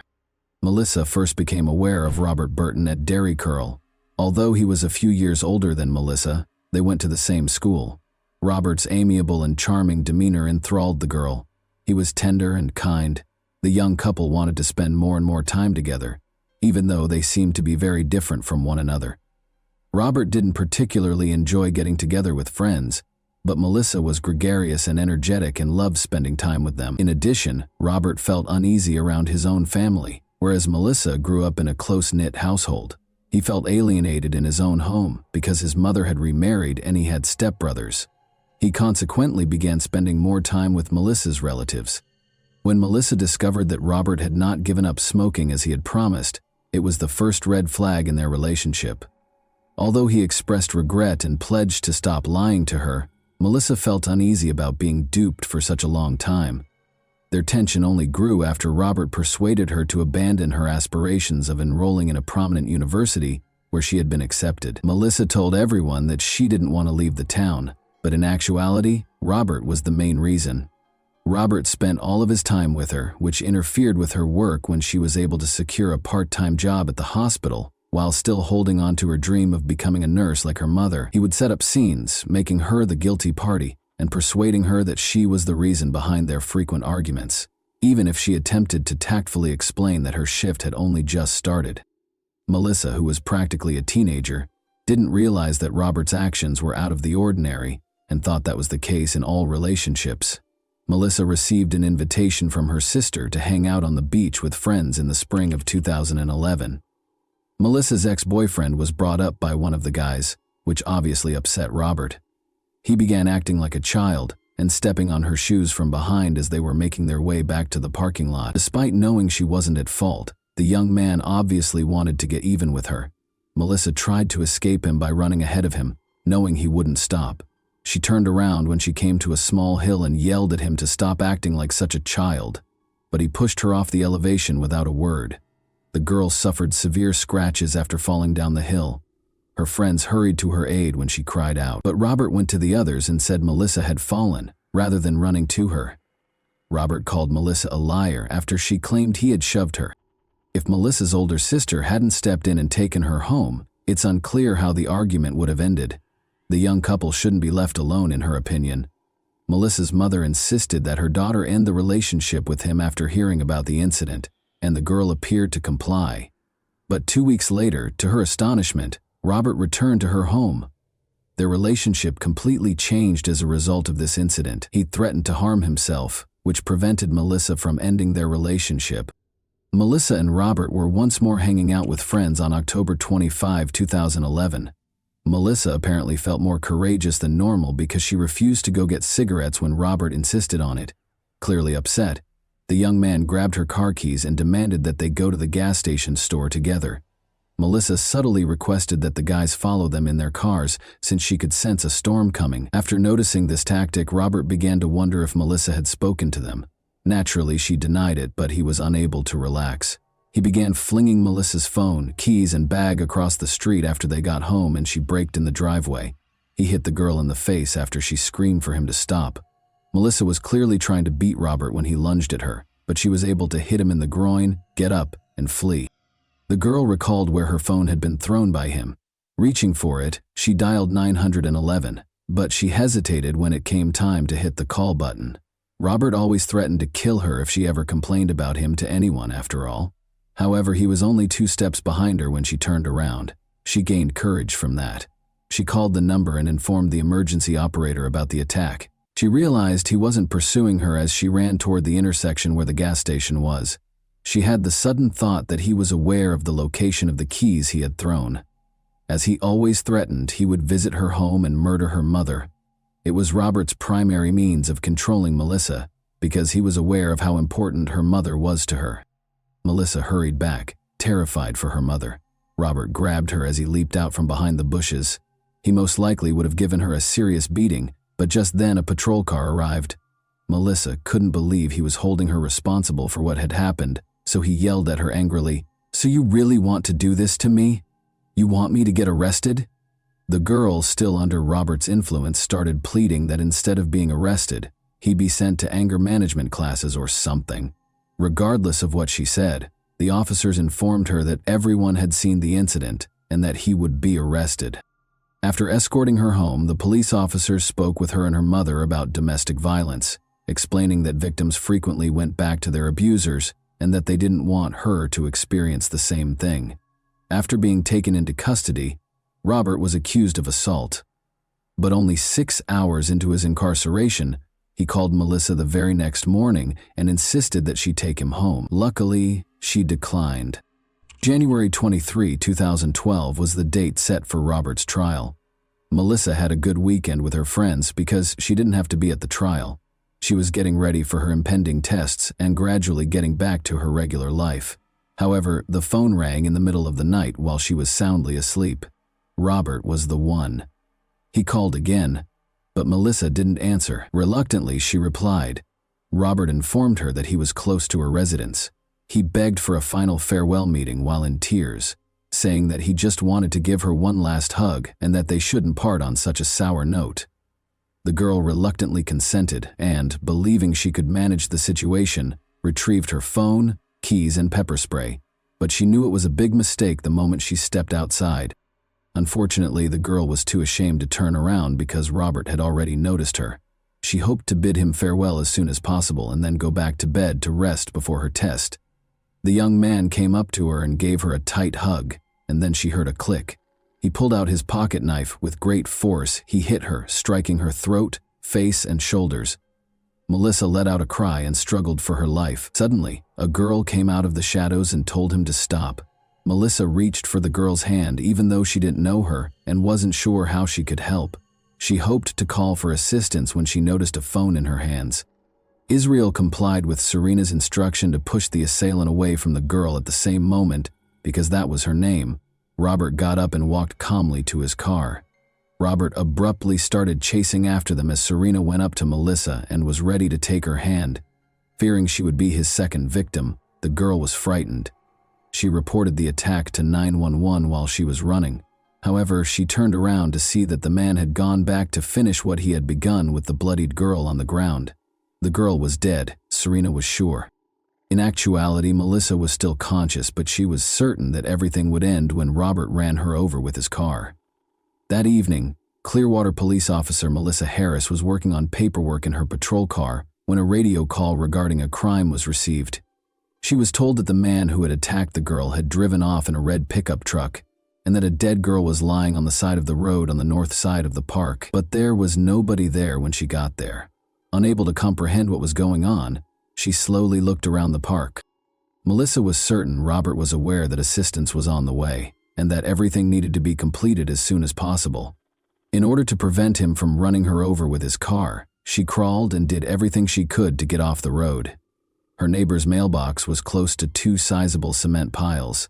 She knew that the cement and the mailbox would keep her safe if she could crawl there. She even succeeded in getting to her feet at one point. The weary girl reached the mailbox, collapsed in the dirt, and heard his car just pull away. It grew very quiet, slowly. Melissa thought she was going to die. When she was illuminated by a police car's spotlight, she prayed for sin forgiveness. Officer Melissa Harris acknowledges that she had never witnessed anything like it in her years of police work. The victim had numerous wounds, many of which were still heavily bleeding, and her teeth had been knocked out. However, she was able to provide Melissa with Robert's name, address, birth date, and car make in addition to Melissa's own name. To dispel any uncertainty regarding the identity of the offender, she even spelled out his last name. The girl whispered that she could now go after giving all the information. But the oncoming medics stopped her from closing her eyes because they knew she might not wake up again if she did. Melissa's mother woke up as they struggled to treat her most serious injuries. The woman was asked to accompany the police officer, who had already arrived at their house after the girl had been attacked, because her daughter had also been attacked. She was positive that Melissa was sleeping upstairs because the police had misidentified the door. She realized, however, that the officer was pressing her along in order to get her to see Melissa before it was too late. Every second that went by made Melissa's condition worse. She was clearly in need of helicopter transportation. Cameron, a firefighter who also showed up on the scene, recommended landing on the football field. He marked the landing area with signal cones after jumping over the fence. Melissa was placed on a stretcher in a matter of minutes.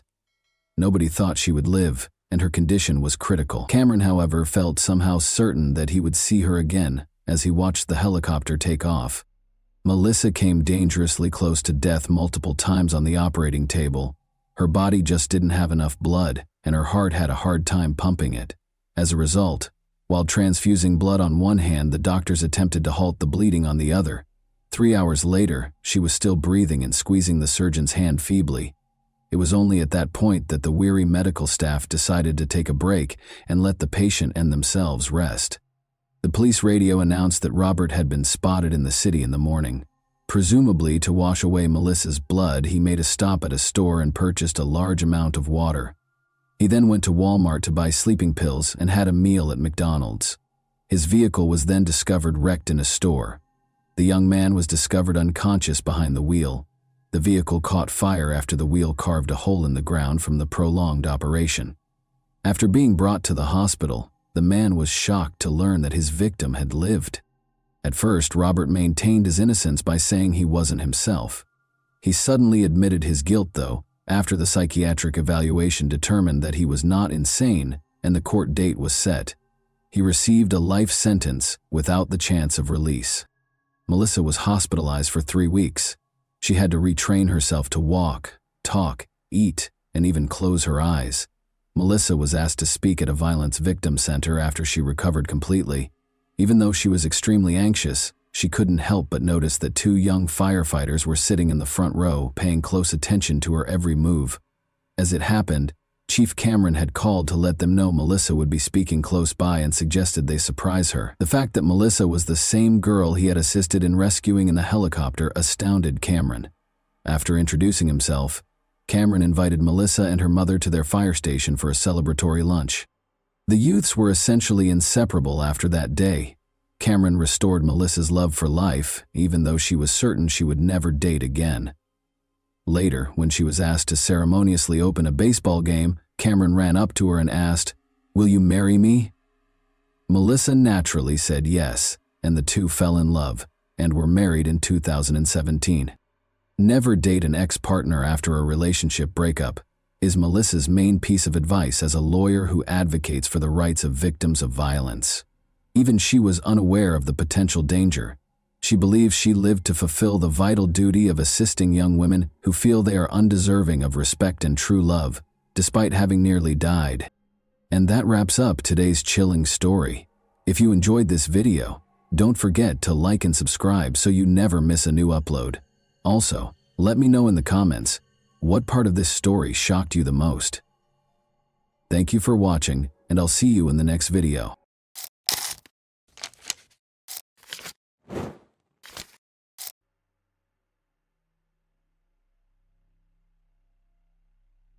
A 24-year-old girl went missing from the store where she worked the evening shift. Police discovered traces of blood in the back room and signs of a struggle, but it was not a robbery. The unknown perpetrator had left a fully stocked cash register. A few days later, the girl's body was discovered 5 kilometers from the store. The investigation into this terrible case lasted nearly 25 years. Lisa Sievert's fate was unknown for nearly a quarter of a century. Lisa Marie Seeger was born March 24, 1968, in Holyoke, Massachusetts. She was raised in a close-knit family with 3 other children. Aside from her, they lived in a town called Agawam. The girl has always been interested in music and has learned to play a variety of instruments. She was even a part of the school music group. Lisa attended Westfield State University after graduating from high school and earned a teaching degree in 1990. As an intern, she works multiple shifts as a counselor at a children's camp, while also teaching Sunday school at her church. After that, she works as a teacher's aide at Agawam High School, where she previously studied. At 24 years old, she spent the majority of her time working with a group of special needs children. She understood her students better than any other teacher, and she was also very professional, ensuring that each of her students received the best education possible. She also worked part-time at a local card and gift shop. On Wednesday, April 15, 1992, she finished her school shift around 5:30 and went to the store, where she worked until 9 p.m. At around 5 p.m., her sister Lynn briefly joined her at work. Lisa recalled being in a good mood that evening, and nothing foretold trouble. The next morning, saleswoman Sophia Maynard arrived at the store and was scheduled to start her shift at 9 a.m. Lisa was surprised to find her car in the parking lot. It was unusual because the girl worked at school in the mornings and was not supposed to be in the store. Sophia thought Lisa might have been out for the morning shift due to the approaching Easter. They were planning to inflate balloons for sale for that holiday. Sophia walked in the store and called Lisa by name, but there was no response. When she approached the counter, she saw her things there. Including her wallet and car keys, it all looked very strange, so if she decided to call the police, a squad arrived at the store and began their inspection. Everything seemed normal. A heel strike. Despite this, they were unable to locate any useful leads on the premises. It was soon discovered that Lisa had also failed to arrive at school this morning. The principal even called her mother to see if everything was fine, but she had no idea where her daughter was. Lisa's disappearance quickly spread throughout the small town, and within hours all of her friends, relatives, and acquaintances had joined the investigation. The police began by developing a robbery theory, which quickly fell apart. Nobody had touched the money in Lisa's cash register or wallet. All of the merchandise was also available. Detectives then began to reconstruct the chronology of events. That evening, they learned that Lisa's sister had left the store at around 6 p.m. After talking to employees at neighboring stores, they obtained more information at about 7:20 8:20 p.m. Lisa spoke with the owner of the carpet store next door. They discussed a pressing problem with the local parking lot, which was being occupied by bowling alley customers. The owner told her that he himself would not risk voicing his displeasure with the drivers who parked in front of there. The door was open, but the clerk never emerged. The woman thought she heard noise in the back room, but she decided to leave. As a result, the police determined Lisa's disappearance occurred around 8:20 p.m. She served her final customer, and by 9 o'clock, something had happened to her. The detectives were to figure out what had happened during those 40 minutes. The local investigators were assisted by the FBI and state police, who coordinated a massive surge. Foot squads searched the area surrounding the store from helicopters. The more distant terrain police dogs were also brought to the store in the hopes of tracking Lisa down. Unfortunately, none of this led to any results. Investigators concluded that Lisa had clearly not left the store of her own free will, so on April 17th, the head of the local police announced a reclassification of the case, which had previously been classified as a missing person case. 2 days after her disappearance, police were already looking into a kidnapping. On Sunday morning, April 19th, all local churches prayed that Lisa would be found alive and unharmed. It was Easter, but there was no holiday spirit whatsoever. At around 2 p.m., the police received a call. A man was walking his dog on the outskirts of town near Highway 75, walking along a wooden area when he noticed a woman's body and immediately contacted law enforcement. Officers arrived on the scene and identified Lisa Sievert. They found multiple wounds on her body from a sharp object. Later, medical experts determined that the girl had also been abused. Her body was about 5 kilometers from the store, which meant that the perpetrator most likely drove the girl here in a car. A farewell ceremony was held at the church where the girl taught on Sundays. It was attended by nearly 1,000 people. The residents of the small town, who were accustomed to a quiet and safe life, panicked. Many store owners eliminated single shifts, and employees walked each other to their cars. The self-defense sections became overcrowded in a matter of days. In addition, approximately 300 women applied for firearm ownership permits. The entire town feared that an unknown criminal would strike again. The police and FBI were working on the case almost all day and night. It soon became clear that they had obtained a DNA sample from the crime scene that could belong to the killer. They developed the theory that Lisa's boyfriend was involved, but he had an alibi and his DNA did not match the sample. They discovered that the girl's friends, coworkers, and relatives had all undergone DNA testing, but there were still no matches. The police also received numerous tips from local residents. Some reported seeing a suspicious car on the night of Lisa's murder, while others claimed to know the identity of the perpetrator. However, all of these leads led nowhere, and detectives sifted them from the tire tracks on the road near where the body was discovered. The police determined that they were abandoned by a van or large SUV. Detectives questioned all drivers of similar vehicles and were no closer to apprehending the perpetrator, but they did locate a witness who may have seen the same vehicle. At around 9:15 p.m., an employee from a store near Lisa's workplace drove home. Standing at a traffic light, she noticed a large SUV pull off the road and head toward the location where Lisa's body was later discovered. The woman was unable to describe the car in greater detail because it was dark outside. She only mentioned that she thought there were a man and a woman in the car. She also mentioned that when the car pulled onto the dirt road, the woman's head twitched unnaturally, as if she were asleep or unconscious. Because this information did not aid in the identification of the suspect, all leads have been exhausted. The police continued to investigate the case, but with each passing month, the prospect of solving this macabre mystery faded. It took 1.5 years before Lisa's family and friends were given another chance to discover the truth.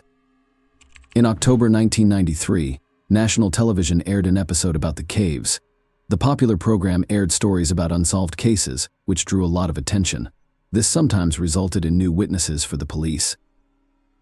The case got a second wind. Lisa's case was no exception. Within an hour of the broadcast, the police had received hundreds of calls from people with information. As is often the case, the majority of these leads led nowhere, but the police pursued each one thoroughly. The detectives stated that they had identified a few valuable leads, but did not specify which ones. Unfortunately, it did not go anywhere. The chances of solving the case decreased steadily over time. Lisa's family went to great lengths to ensure that her legacy was never forgotten. Although Lisa's teaching career was cut short early on, Her relatives made significant contributions to the Agawam educational system in 1995. Lisa's parents donated $11,000 to the science division of the school where she worked. These funds were used to buy equipment and support genetics classes. The parents also established a fund to assist gifted students, which distributed approximately $35,000 in awards. Lisa was murdered 10 years ago. Her mother refused to give up hope that the case would ever be solved. She went to great lengths to honor her daughter's memory. Her mother participated in all interviews and answered reporters' questions. Every year, hundreds of people gathered to light candles in Lisa's memory. Meanwhile, police had only one piece of significant evidence in their possession: a DNA sample from the alleged killer. They kept cross-referencing it with known criminal databases, hoping that the right person would show up sooner or later, but it never happened. A new method of DNA phenotyping essence is as follows. Using the information embedded in a person's DNA, experts determine the features of his appearance and construct an assumed portrait at the time. Specialists can use DNA to determine sex, approximate age, eye and hair color. The portrait created from this data is not always accurate, but the coincidence with a real person's face can be amazing. Experts presented two portraits of Lisa's alleged killer, aged 25 and 50, based on DNA evidence. When the police department posted these portraits, they received over 170 calls. These individuals reported seeing a similar man, but the majority of these leads also led nowhere. Only a year later, on September 18, 2017, police issued a high-profile announcement that the perpetrator had been apprehended. Gary Shara, 49, was the man who revealed himself. The news quickly went viral in the American media. When the police find the killer after a quarter of a century, it is extremely rare, so such stories immediately piqued the public's interest. Investigators revealed how they located Cher shortly after his arrest. It turned out that the man was considered a suspect in 1993, a year after Lisa was murdered. Remember the federal television program that prompted the police to receive hundreds of calls with potential leads? A lawyer from Seattle was among those who called in. He informed detectives that his client may have information about Lisa's murder. She was a woman in the process of divorcing her husband. They lived in the town of Long Meadow, which was near Agawam. According to the woman, her husband was paying more attention to Lisa Sievert's case. If this murder were on television, he would rush into the room and stare blankly at the screen, completely unresponsive to those around him.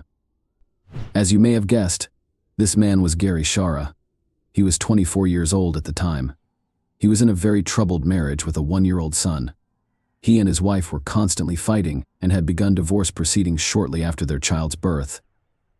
According to the police statement, they developed a theory that Gary was involved in 1993, but found no evidence to back it up. On the contrary, using his ex-wife as a source of information raised concerns.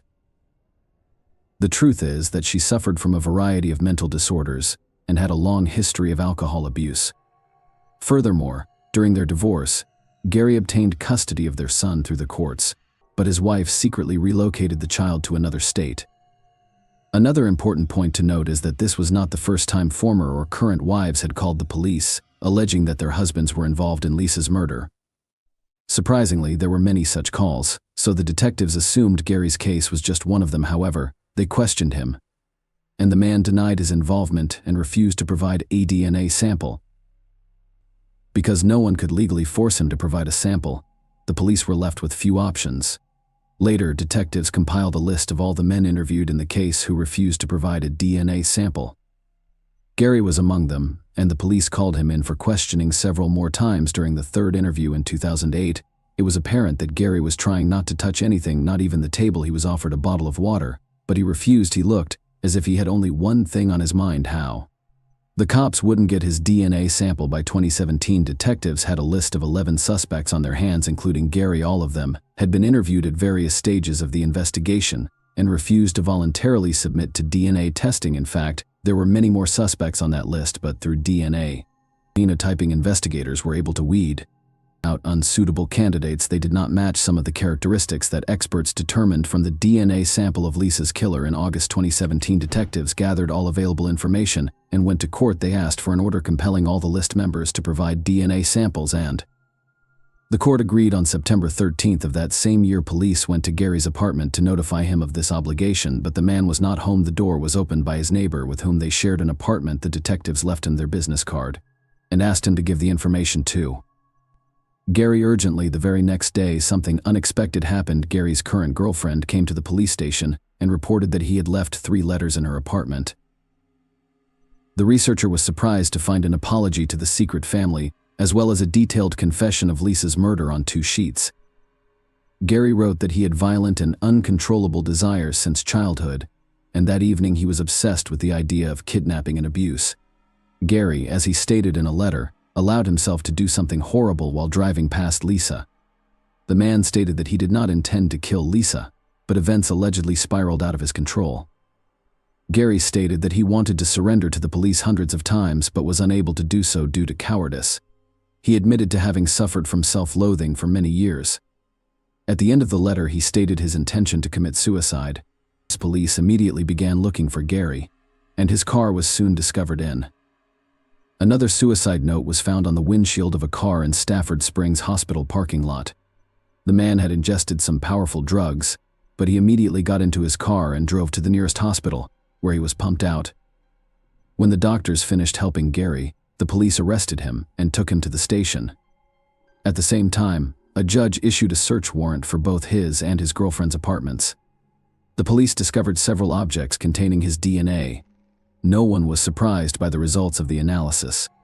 It matched the killer's sample exactly, as well as several other potentially significant leads. Gary's wife, who had reported suspicions about him back in 1993, died in 2014. However, investigators discovered documents drafted by her lawyer in which the woman revealed numerous gruesome details. One day, Gary told her in plain language that he could not engage in intimacy with her unless he had a knife in his hand. The day after Lisa's murder, the woman called her sister and told her that Gary had come home late at night, was extremely disturbed, and his body was covered with scratches. He also gave his wife a music box and said that he had bought it at the very store where Lisa worked, except according to Gary himself, it was an older woman with gray hair who sold it to him. The problem is that no such employee has ever been there. It is not clear why all these details were not reported to the police in 1993, and it is impossible to find out now. While in custody, Gary suddenly proclaimed his innocence and refused to confess to what he had done. In all likelihood, he was driven by simple fear, but with that kind of evidence, there was no chance of getting away with it. The only thing he was able to achieve was a postponement of his sentence. The trial was not to begin until 2 years later, but Gary, who had been in a cell the whole time, suddenly decided to confess. On September 21, 2019, he appeared before a judge and pleaded guilty to the murder of Lisa Sievert. This charge qualified as first-degree murder, and in Massachusetts, a defendant on such a sentence faces life in prison without parole. Lisa's family was present in the courtroom. Her mother, who had waited 25 years to learn the truth, spoke. She thanked everyone involved in the investigation, as well as the ordinary concerned people who had been there for her family throughout. As a result, the killer went on to live the rest of his life. Despite taking a quarter of a century, one of the state's longest-running criminal cases was finally closed behind bars. The harsh reality in such a situation is anything but endless ignorance. Take care, and thank you for watching.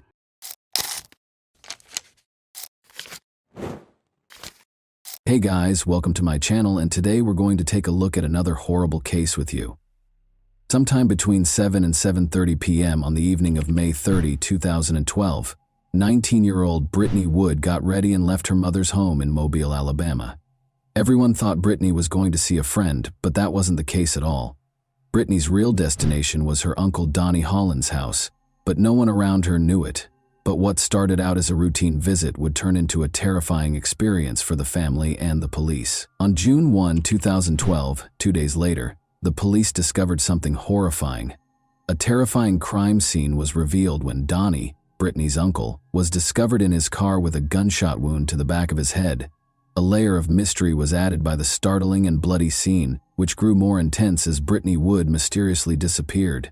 Did Brittany contribute to Donnie's demise, and, if so, what motivated her to act in that way? Or did someone else kidnap Brittany in addition to killing Donnie?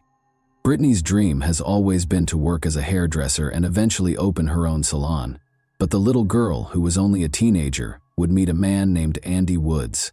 As their relationship grew, Their lovely daughter Peyton was joyfully born in 2009, when Brittany was only 18. At first, Brittany relished the independence of youth, but the arrival of Peyton marked a significant shift in her life. But when Andy and Brittany split up a few months after Peyton was born, her life took an even more dramatic turn. In spite of the split, the couple decided to share custody in order to keep their relationship cordial and beneficial for their daughter's welfare. Following this, Brittany started dating and had a number of short-lived relationships. Spending time with her family, especially her brother Derek, whom she viewed as her protector, brought Brittany joy.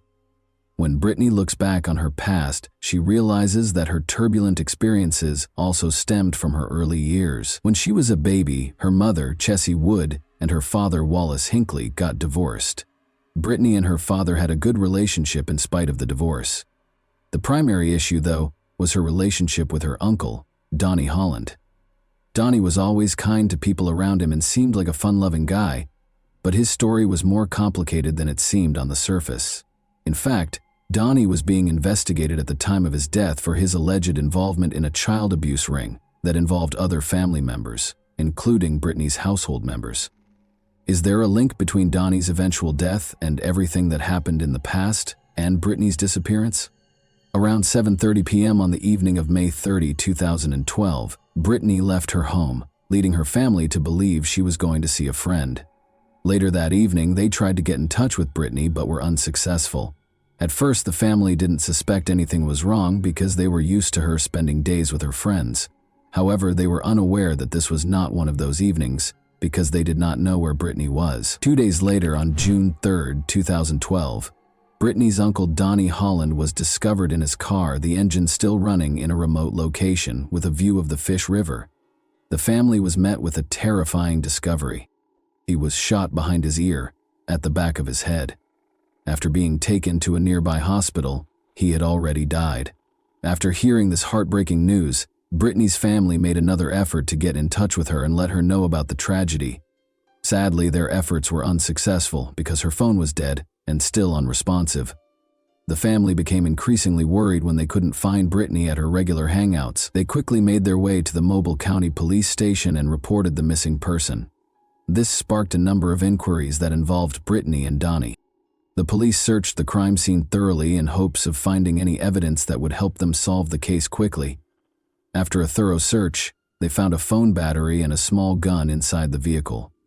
Chessie, Brittany's mother, said that bags had been placed on Donnie's hands while she was in the hospital, most likely to be tested for gunshot residue. Why these bags were taken out without being tested is still unknown, though. Along with the investigation, the police spoke with Wendy Holland, Donnie's wife, and Jennifer Gonzalez Moore, their friend, who found Donnie's body.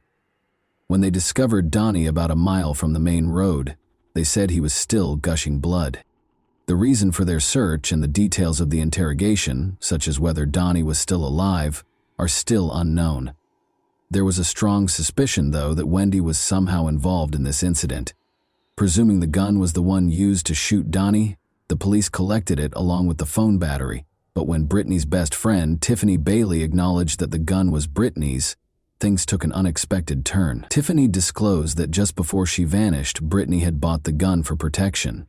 Suspicions were running high and people started wondering if Brittany or Wendy and her friend were involved. But there was still another way to look at the story. Donnie was being investigated at the time of his death for allegedly being a part of a troubling child abuse ring that involved multiple members of his own family. He died from a gunshot wound while sitting in his car just half an hour before he was supposed to meet with the investigators to talk about these claims.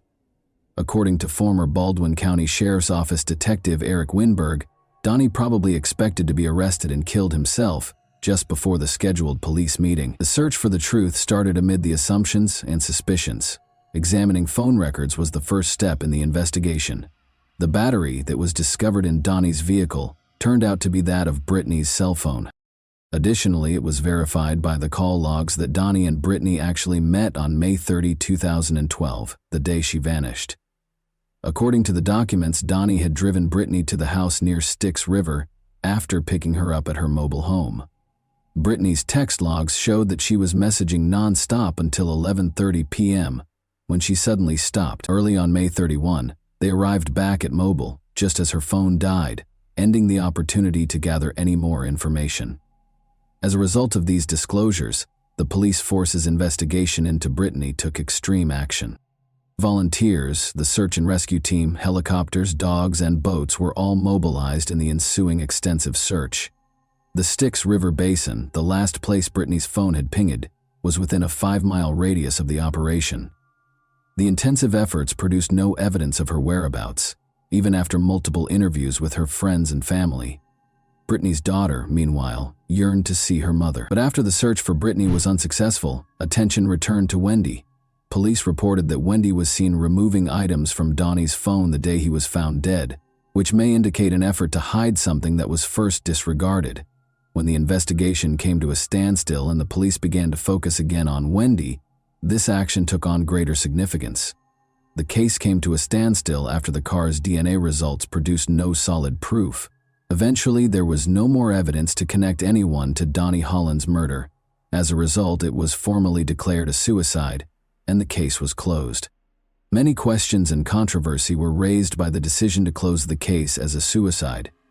Detective Eric Winberg confirmed that the gunshot residue test was not performed because it was a procedure carried out by the Alabama Department of Forensic Sciences. Becca Johnson, a private investigator who was actively involved in the search for Brittany Wood, expressed skepticism, saying, "Generally it's 4 to 5 hours till unpreserved gunshot residue is gone and, hands in bags, it's being preserved." Cameron Busey, a firearms expert at the time, noted that if Donnie had shot himself, the bone fragments and brain matter would have probably lodged in his hands. To ascertain this aspect as well, no test was carried out. Furthermore, Busey emphasized that it would be extremely uncommon to hold the gun behind one's head. "I don't know of any suicide that was done in that position." Nevertheless, in spite of numerous worries and observations, suicide was officially declared the cause of death, and no hard evidence surfaced to refute this finding. Even though Donnie's case ended in a surprising way, the investigation went further to understand its complexities by looking into the possibility that a family member was involved in the crime. The family had been concealing a troubling past for years, but the investigations revealed it. They discovered that Donnie Holland was the leader of a child abuse ring in which at least 11 other friends or family members participated. For decades, they had been mistreating and taking advantage of children, including their own. Further evidence connecting the family to these allegations was found by the police as they looked through Brittany's Facebook profile.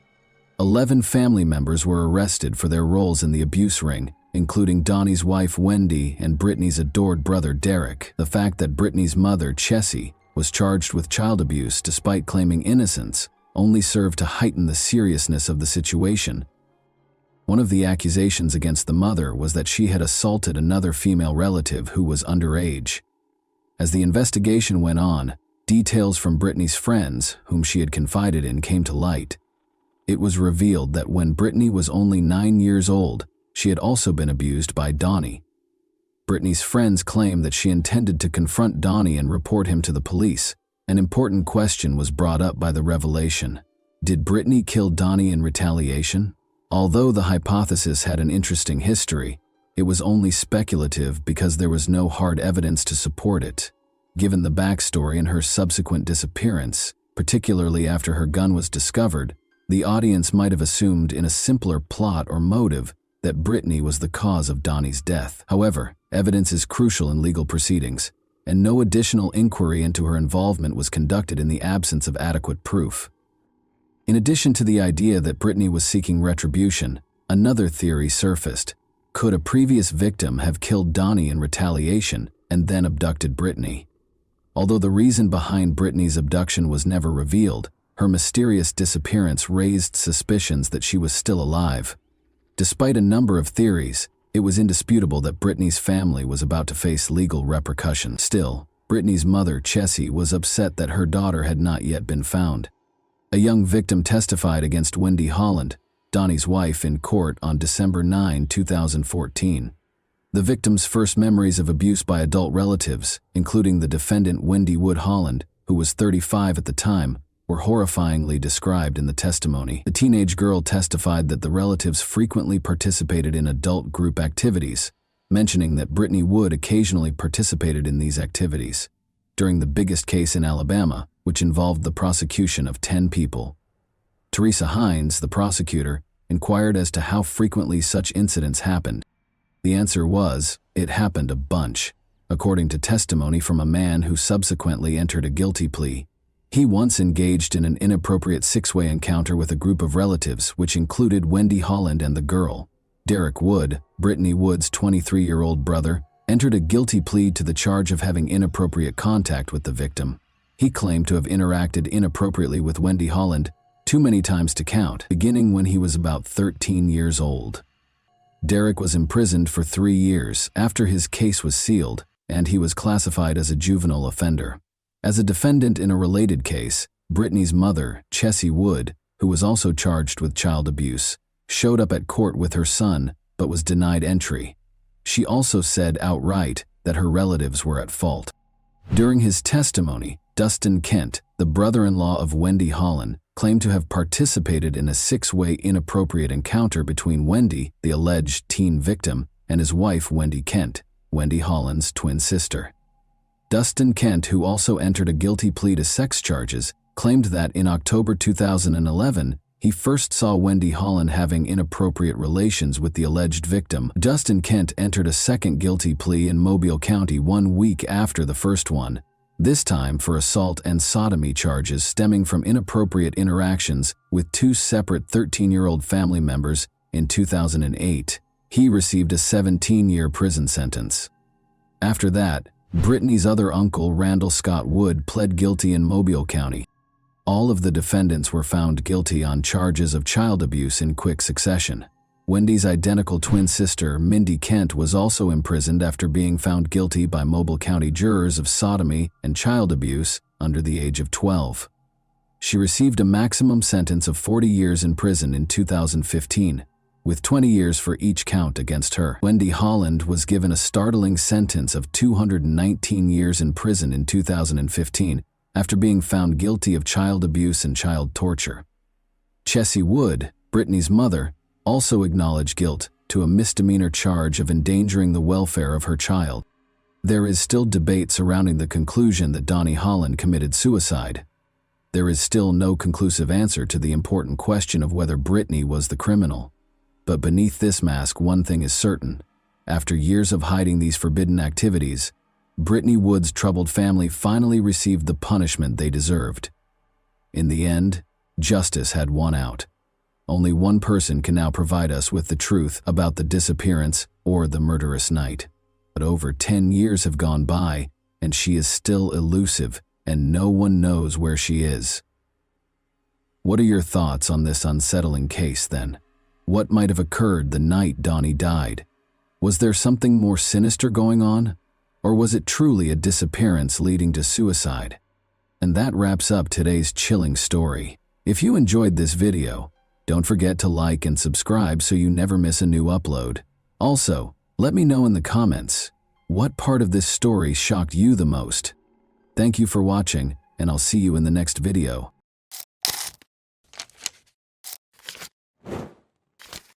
Hey guys, welcome to my channel, and today we're going to take a look at another horrible case with you. When 9-year-old Charlotte Senna abruptly vanished in the middle of the crowded park in Greenfield, New York, a fun and laid-back day in the park turned into every parent's worst nightmare. Charlotte appeared to disappear into thin air, but dozens of people immediately began looking for her.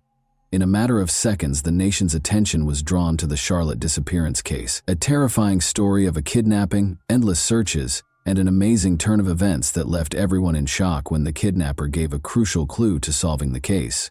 Possibly more than one, this thriller is full of unexpected twists and events that unfold before our eyes.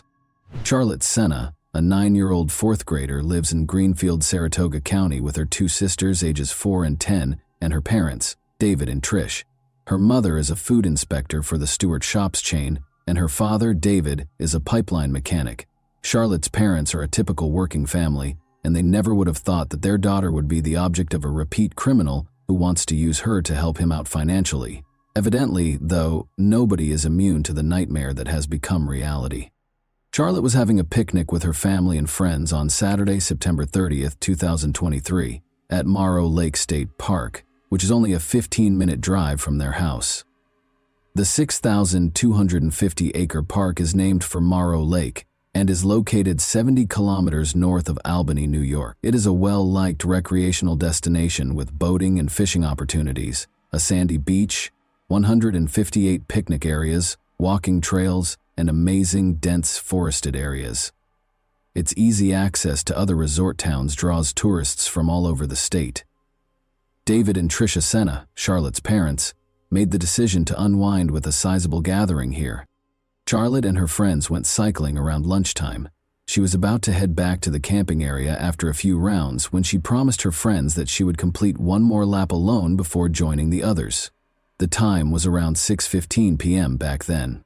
Her parents, however, became aware of her absence 10 minutes later. Other park visitors quickly joined them as they started looking for her and addressing her by name. To assist in finding the child, people got up from their tables and left their food. The area where she vanished became chaotic. They eventually located her daughter's bicycle at 6:45 p.m. That was the beginning of every parent's worst nightmare. The parents had already called the police at 6:47 p.m. They were appalled that they had already lost 30 minutes and were positive that Charlotte had been kidnapped. How were the girl's parents made aware of her abduction? They got a clue from her bicycle. Charlotte wasn't the type to just up and start walking instead of riding her bike. She could ride with the breeze, so why would she get off? If the bike had malfunctioned, things would have been different, but it was in perfect operating order.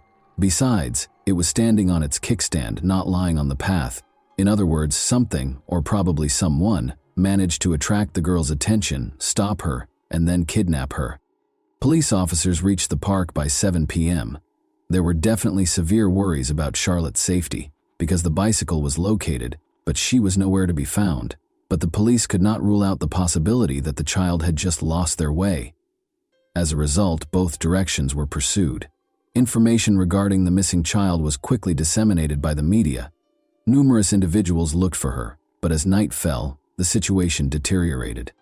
Over 100 people had already begun searching the park by Sunday, and another 300 joined them the next day. They looked through a number of phones near the park. Luckily, visitors had to register and pay an entrance fee, which allowed the police to interview everyone who had come to the park for recreation. But this took time, and when the officers searched diligently and failed to locate the girl nearby, they began to suspect that she had been kidnapped. Furthermore, Charlotte's scent trail was lost nearly at the same location as her bicycle. If it was a kidnapping, the kidnapper probably had a car, took the girl inside, and drove off. As a result, the stakes were much higher. The likelihood of finding the kid alive drastically decreased just 3 hours after the kidnapping. This is due to the fact that most of the time a criminal views the victim as an object to satiate their personal desires rather than as a child. The victim becomes a witness, evidence of their crime that must be removed. Once they have accomplished their objective, of course, this discussion is about a situation in which the abductor is an unrelated individual who targets the victim, not about a parent kidnapping a child because of a custody dispute. The police put an officer at Charlotte's family's home immediately after she vanished. As David and Tricia Senna, Charlotte's parents, were still looking for their daughter in the park on October 1st, very early in the morning, even before dawn, a car pulled up close to their home. At 4:20 a.m., the policeman observed an unidentified man placing something in the family's mailbox. The man hurriedly got into the car and drove away as the officer started to approach him. Despite noting the car's model, the officer was unable to apprehend him. The police were shocked to discover a ransom note in the mailbox. For Charlotte, the man demanded $50,000. He allegedly made her write the note by force. For failing to stop the stranger, the officer was criticized. It was a chance to save the child and apprehend the kidnapper. Although he witnessed the man leaving the letter, the officer was unable to determine what the man had left in the mailbox. Many people send the parents cards, flowers, and letters of support after learning about a child's disappearance. But this note proved to be very important in saving Charlotte's life. The kidnapper must have arrived so early because he thought no one would be home and no one would notice him. However, he left a crucial hint. The case made an unexpected breakthrough at 2:30 p.m. on Monday, October 2. A fingerprint was discovered on the note by forensic specialists. They found a match after running the fingerprint through the database. Craig Ross, who was previously charged with driving under the influence in Saratoga Springs in 1999, owned it. Craig was among the people in the park when Charlotte was kidnapped, and his phone ping matched theirs. Additionally, a car registered to Craig was tracked by the police back to his mother's house in Bolton Spa, New York. Craig lived behind his mother's house in a tiny motorhome. DNA frequently plays a big part in cases like this, but in this instance, the letter contained an old fingerprint that was found to match a prior drunk driving case. Given the fingerprint, DNA would undoubtedly be present on the note, but fingerprint comparison is 1,000 times quicker. 2:30 p.m. was when the match was found. The FBI and police had already encircled Craig's home by 6:30 p.m. When a child's life was on the line, they didn't need a warrant. Craig's neighbors said they never expected to see something like that, and that the suspect's capture was more akin to a crime thriller. Approximately 6 p.m., about 200 meters from their home on Monday, Charlene and her 11-year-old daughter Bella spotted a number of police officers. Around 6 p.m., a neighbor of Craig's reported that she saw 2 cars stop on her lawn and went outside to eject the rude drivers. Then, out of the cars came police officers fully armed and wearing bulletproof vests. At least 15 police and apprehension team vehicles gathered close to Craig's residence. Armed with weapons and flash grenades, at least 30 officers in full uniform poured out of them and went into action right away. The neighbors at the time found it incomprehensible that their neighbor was detaining the missing girl against her will, but when they saw a convoy of police and FBI cars close to their homes, an ambulance and a helicopter hovering overhead, all of their doubts were dispelled. When the suspect was apprehended, the neighbors were afraid he would rush them and kidnap them and their kids. However, the officers took prompt action and prevented the situation from getting out of hand. Craig was taken into custody after 20 members of the apprehension team barged into the house. During the arrest, he resisted and was slightly hurt. The man was only wearing his underwear when they caught him.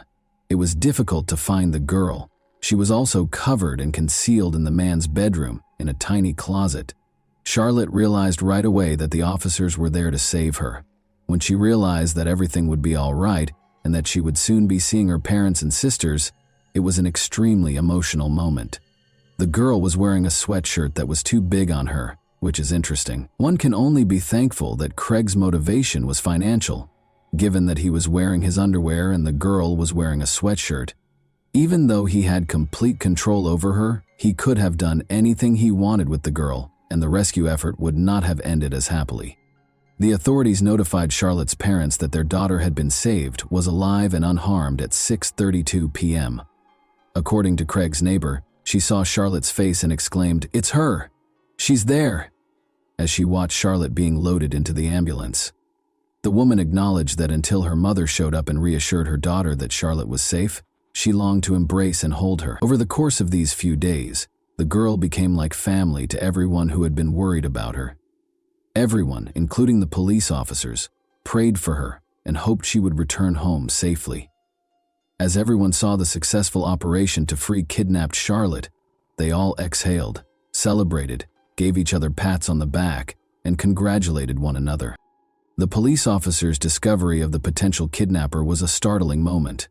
Their 2 objectives when they stormed the house were to capture the kidnapper and save Charlotte's life. In this instance, things turned out better than anyone could have imagined. The criminal has been apprehended and the girl is safe and unharmed.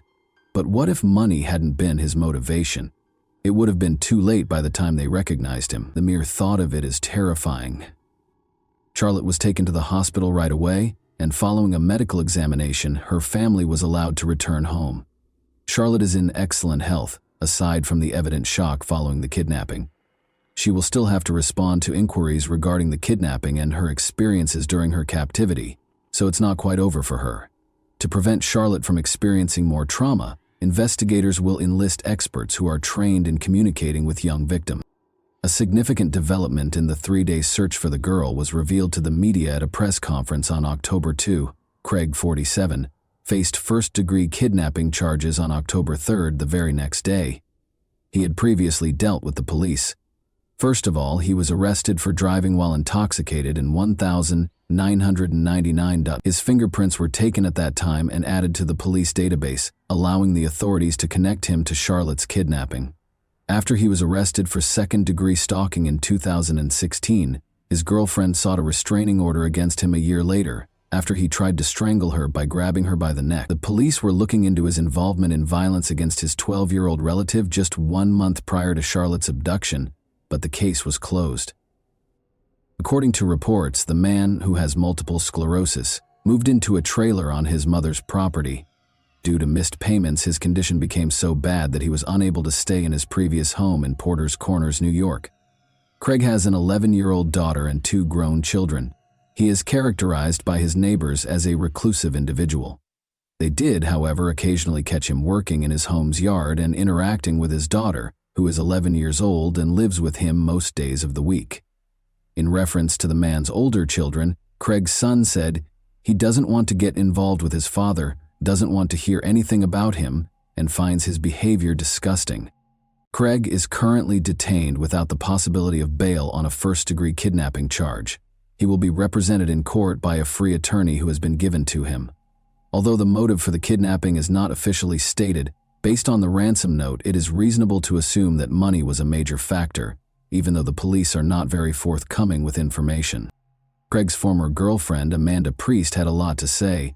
According to her, Craig hated his job and was constantly looking for people he could trust to help him.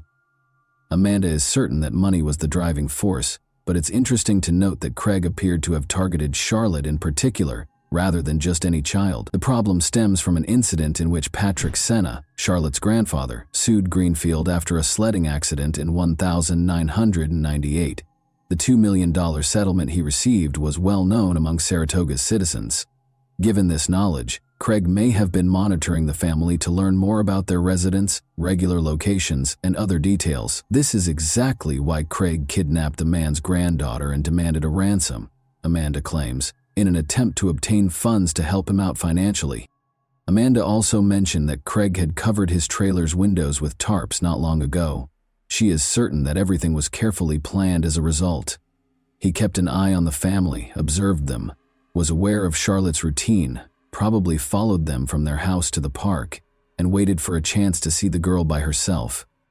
Investigators are looking into whether the suspect in Charlotte Senna's case is connected to any other crimes, such as the kidnapping and killing of 18-year-old Jennifer Hammond and 19-year-old Christina White.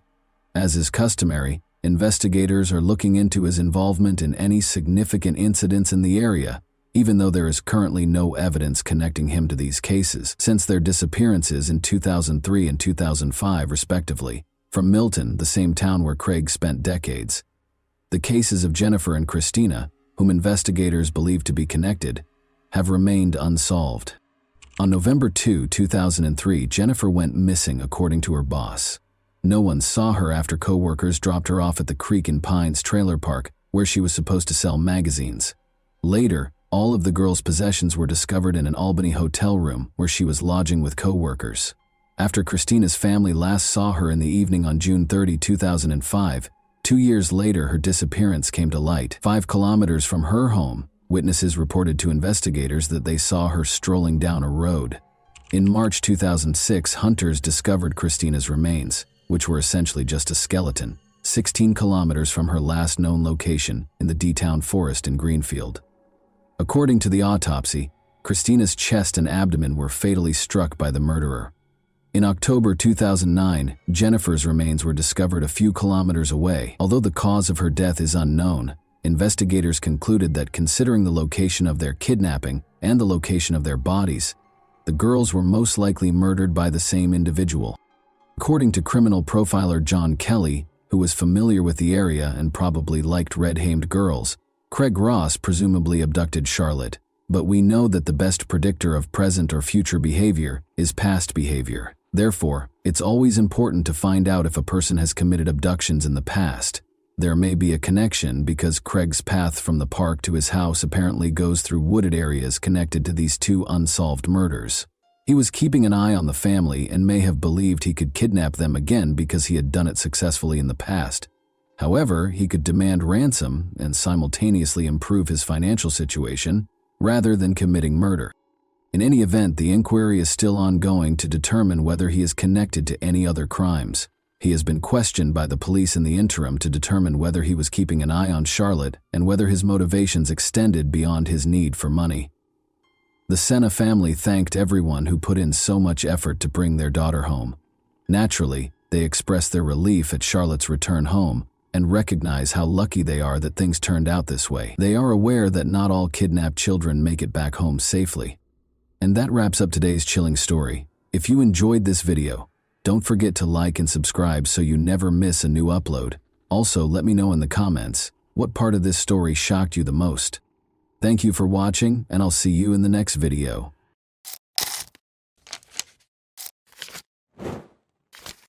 Hey guys, welcome to my channel, and today we're going to take a look at another horrible case with you. The frequency with which people are buried alive in movies makes you unconsciously believe that this never occurs in real life. Regretfully, incidents like this do happen, and the best evidence of this is a story that happened in Huddersfield, UK 10 years ago. Marcin and Michalina fell in love right away. When their feelings waned, however, Michalina insisted that it was time for her to move abroad and begin a new life. Marcin, though, would sooner kill her than let it happen. Not all people separate like well-mannered adults do. Some people think they can literally bury all of their problems in the ground. Here, 19-year-old Marcin Kaspak and 21-year-old Michalina Lewandowski first crossed paths in their home country of Poland in 2005.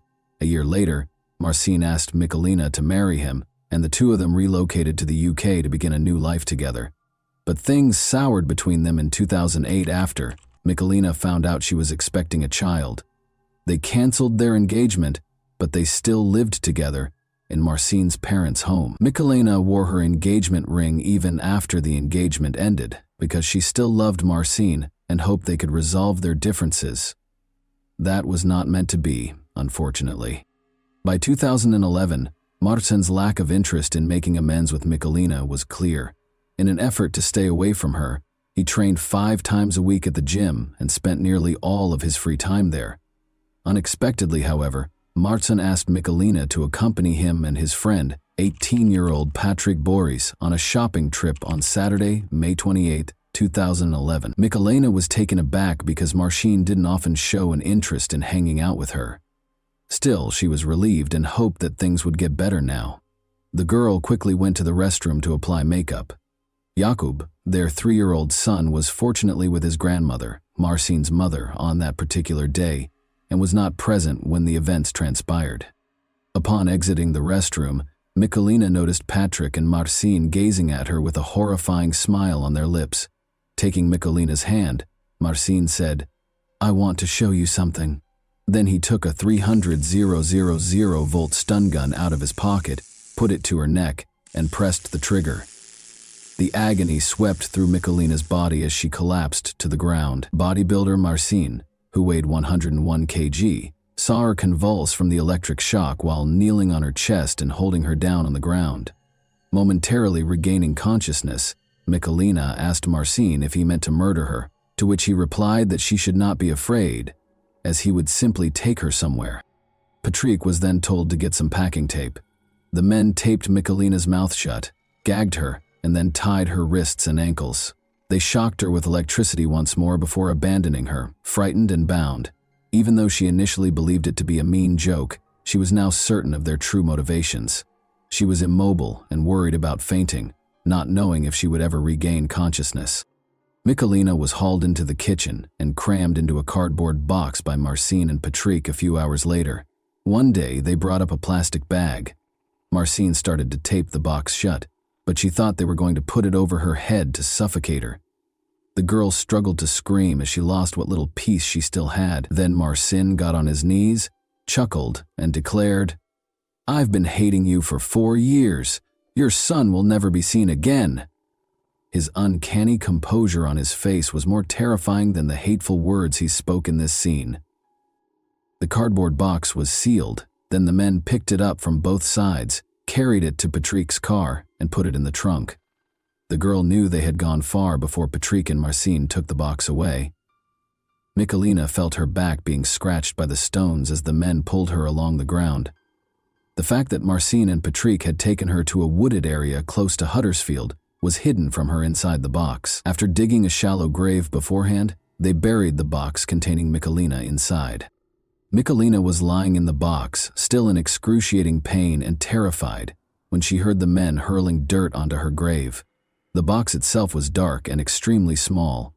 In an attempt to keep from passing out, Michalina began breathing as shallowly as she could, because she was certain she would suffocate. In an effort to determine whether the car had moved on so she could start to flee, she strained her hearing. That Marcin would hit her with a shovel if they were still around when she tried to escape was no longer a possibility. Even though Michalina was unable to hear a car leaving, she eventually made the decision to take action, whether or not they were in the area. She made an effort to maintain her composure despite the thousands of ideas racing through her mind. She would later admit that she kept going because she was thinking about her little boy, Jakub. She would never see him again if she passed away, and he would be left motherless. She could not let that occur. Looking down at her restrained wrists, Michalina realized she had her diamond engagement ring, which she could use to break free. Michalina was able to sever the tape that bound her mouth, hands, and feet with the ring's sharp edges. She started scratching at the box's cardboard after that. After some time, she managed to make a tiny hole in the cardboard, which she discovered was a little damp, perhaps from the wet dirt that had been piled on top of it. Through the gap, Michalina stuck her fingers out and ripped the box apart. She only felt dirt, though. The same dirt that had been thrown on her grave by her boyfriend. She was still unaware at the time that, in addition to the meter-deep layer of dirt they had buried her beneath, they had also positioned a 40-kilogram log on top to make sure she couldn't get out. As more and more dirt soaked into the box, it covered her clothes, hair, and face. Michalina cried out for assistance, but no one was there to hear her. Her body shook with pain, and she grew weary, but she knew that continuing on was essential if she hoped to see her son again. "Don't give up," she said to herself again. Simply, don't give up. Michalina persisted in pushing, tearing, and pounding at the cardboard box until she managed to reach out her whole hand and raise her head above the floor. She breathed in the fresh air with anticipation. She could see the sky above her head, the trees, and the leaves, even though it was dark. Even though Michalina was completely covered in dirt and had lost all her strength, she no longer had any doubts about her ability to get away. Finally, she was able to pull herself up and claw her way out from under the ground with one last effort.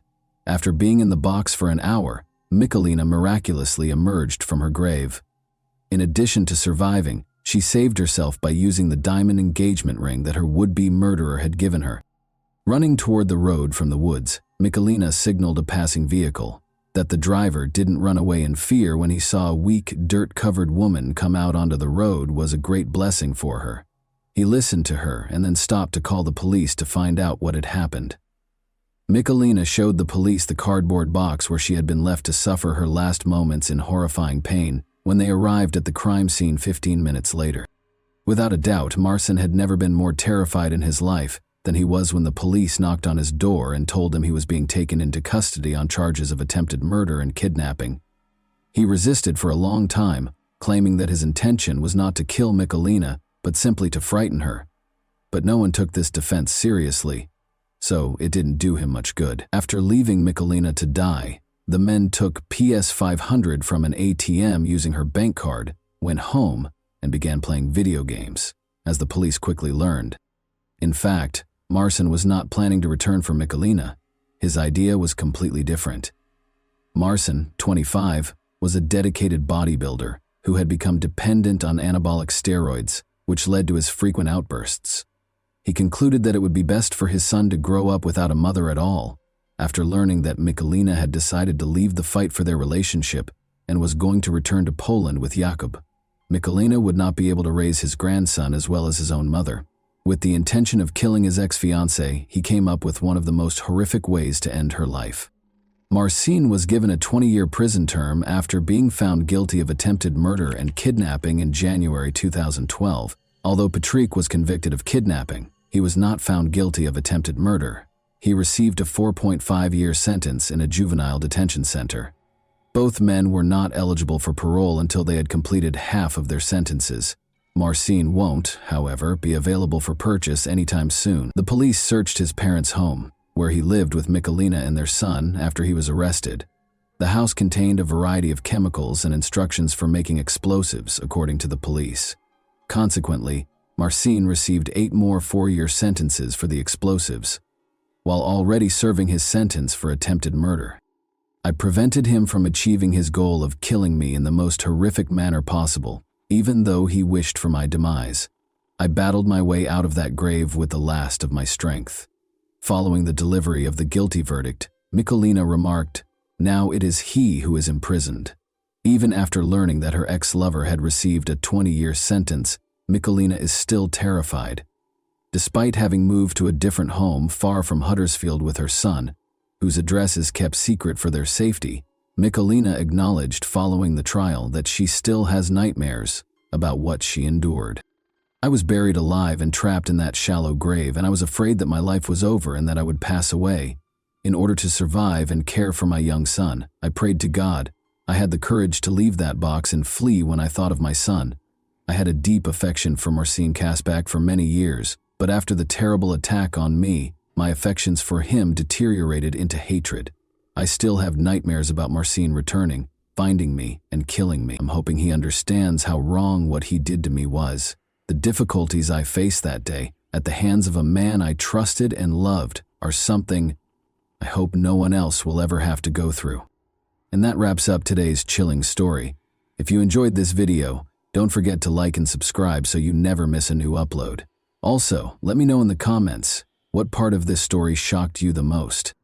Thank you for watching, and I'll see you in the next video.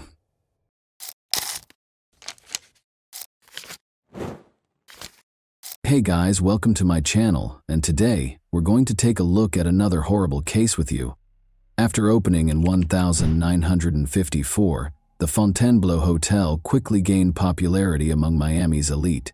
Benjamin Novak founded it and oversaw the property until 1977. Bernice Novak, his wife, was a prominent figure in Miami's social life. In 1956, Bernice, a former fashion model in New York, and Benjamin welcomed their only son, Ben Novak Jr.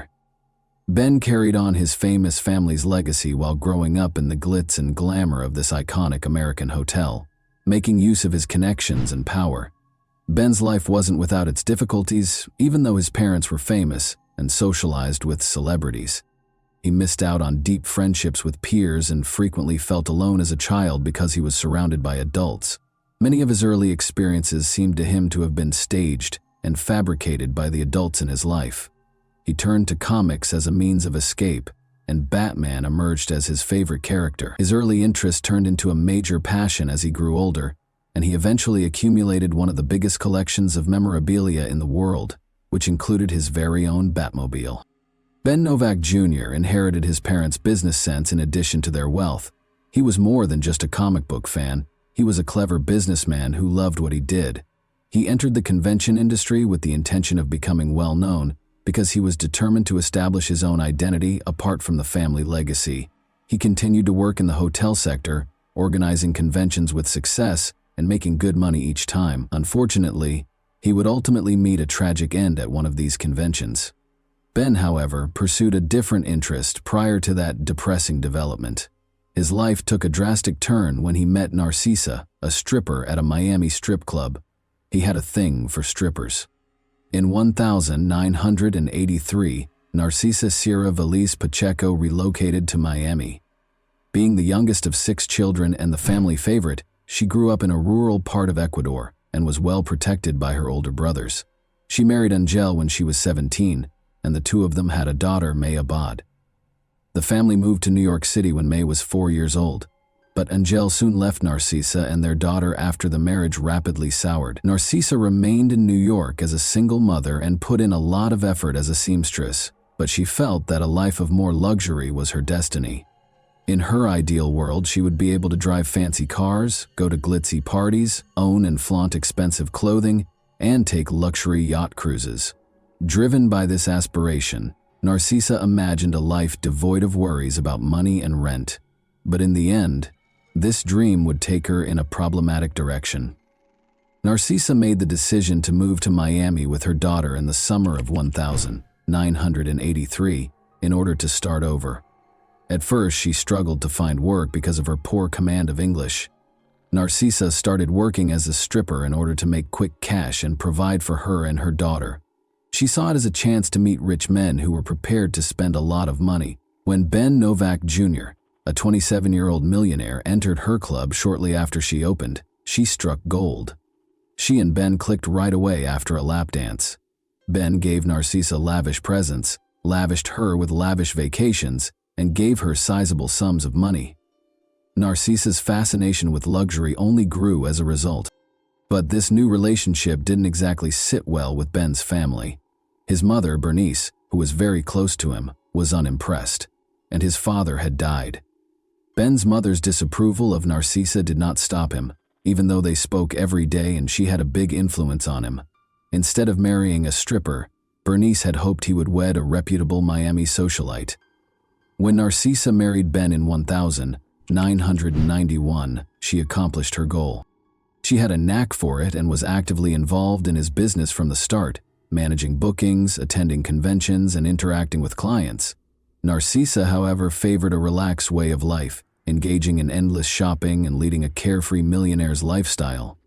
While Ben followed his passion for Batman collectibles and became the second-largest collector in the world, she developed an obsessive shopping habit. They enjoyed their gourmet meals, fancy cars, and mansion vacations. They also took in May Abad, Narcisa's daughter, who was in her late teens at the time. Ben became the father figure she had been missing for 18 years, and they grew close. May, Ben, and Narcisa led a lavish lifestyle, but on April 4, 2009, Ben's mother, Bernice, died suddenly, turning his life upside down. A neighbor found Bernice's body in her Fort Lauderdale residence. Her death was officially declared an accident, despite the suspicious circumstances. Blood was discovered flowing through the kitchen and into the laundry room from her car. According to the authorities, she must have fallen and hurt herself, striking her head on the car mirror, before bleeding as she entered the vehicle and eventually passing away. After his mother passed away, Ben was devastated by the loss and went into a deep depression. Narcisa pretended to be a helpful wife while attending the funeral. Ben threw himself into his work at Convention Concepts Unlimited as a way to deal with his loss. Ben and Narcisa arrived in New York on July 12, 2009, where Ben was in charge of a significant conference at the Rye Brook Hilton. More than 1,000 people attended the event, which was for the esteemed client Amway Global International. Around 7 a.m. on the morning of the 12th, Narcisa left their room to join her daughter for breakfast. About 30 minutes later, she came back into the room to find her husband bleeding and bound on the floor. He had already passed away. Another member of the well-known Novak family had been murdered only 3 months after Bernice's passing. Ben's death was promptly deemed a homicide by the authorities. Ben was discovered with his hands bound behind his back and his legs duct taped together below the knees, only wearing his underwear. He had been lying in bed, probably asleep, when he had been hit in the head by something. The attacker left his body face down on the floor after bludgeoning him to death. Police discovered the bed covered in blood that had spilled onto the floor around his dead body. Ben's eyes had been gouged out at the scene, which was a terrifying detail. Narcisa told the police right away that she thought the murder might have been a robbery, but the room didn't seem to be lacking anything. Not even a few $100s in an envelope was damaged. One would anticipate that valuables, particularly cash, would have been taken if it had been a robbery. Additionally, according to Narcisa, Ben had a recent heated argument about money with someone at a Comic-Con, and the other person had allegedly threatened him. Lead detectives swiftly rejected it, despite the fact that they could find no proof for it. Investigators briefly looked into the Novak family's prior ties to the mafia, but quickly concluded that this approach was fruitless because Ben Jr. had no affiliation with organized crime. Rather, Narcisa was the subject of increased police scrutiny. Even though she was in control, she asked strange and inappropriate questions, like whether Ben might have had a heart attack and died. Given the graphic and brutal manner of his death, his body was bound and his head bludgeoned. This question raised eyebrows. At the station, Narcisa was taken in for additional interrogation. Her answers cast serious doubt on her version of what happened. She said that after returning from breakfast, she stumbled over Ben's body and screamed as she called the operator. Despite the blood-soaked room, she also claimed that she didn't recall seeing any blood, which ran counter to the police's account of the scene. She also mentioned sitting next to Ben and rubbing his leg, which seemed strange given that his head had sustained the majority of the damage. Suspicions were heightened by her inconsistency in failing to notice the blood. Additionally, investigators were attempting to ascertain how the murderer entered the room. The hotel's electronic door locks tracked each key's usage by date and time, and Narcisa was the only one with a key. The last time the key was used, according to the hotel's records, was 11:30 p.m. the previous evening and was only used once more when Narcisa came in at 7:30 a.m. following breakfast. The key had no other applications. A hotel witness also claimed to have seen a woman who fit Narcisa's description strolling around with two men. When the police questioned Narcisa, she denied this. Detectives became more and more certain that Narcisa was responsible for Ben Novak Jr.'s murder as the investigation went on. Their suspicions were confirmed by May Abad, Narcisa's daughter, who disclosed that her parents' marriage was strained. She clarified that, despite being married, Ben continued to engage in stripper activities due to his struggles with infidelity. May implied that Narcisa's anxiety was more related to the possibility of divorce than jealousy. Narcisa knew that a divorce would cost her the way of life she had become used to, so she was terrified that Ben would leave her for another woman. This was a legitimate fear. Narcisa hired men to break into her and Ben's house in 2002 as part of a home invasion plot. For 25 hours, they held him captive while he was restrained. According to her daughter, Narcisa had a history of using drastic methods to keep Ben from leaving her and would go to great lengths to get what she wanted. Ben called the police to report the incident, but he later dropped the charges and the case was categorized as a domestic dispute instead. Detectives still did not have enough evidence to charge Narcisa, even with the growing suspicions and evidence against her. After questioning, they chose to send Narcisa and her daughter back to their hotel. May begged her mother to tell the truth during this time. In response, Narcisa reminded her daughter of their relationship but gave no other details. Police were called to the Novak residence for a reported domestic disturbance 3 days after Ben was killed. May Abad clarified that she immediately went to the house to look for evidence against her mother after returning from New York. Narcisa found her while she was looking through documents and used a crowbar to attack her, accusing her of betraying her country. According to Narcisa, she grabbed the crowbar in self-defense after May started the fight and attempted to start a fire. The Fort Lauderdale home of Novak was searched by police. They confiscated 5 rolls of duct tape, documents, computers, bills, and security tapes. May, worried that her mother might inherit her stepfather's estate, hired a lawyer to freeze the estate as the investigation surrounding Narcisa Novak became more intense. She also got in touch with the detectives in New York a few months later to offer more proof. Narcisa knew that Ben was having a serious affair with Rebecca Bliss, a porn star, in 2008. May claims that Ben's declarations that he intended to leave Narcisa caused her mother to become extremely alarmed. May thought that Narcisa's murderous intent was motivated by the possibility of divorce. Narcisa did not like the prenuptial agreement, which stated that she would only get $60,000 and give up any claim to Ben's millions in the event of a divorce. Ben's will left his mother the majority of his assets, so even if he died, Narcisa would still lose out. But there was uncertainty about Narcisa's possible inheritance, because his mother had only passed away 3 months prior. The police also questioned Cristobal Veliz, Narcisa's brother. He claimed that Narcisa's daughter May Abad was the murder's mastermind. Cristobal implied that there was a cover-up behind May's tardiness in disclosing Ben's affair with Rebecca Bliss. Narcisa told the FBI that she had found explicit love letters from Ben to his stepdaughter May, which further complicated things. According to Cristobal Veliz, he could demonstrate that May Abad had framed her mother and hired a hitman, Alejandro Garcia, to kill Ben. Garcia was taken into custody for an unrelated offense in November 2009. He was questioned about the Novak murder while he was in detention. When Garcia realized how serious his situation was, he made a deal and admitted to killing Ben Novak Jr. He asserted, however, that Cristobal Veliz, not May Abad, had employed him. According to Garcia, Veliz paid him $5,000 to commit the murder. Police were unable to locate any receipts from Cristobal's residence to verify the transaction, but surveillance footage showed Garcia retrieving a payment receipt from Cristobal. Garcia decided to cooperate further because he was already facing prison time, and he disclosed a shocking fact. This was not the first murder he had committed under Cristobal Veliz's supervision.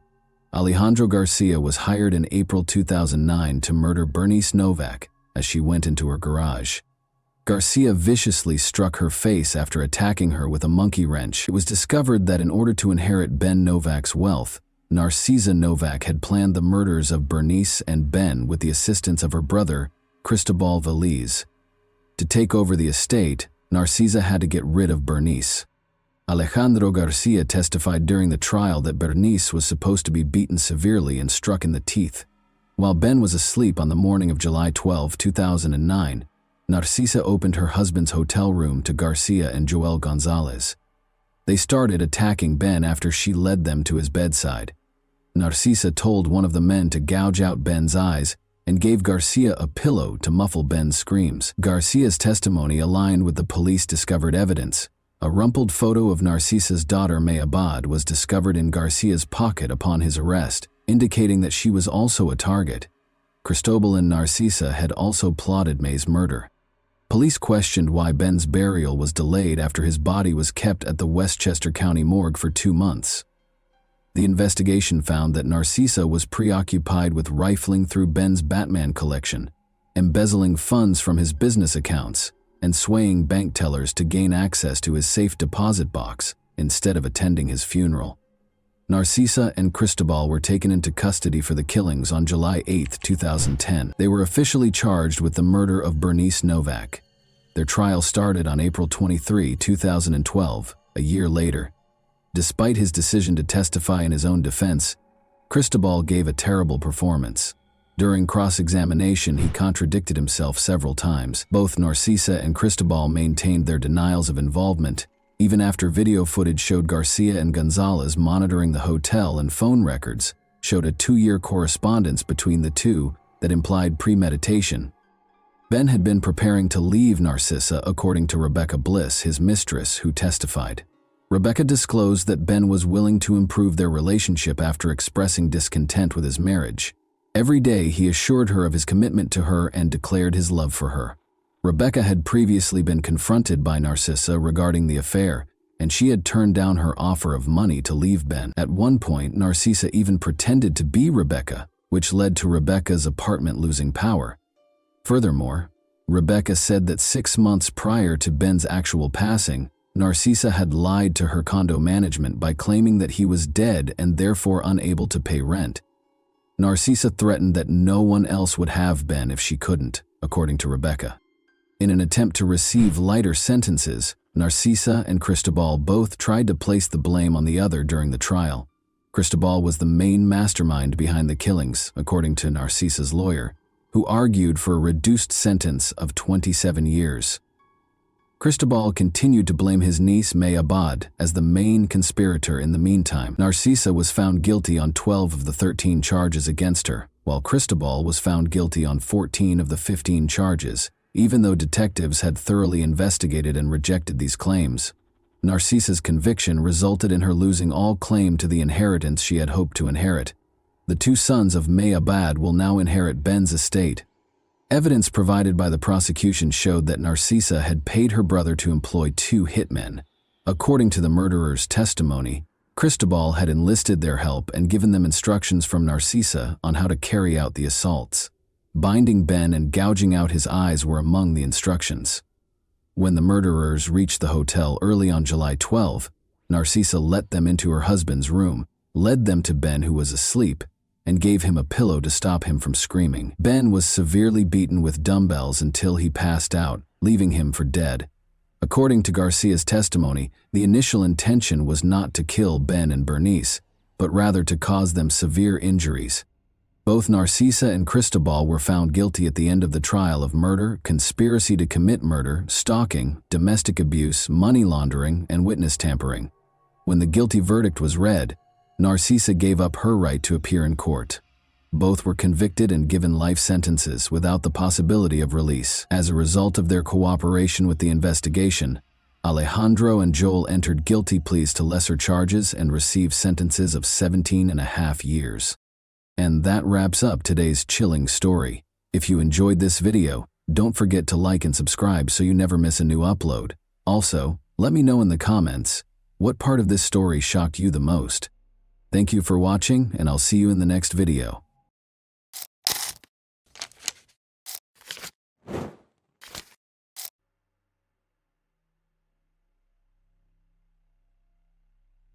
A girl went missing after spending the night at her friend's house.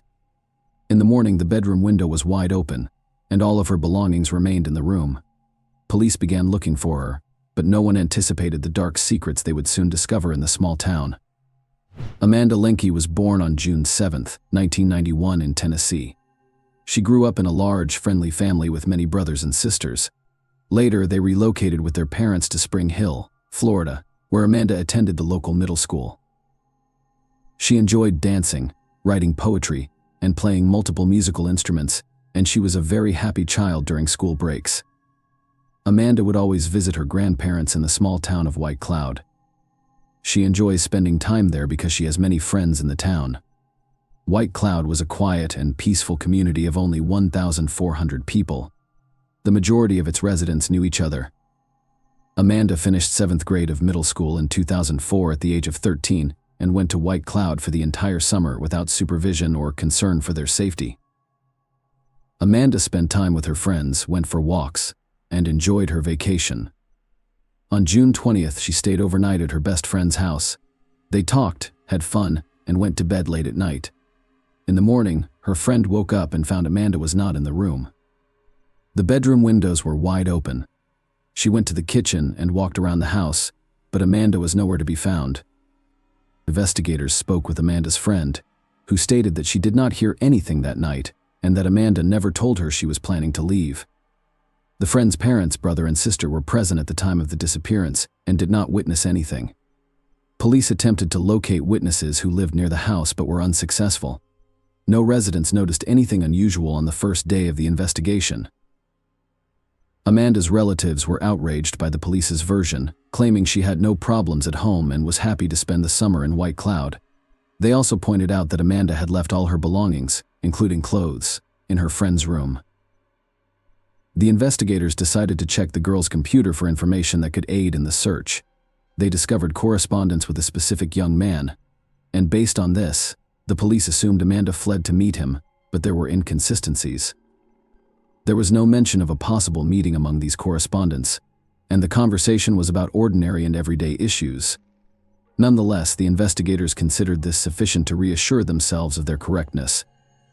At the time, they did not reveal all of the investigation's details, but information about correspondence with a specific guy spread throughout the city, leading many locals to believe that the girl simply ran away from home.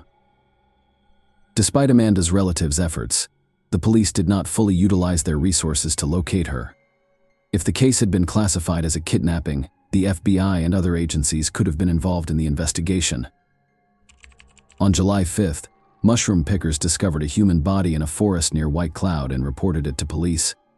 Investigators identified the body as Amanda Lenke, who was wearing the same pajamas she had worn at her friend's house. Medical experts confirmed her identity and determined she had received multiple blows from a Hafe. They also decided to look into the young man with whom Amanda had communicated online. The problem was that his nickname included the word killer. Police considered the possibility that the victim went to meet him and he murdered her, but this version contained numerous inconsistencies. There was no reason to believe the girl would have gone to meet someone in her pajamas in the middle of the night, and their correspondence contained no hints of a personal meeting. The investigator was unable to identify this individual, and the version of his involvement was quickly abandoned in order to generate new leads. Detectives decided to investigate all of Amanda's belongings, which resulted in a breakthrough. They discovered her personal diary, which contained extremely disturbing information. Amanda wrote shortly before her death that a certain man was harassing her, and the following pages were torn out. Investigators suspected his name had been written on them. This diary quickly became the focal point of police investigations into the man's identity. They spoke with all of Amanda's friends and inquired whether the girl had mentioned anything about this. Several of her friends admitted that she had indeed told them about it, and even named the man Cecil Wallace, who was the stepfather of Amanda's friend, and she had stayed the night for detectives, so this was a huge surprise. They had been looking for the killer all over town and beyond, and in the end, the possible suspect was in the same house as the victim. But the friend's testimony was insufficient to arrest him. Investigators had no substantial evidence against the man. No DNA samples were found on the victim's body, and court documents did not state whether she had been abused. Detectives questioned Wallace, who denied any involvement in the crimes. The police were perplexed as to how the man could have done all of this without being noticed in a small house where his wife and 3 children were sleeping. The detectives were unable to detain Wallace due to a lack of evidence or confession. However, they discovered that Wallace's sister, Candace, worked in the police department handling Amanda's case. She actively assisted her brother and his family during interrogations, literally telling him what to say and how to behave. Other detectives were already handling Amanda's case and questioned the objectivity of the investigation by the local police. However, they could not confirm that anyone other than Candace could be helping Wallace. Investigators questioned the man and his family several times but did not yield any results. They continued to look for leads, but the case stretched on for several years. 4 years after the murder in 2008, detectives turned to the National Center for Missing and Exploited Children for medical help. They dispatched their investigators to White Cloud, where they reviewed all of the case materials, conducted new interrogations, and looked for new leads. Ultimately, they reached the same conclusion as the local detectives: there was insufficient evidence to make an arrest. 3 more years passed, and in 2011, the police received a new lead that changed everything. A 27-year-old Texas girl who grew up in White Cloud visited a news website from her hometown. There, she discovered information about Amanda's murder and began investigating it. After learning that the victim had spent the night at the Wallace house, the woman decided to contact the police and report something disturbing. In 1998, when she was 13 years old, she stayed overnight at Wallace's house because she was friends with his second foster daughter. In the middle of the night, a man entered their room and assaulted both of them, threatening them to keep quiet. The victims were too scared to report the incident, so they never told anyone. However, when the adult victim learned about Amanda's case, she decided to contact the police. The victims were then aged between 13 and 16 years old. In October 2011, police arrested Wallace, 43. After compiling all of the evidence, he was charged with molesting both of these victims and the man who was named as a suspect in Amanda's case for the first time. Detectives had no doubts about his involvement in the murder after hearing everything the other women had to say. At the preliminary hearing, he was granted bail of $150,000, which he was able to pay. Apparently, his sister and other relatives assisted him in gathering the funds. The trial was scheduled to begin in a month. While waiting for Wallace to return to work, the locals were upset that he had been released on bail. They repeatedly protested outside the company's office, demanding that the man be fired. On November 10th, the day of the first court hearing, an unexpected development occurred. Wallace did not appear at the scheduled time, and the police immediately declared him wanted. A few hours later, they discovered his car in the woods near the city. The man was also there. All he had done was commit suicide. Detectives who had not expected such a turn of events were forced to continue their investigation. After the suspect died, they could only rely on strong evidence linking him to Amanda's death. They obtained a search warrant for his home, hoping to find any evidence of her murder. The police searched every corner, tore down some walls and removed floorboards, but could not find any significant evidence. They turned their attention to the suspect's sister, Candace. Detectives were convinced she was covering up for her brother and wanted to know if she knew he had killed Amanda. Candace was arrested in August 2012, following the collection of necessary evidence. She was charged with intentionally misleading the investigation, but this was just the beginning. During the investigation, detectives discovered that Candace had been covering up for her brother when he was dealing illegal substances. She also taught him how to not leave any evidence at crime scenes, and she demonstrated how to properly wipe his fingerprints off surfaces so that experts could not lift them. Candace also advised him to always carry a cigarette containing someone else's DNA in case he needed to plant it at the crime scene. Detectives also concluded that at least 9 people were aware of Wallace's crimes but chose to remain silent. All were family members. The police were unable to establish guilt. Candace's involvement was investigated for 2 years before she agreed to a deal with the police in 2014. She admitted to lying to the investigators, and in exchange, 2 other charges were dropped. Wallace's sister was unable to provide consulting services on a case in which she was working as a police officer. Given that she was assisting her brother during interrogations, she violated this rule and was eventually punished. Candace, however, insisted that her brother was innocent, and the court sentenced her to 30 weekends in jail. This is a dubious practice in which the convict is only required to be in the jail building 2 days per week and is free to roam the rest of the time. Such sentences are a kind of half measure, and if a person has committed a minor offense, they can face several weekends in jail. As a result, they receive a punishment that has little impact on their lives. The convicted individual can continue to work and spend time with their family. Of course, Amanda's relatives were extremely dissatisfied with the decision. They were certain that Candace had assisted her brother in avoiding punishment. However, they were unable to fully approve it, so she received such a minor punishment. Amanda's family was forced to face yet another trial in 2004. Medical experts only handed over a portion of her remains so that they could hold a funeral. The remainder was to be kept by detectives during the investigation. However, following Wallace's death, it was decided to hand over the remains to his relatives.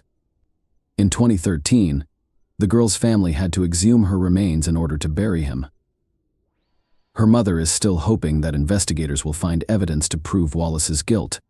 She also seeks legislative changes to alter the police approach to searching for missing children. The woman insists that investigators should not conduct an investigation based on their subjective assessments, and that the disappearance was a voluntary escape from home. There is almost no doubt that Wallace murdered Amanda, but what was his motivation, given that there is no evidence in the court documents that the victim was subjected to violence?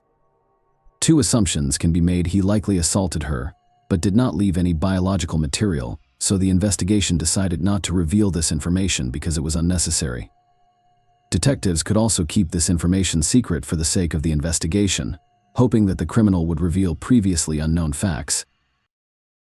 His past crimes also speak in favor of Wallace being the killer. He assaulted at least 3 victims using the same scheme. All of them stayed at his house overnight. The question remains, why did he kill Amanda? Perhaps he planned to intimidate her, like the others, but the girl threatened to tell the truth to everyone, or she tried to run away from him, and then he panicked. Something else in this case is very alarming. Detectives suggested that all of Wallace's relatives who were in the house on the night of the murder knew about this crime, and even helped the man hide it. In addition to Amanda, his wife, son, and daughter were there.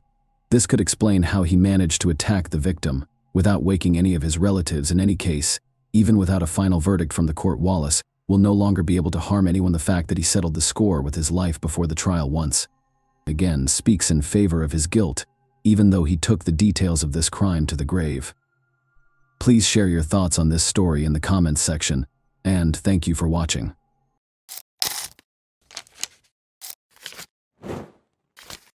Hey guys, welcome to my channel, and today we're going to take a look at another horrible case with you. On a gray autumn day, a young Parisian girl, as usual, was returning home from school, hoping to remove her heavy backpack and grab a snack. However, as she approached her apartment building, she encountered a young girl who initiated a conversation with her. It took little effort for the girl to persuade the young girl to accompany her to her apartment. The schoolgirl probably didn't notice anything unusual about this because, after all, she was a petite girl, not an unfamiliar man whose mind could be filled with a variety of ideas. Furthermore, they were neighbors and lived in the same building. The girl followed her new acquaintance into the apartment, but as soon as she entered, the door slammed shut, and a nightmare began that is difficult to describe in words. Lola Davy, 12, disappeared and was never seen again. The date was Friday, October 14, 2022. Johan and Delphine Davy waited for their daughter Lola to return from school. The girl was aware that on Fridays the family would travel to their family cottage in Bethune, which was 3 hours away from Paris.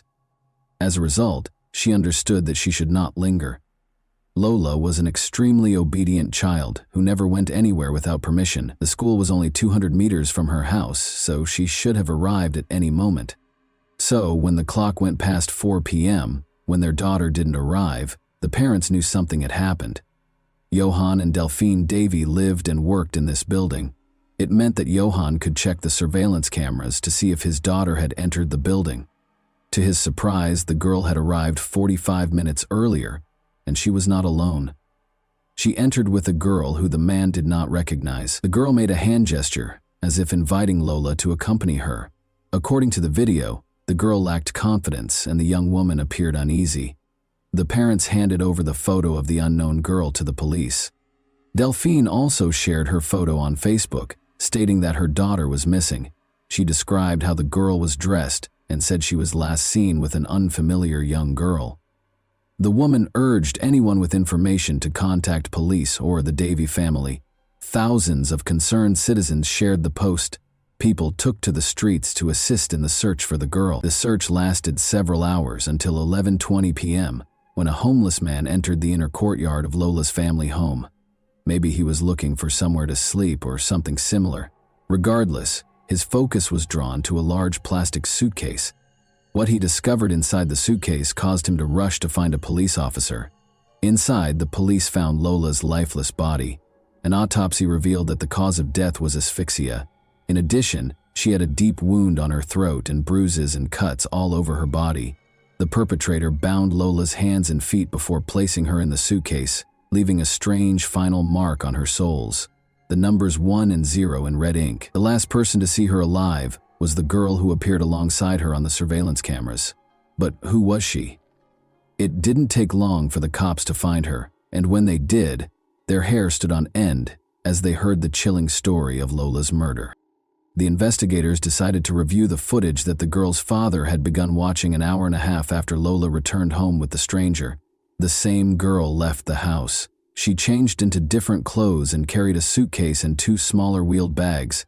It was the same kind of suitcase that they later discovered Lola in.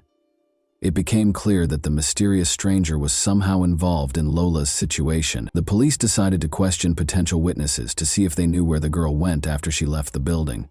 It turns out she had unsuccessfully asked passersby for assistance with the bags because they were heavy and she was struggling to handle them herself. Despite their usual friendliness and helpfulness, the French people did not help the girl. Perhaps it was because she appeared and acted strangely. Her makeup had smudged and she muttered something to herself. She eventually stopped by a cafe and purchased a croissant. Meanwhile, the suitcase stood in the middle of the street, and pedestrians were curious what was inside because, according to some witnesses, it smelled of chlorine and had some red stains. However, it was clear that no one could have predicted that there was a person's body inside. One witness, who proved to be a valuable resource for the police, also saw the girl enter the cafe. She approached him, asking if he could give her a ride. The girl offered him a reward for his assistance and explained that she needed to transport organs. In other words, she invited him to participate in an organ trafficking scheme. The man became scared and refused to give her a ride. However, he parked his car slightly behind her and watched what she did next. The girl appeared distraught and was speaking to herself. It seemed strange to him, so he kept watching. The car arrived at 6:30 p.m. The driver loaded the suitcase and bags into the trunk before driving away with the strange girl. It did not take long for the police to locate the car driver, Rashid N., a chauffeur for the VTC company. He confirmed that he knew the mysterious girl named Dabia bin Kayad, who was 24 years old, and that they had previously dated. Xavier called him and asked for assistance with her belongings. He arrived as requested and did not ask too many questions. Rashid drove Dabia to his home in All ASU Boys, a Paris suburb. There, the girl requested permission to do laundry and took a shower. She borrowed his clothes while her own were being washed. Around 10 p.m., they went out to eat and returned when Dabia was ready to go home. Rashid, on the other hand, stated that he had only brought her there and had no plans to return at the time. Nevertheless, he requested another VTC vehicle for her. The arriving taxi driver noticed the passengers' heavy suitcases and rushed to assist, but Rashid rudely refused and instructed him not to touch the luggage, either now or later. The girl got into the car, mentioned an address, and they drove off. When they arrived, without getting out of the car, the girl called someone. The conversation was held in a slightly raised tone. Dabia asked for assistance, but it was refused. It was later discovered that she had called her sister, who lived in the same apartment building as Lola's family. Debbia requested that her sister come down, let her into the house, and assist her in carrying the suitcase and bags up to the apartment. However, the sister, clearly aware of what Debbia represented, stated, "I will not help you. I don't want to know what's in those bags, so don't bring them here." Unable to come up with a solution, Debbia dragged the suitcase and bags into the house's inner courtyard and threw them there.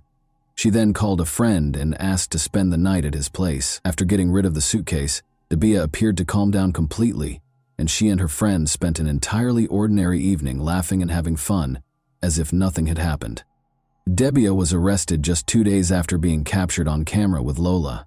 The police tried to learn everything they could about the girl.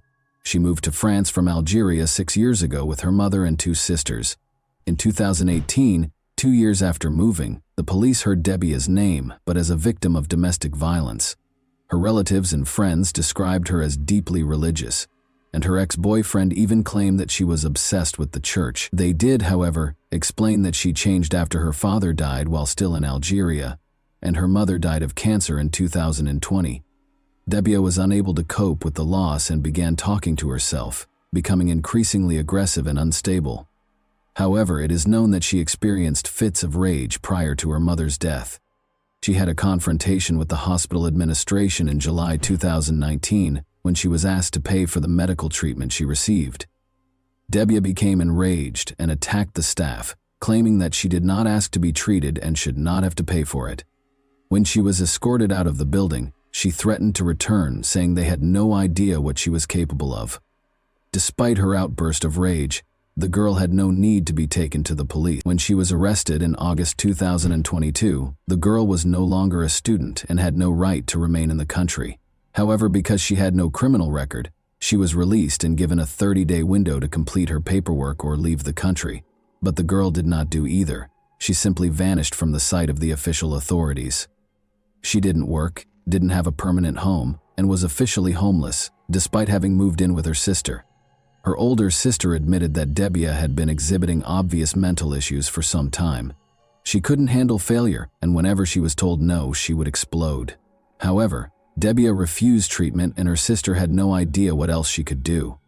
During the interrogation, Debbia admitted her guilt in the incident several times before retracting her statements. When the police showed her the footage of how they found Lola, she claimed she didn't feel hot or cold from it. She also stated that she had been mistreated and that her parents died before her eyes.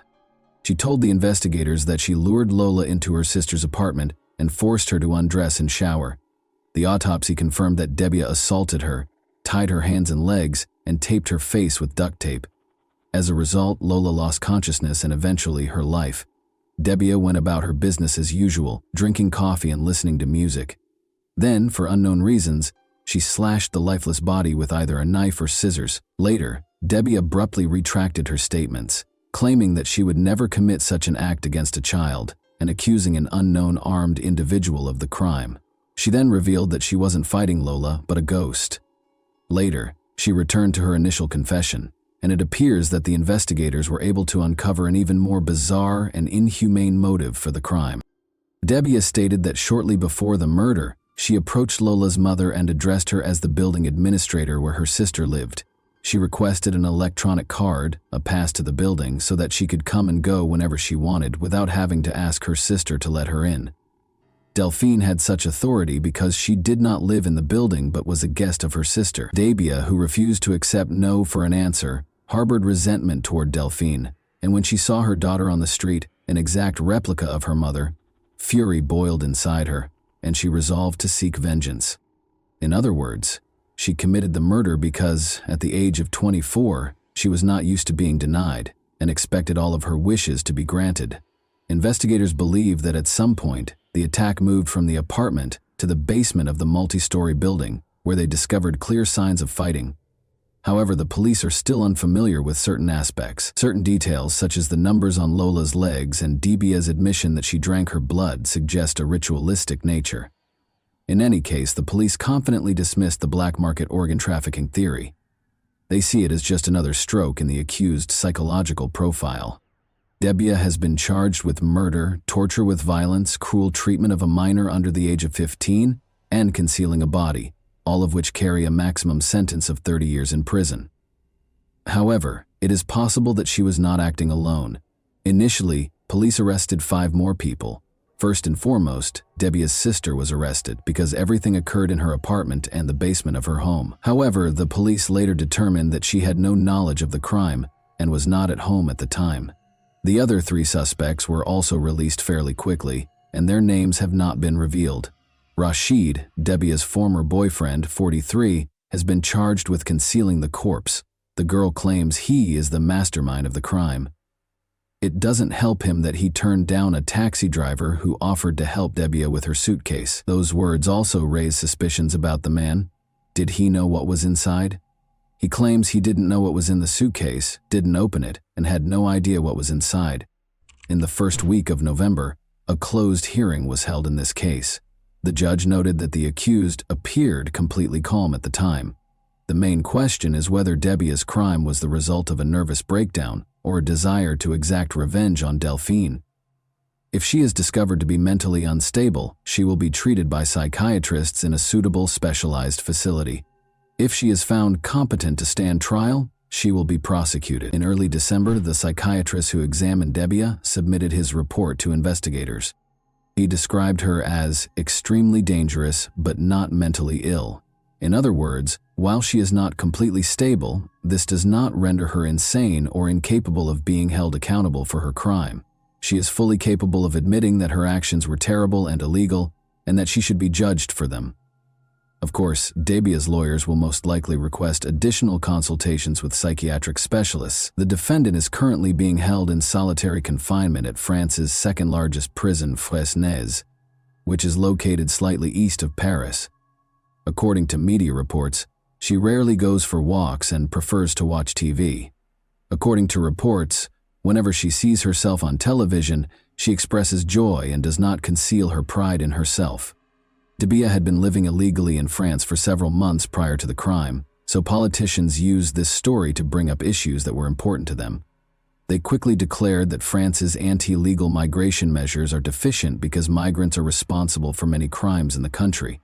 In other words, if Debia had been deported sooner, Lola would still be able to attend school, participate in gymnastics and figure skating, and spend time with her parents and older brothers. However, Lola's parents believe that politicians are using their daughter's tragic death to score political points. Johan and Delphine have decided that staying in Paris is too difficult, so they have left for Pas-de-Calais, where they originally came from.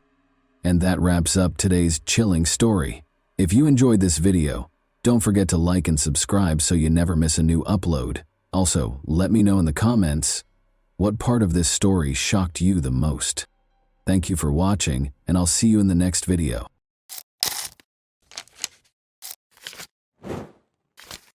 Hey guys, welcome to my channel, and today we're going to take a look at another horrible case with you.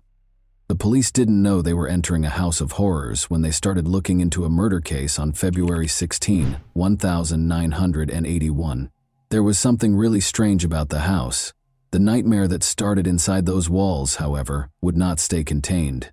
Indeed, it was on the verge of seeping into reality. Although the nation would be shocked by Alan Bono's murder in Connecticut, Arnie Cheyenne Johnson's terrifying allegation of demonic possession would garner the most media attention. Supported by Ed and Lorraine Warren, paranormal investigators, this case was unheard of. But were the demons inside, or the supernatural really to blame?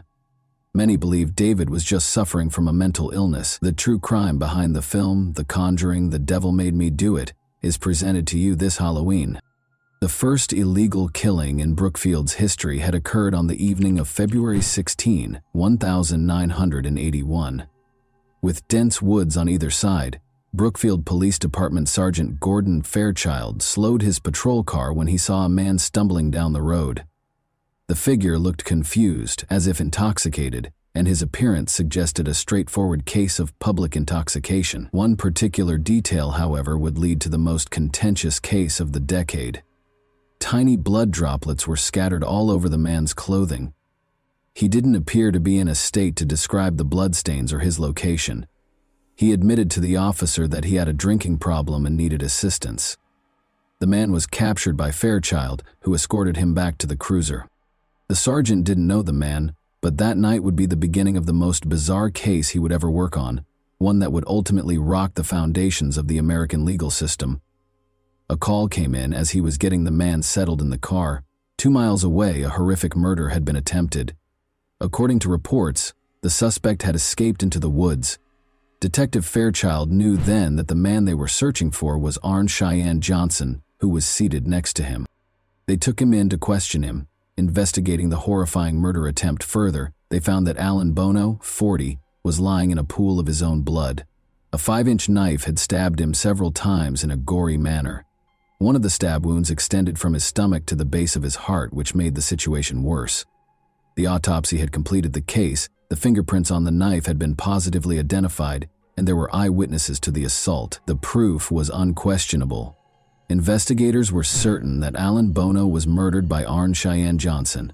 However, it was the why, the reason for the action, that would transform this otherwise straightforward case into a riddle that defied reason and has sparked debate to this day. Alan, the victim, was still receiving medical attention at a hospital on the day Arne was captured. Arne was told that he would now face murder charges after Alan passed away from his injuries. Arne's unexpected reaction was to take a 25-minute power nap. Police Detective Sergeant John Lucas formally charged him with first-degree murder after reading him his rights when he awoke. Arn's only response during the interrogation was that he had no memory of the murder's time and that he didn't intend to harm anyone. Before the murder, he last recalled being out to lunch with his landlord Alan Bono with his wife Debbie Glatzel, her cousin Mary, and his own sister Wanda Johnson. His memory went blank after that. Debbie, Arn's wife, was called in to answer questions about what happened that day and to fill in the blanks her husband had left. The detectives had no idea that her story would lead to a barrage of the strangest explanations they had ever heard during questioning. She started by giving a description of the deceased, Alan Bono, an Australian who had offered Debbie a job and rented his house to them. For the young couple, he was more of a friend than a landlord or boss. The beginning of that afternoon was pleasant, full of laughter and family, but Alan's attitude changed as he drank too much. In addition to taunting Arn about a sinister past that had been buried but was now resurfacing, he started making offensive comments about the girls. Alan kept pushing Arn's buttons, but there was something about his past that disturbed him, something so sinister. Alan provoked Arn more and more with each taunt until he lost control and got to his feet. But there was a problem. A low, guttural sound escaped Arn's throat as his body tensed and his expression twisted. He was growling, not just angry. It became evident that a physical altercation was unavoidable. Despite Wanda, Mary, and Debbie's best efforts to diffuse the mounting tension, Wanda flung herself between the two men. But Arn suddenly produced a knife, and the women watched in horror as what transpired. As though possessed, Arn repeatedly and wildly stabbed Alan until he was lying in a pool of blood. Then Arn suddenly jerked to her feet and fled. Debbie said it wasn't just different from Arn. It wasn't Arn at all. He wasn't acting alone, supposedly. During this strange interrogation, renowned paranormal investigator Lorraine Warren called the Brookfield police station because they believed that an outside force, which they dubbed the Beast, was silently pulling the strings. She was going to say something so out of the ordinary that it would make the case even stranger. It was a malicious demon within Arn, she thought, and he was innocent. Despite the fact that the detectives clearly didn't believe her, she persisted and requested that they look over their earlier records. The police were astounded by what they saw when they examined the documents from a few months prior. Lorraine had called, and she had already told the detectives that a murder like this one was bound to happen. Neither Ed Warren nor Lorraine Warren had attained their later prominence at this point. However, it was becoming evident that Debbie and Arne had a strong ally in the Warrens, who were willing to support their bizarre allegations with their contentious knowledge, if they were lying to get away with murder. If there was a demon, why would it attack Alan? How could he have caused such a violent reaction? The demon that lived in Arn allegedly took control and showed Alan where he belonged because Alan had constantly made fun of and taunted him. Lorraine implied that the demon had a purpose and was connected to something much more profound than just a random force. She claimed that the solution was found in the troubled past of Debbie's family, which included not only the Warrens, but also her brother David Glatzel, who was 11 years old. The clock was running out as the investigators got ready to delve into this sinister past, and the story was only going to get stranger by the second. The realities that awaited them were more horrifying than their worst fears. It started in Bridgeport, Connecticut, during the summer of 1980.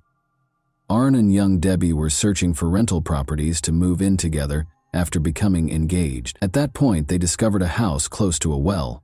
They made the decision to move in since the house was roomy and better than others in their price range. Debbie's family provided assistance with the move. However, their idyllic reality would soon be shattered by the dream home. David, Debbie's younger brother, had been asked to sweep the master bedroom, but after a while she discovered him outside in the yard, clearly shaken. He insisted on going home without cleaning the room. Debbie gave the assignment to her older brother Alan after realizing something was amiss. However, Alan also felt uneasy shortly after beginning and promptly requested to leave. During dinner at their mother's house that evening, David and Alan both related disturbing tales about what had happened to them that day. These tales would soon be woven into something much darker.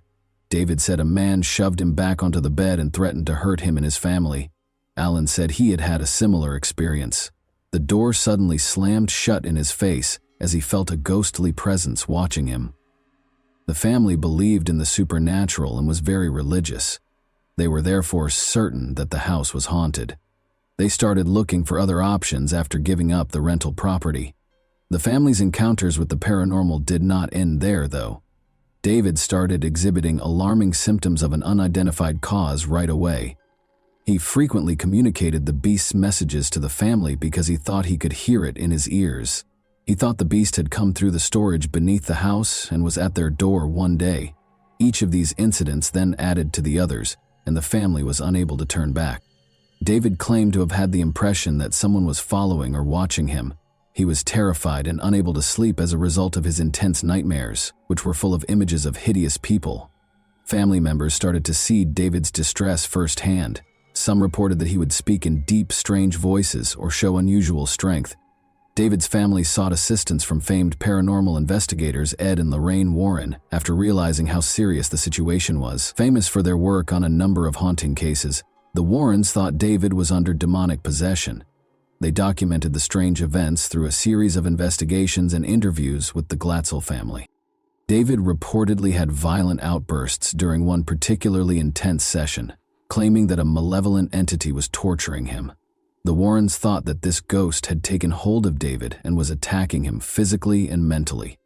The Warrens and a number of priests performed several exorcisms at the Glatzel residence in an effort to rid David of the alleged demon. David frequently screamed, convulsed, and displayed strange behaviors during the rituals, making these sessions tense and frightening. The Warrens claimed that David's suffering was so intense that he would physically attack family members and anyone else who was around when the exorcisms were taking place. During these sessions, the exorcists claimed to have seen odd things like moving objects, cold spots in the room, and a sense of an oppressive presence. David claimed to have overheard voices mocking him during this period, claiming that he was helpless and would never be able to escape its hold. The young child suffered a severe psychological injury, becoming scared and perplexed, and frequently doubting his own reality. Following months of suffering and several unsuccessful attempts, a team of priests, assisted by Ed and Lorraine Warren, performed David Glatzel's last exorcism. Among the rituals carried out, this exorcism is frequently characterized as the most severe and hazardous. David's behavior peaked in a terrifying way during the session. It was reported that his voice sounded unnaturally guttural. "You are repulsed by Jesus," the priests chanted, "Leave this child alone."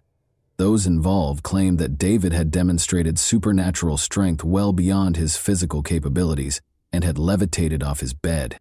Following what felt like hours of fervent spiritual struggle, David's condition abruptly changed. His body, which had been stiff and tense during the exorcism, began to loosen up. David was calm for the first time in months as his screams stopped. The priests and the Warrens thought that the demon had finally been expelled at this point. David didn't display the violent and unpredictable behavior he had previously displayed. Instead, he looked tired but lucid. Witnesses to his ordeal, his family described the moment as a relief, a weight being taken off their lives and their home. Nevertheless, Although the exorcism was terminated, the demon continued to exist. Everything would be completely upended at this point. Here, the startling link between Arn and the eerie case of demonic possession started to emerge, exposing facts that nobody could have predicted.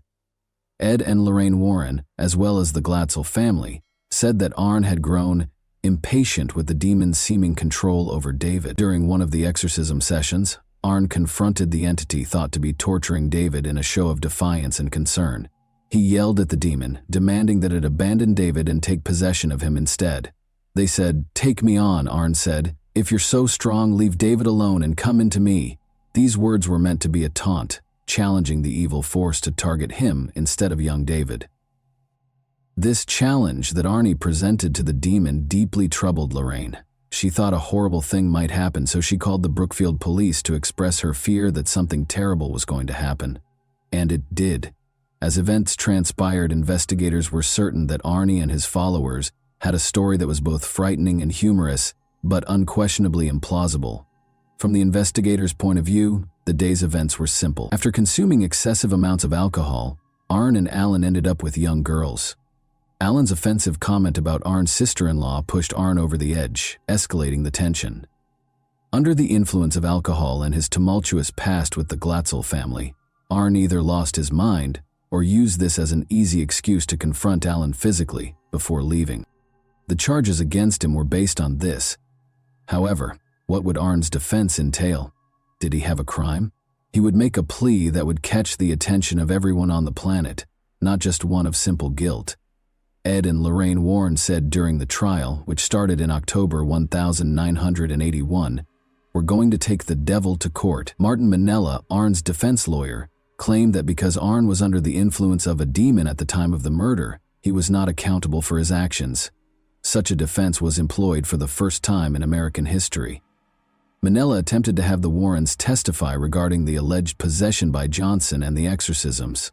Additionally, he intended to subpoena the priests who were performing the exorcisms. The defense team maintained that Arnie's actions could only be explained by demonic influence. However, the defense of demonic possession was promptly dismissed by the case's presiding judge, Judge Robert Callahan. Because it was not verifiable by any legal or scientific standards, he decided that such a defense could not be used in court. Supernatural claims are not admissible under the American legal system, which is founded on observable facts and logical reasoning. After the demonic possession defense was rejected, Arn's legal team turned to self-defense. Judge Callahan said, "The courts have dealt with the existence of God. Now they're going to have to deal with the existence of the devil." The next question on the trial was whether Arnie had acted in self-defense during an altercation with Alan Bono while intoxicated. According to testimony given during the trial, Alan started the deadly altercation by grabbing Mary Glatzel, the sister of Arnie's girlfriend, and refusing to let her go. Although the specifics of the altercation were unclear, witnesses stated that Alan had been drinking excessively and had become agitated. Assistant State's Attorney Walter Flanagan led the prosecution's argument that Arn stabbed Alan on purpose. Although the prosecution argued that the murder was the consequence of a heated argument rather than any supernatural influence, Johnson had a history of good behavior and no violent tendencies. The jury deliberated based on the evidence presented in court, despite the case's sensational nature and the initial defense's reliance on the demonic possession argument. On November 24, 1981, the jury found Arn Johnson guilty of first-degree manslaughter. Following 15 hours of deliberation, the jury agreed with the defense's arguments of mitigating circumstances, such as the fight between Arnie and Alan, and rejected the notion that the murder was premeditated or that Johnson had acted with malice aforethought. Due to his good behavior, Arnie was released from prison in 1986 after serving only 5 of the 10 to 20 years that he had been sentenced to. The case has had a long-lasting impact on popular culture, in addition to the legal field. Its status in paranormal lore has been solidified by Ed and Lorraine Warren's involvement with the case. Standing by their assertions that Arn Johnson had been influenced by a malevolent force and that the devil was the one who forced him to do it, they continued to write books and give interviews. The case further cemented its place in the history of the paranormal in America when it was dramatized in the popular movie The Conjuring, The Devil Made Me Do It, in 2021. As a result, the February 16, 1981 case, which was initially thought to be an open and shut case, has been a source of fascination and wonder for many years, and is still one of the most fascinating cases to be remembered on Halloween.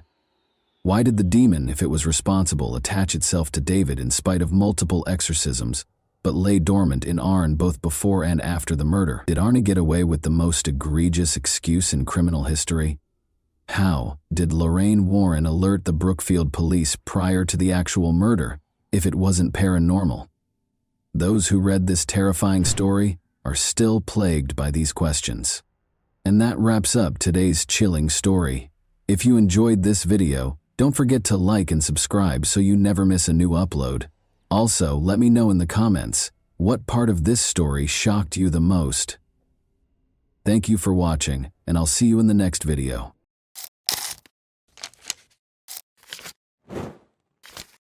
Hey guys, welcome to my channel, and today we're going to take a look at another horrible case with you. David Edward Moust, in contrast to other serial killers, was viewed as an outlier, a lunatic, who didn't match the conventional description of a ruthless, malevolent, uncontrollable killer. Rather, he was someone who truly regretted his actions and wanted to be imprisoned for the rest of his life in order to protect others. He screamed for assistance, but nobody responded. What events in his life shaped who he is now? Let's examine the tale of a man who was disappointed by his parents' separation, a difficult childhood, and an ineffective legal system. The story is about a serial killer called Deranged Dave. George and Ava Moust welcomed David Edward Moust into the world on April 5, 1954, in Connellsville, Pennsylvania. The family had 3 other children in addition to David. The Moust family had a difficult life. Ava and George both experienced challenging upbringings. The parents were unable to provide a loving home for their own children because his father was placed for adoption when he was 12 years old. George tried to avoid his wife, who needed constant attention, was emotionally unstable and self-centered, by being away from home a lot. Their mother had a nervous breakdown shortly after the birth of David's younger brother Jeffrey and spent a month in the hospital. She might have experienced postpartum depression, although at the time medicine didn't fully understand or support women with such conditions.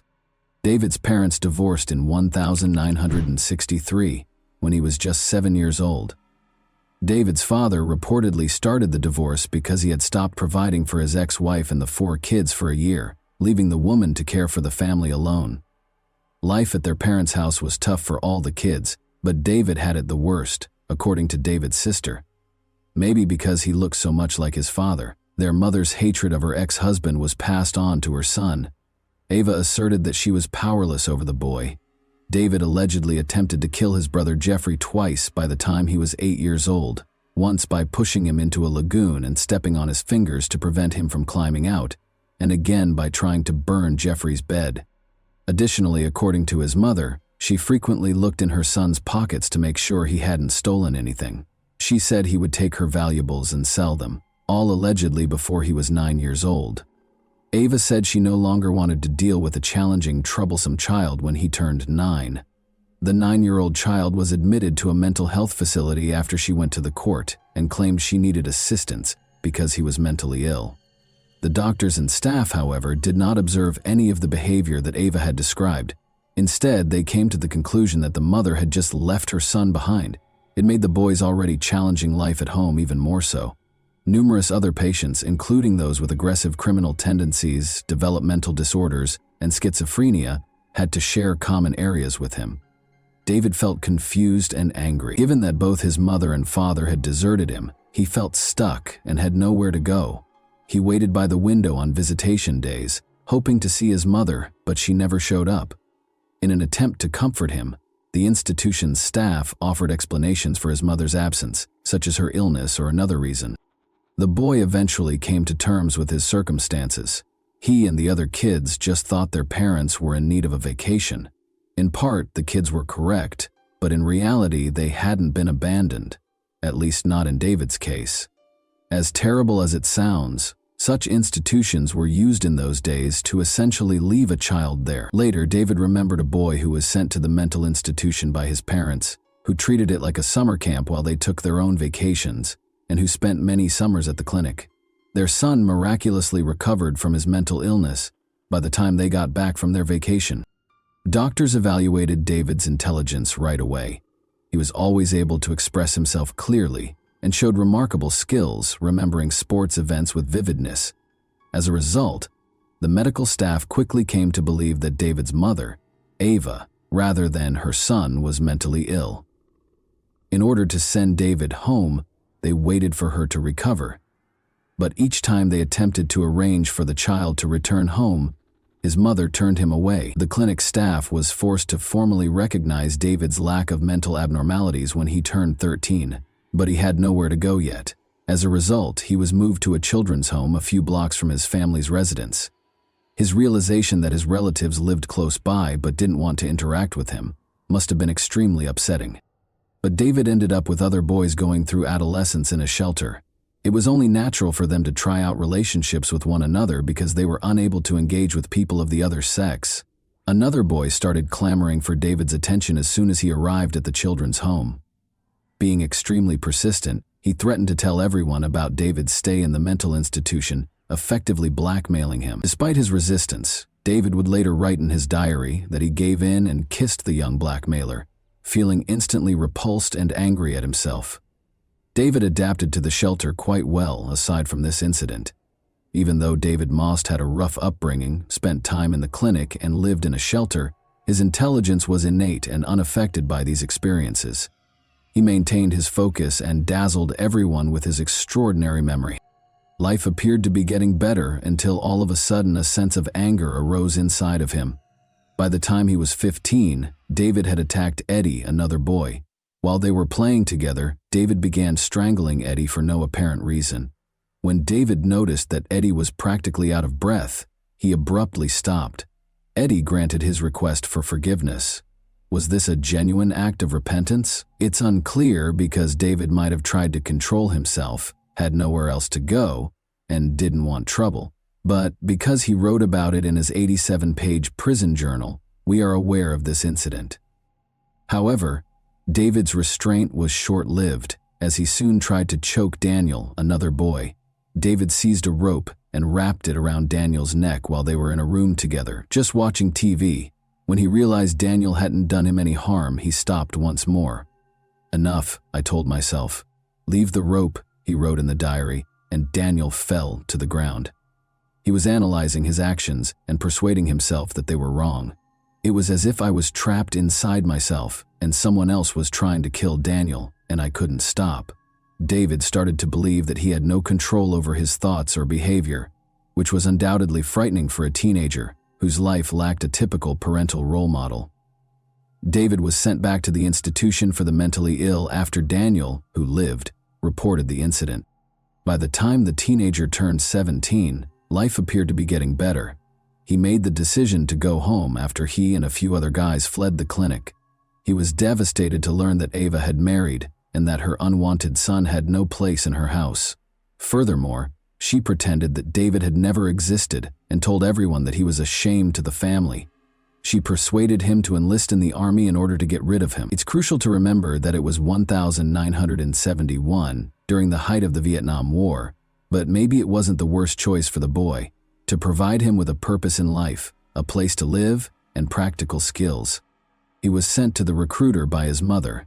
After being drafted into the army, David was dispatched to Frankfurt, Germany. He worked as a cook at a military installation that also housed civilians. James McLister, a 13-year-old who everyone called Jimmy, was one of them. On the base, his parents were engineers.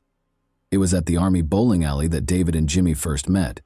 David also found another talent. He was a great bowler who competed and made a respectable living doing it. After becoming friends, David and Jimmy spent time together until one night when David woke up in his bed with Jimmy, naked. He became furious. He recommended that Jimmy take a moped ride. The boy obviously viewed him as an older brother, trusted him wholeheartedly, and complied without hesitation. If only he understood David's thoughts. David tied Jimmy to a tree and beat him with a plank he found there after they drove a long way from the base to a location where a World War II bomb crater still existed. Jimmy's killer just untied the body and left it there when Jimmy stopped breathing. David went back to the base and acted as though nothing had occurred. They looked for the boy, of course, but he was only located a month later. Despite being in custody, David managed to persuade the judge that it was a tragic mishap. The boys allegedly damaged the moped, and Jimmy crashed out of it. David hid Jimmy's body because he was afraid and unsure of what to do. He was taken seriously. David was given a 3-year prison sentence because there was no proof of murder. It's interesting to note that David behaved flawlessly while incarcerated, received a diploma, wrote to his family once a week, and learned practical new skills. He was eligible to be considered for early release on parole because of his excellent behavior, but he turned down the offer.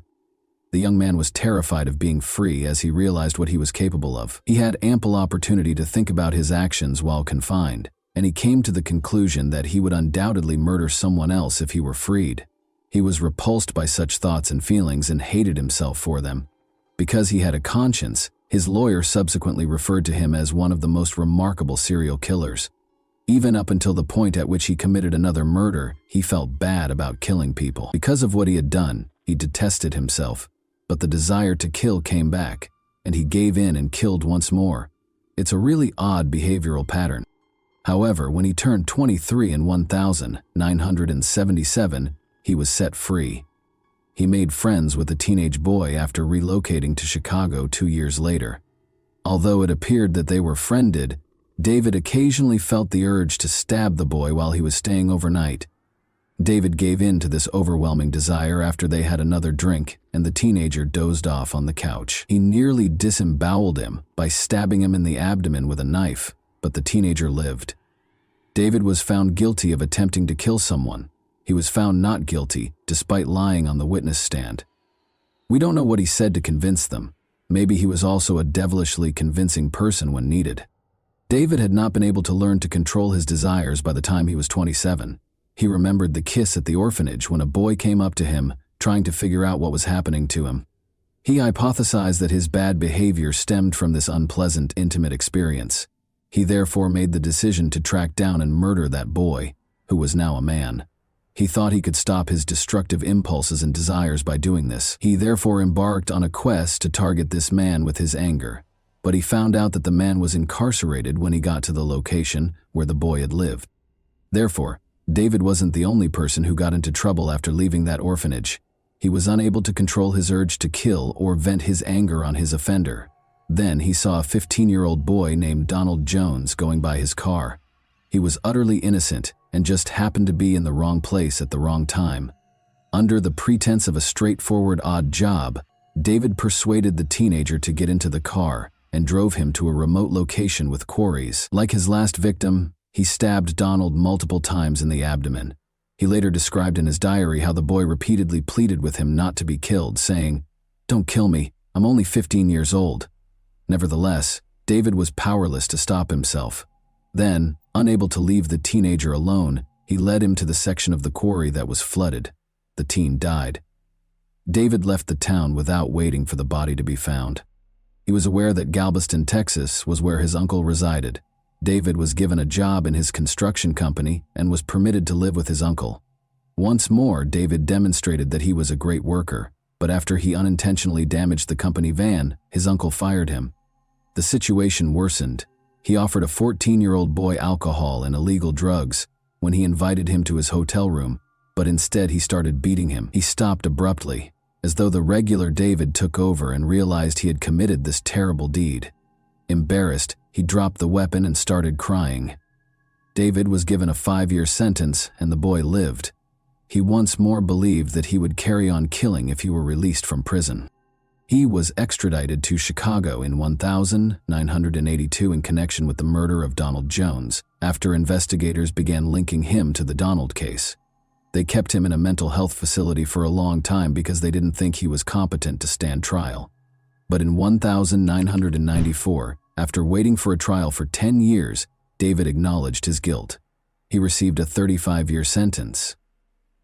He was the most dangerous inmate the Illinois Department of Corrections would have, according to a report written by the Cook County prosecutor.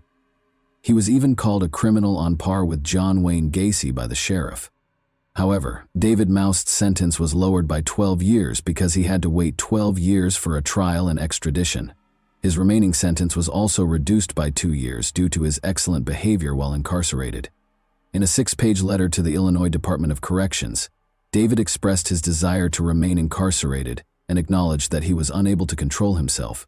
Illinois had a law at the time that permitted a convicted sexual assault offender to voluntarily serve out the rest of their life in prison. When given this choice, David wrote back, "Bring the papers, I'll sign everything," but no one approached him. His attorney claims that the letter was never even read, and he was freed from detention in 1999. Following a subsequent release, David relocated to Oak Park, Illinois. A year later, he attacked his friend Anthony by striking him on the back of the head with a metal pipe, despite his hope that a new place to live would allow him to start over.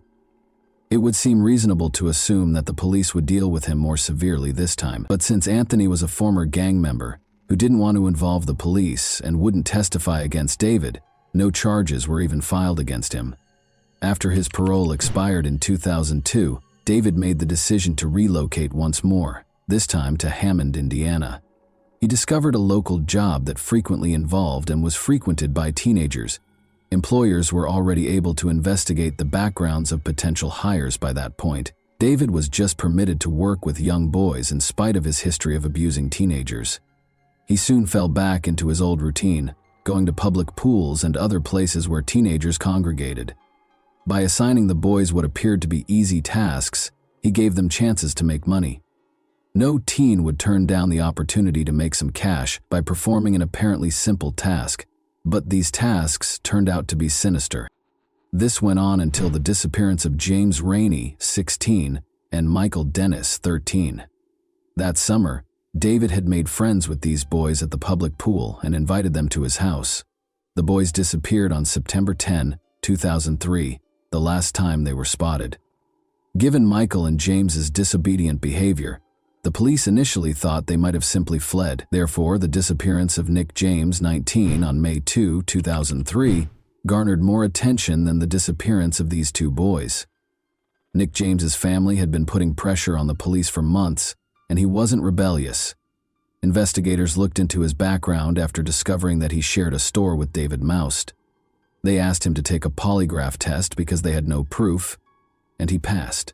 He said he hadn't seen them in a while, which was pretty much accurate, but they didn't inquire as to whether he had murdered the boys.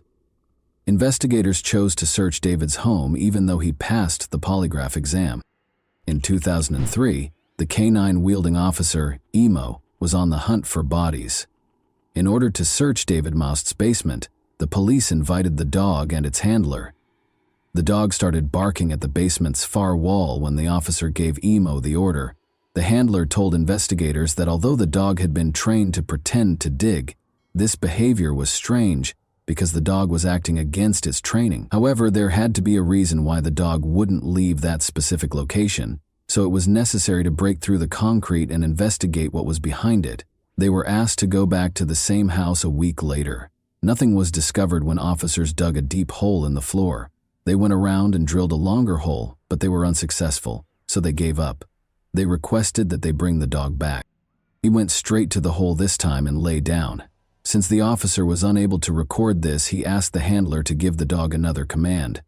The dog then went to another hole and lay down again. After bringing in a concrete specialist, police discovered that David had used a staggering 80 bags of concrete. This was obviously done to conceal something, most likely bodies. 3 bodies were discovered when the police finally removed the concrete. Along with Nick, David had buried James and Michael beneath the basement after suffocating them in his apartment. David's brother and mother, who hadn't spoken to him in a long time, suddenly showed up. In numerous interviews, Jeffrey questioned whether the events could have been avoided had the police taken notice of David sooner. He claimed that his brother had committed horrible things when he was younger, but he had no proof. In addition, his brother and mother, who had not spoken to David in a long time, appeared to be desperate for attention. Jeffrey even had aspirations of becoming a writer. Thomas Wayne, his lawyer, claimed that although David was a serial killer, he wasn't born that way. The lawyer genuinely thought that his childhood was the recipe for making a serial killer, if anyone was looking for it. He never learned how to interact with others or live in society. David entered a guilty plea to the killings in November 2005 and received 3 life sentences. David died in January 2006 at the age of 51. He confessed to 5 murders, including 3 in Hammond, in a note discovered in his cell. He expressed his disappointment in not receiving a death sentence because he believed he deserved it. He felt that he would not have committed as many crimes if he had been kept out of the public eye. He also didn't want his existence to be funded by taxpayers. He accepted responsibility for his actions and begged the families of the victims for forgiveness. He only blamed himself, not his parents or upbringing. David wrote that although he loved his family, they never loved him back. And that wraps up today's chilling story. If you enjoy this video, don't forget to like and subscribe so you never miss a new upload. Also, let me know in the comments what part of this story shocked you the most. Thank you for watching, and I'll see you in the next video.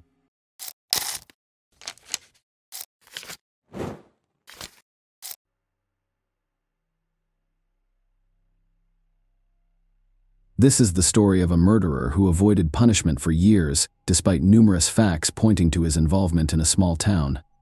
A 13-year-old girl vanished, and it was not discovered until 24 hours later. This case remained unsolved for over 10 years, and it was finally resolved in the summer of 2021. In this video, we'll explain what happened to Haley Dunn. This story was set in the American town of Colorado City, Texas. This location is typical of low-rise America, covering 14 square kilometers.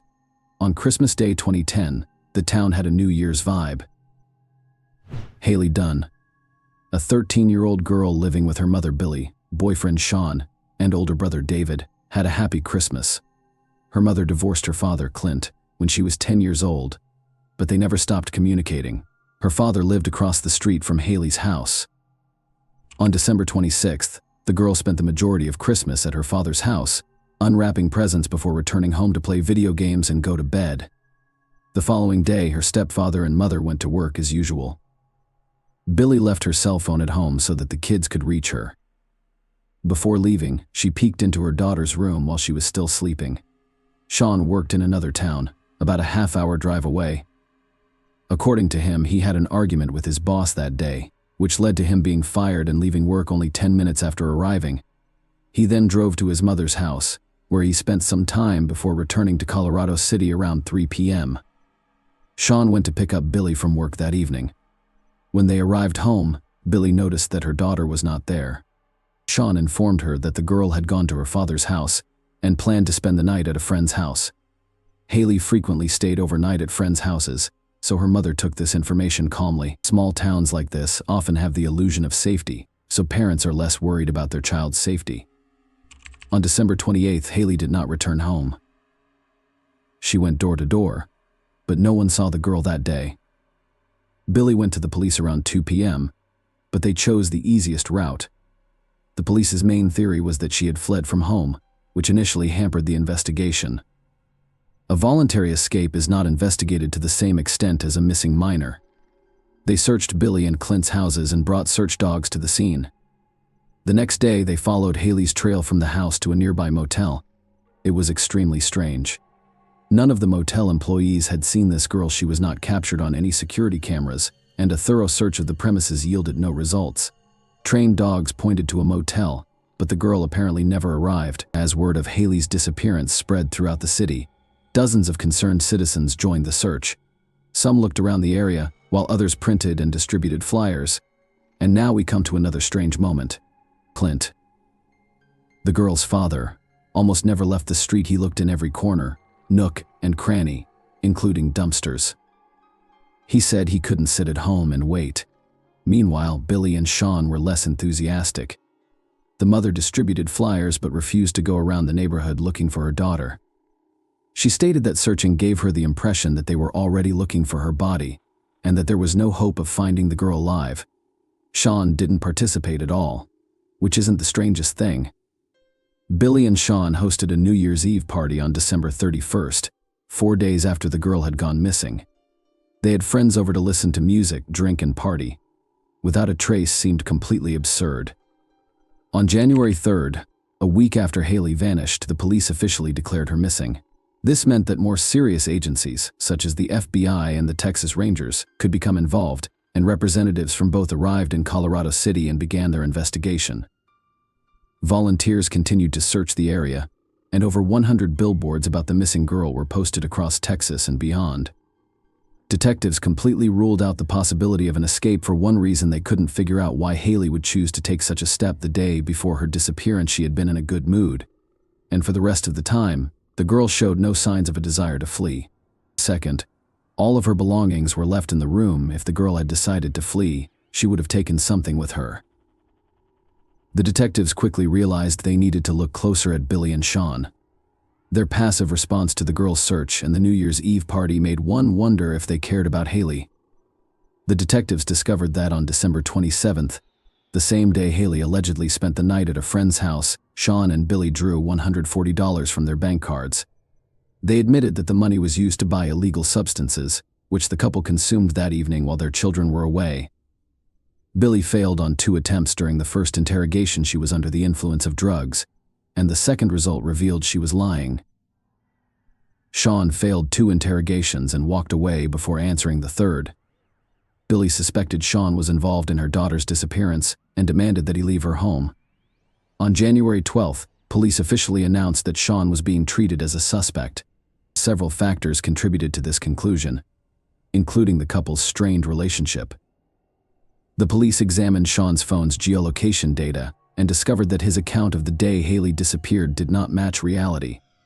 He did arrive at work and stayed for 10 minutes before returning to Colorado City to Billy's house. It wasn't until later that he drove to his mother's house. It's worth noting that the police tracked the phone's location. The girl repeatedly mentioned being afraid of Sean. Haley told her best friend that she preferred to spend time outside or at friends' houses because she didn't feel safe with Sean. She once told her grandmother that she often saw Sean standing in front of her bedroom door in the middle of the night, and she was afraid he would come in. The police soon became aware of a conversation with Haley's uncle about the girl's disappearance.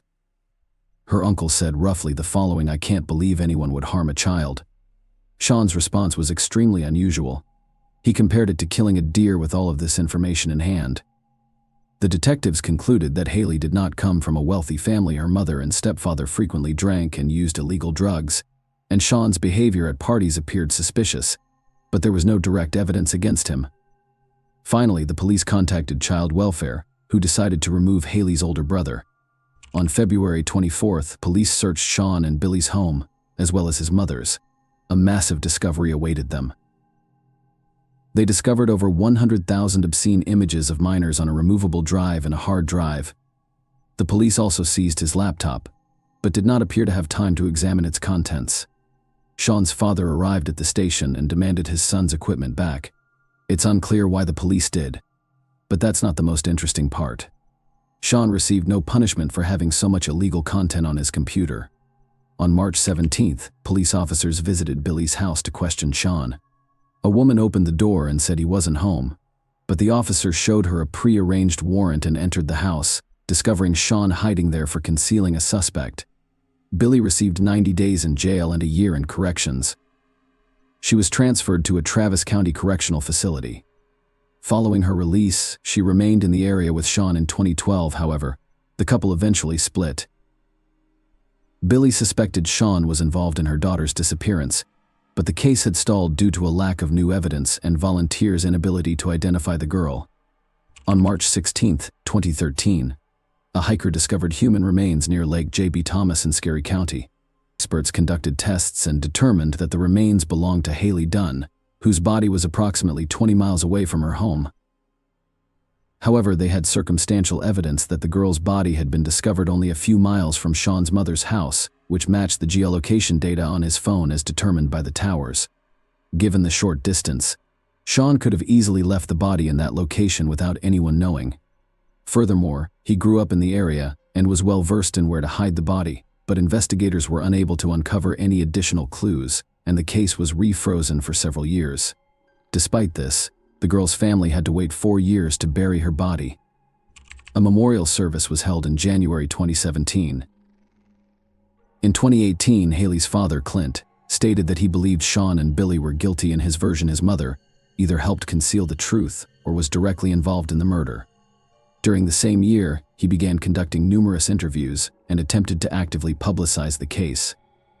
The man stated that in the early years of the investigation, he tried not to bother the police with constant questions, but his patience had run out, the detectives did little to investigate, and his last hope was to spread the word widely in an attempt to bring the perpetrators to justice, which paid off.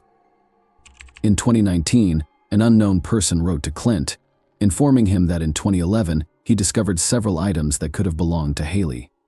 This person was in high school at the time and had not heard about the missing girl, so he did not consider reporting his find to the police. True information about the items has yet to be revealed, and the police have not stated what they are. Clint only mentioned that they were discovered in an area that had been thoroughly searched by volunteers and police. Later, new information emerged. Private investigator Erica Moore, who was handling the Haley case and kept in touch with Clint, revealed some disturbing information about Sean. In October 2019, she began receiving messages from various women in Texas, all of whom claimed they were being aggressively harassed online by a man named Casey. Not only was he harassing them with lewd messages, but he was also sending them explicit photos and videos of himself, as Sean shared a middle name. Erica asked the women to send her photos and videos of the man sending the girls, and her theory was confirmed to be correct. She persuaded one woman to go to the police station and report Sean, but they refused to press charges and even accused her of falsifying the facts. Erica believed Sean was responsible for Haley's death and planned to arrest him for stalking women on the internet. However, the case remained quiet until May 2021 when Erica and Clint were summoned to the district attorney's office for an urgent meeting. Police arrested Sean and charged him with Haley's murder. He is currently in Vail, awaiting trial on $20 million bail, but police have yet to reveal what new evidence led them to make this arrest. Apparently, this information will be kept secret until the trial. All we know now is that the police were granted permission to collect Sean's DNA sample shortly before his arrest. There may be a connection here to Haley's belongings, which were discovered in 2011. When Billy learned of her ex-boyfriend's arrest, she made a strange statement. She said she wasn't surprised Sean was involved in the murder, and she wanted to believe in his innocence until the very end. She also thanked God that the man would now be punished for his actions, which Billy had actively obstructed during the initial investigation while defending Sean. A date for the trial will be announced soon. At this point, it is difficult to predict whether a conviction will be obtained. It will be determined solely by the significance of the evidence, which police are now withholding in any case. Sean remained at large for over 10 years, despite the fact that all evidence pointed to his involvement in the murder. Haley's complaints to friends and relatives, the use of forbidden materials with children, and the man's constant lies during interrogations raised suspicions on all sides, as did Billy. She initially expressed no desire for justice for her daughter, Clint, but, unlike her, he worked hard and got his way. In one interview, Erica Moore hinted that the case would not have been solved without his participation. She did not provide any details, but we can recall the story of Haley's found objects. The person who discovered them only learned about the entire story through Clint's social media posts. More information about this case, including a court decision, will undoubtedly be released in the near future. Right now, all indications are that Sean will be convicted, and in Texas, that means only one thing: he will face the death penalty for his actions against the child.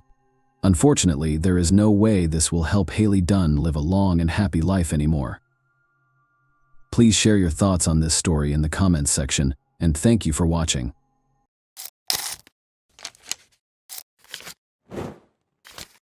Hey guys, welcome to my channel, and today we're going to take a look at another horrible case with you.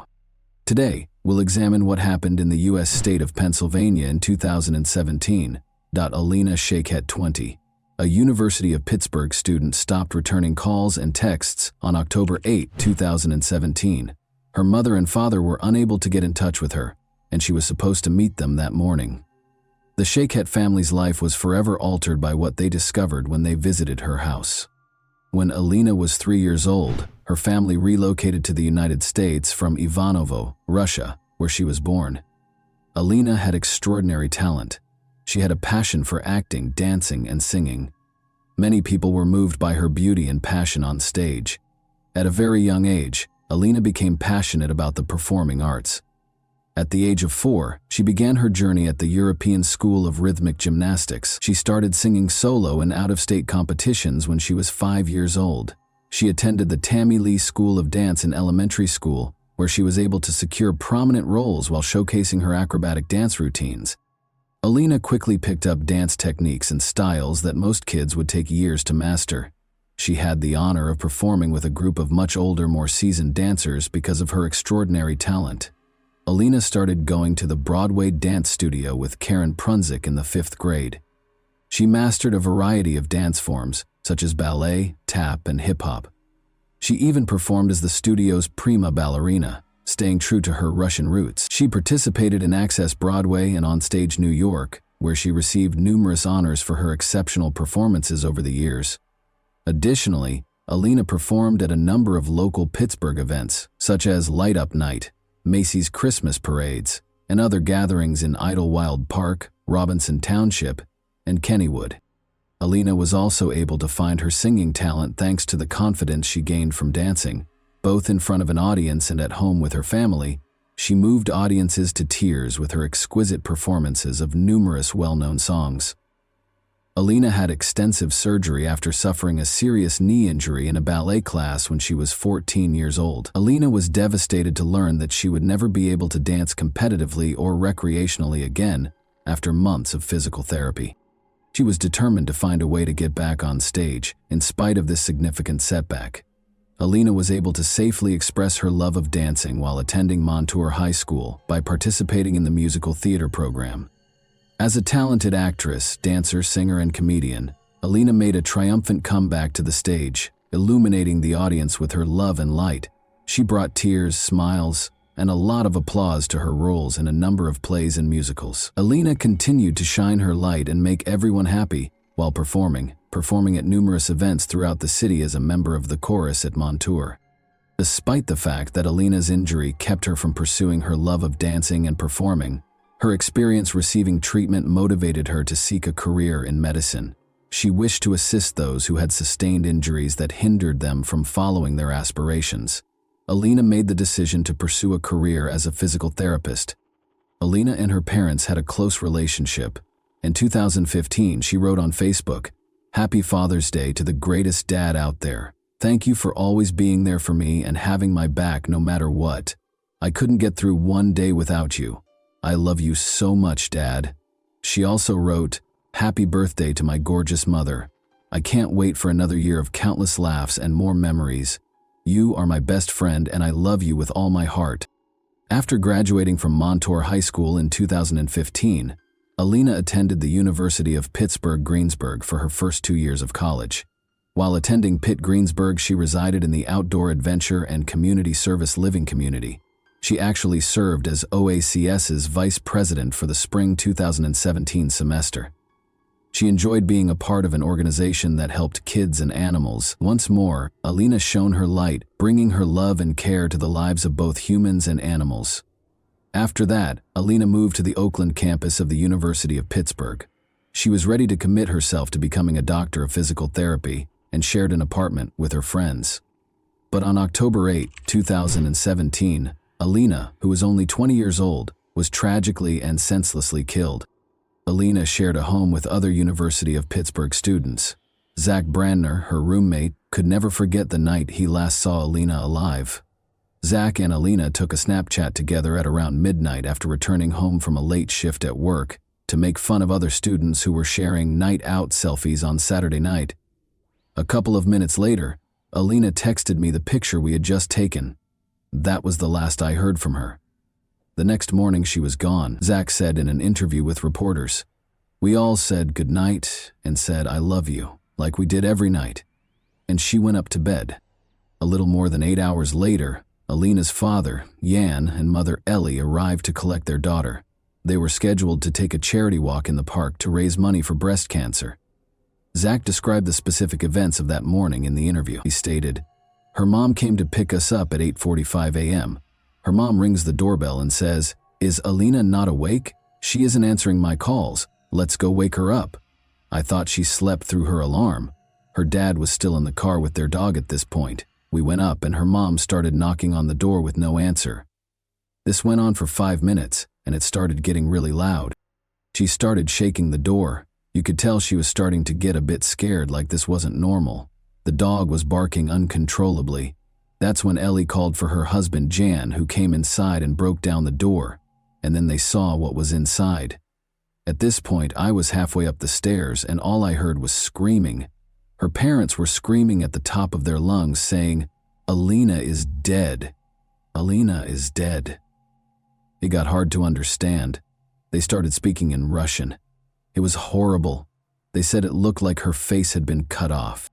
Running up, Zach peered inside. Looking for more than a few seconds was too much for him. I went into the room, and it was horrifying. There are no words to describe what I saw. She was just lying there with her arms spread out. The whole side of her face was unrecognizable. You could barely recognize it was a face, it was so bashed in. She was lying in a pool of her own blood. As though to remind us that someone's life was at stake somewhere nearby, a siren broke the stillness of the morning. The doctors hurried inside the house as soon as the ambulance arrived. At the door, Alina's terrified mother greeted them with shaking hands and tears in her eyes. Her daughter was lying on the floor, and she led the way to the room. Regretfully, the doctors were forced to announce Alina's death. The police had roped off the house. Police Chief Scott Schubert issued the following statement. "We do not believe at this time that this was a random act of violence. There is no continued threat to Oakland residents and the university communities. However, releasing additional details at this time could be detrimental to the investigation. Our primary interest is collecting sufficient evidence that can be successfully used in a court of law. The investigation is ongoing. I encourage anyone with information that could be helpful to call police headquarters and speak to a violent crime unit."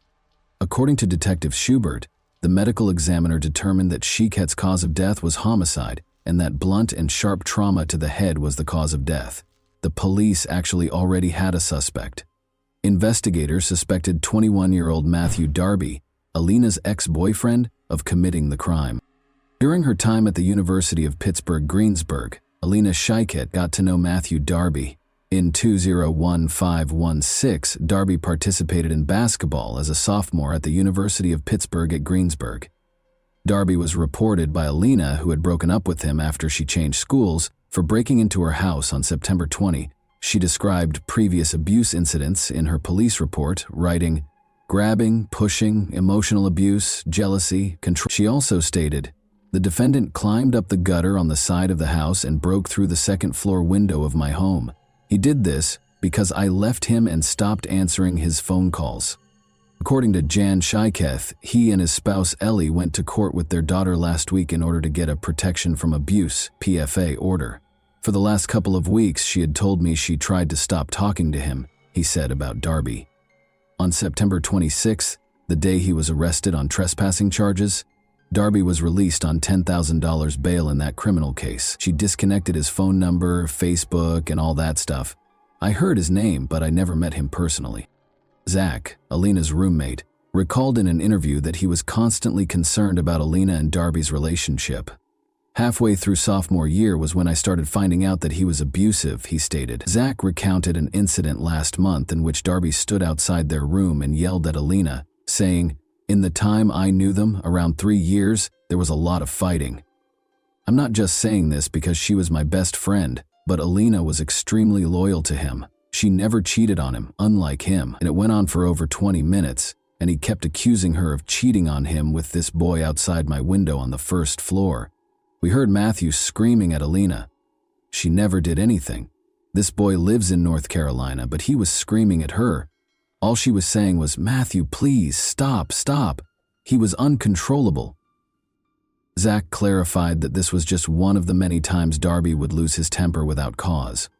Zach claimed that Darby's demanding behavior carried over to her social media accounts. "We would go out for pizza and everything would be fine, and then he would just turn on her. He would just go crazy for the littlest thing. If she liked a picture of a guy on Instagram, he would go and unlike it because he had her social media passwords," he stated. This was before they broke up. She changed them when she broke up with him. He would never let her wear clothes that could be considered too sexy looking. He was extremely, extremely controlling. He was notorious for texting and calling. Matthew would call her upwards of 20 times if she didn't answer. He just kept on calling and it just wouldn't stop. She blocked his number after they broke up. According to the police report, Darby broke into their house on September 20 following the breakup.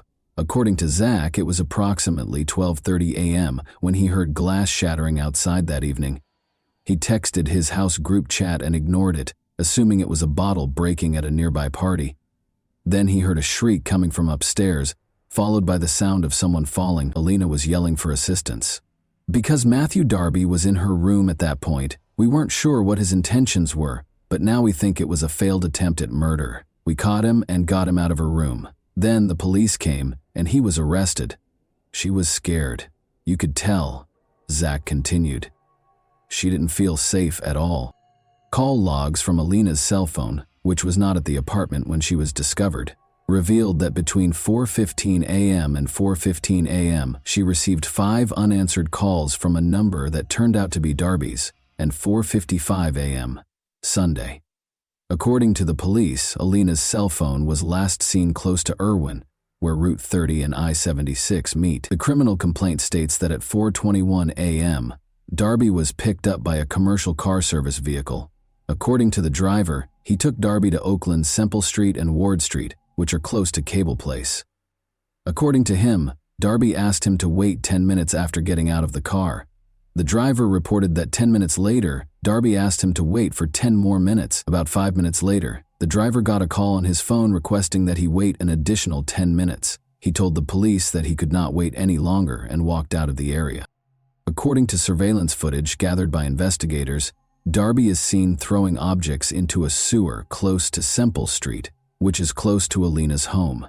According to Pittsburgh Police Homicide Detective Edward Fowler, he and other officers discovered a hammer and 2 knives in the same sewer grate. The hammer's claw part seemed to have skin and hair adhered to it. Police asked for a warrant to arrest Darby based on the information above. He was accused of stealing by unlawful taking, burglary, criminal homicide, fleeing to avoid capture, and possessing criminal tools. Matthew Darby was taken into custody in Myrtle Beach, South Carolina, a few days after Alina passed away. A concerned citizen reported witnessing a male tampering with a window at a residence, according to Myrtle Beach police. Officers discovered a man who fit the description when they got there. It was discovered during their investigation that Darby was the male suspect. He was accused of loitering and giving police misleading information in connection with the South Carolina incident. Both of the new charges are punishable by up to 30 days in jail and a monetary fine. During the hearing, a judge in South Carolina refused to grant bond. Because of the pending Pennsylvania warrant, the judge deemed Darby a possible flight risk. The judge informed Darby that he could either waive his right to an extradition hearing or exercise it. Then Darby said he wanted his attorney. When asked to enter a plea to the charges in South Carolina, he also stated that he wanted his attorney.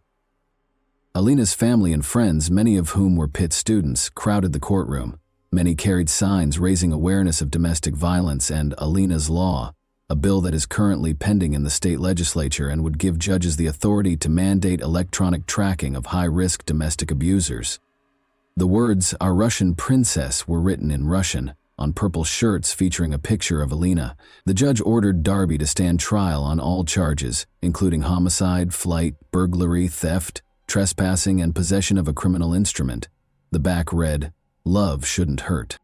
According to evidence presented by the prosecution, Darby spent the night of October 7 and the early hours of October 8 on the campus of Duquesne University, where he spoke with Raymond Marr, a university police officer. Darby wanted to know how to get to Brodart Hall. According to Marr, security cameras caught Darby at several locations on campus, including the student union, which Darby was permitted to enter so he could charge his phone. He claimed that Darby appeared apprehensive and had a faint alcohol odor. Prosecutors have presented a picture of a man they claim is Darby standing in a campus elevator that evening while sporting a striped shirt with the Miller Beer logo embroidered on it. When Darby was arrested, he had that shirt among his belongings. Days later, authorities said that on Friday, January 19, 2018, prosecutors presented evidence that showed Matthew Darby on an elevator at Duquesne University, just hours before he is accused of killing his ex-girlfriend Alina Shekit in her Oakland home. David Schrager, Darby's lawyer, contests that the video depicts Darby hours later. Darby ordered an Uber just after 4 a.m., and it drove him from Brodart Hall to a street next to Alina's house. The driver gave a statement. According to Schreger, the passenger could have been anyone using Darby's Uber account. 3 days after Alina's death, Darby was arrested by police in Myrtle Beach, South Carolina, after he had left the Pittsburgh area. 2 knives were seen in an Oakland sewer grate in a photograph taken by Pittsburgh homicide investigators. The knives were gathered as proof. After allegedly stabbing and beating his ex-girlfriend to death, Matthew Darby is accused of throwing the knives as he left her house. David Schrager, Darby's lawyer, stated that he was not shocked by the result because preliminary hearings had a low standard for evidence. "We have a lot of discovery. We have to do a lot of evidence gathering," he stated. He insisted that Darby was innocent, saying, "We're going to get to tell our side of the story at a later time. There is no forensic evidence. There's no testimonial evidence," he stated. "All we have is a lot of circumstantial evidence, and that provides a maybe." Using 4 required aggravating factors: that he was the target of a PFA brought by the victim, that she was a prosecution witness against him, and that he had a history of felony convictions involving violence or the threat of violence, prosecutors declared they would pursue the death penalty against Darby. In order to avoid the death penalty, Darby consented to enter a guilty plea to first-degree murder, which carries a mandatory life sentence. Alina Chiquette was a bright, energetic college student who wanted to work with young children as a physical therapist. It was her dream, her father Chiquette stated, and she worked so hard. "She was the best person in the world. I lost my beautiful princess," he said while weeping. He said, "I don't know what else to say." He said his daughter was popular, friendly, and loved to sing and dance. His words, "She made everyone happy. She had such a bright future. He has taken Alina from us in an unimaginable way," Jan Chiquette remarked of Darby. "He has stolen so much from us, including a future with our daughter. Without her daughter, there wouldn't be a wedding gown, a graduation, kids, or family vacations. My daughter died." It's a very short phrase, but it's strong enough to shock and paralyze every single cell of my body when I have to pronounce that phrase. Ellie Chiquette claimed that because her brain was not designed to understand those words, her mouth was not intended for them. After Darby was accused of breaking into her house, she recalled sitting with her daughter in the courthouse. She applied for and was granted a protection order against abuse. She claimed that her daughter still harbored feelings for the man she feared. According to Ellie Chiquette, she wanted to help him. She didn't want that PFA to go to jail, according to her daughter. She wished to shield and assist him. She expressed to her mother her desire for him to stop bothering her. She inquired as to whether Darby found joy in destroying her daughter. "He failed," she informed him. Darby, wearing a red jumpsuit from Allegheny County Jail with a white long-sleeve shirt underneath, only answered Judge Manning's questions. Darby was given the mandatory life sentence without the possibility of parole for first-degree murder, and when asked why he was entering a guilty plea, he responded, "Because I am guilty." In addition, Darby entered a guilty plea to charges of trespassing, burglary, theft, and possession of a criminal instrument in relation to the murder of Alina Chiquette. Darby entered a guilty plea to trespassing in a different case where he had broken into Alina's apartment 2 weeks prior to the murder. But a year later, Darby filed a post-conviction petition claiming ineffective legal assistance with new attorney Joseph Hudak. Darby claimed in his filings that Thomas Farrell, his lawyer at the time, had not adequately explained the case or conducted a risk analysis. The Allegheny County District Attorney's Office responded that Darby's claims would not be successful, but it acknowledged that a hearing on the issue might be required. The decision is based on a precedent known as the Coordinate Jurisdiction Rule, which states that judges in the same jurisdiction should not overrule one another, rather than any potential merit for Darby's claim. Joseph Hudak, Darby's new lawyer, said, "This is the first step in taking back Darby's life sentence." He said, "I think Darby has been totally mischaracterized, and I believe Darby is guilty at the most of third-degree murder, and a jury might find him guilty of voluntary manslaughter." Hudak said Darby's lawyer should not have pushed him to enter a first-degree murder plea. Hudak stated, "I don't think the evidence ever supported a death penalty verdict," adding, "And there was so much mitigation, I don't think he would have received the death penalty anyway." Darby hasn't given up on his goal of being released from prison, but his attempts haven't been successful thus far. He is presently incarcerated for life. Alina was a remarkable young lady. She exuded vitality, love, and vitality. Everyone around her felt special because of her caring nature. Every room she walked into was made brighter by her amazing smile. Everyone felt like they were in on the joke because of her infectious laugh. She was living, not merely existing. The Shaykettes are proud of the legacy Alina has left behind and the light she has brought into the world, despite the fact that her family misses her terribly. And that wraps up today's chilling story. If you enjoyed this video, don't forget to like and subscribe so you never miss a new upload. Also, let me know in the comments what part of this story shocked you the most. Thank you for watching, and I'll see you in the next video.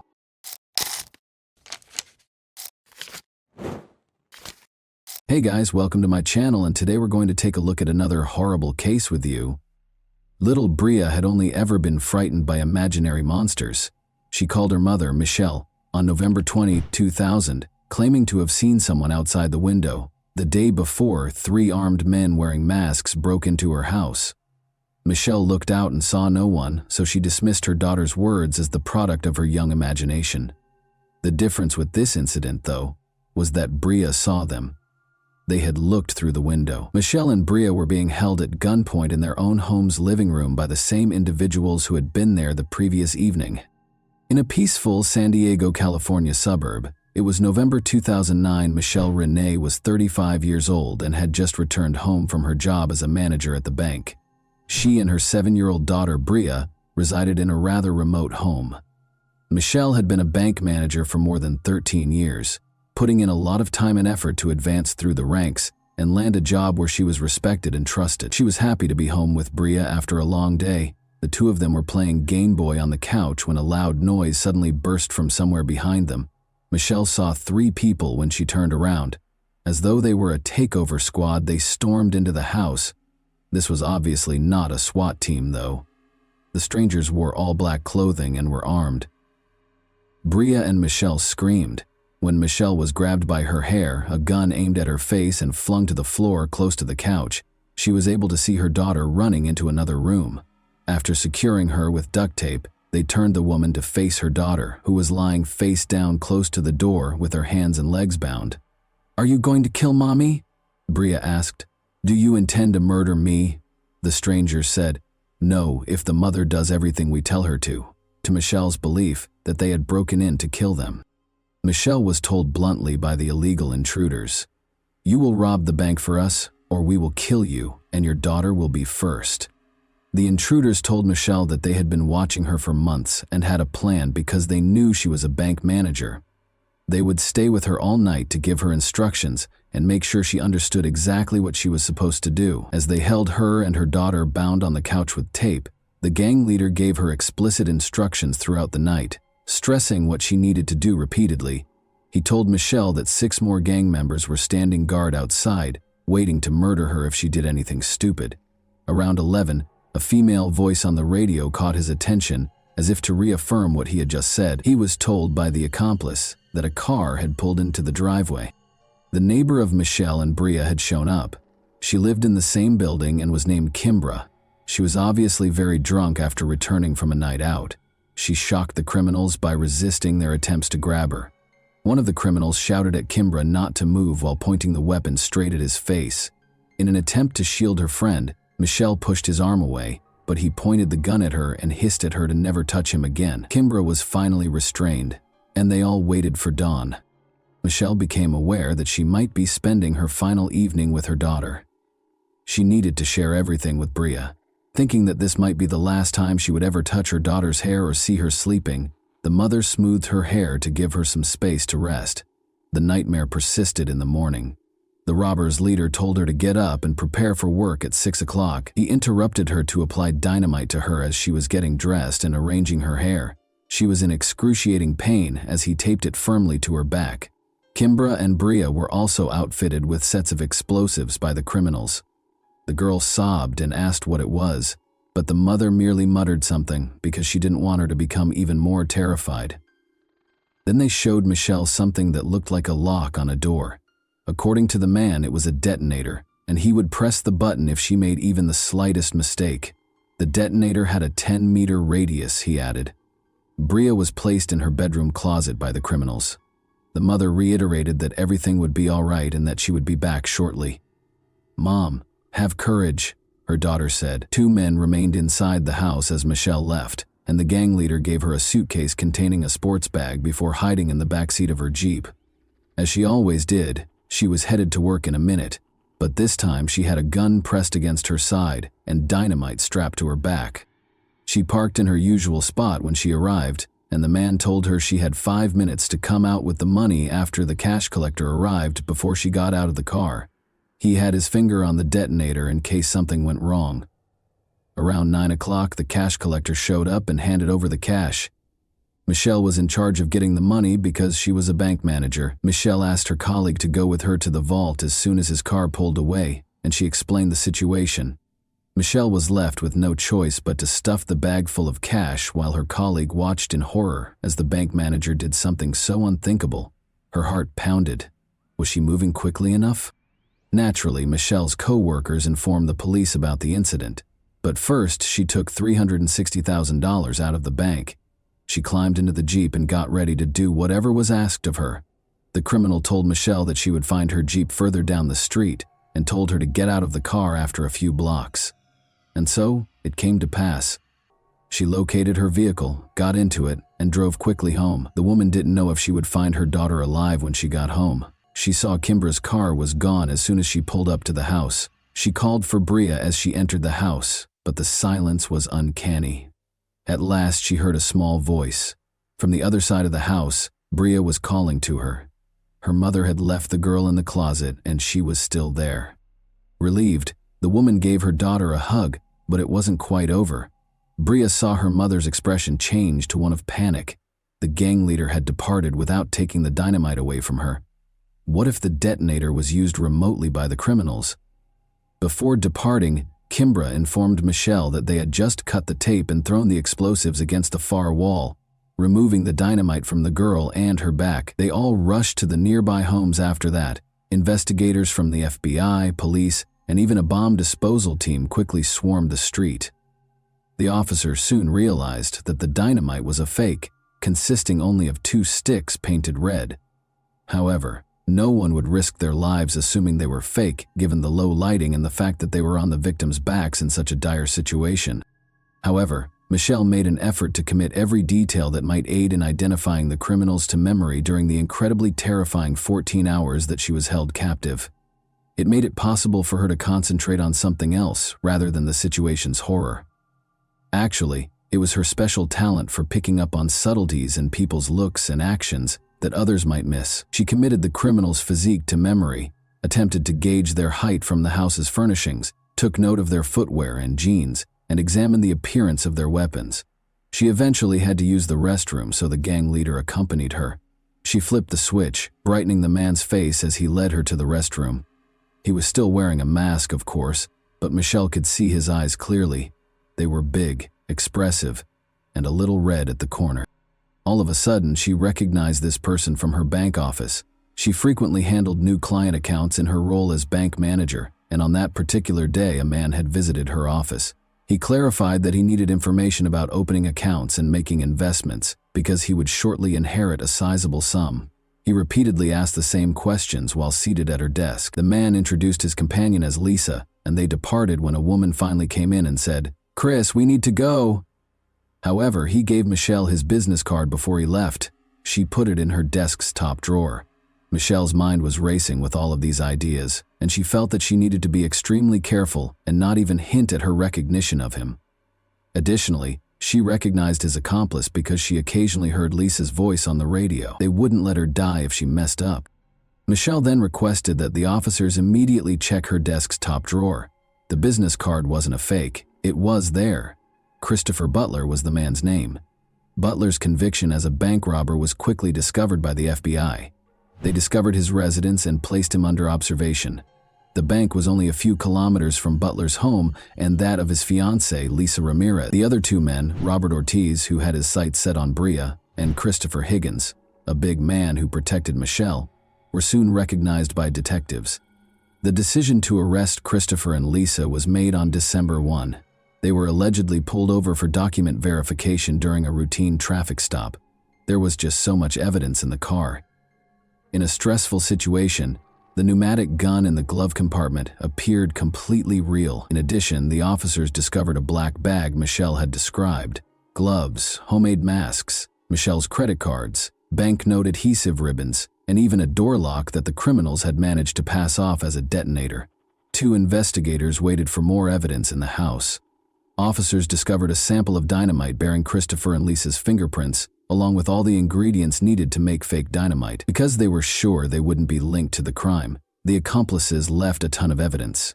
The $360,000 that was stolen, however, was not discovered by the officers in the house or the car. On that same day, they took $93,000 and arrested Higgins. Higgins admitted to everything and talked about going to Vegas for a few $1,000s. Ortiz fled, but he had $32,000 from the bank when he was apprehended in Wisconsin 3 months later, and he admitted to everything. Christopher Butler, however, denied everything, even in the face of indisputable proof. His fingerprints on the dynamite. Lisa rejected his attempt to place the blame on her. She acknowledged that she was the woman Michelle had heard on the radio. She even acknowledged that she came up with the plan to steal the bank manager using fake dynamite. Lisa disclosed that although they divided the funds into 3 sections, over $100,000 of their portion with Butler was pilfered. To the surprise of all, she said Michelle was part of the plot. Everything had to be confirmed by the police. Michelle acted exactly like a real victim of the crime would have when they recreated the events of that day. Every detail of the victims, Higgins, and Ortiz's accounts lined up, and investigators were unable to uncover any proof linking Michelle to the plot. All 4 suspects were in custody awaiting trial by the spring of 2001. But Michelle and Bria were still processing that terrifying night. The girl thought the criminals would eventually find them and kill them, so she desperately wanted to hide somewhere. She changed from a joyful, fearless, and energetic youngster to a terrified being who feared solitude.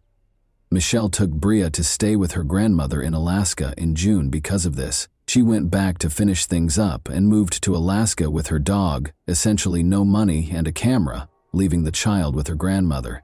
She drove off on a 9-day journey. Since she had committed to returning for Bria's birthday, she was only on the road for 9 days. Their healing really started only after they relocated. Michelle and Bria were prepared to confront their criminals when they returned to San Diego for the trial a year later. Michelle believed the trial was merely a formality because the investigators had gathered so much evidence. How foolish she was. Together, Christopher and Lisa were put on trial. Lisa would find it challenging to maintain her innocence because she confessed during a videotaped interrogation. In order to spare her from life in prison, her attorney made a deal with prosecutor Tom Manning, but he turned it down. However, the judge was compelled to forbid using Lisa's statements in court because she incriminated Christopher as well as herself during the interrogation. The case depended almost exclusively on Michelle's statements in the absence of Lisa's confession. The attorneys for Christopher and Lisa made the decision to pursue Michelle in an effort to damage her reputation. The jury doesn't think angry witnesses are trustworthy. Michelle did not do well on the witness stand, and they were successful. The problem was that Michelle wasn't your typical victim. She had been a stripper for many years. It was a decision she had to make in order to live, and the woman didn't hide it. Michelle left home when she was 15 years old and put in a lot of effort to rise from bank manager to regional vice president before taking a bank manager position to spend more time with Bria. She kept up her exotic dancing for a while even while she was employed at the bank. However, Michelle's integrity as a witness was called into question by something else. She falsified her resume and other documents, listing experience and skills she didn't have in order to obtain a job at the bank. This appeared to be less than ideal from a legal standpoint. Butler's attorney also probed her personal life in an attempt to paint her as a careless, egotistical mother who would stop at nothing to get money. Her financial troubles might have served as a catalyst for the conspiracy, since the FBI reports made no reference to Michelle recognizing Lisa's voice on the radio. Lisa's attorney asserted that Michelle had lied about it, and there was nothing stopping him from adamantly declaring that the voice on the radio was not that of his client, because Lisa's admission was not heard in court. He then asked Michelle about marked bills, which are traceable banknotes that banks store in safes in case of a robbery. She didn't intend to endanger her daughter's life, and the criminals cautioned her against taking such notes. However, the attorney now asserted that it was suspicious. In addition, he questioned her maternal instincts, knowing that her daughter is wearing dynamite. Would a mother rush to the house where she is? Following Michelle's 3-day testimony, Christopher took the stand. He testified that he had a romantic relationship with Michelle and that she was behind it all. He had no proof, of course, but his plan was obvious. First and foremost, he was committed to keeping Lisa safe at all costs. Second, compared to kidnapping for robbery, the robbery was deemed less serious. However, his plan only partially succeeded. After 5 days of deliberation, the jury found Christopher guilty of robbery and kidnapping Kimbra and Bria, but they were unsure about Michelle's abduction. 2 jurors abstained, and 1 juror thought Butler was right. He received 3 consecutive life sentences plus an extra 64 years in prison. Lisa was acquitted of all charges. Both Higgins and Ortiz were swiftly convicted in the second trial, which proceeded completely differently. Each received a 32-year sentence. There was never any trace of the remaining $260,000 in bank funds. Therefore, while the guilty were incarcerated to serve their sentences, Bria and Michelle saw it as only the beginning. It was a difficult road for them to heal, but eventually Michelle understood that she could either take charge and set an example and support system for her daughter, or she could become angry and blame the kidnappers for all of her life's shortcomings. So she did. She began her own public relations firm from the beginning, gave numerous speeches in public, told other assault survivors her story, and penned a book that was made into the movie In Captivity.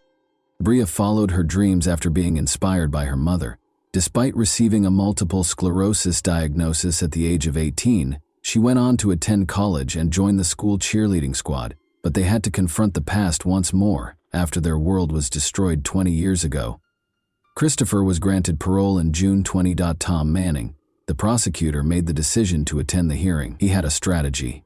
Christopher Butler was questioned by him regarding all of his false statements made in court. Christopher could have insisted on his version and carried the truth to his grave, so it was a dangerous plan. However, he acknowledged that Michelle was never a part of the conspiracy and that they did not have a relationship. He blamed his ex-girlfriend Lisa Ramirez for the crime, but he refused to accept responsibility for it. He conveyed his profound apologies for the suffering his victims had endured as a result of him. Christopher acknowledged that he felt deeply moved by Michelle's book and that he regretted what he had done. Despite their forgiveness, Michelle and Bria opposed his release and repeatedly refused to let him go. They had a fundamentally different attitude toward Ortiz and the other 2 men. In court, he was the one who expressed regret to Michelle. Ortiz was released in January 2021 after Bria spoke favorably during his parole hearing. Working together in Michelle's newly established business, Michelle and Bria are now closer than ever. Michelle's 9-day healing journey to Alaska altered her worldview, and she wrote another book about it. And that wraps up today's chilling story. If you enjoyed this video, don't forget to like and subscribe so you never miss a new upload. Also, let me know in the comments, what part of this story shocked you the most? Thank you for watching, and I'll see you in the next video.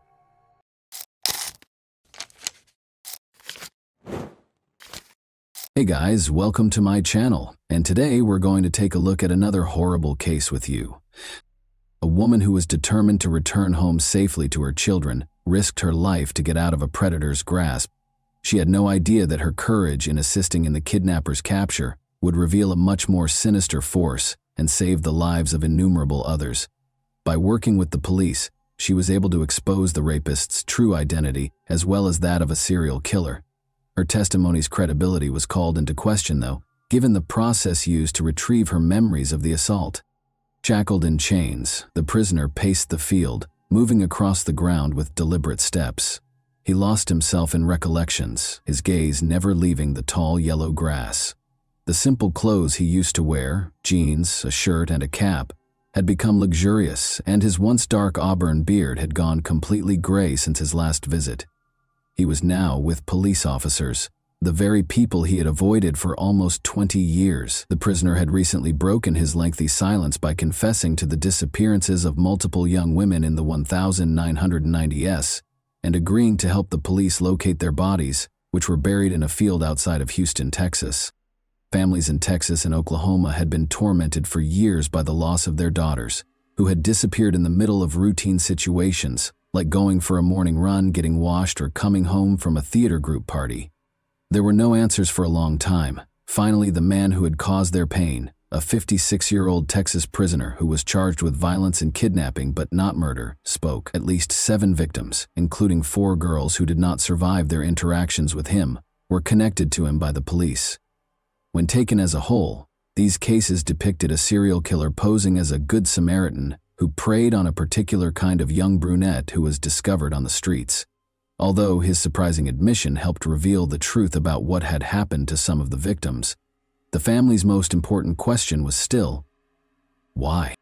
Sandra Soppel, then 19 years old, completed her high school education and began working as an exotic dancer in May 1997.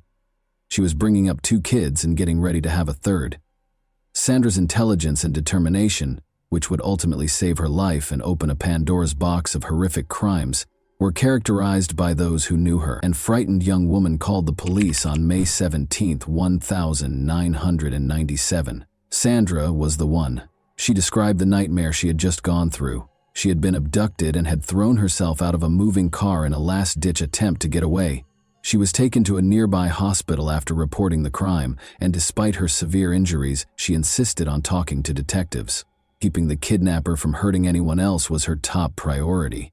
But the fall from the car had messed with her memory, and she had forgotten important details of the crime in her subconscious. Later on, Sandra's recollection would prove to be crucial in cracking the case. After failing to find any early leads, the police changed their strategy and had Sandra put under hypnosis. She remembered specifics of the attack after the session. She remembered the kidnapper's face in addition to the make, model, and color of his vehicle. The police's suspicions about a possible suspect were confirmed by this discovery. Sandra was asked to choose her assailant from a lineup a few weeks following the hypnosis. A man named William Lewis Rice was indicated by her gesture. The police had seen Rice before. He had long been of interest due to his criminal past and actions. Although Rice had a challenging upbringing, he had a strong bond with his mother, who would stop at nothing to help him. Rice was born and raised on a farm in Yukon, Oklahoma. He left school to work as a horseshoer in the 9th grade. He married Judy Fleming, a shy girl he met in Anadarko, Oklahoma, when he was 19 years old. Judy remembered that if she didn't date Rice, he would shoot himself. She initially thought he had good intentions, but she quickly discovered he was capable of extreme cruelty. Their turbulent marriage was characterized by violence and adultery. After Rice broke into her new house, beat her, and put a knife to her throat, Judy finally filed for divorce. Even after getting married and getting divorced once more, Rice's violence spiraled out of control due to his growing hatred of women. Rice's first attack is known to have occurred in the spring of 1986, when her Mustang broke down on Interstate 35. The 19-year-old aerobics instructor, daughter of a sheriff's deputy, found herself stranded. Rice offered to help, but instead he kidnapped her, taped her hands together, and pushed her into his truck's sleeper cabin. After saying he loved her and that they would live together in Houston, he later attacked her. By calling her family from a payphone and feigning the need to use the restroom, the girl was able to get away. For the kidnapping and assault, Rice was taken into custody and given a 25-year prison term.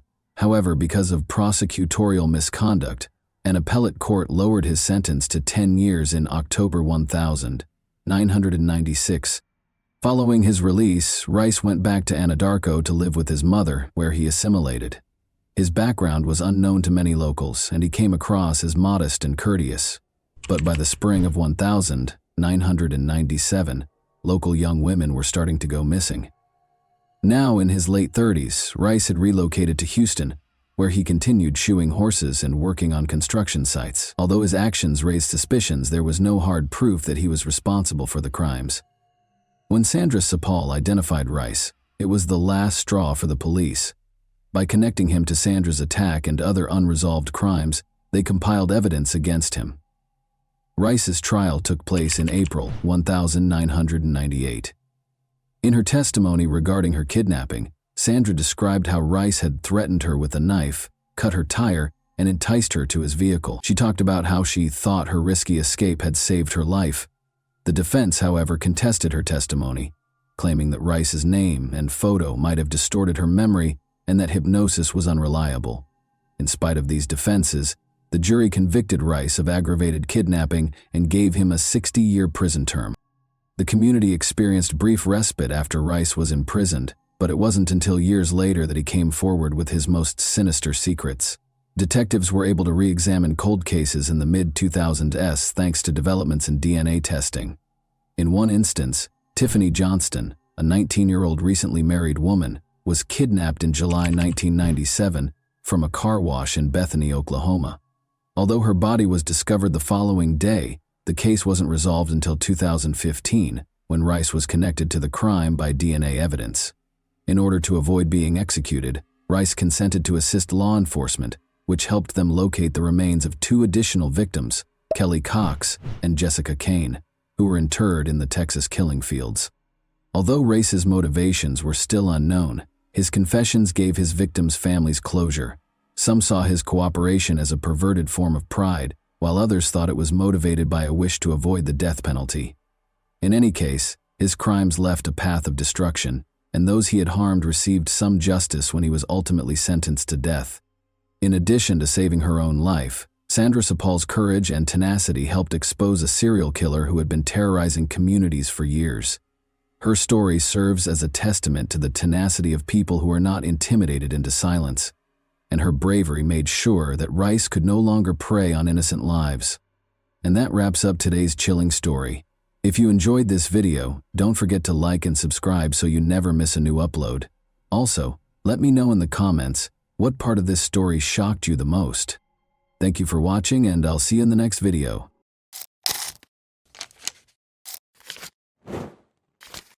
Hey guys, welcome to my channel, and today we're going to take a look at another horrible case with you. Gazella Diode heard her phone ring at 2 in the morning on March 1, 2011. The screen displayed an unidentified number. A Valence police officer approached her and inquired as to whether she was Samira Bernard's mother. Gazella said yes, but she didn't understand why the police were searching for Samira, her 20-year-old daughter.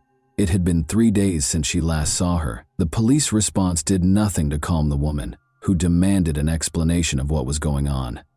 According to the call, Samira's boyfriend, Mile Columbia, 22, had vanished, so they were looking for her. The young couple had been dating for 8 months, the police had found out, but Gazella had no knowledge of the man. Mile had met Samira at a party. Samira Ben-Sard was a stunning woman who knew she was beautiful. She enjoyed posing for pictures and aspired to be a model. In turn, Mile was a very pleasant and kind young man. Their attraction to one another was instantaneous, and they began dating. But at 9:45 p.m. on February 28, 2011, Mile's supervisor at the construction company called the police. Since he hadn't heard from his employee in 3 days, he was concerned. When the man arrived at work on Saturday morning, his phone rang. Without giving a reason, he hurried to his feet and disappeared, never to be seen again. His boss was taken aback when he still hadn't arrived on Monday morning. It was his first absence from work, and they regarded him as a responsible and punctual worker. After learning that Mile was not returning calls from friends and co-workers, his boss made the decision to call the police. The police first visited the man's residence in Valence's downtown, but their efforts were unsuccessful, as no one answered the doorbell, nor was his car at the house. The police spoke with Mile's mother that same evening. She mentioned that she hadn't heard from her son in 3 days and that he had acted strangely during their most recent meeting, acting tense and very emotional. The woman reported that her son, who had never done so before, gave her a hug, kissed her, and declared his love for her. The investigators found some very suspicious details. Samira and Mile vanished the same day without telling anyone why, and they hadn't spoken to their families in 3 days. It couldn't have happened by accident. Analyzing their phones yielded one hint. The investigators discovered that Samira and Mile did not simply depart simultaneously, rather they drove off together. According to the phone pings, they left for Nice in the middle of the day on Saturday and checked into a 5-star hotel on the promenade in the evening. After getting in touch with the hotel, the investigators discovered that 2 men and a woman were being recorded by security cameras. Samira and Mile fit the description exactly. By Sunday evening, they had traveled from Nice to Livorno, 400 kilometers east of the French-Italian border. It was evident that the young couple was moving deeper into Italy, so the French police asked their Italian counterparts for help. Mile had made reservations at a high-end Livorno hotel. A man and a woman who fit the description of the missing couple had stayed with the hotel, according to the staff. Thus, they spent Saturday night in Nice before traveling to Livorno the following day. Everything suggested that Samira and Mile had taken a haphazard romantic trip, which was not surprising given how popular the Riviera was for such excursions, since Samira's mother had received a message from her daughter saying that she had left, but that there was no need to worry because she would return soon. The detectives had no reason to doubt their belief that the young couple would soon return home together. Although it appeared to be another affirmation that the young couple was doing well, Gazella was positive her daughter would never vanish simply by taking an impulsive vacation. Samira never skipped work and was a responsible woman. Additionally, Gazella was troubled by a detail. She couldn't comprehend how her daughter, who loved being photographed and never left the house without wearing carefully chosen clothes, applying makeup and styling her hair, could leave for several days with a young man without taking anything with her. The fact that Samira sent an SMS also baffled her. The problem is that she would typically just give her mom a call. Since they were close and could talk for hours, getting a text message didn't make her feel any better. On the contrary, it made her anxiety even worse. The city of Imperia, which is about 80 kilometers from Nice in northern Italy, provided the next update on the case. Massimo Bessin was traveling to work on Monday, March 3, 2011, when he decided to take a shortcut and turned onto a small street. Something odd caught his attention along the road. When he opened the door, he saw that it was a woman, but initially he thought he saw a mannequin. Massimo yelled something but got no answer, but the woman was obviously on the move. He summoned an ambulance in a hurry. She was identified by Italian police as the French woman who had gone missing. Her skull was pierced by a bullet that had been shot in the back of her head. At this point, the romantic trip theory could be disregarded. The French police couldn't understand.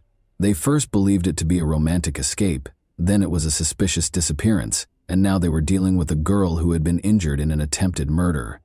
Despite being critically ill, Samira was still alive. Her mother was notified and she was taken to the hospital right away. At first, Gazella didn't even recognize her own daughter when she got to the hospital. The sight is hard to describe. Samira looked like a 9-year-old girl with her head shaved bald. The woman found it hard to accept that her daughter had been shot in the head and ended up in Italy. Since the bullet was embedded in her daughter's skull, the doctors informed the mother that there was little chance of recovery. Gazella refused to accept this and made arrangements for Samira to be taken to a hospital in Marseille.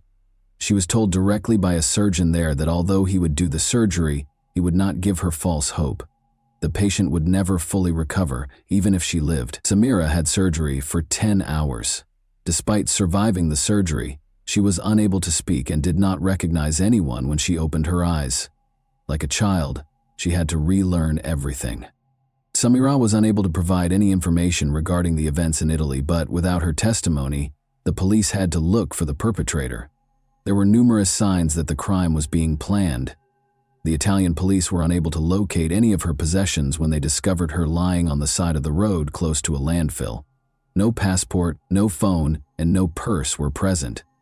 This suggested that the criminal did not want her name to be revealed, but the investigators had a lead. Samira's boyfriend, Mile Cambia, was the last person they saw her with. According to the police, Mile fled after committing the crime by crossing the border into Italy, but after Samira was discovered, he erred by using his bank card in France. Only 35 kilometers from his Valence apartment, he used it at a first-rate hotel in Les Turrets. Mile had returned to France the day before according to surveillance footage. But why didn't he return home to his family if he was innocent? He chose to stay in a hotel a few kilometers away instead. Investigators soon learned that he had used Samira's credit card, which was another error on his part. In other words, Miles stayed in a hotel and used the woman's card while the young couple went on an impromptu trip to another country, where the woman almost died. The worst suspicions of the police were validated by everything. The detective talked to the young man's friends and family in an attempt to find a motive. Samira and Miles' relationship was evidently far from ideal.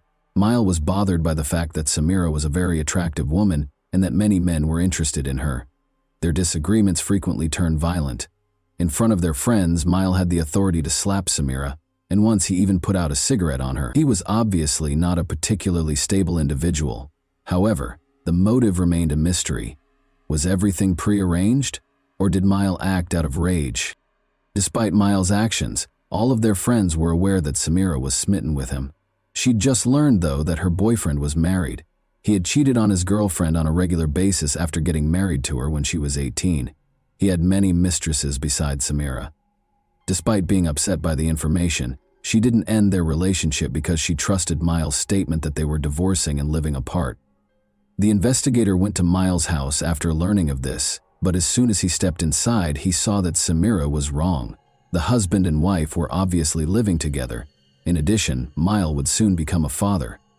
The name Combi was written on 17 ultrasound pictures of the apartment. A love triangle involving Miles, his wife, and Samira was clearly in place, and one of them was bound to vanish. Finding Miles was essential, and it was far simpler than the police had expected. 5 days after the disappearance, Miles Cambia turned himself in on March 4 at the Valence police station. The investigation was extremely fortunate to have this. Miles not only willingly arrived at the station, but he also came clean and admitted to shooting Samira. He went on to describe what had transpired. According to the young man, Samira was merely a friend with whom he could have fun. She knew there was no future in their relationship.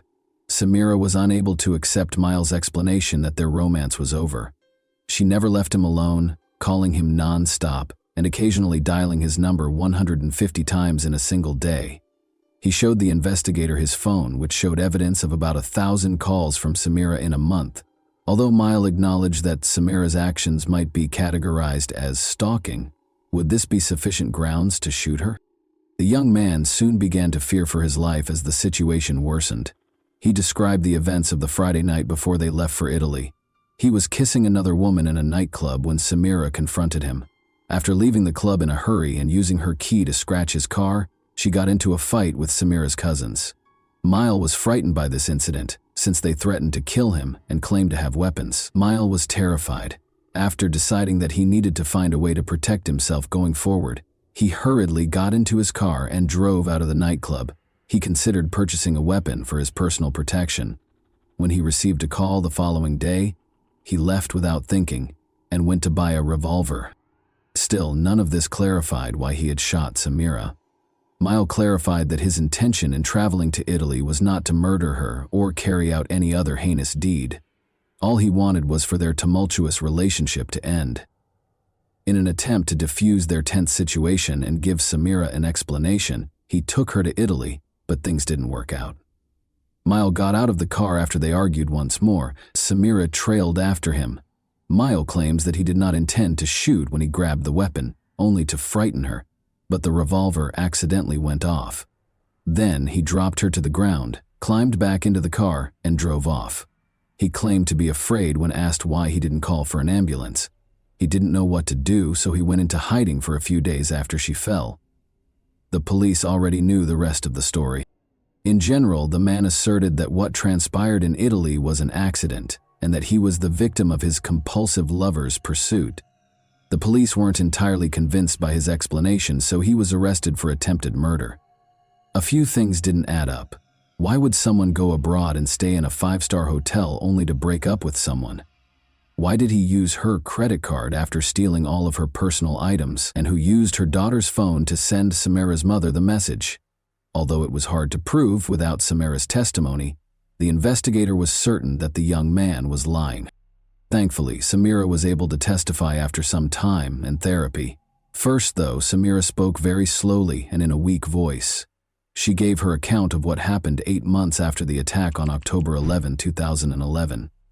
Samira's statements ran counter to what her ex-lover had said. He said they needed to talk when he arrived at her house. He persisted, so she gave in, even though she didn't want to. She accepted Miles' invitation to a weekend retreat. When she asked him where he wanted to go, he said, Spain. The fact that this upset her made him take her to Nice, and then to Italy. Mile abruptly swerved off the road on the third day of the journey, following 2 days of relaxation. He told her not to worry, saying he just needed to get rid of something, when she questioned why he had turned onto a road that led to a landfill. Mile halted the vehicle and exited. After letting her out through the passenger side door, he took out a revolver and aimed it at her. She was going to die, he said. She yelled, "Shoot if you're a man," and he pulled the trigger. The revolver was discovered by forensic experts on February 7, 2012, 1 year after the attack on Samira, and this finding totally disproved Miles' allegations. He claimed that the gun in his hand suddenly detonated. Ballistic analysis, however, demonstrated that such an occurrence was impossible. The shooter must carefully prepare before firing, pull the trigger back, and then fire. 2 separate actions, the expert explained. The revolver won't just fire when you wave your hand. In addition, the revolver must be held in one hand while a considerable amount of force is applied with the other hand to pull the trigger backward. There was no way such a gun could be accidentally fired. Mile Cambia lied because he intended to murder Samira. Detectives were finally able to piece together the murderer's plan after months of investigation. Mile left work on February 26, 2011 at 9 in the morning. He bought a weapon because he was determined to prevent a recurrence of the scene from the night before. He loaded it, tested it, pulled the trigger, and fired it as he made his way into the woods. Everything had been planned by him. Samira was to vanish across the border after spending a romantic weekend in Italy. Since he had no connections in Italy, it was the ideal place to carry out the crime. Mile pulled the woman out of the car, drove off the road, shot her, and threatened to kill her. In order to avoid identifying her, he then took her possessions. Miles tried to deceive the police by sending Samira's mother an SMS after returning to France. It was assumed that the woman had taken a vacation and was still alive. The man was sure he would never be caught and thought he had committed the ideal crime. You can only imagine how shocked he was to learn that his victim had lived. He hid for 5 days close to his hometown while the police searched for him, thinking about what he should do next. He came up with a new self-defense tactic since he lacked the resources and beneficial contacts to flee. Mile Cambia made the decision to tell his version of events to the police. The trial of Mile started in the city of Valence on February 10, 2014. For the victim and her family, the trial was a true ordeal. Mile stuck to his version of events, much to their astonishment. He maintained that everything that transpired in Italy was a regrettable accident, and that he was the victim in this instance, having been harassed by Samira. According to his friends, he had never been violent and bought the revolver out of fear after Samira's cousins threatened to kill Mile and destroy his car and apartment. He took his phone with him when he drove to Italy, keeping nothing hidden. He was emotionally worn out from Samira's incessant calls and just wanted to take the woman on a trip to help her relax. It is also important to note that Mile charmed the jury with his exaggerated displays of civility and respect throughout the trial. His plan worked, and he received a 13-year prison sentence. The lenient sentence raised questions about whether Miles' actions in court and the jury's decision to impose a relatively short sentence were related. After all, it is hard for people to convict a charming young man with impeccable manners, and they frequently associate criminals with unpleasant personalities. Samira feels that this penalty is excessively light.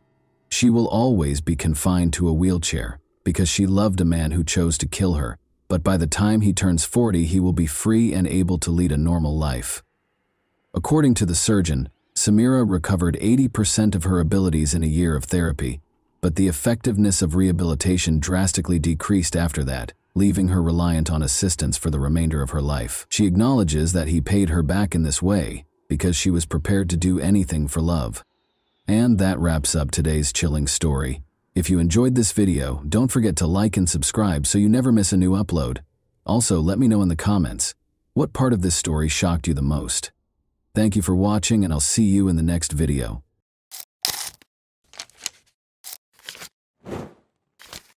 Hey guys, welcome to my channel, and today we're going to take a look at another horrible case with you.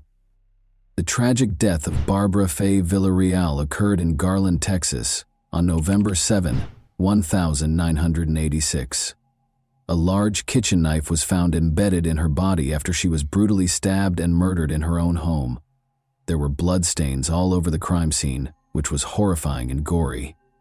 Despite detectives' efforts, the case remained unsolved for almost 40 years. The killer had been hiding in plain sight, leaving a trail of unsolved questions until 2023, when advances in DNA technology revealed the truth.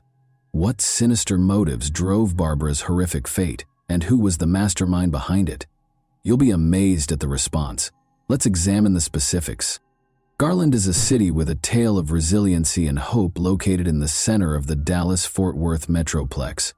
The city was named in honor of Attorney General Augustus H. Garland and was established in 1887 as a result of the merger of Duck Creek and Embry. Garland eventually became Dallas County's third most populated city. However, there were difficulties along the way. The city, which is in Tornado Alley, had one of its worst days in May 1927, when a terrible tornado ripped through the streets, killing 17 people and leaving a path of destruction in its wake. Even though the city was brought to its knees, its spirit was unwavering.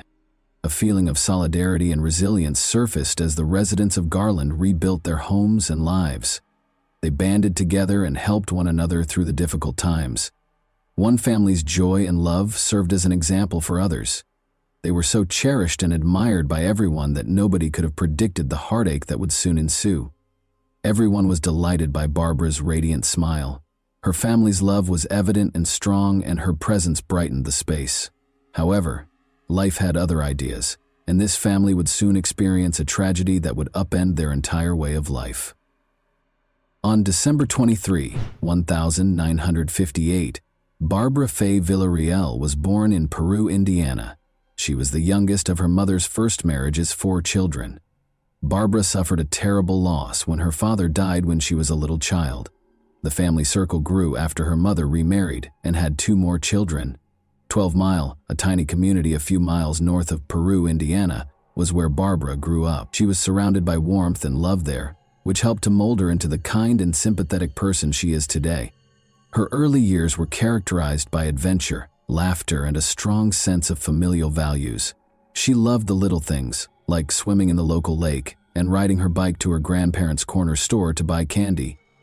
Her extended family, which included many cousins with whom she enjoyed sharing recipes and making memories, was always present on Sundays and holidays. At home, Barbara loved spending time with Kami, her faithful Pomeranian friend. As she matured into a young woman, her compassion, warmth, and understanding nature became increasingly apparent. Her heart was always willing to lend a helping hand to others, and her radiant smile could light up any space. Barbara married Domingo Diaz Villarreal on February 25, 1979, and the two of them created a life full of promise, love, and laughter. Barbara had made a name for herself in the accounting division of DeGolyer and McNaughton in Dallas, Texas, by the time she turned 27.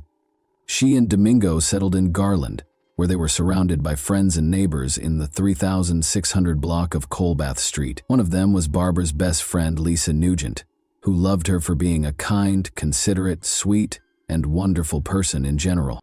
A feeling of unease descended upon the tiny New Mexico town of Lovington on the evening of November 7, 1986. In stark contrast to the horror taking place inside the Villarreal residence, the sky was a serene shade of pink and orange. Domingo Villarreal was standing at a neighbor's door at 8:52 p.m., his hands shaking, his eyes wide, and his voice trembling. Slightly lucid from shock, he begged for assistance. "There's a problem with Barbara," he managed to say. After the neighbor promptly dialed 911, emergency personnel reached the location in a matter of minutes. The house was illuminated by the flashing lights of the police cars and ambulances that occupied the street. Officers entered and were greeted by a sight that chilled them to the bone. Barbara was brutally stabbed several times, and a large kitchen knife was still embedded in her body as she lay lifeless on the floor. As a brutal reminder of the evil that had killed her, the knife appeared to mock the scene. In his first statement, Domingo claimed that 2 men had broken into their house, bound him, and pulled Barbara into a different room. He stated that when Barbara's screams shattered the night air, he was in the backyard. She was being held captive by two armed men when he hurried inside. Barbara was led to a different room by one man, and Domingo was able to flee after the other man made him perform a sexual act at gunpoint. The police listened carefully, but every second that went by made them more skeptical. Domingo's face looked emotionless and his story sounded scripted. Fueled by doubts and questions, the investigation got underway. What actually took place that fateful evening? Did Domingo commit the crime or was he a victim? Although paramedics responded quickly, Barbara's injuries were obviously serious.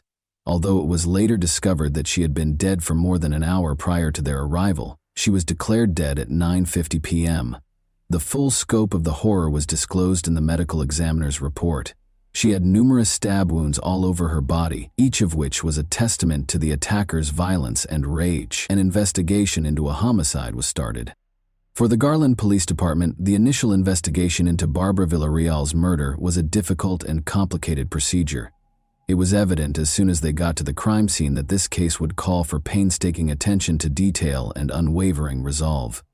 With furniture overturned and personal belongings strewn all over the floor, the house was in a state of chaos that suggested a violent struggle. Several areas had bloodstains, indicating Barbara had put up a valiant fight against her assailant. To record the scene, investigators collected blood samples, removed fingerprints from different surfaces, and took a ton of pictures. A big kitchen knife that was thought to have been used in the murder was sealed as evidence and sent for forensic analysis. Nevertheless, the technology available at the time made it difficult to draw firm conclusions from the evidence. It simply wasn't adding up. Something was missing. Police interviewed a large number of neighbors, friends, and family members in the days after the murder. Barbara was described by close friends and family as a loving, kind person who had no known enemies. Nonetheless, some claimed she had been involved in a few family conflicts, which made police wonder if there might have been a personal motivation for the crime. As investigators continued their investigation, they discovered startling information about the family. Although many saw Barbara and Domingo as a happy couple, others witnessed them fighting regularly and dealing with serious problems. Their relationship was viewed differently by those who knew them. At first, the police thought Domingo might be a murderer. He was exonerated following a rigorous interrogation, but the investigation came to a standstill because Domingo was no longer a suspect. They had no additional suspects, no evidence, and no fresh leads. The investigation stalled, and the police had no idea what to do next. A faint blood trail discovered outside the house was the only hint, but it didn't belong to Barbara or Domingo. Detectives were left wondering who could have committed such a horrible crime, because this enigmatic blood was the only indication that a killer was present. The loss devastated Domingo and Barbara's family. They struggled to find peace, as the graphic picture of her death tormented them. Fearing that anyone could be the victim of such a horrible crime, the community was also rocked. The suffering and uncertainty were exacerbated by the lack of answers. It took a pivotal discovery to reveal the truth about her untimely death, so the case remained a mystery. It was challenging for investigators to make meaningful progress because of the dearth of eyewitnesses and hard evidence. Blood samples provided no useful information, and fingerprints taken from the crime scene did not match anyone in databases that were currently in use. The police were left with a number of unsolved questions and dead ends. The case started to lose steam as the weeks stretched into months. The investigation's initial enthusiasm faded, and it encountered many difficulties. Despite their continued cooperation with the police and their intense desire for answers, Barbara's family's optimism for a speedy resolution started to fade. The case was never entirely dropped, even though there was no progress. Regular reviews were carried out by the Garland Police Department, which went over the evidence again and spoke with important witnesses again. The case was still unresolved, though, and there were no fresh leads or discoveries. 2 years later, in 1988, Domingo lost his life in a shootout in Mexico, bringing tragedy once more. Detectives learned a startling fact after his death. Domingo Villarreal had been using a stolen identity. Fingerprint analysis revealed that his true identity was Jesus Canales. Barbara's parents told police in 1994 that weeks after the murder, Jesus Canales had called them from Mexico and said he had killed one of the victims and was pursuing the other, Liborio Canales of Rodeo, Mexico. Domingo was charged with orchestrating Barbara's murder with the assistance of 2 family members, but because there was insufficient evidence, police were unable to draw any firm conclusions. Detectives also spoke with a neighbor who claimed to have discovered Domingo in her kitchen a month prior to the murder. Later, she realized her kitchen knife was gone. She verified that the missing knife was the same one when detectives showed her a picture of the murder weapon. The Villarreal case became one of many unsolved murders as the years went by. The police department, however, was adamant about solving the case and refused to give up. Public assistance was requested through media appeals. The investigation was given a much-needed boost when a cold case team was brought in to offer new insights and creative expertise. Every tip, no matter how small, was followed by the police department, which worked tirelessly. Over the years, Garland police detectives and the FBI followed up on a number of leads in Mexico and the United States, officials said. However, no noteworthy discoveries were made until 2022. A major development in 2022 was brought about by advances in DNA technology. Detectives were able to re-examine the evidence with new eyes thanks to this creative tool, which gave the investigation new life. Investigators were able to use extensive public genetic databases to find possible relatives of the suspect through investigative genetic genealogy, which blends DNA testing with conventional genealogical research. Detectives could gradually identify the criminal by comparing DNA samples taken from the crime scene with these databases. The potential reward was huge, but the process was time-consuming. Barbara's family and everyone else who had suffered the loss of a loved one to violence had hope because this potent tool had already solved a number of cold cases across the country. Police reopened the Villarreal case in 2022. The case was about to take a drastic turn, and the possibilities seemed endless with the development of DNA technology. Now, investigators could examine small samples, make connections between disparate pieces, and find buried clues. The Garland Police Department used cutting-edge DNA technology to solve the long-standing mystery in 2023, a year filled with revelation. Surprisingly, a DNA sample from the crime scene was matched to Liborio Canales after police retested every sample. Investigative genetic genealogy, which followed Canales' family tree and helped identify him as the suspect, made this discovery possible. An incredible twist came to light after more research. Domingo Villarreal had a brother named Liborio Canales. Even more startling was the fact that Jesus, Domingo had never told Barbara or the police that he had a brother. Liborio Canales was taken into custody by the Lovington Police Department on Tuesday, July 18, 2023, without any opposition. On a federal murder warrant, he was arrested and checked into the Lea County Detention Center. It was found by the police that he had left the country 2 days after killing his sister-in-law, Barbara. He had come to the United States from Mexico to celebrate his birthday with his family, not realizing that he was being pursued by police, which is why his arrest was successful. Authorities in New Mexico and the Garland Police Department worked together to make the arrest. Investigators had been following Canales around, and they quickly caught him when he crossed the border. Canales was taken into custody without incident and did not resist arrest. After that, he was taken for additional interrogation and processing. Liborio Canales eventually broke under the strain of interrogation and admitted to the horrible crime that had remained unsolved for almost 40 years. He came clean about the shocking reality of what actually transpired on that fateful day, because the weight of his secrets had become too much to bear. Canales claims that a family argument that had gotten out of hand was the driving force behind Barbara's heinous murder. Even though the specifics of the conflict are still unknown, it is clear that tension had been rising for a while before a tragic altercation. Authorities were able to assemble the evidence and create a compelling case against Canales thanks to his confession. Later, he was accused of killing Barbara. The legal proceedings proceeded swiftly because of his advanced age and the overwhelming evidence against him. Canales would ultimately be held accountable for his deeds, providing Barbara's family with closure and the community with justice. Given the seriousness of the accusations, the judge set Canales' bond at $1 million. After being deported to Texas, Canales was subjected to additional legal proceedings. An important first step toward taking responsibility for his actions was his booking into the Dallas County Jail on August 18. Canales received a 20-year prison sentence after his extradition and booking. This sentence probably means he will be incarcerated for the rest of his life because of his advanced age. After waiting for justice for almost 40 years, Barbara's family felt a sense of closure after the sentencing. The case demonstrated how crucial cold case units are, and how DNA technology can be used to solve even the most difficult cases. It also gave families of other unsolved crimes hope. According to Barbara's mother, the way the Villarreal case was resolved had a big influence on how investigations were conducted. The Barbara Villarreal case serves as an example of the effectiveness of tenacity and creativity in criminal investigations.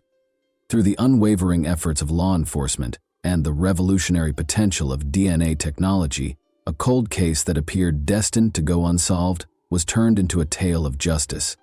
The knowledge gained from this case will continue to direct and motivate those committed to cracking cold cases and providing closure to families as we move forward. And that wraps up today's chilling story. If you enjoyed this video, don't forget to like and subscribe so you never miss a new upload. Also, let me know in the comments, what part of this story shocked you the most? Thank you for watching, and I'll see you in the next video.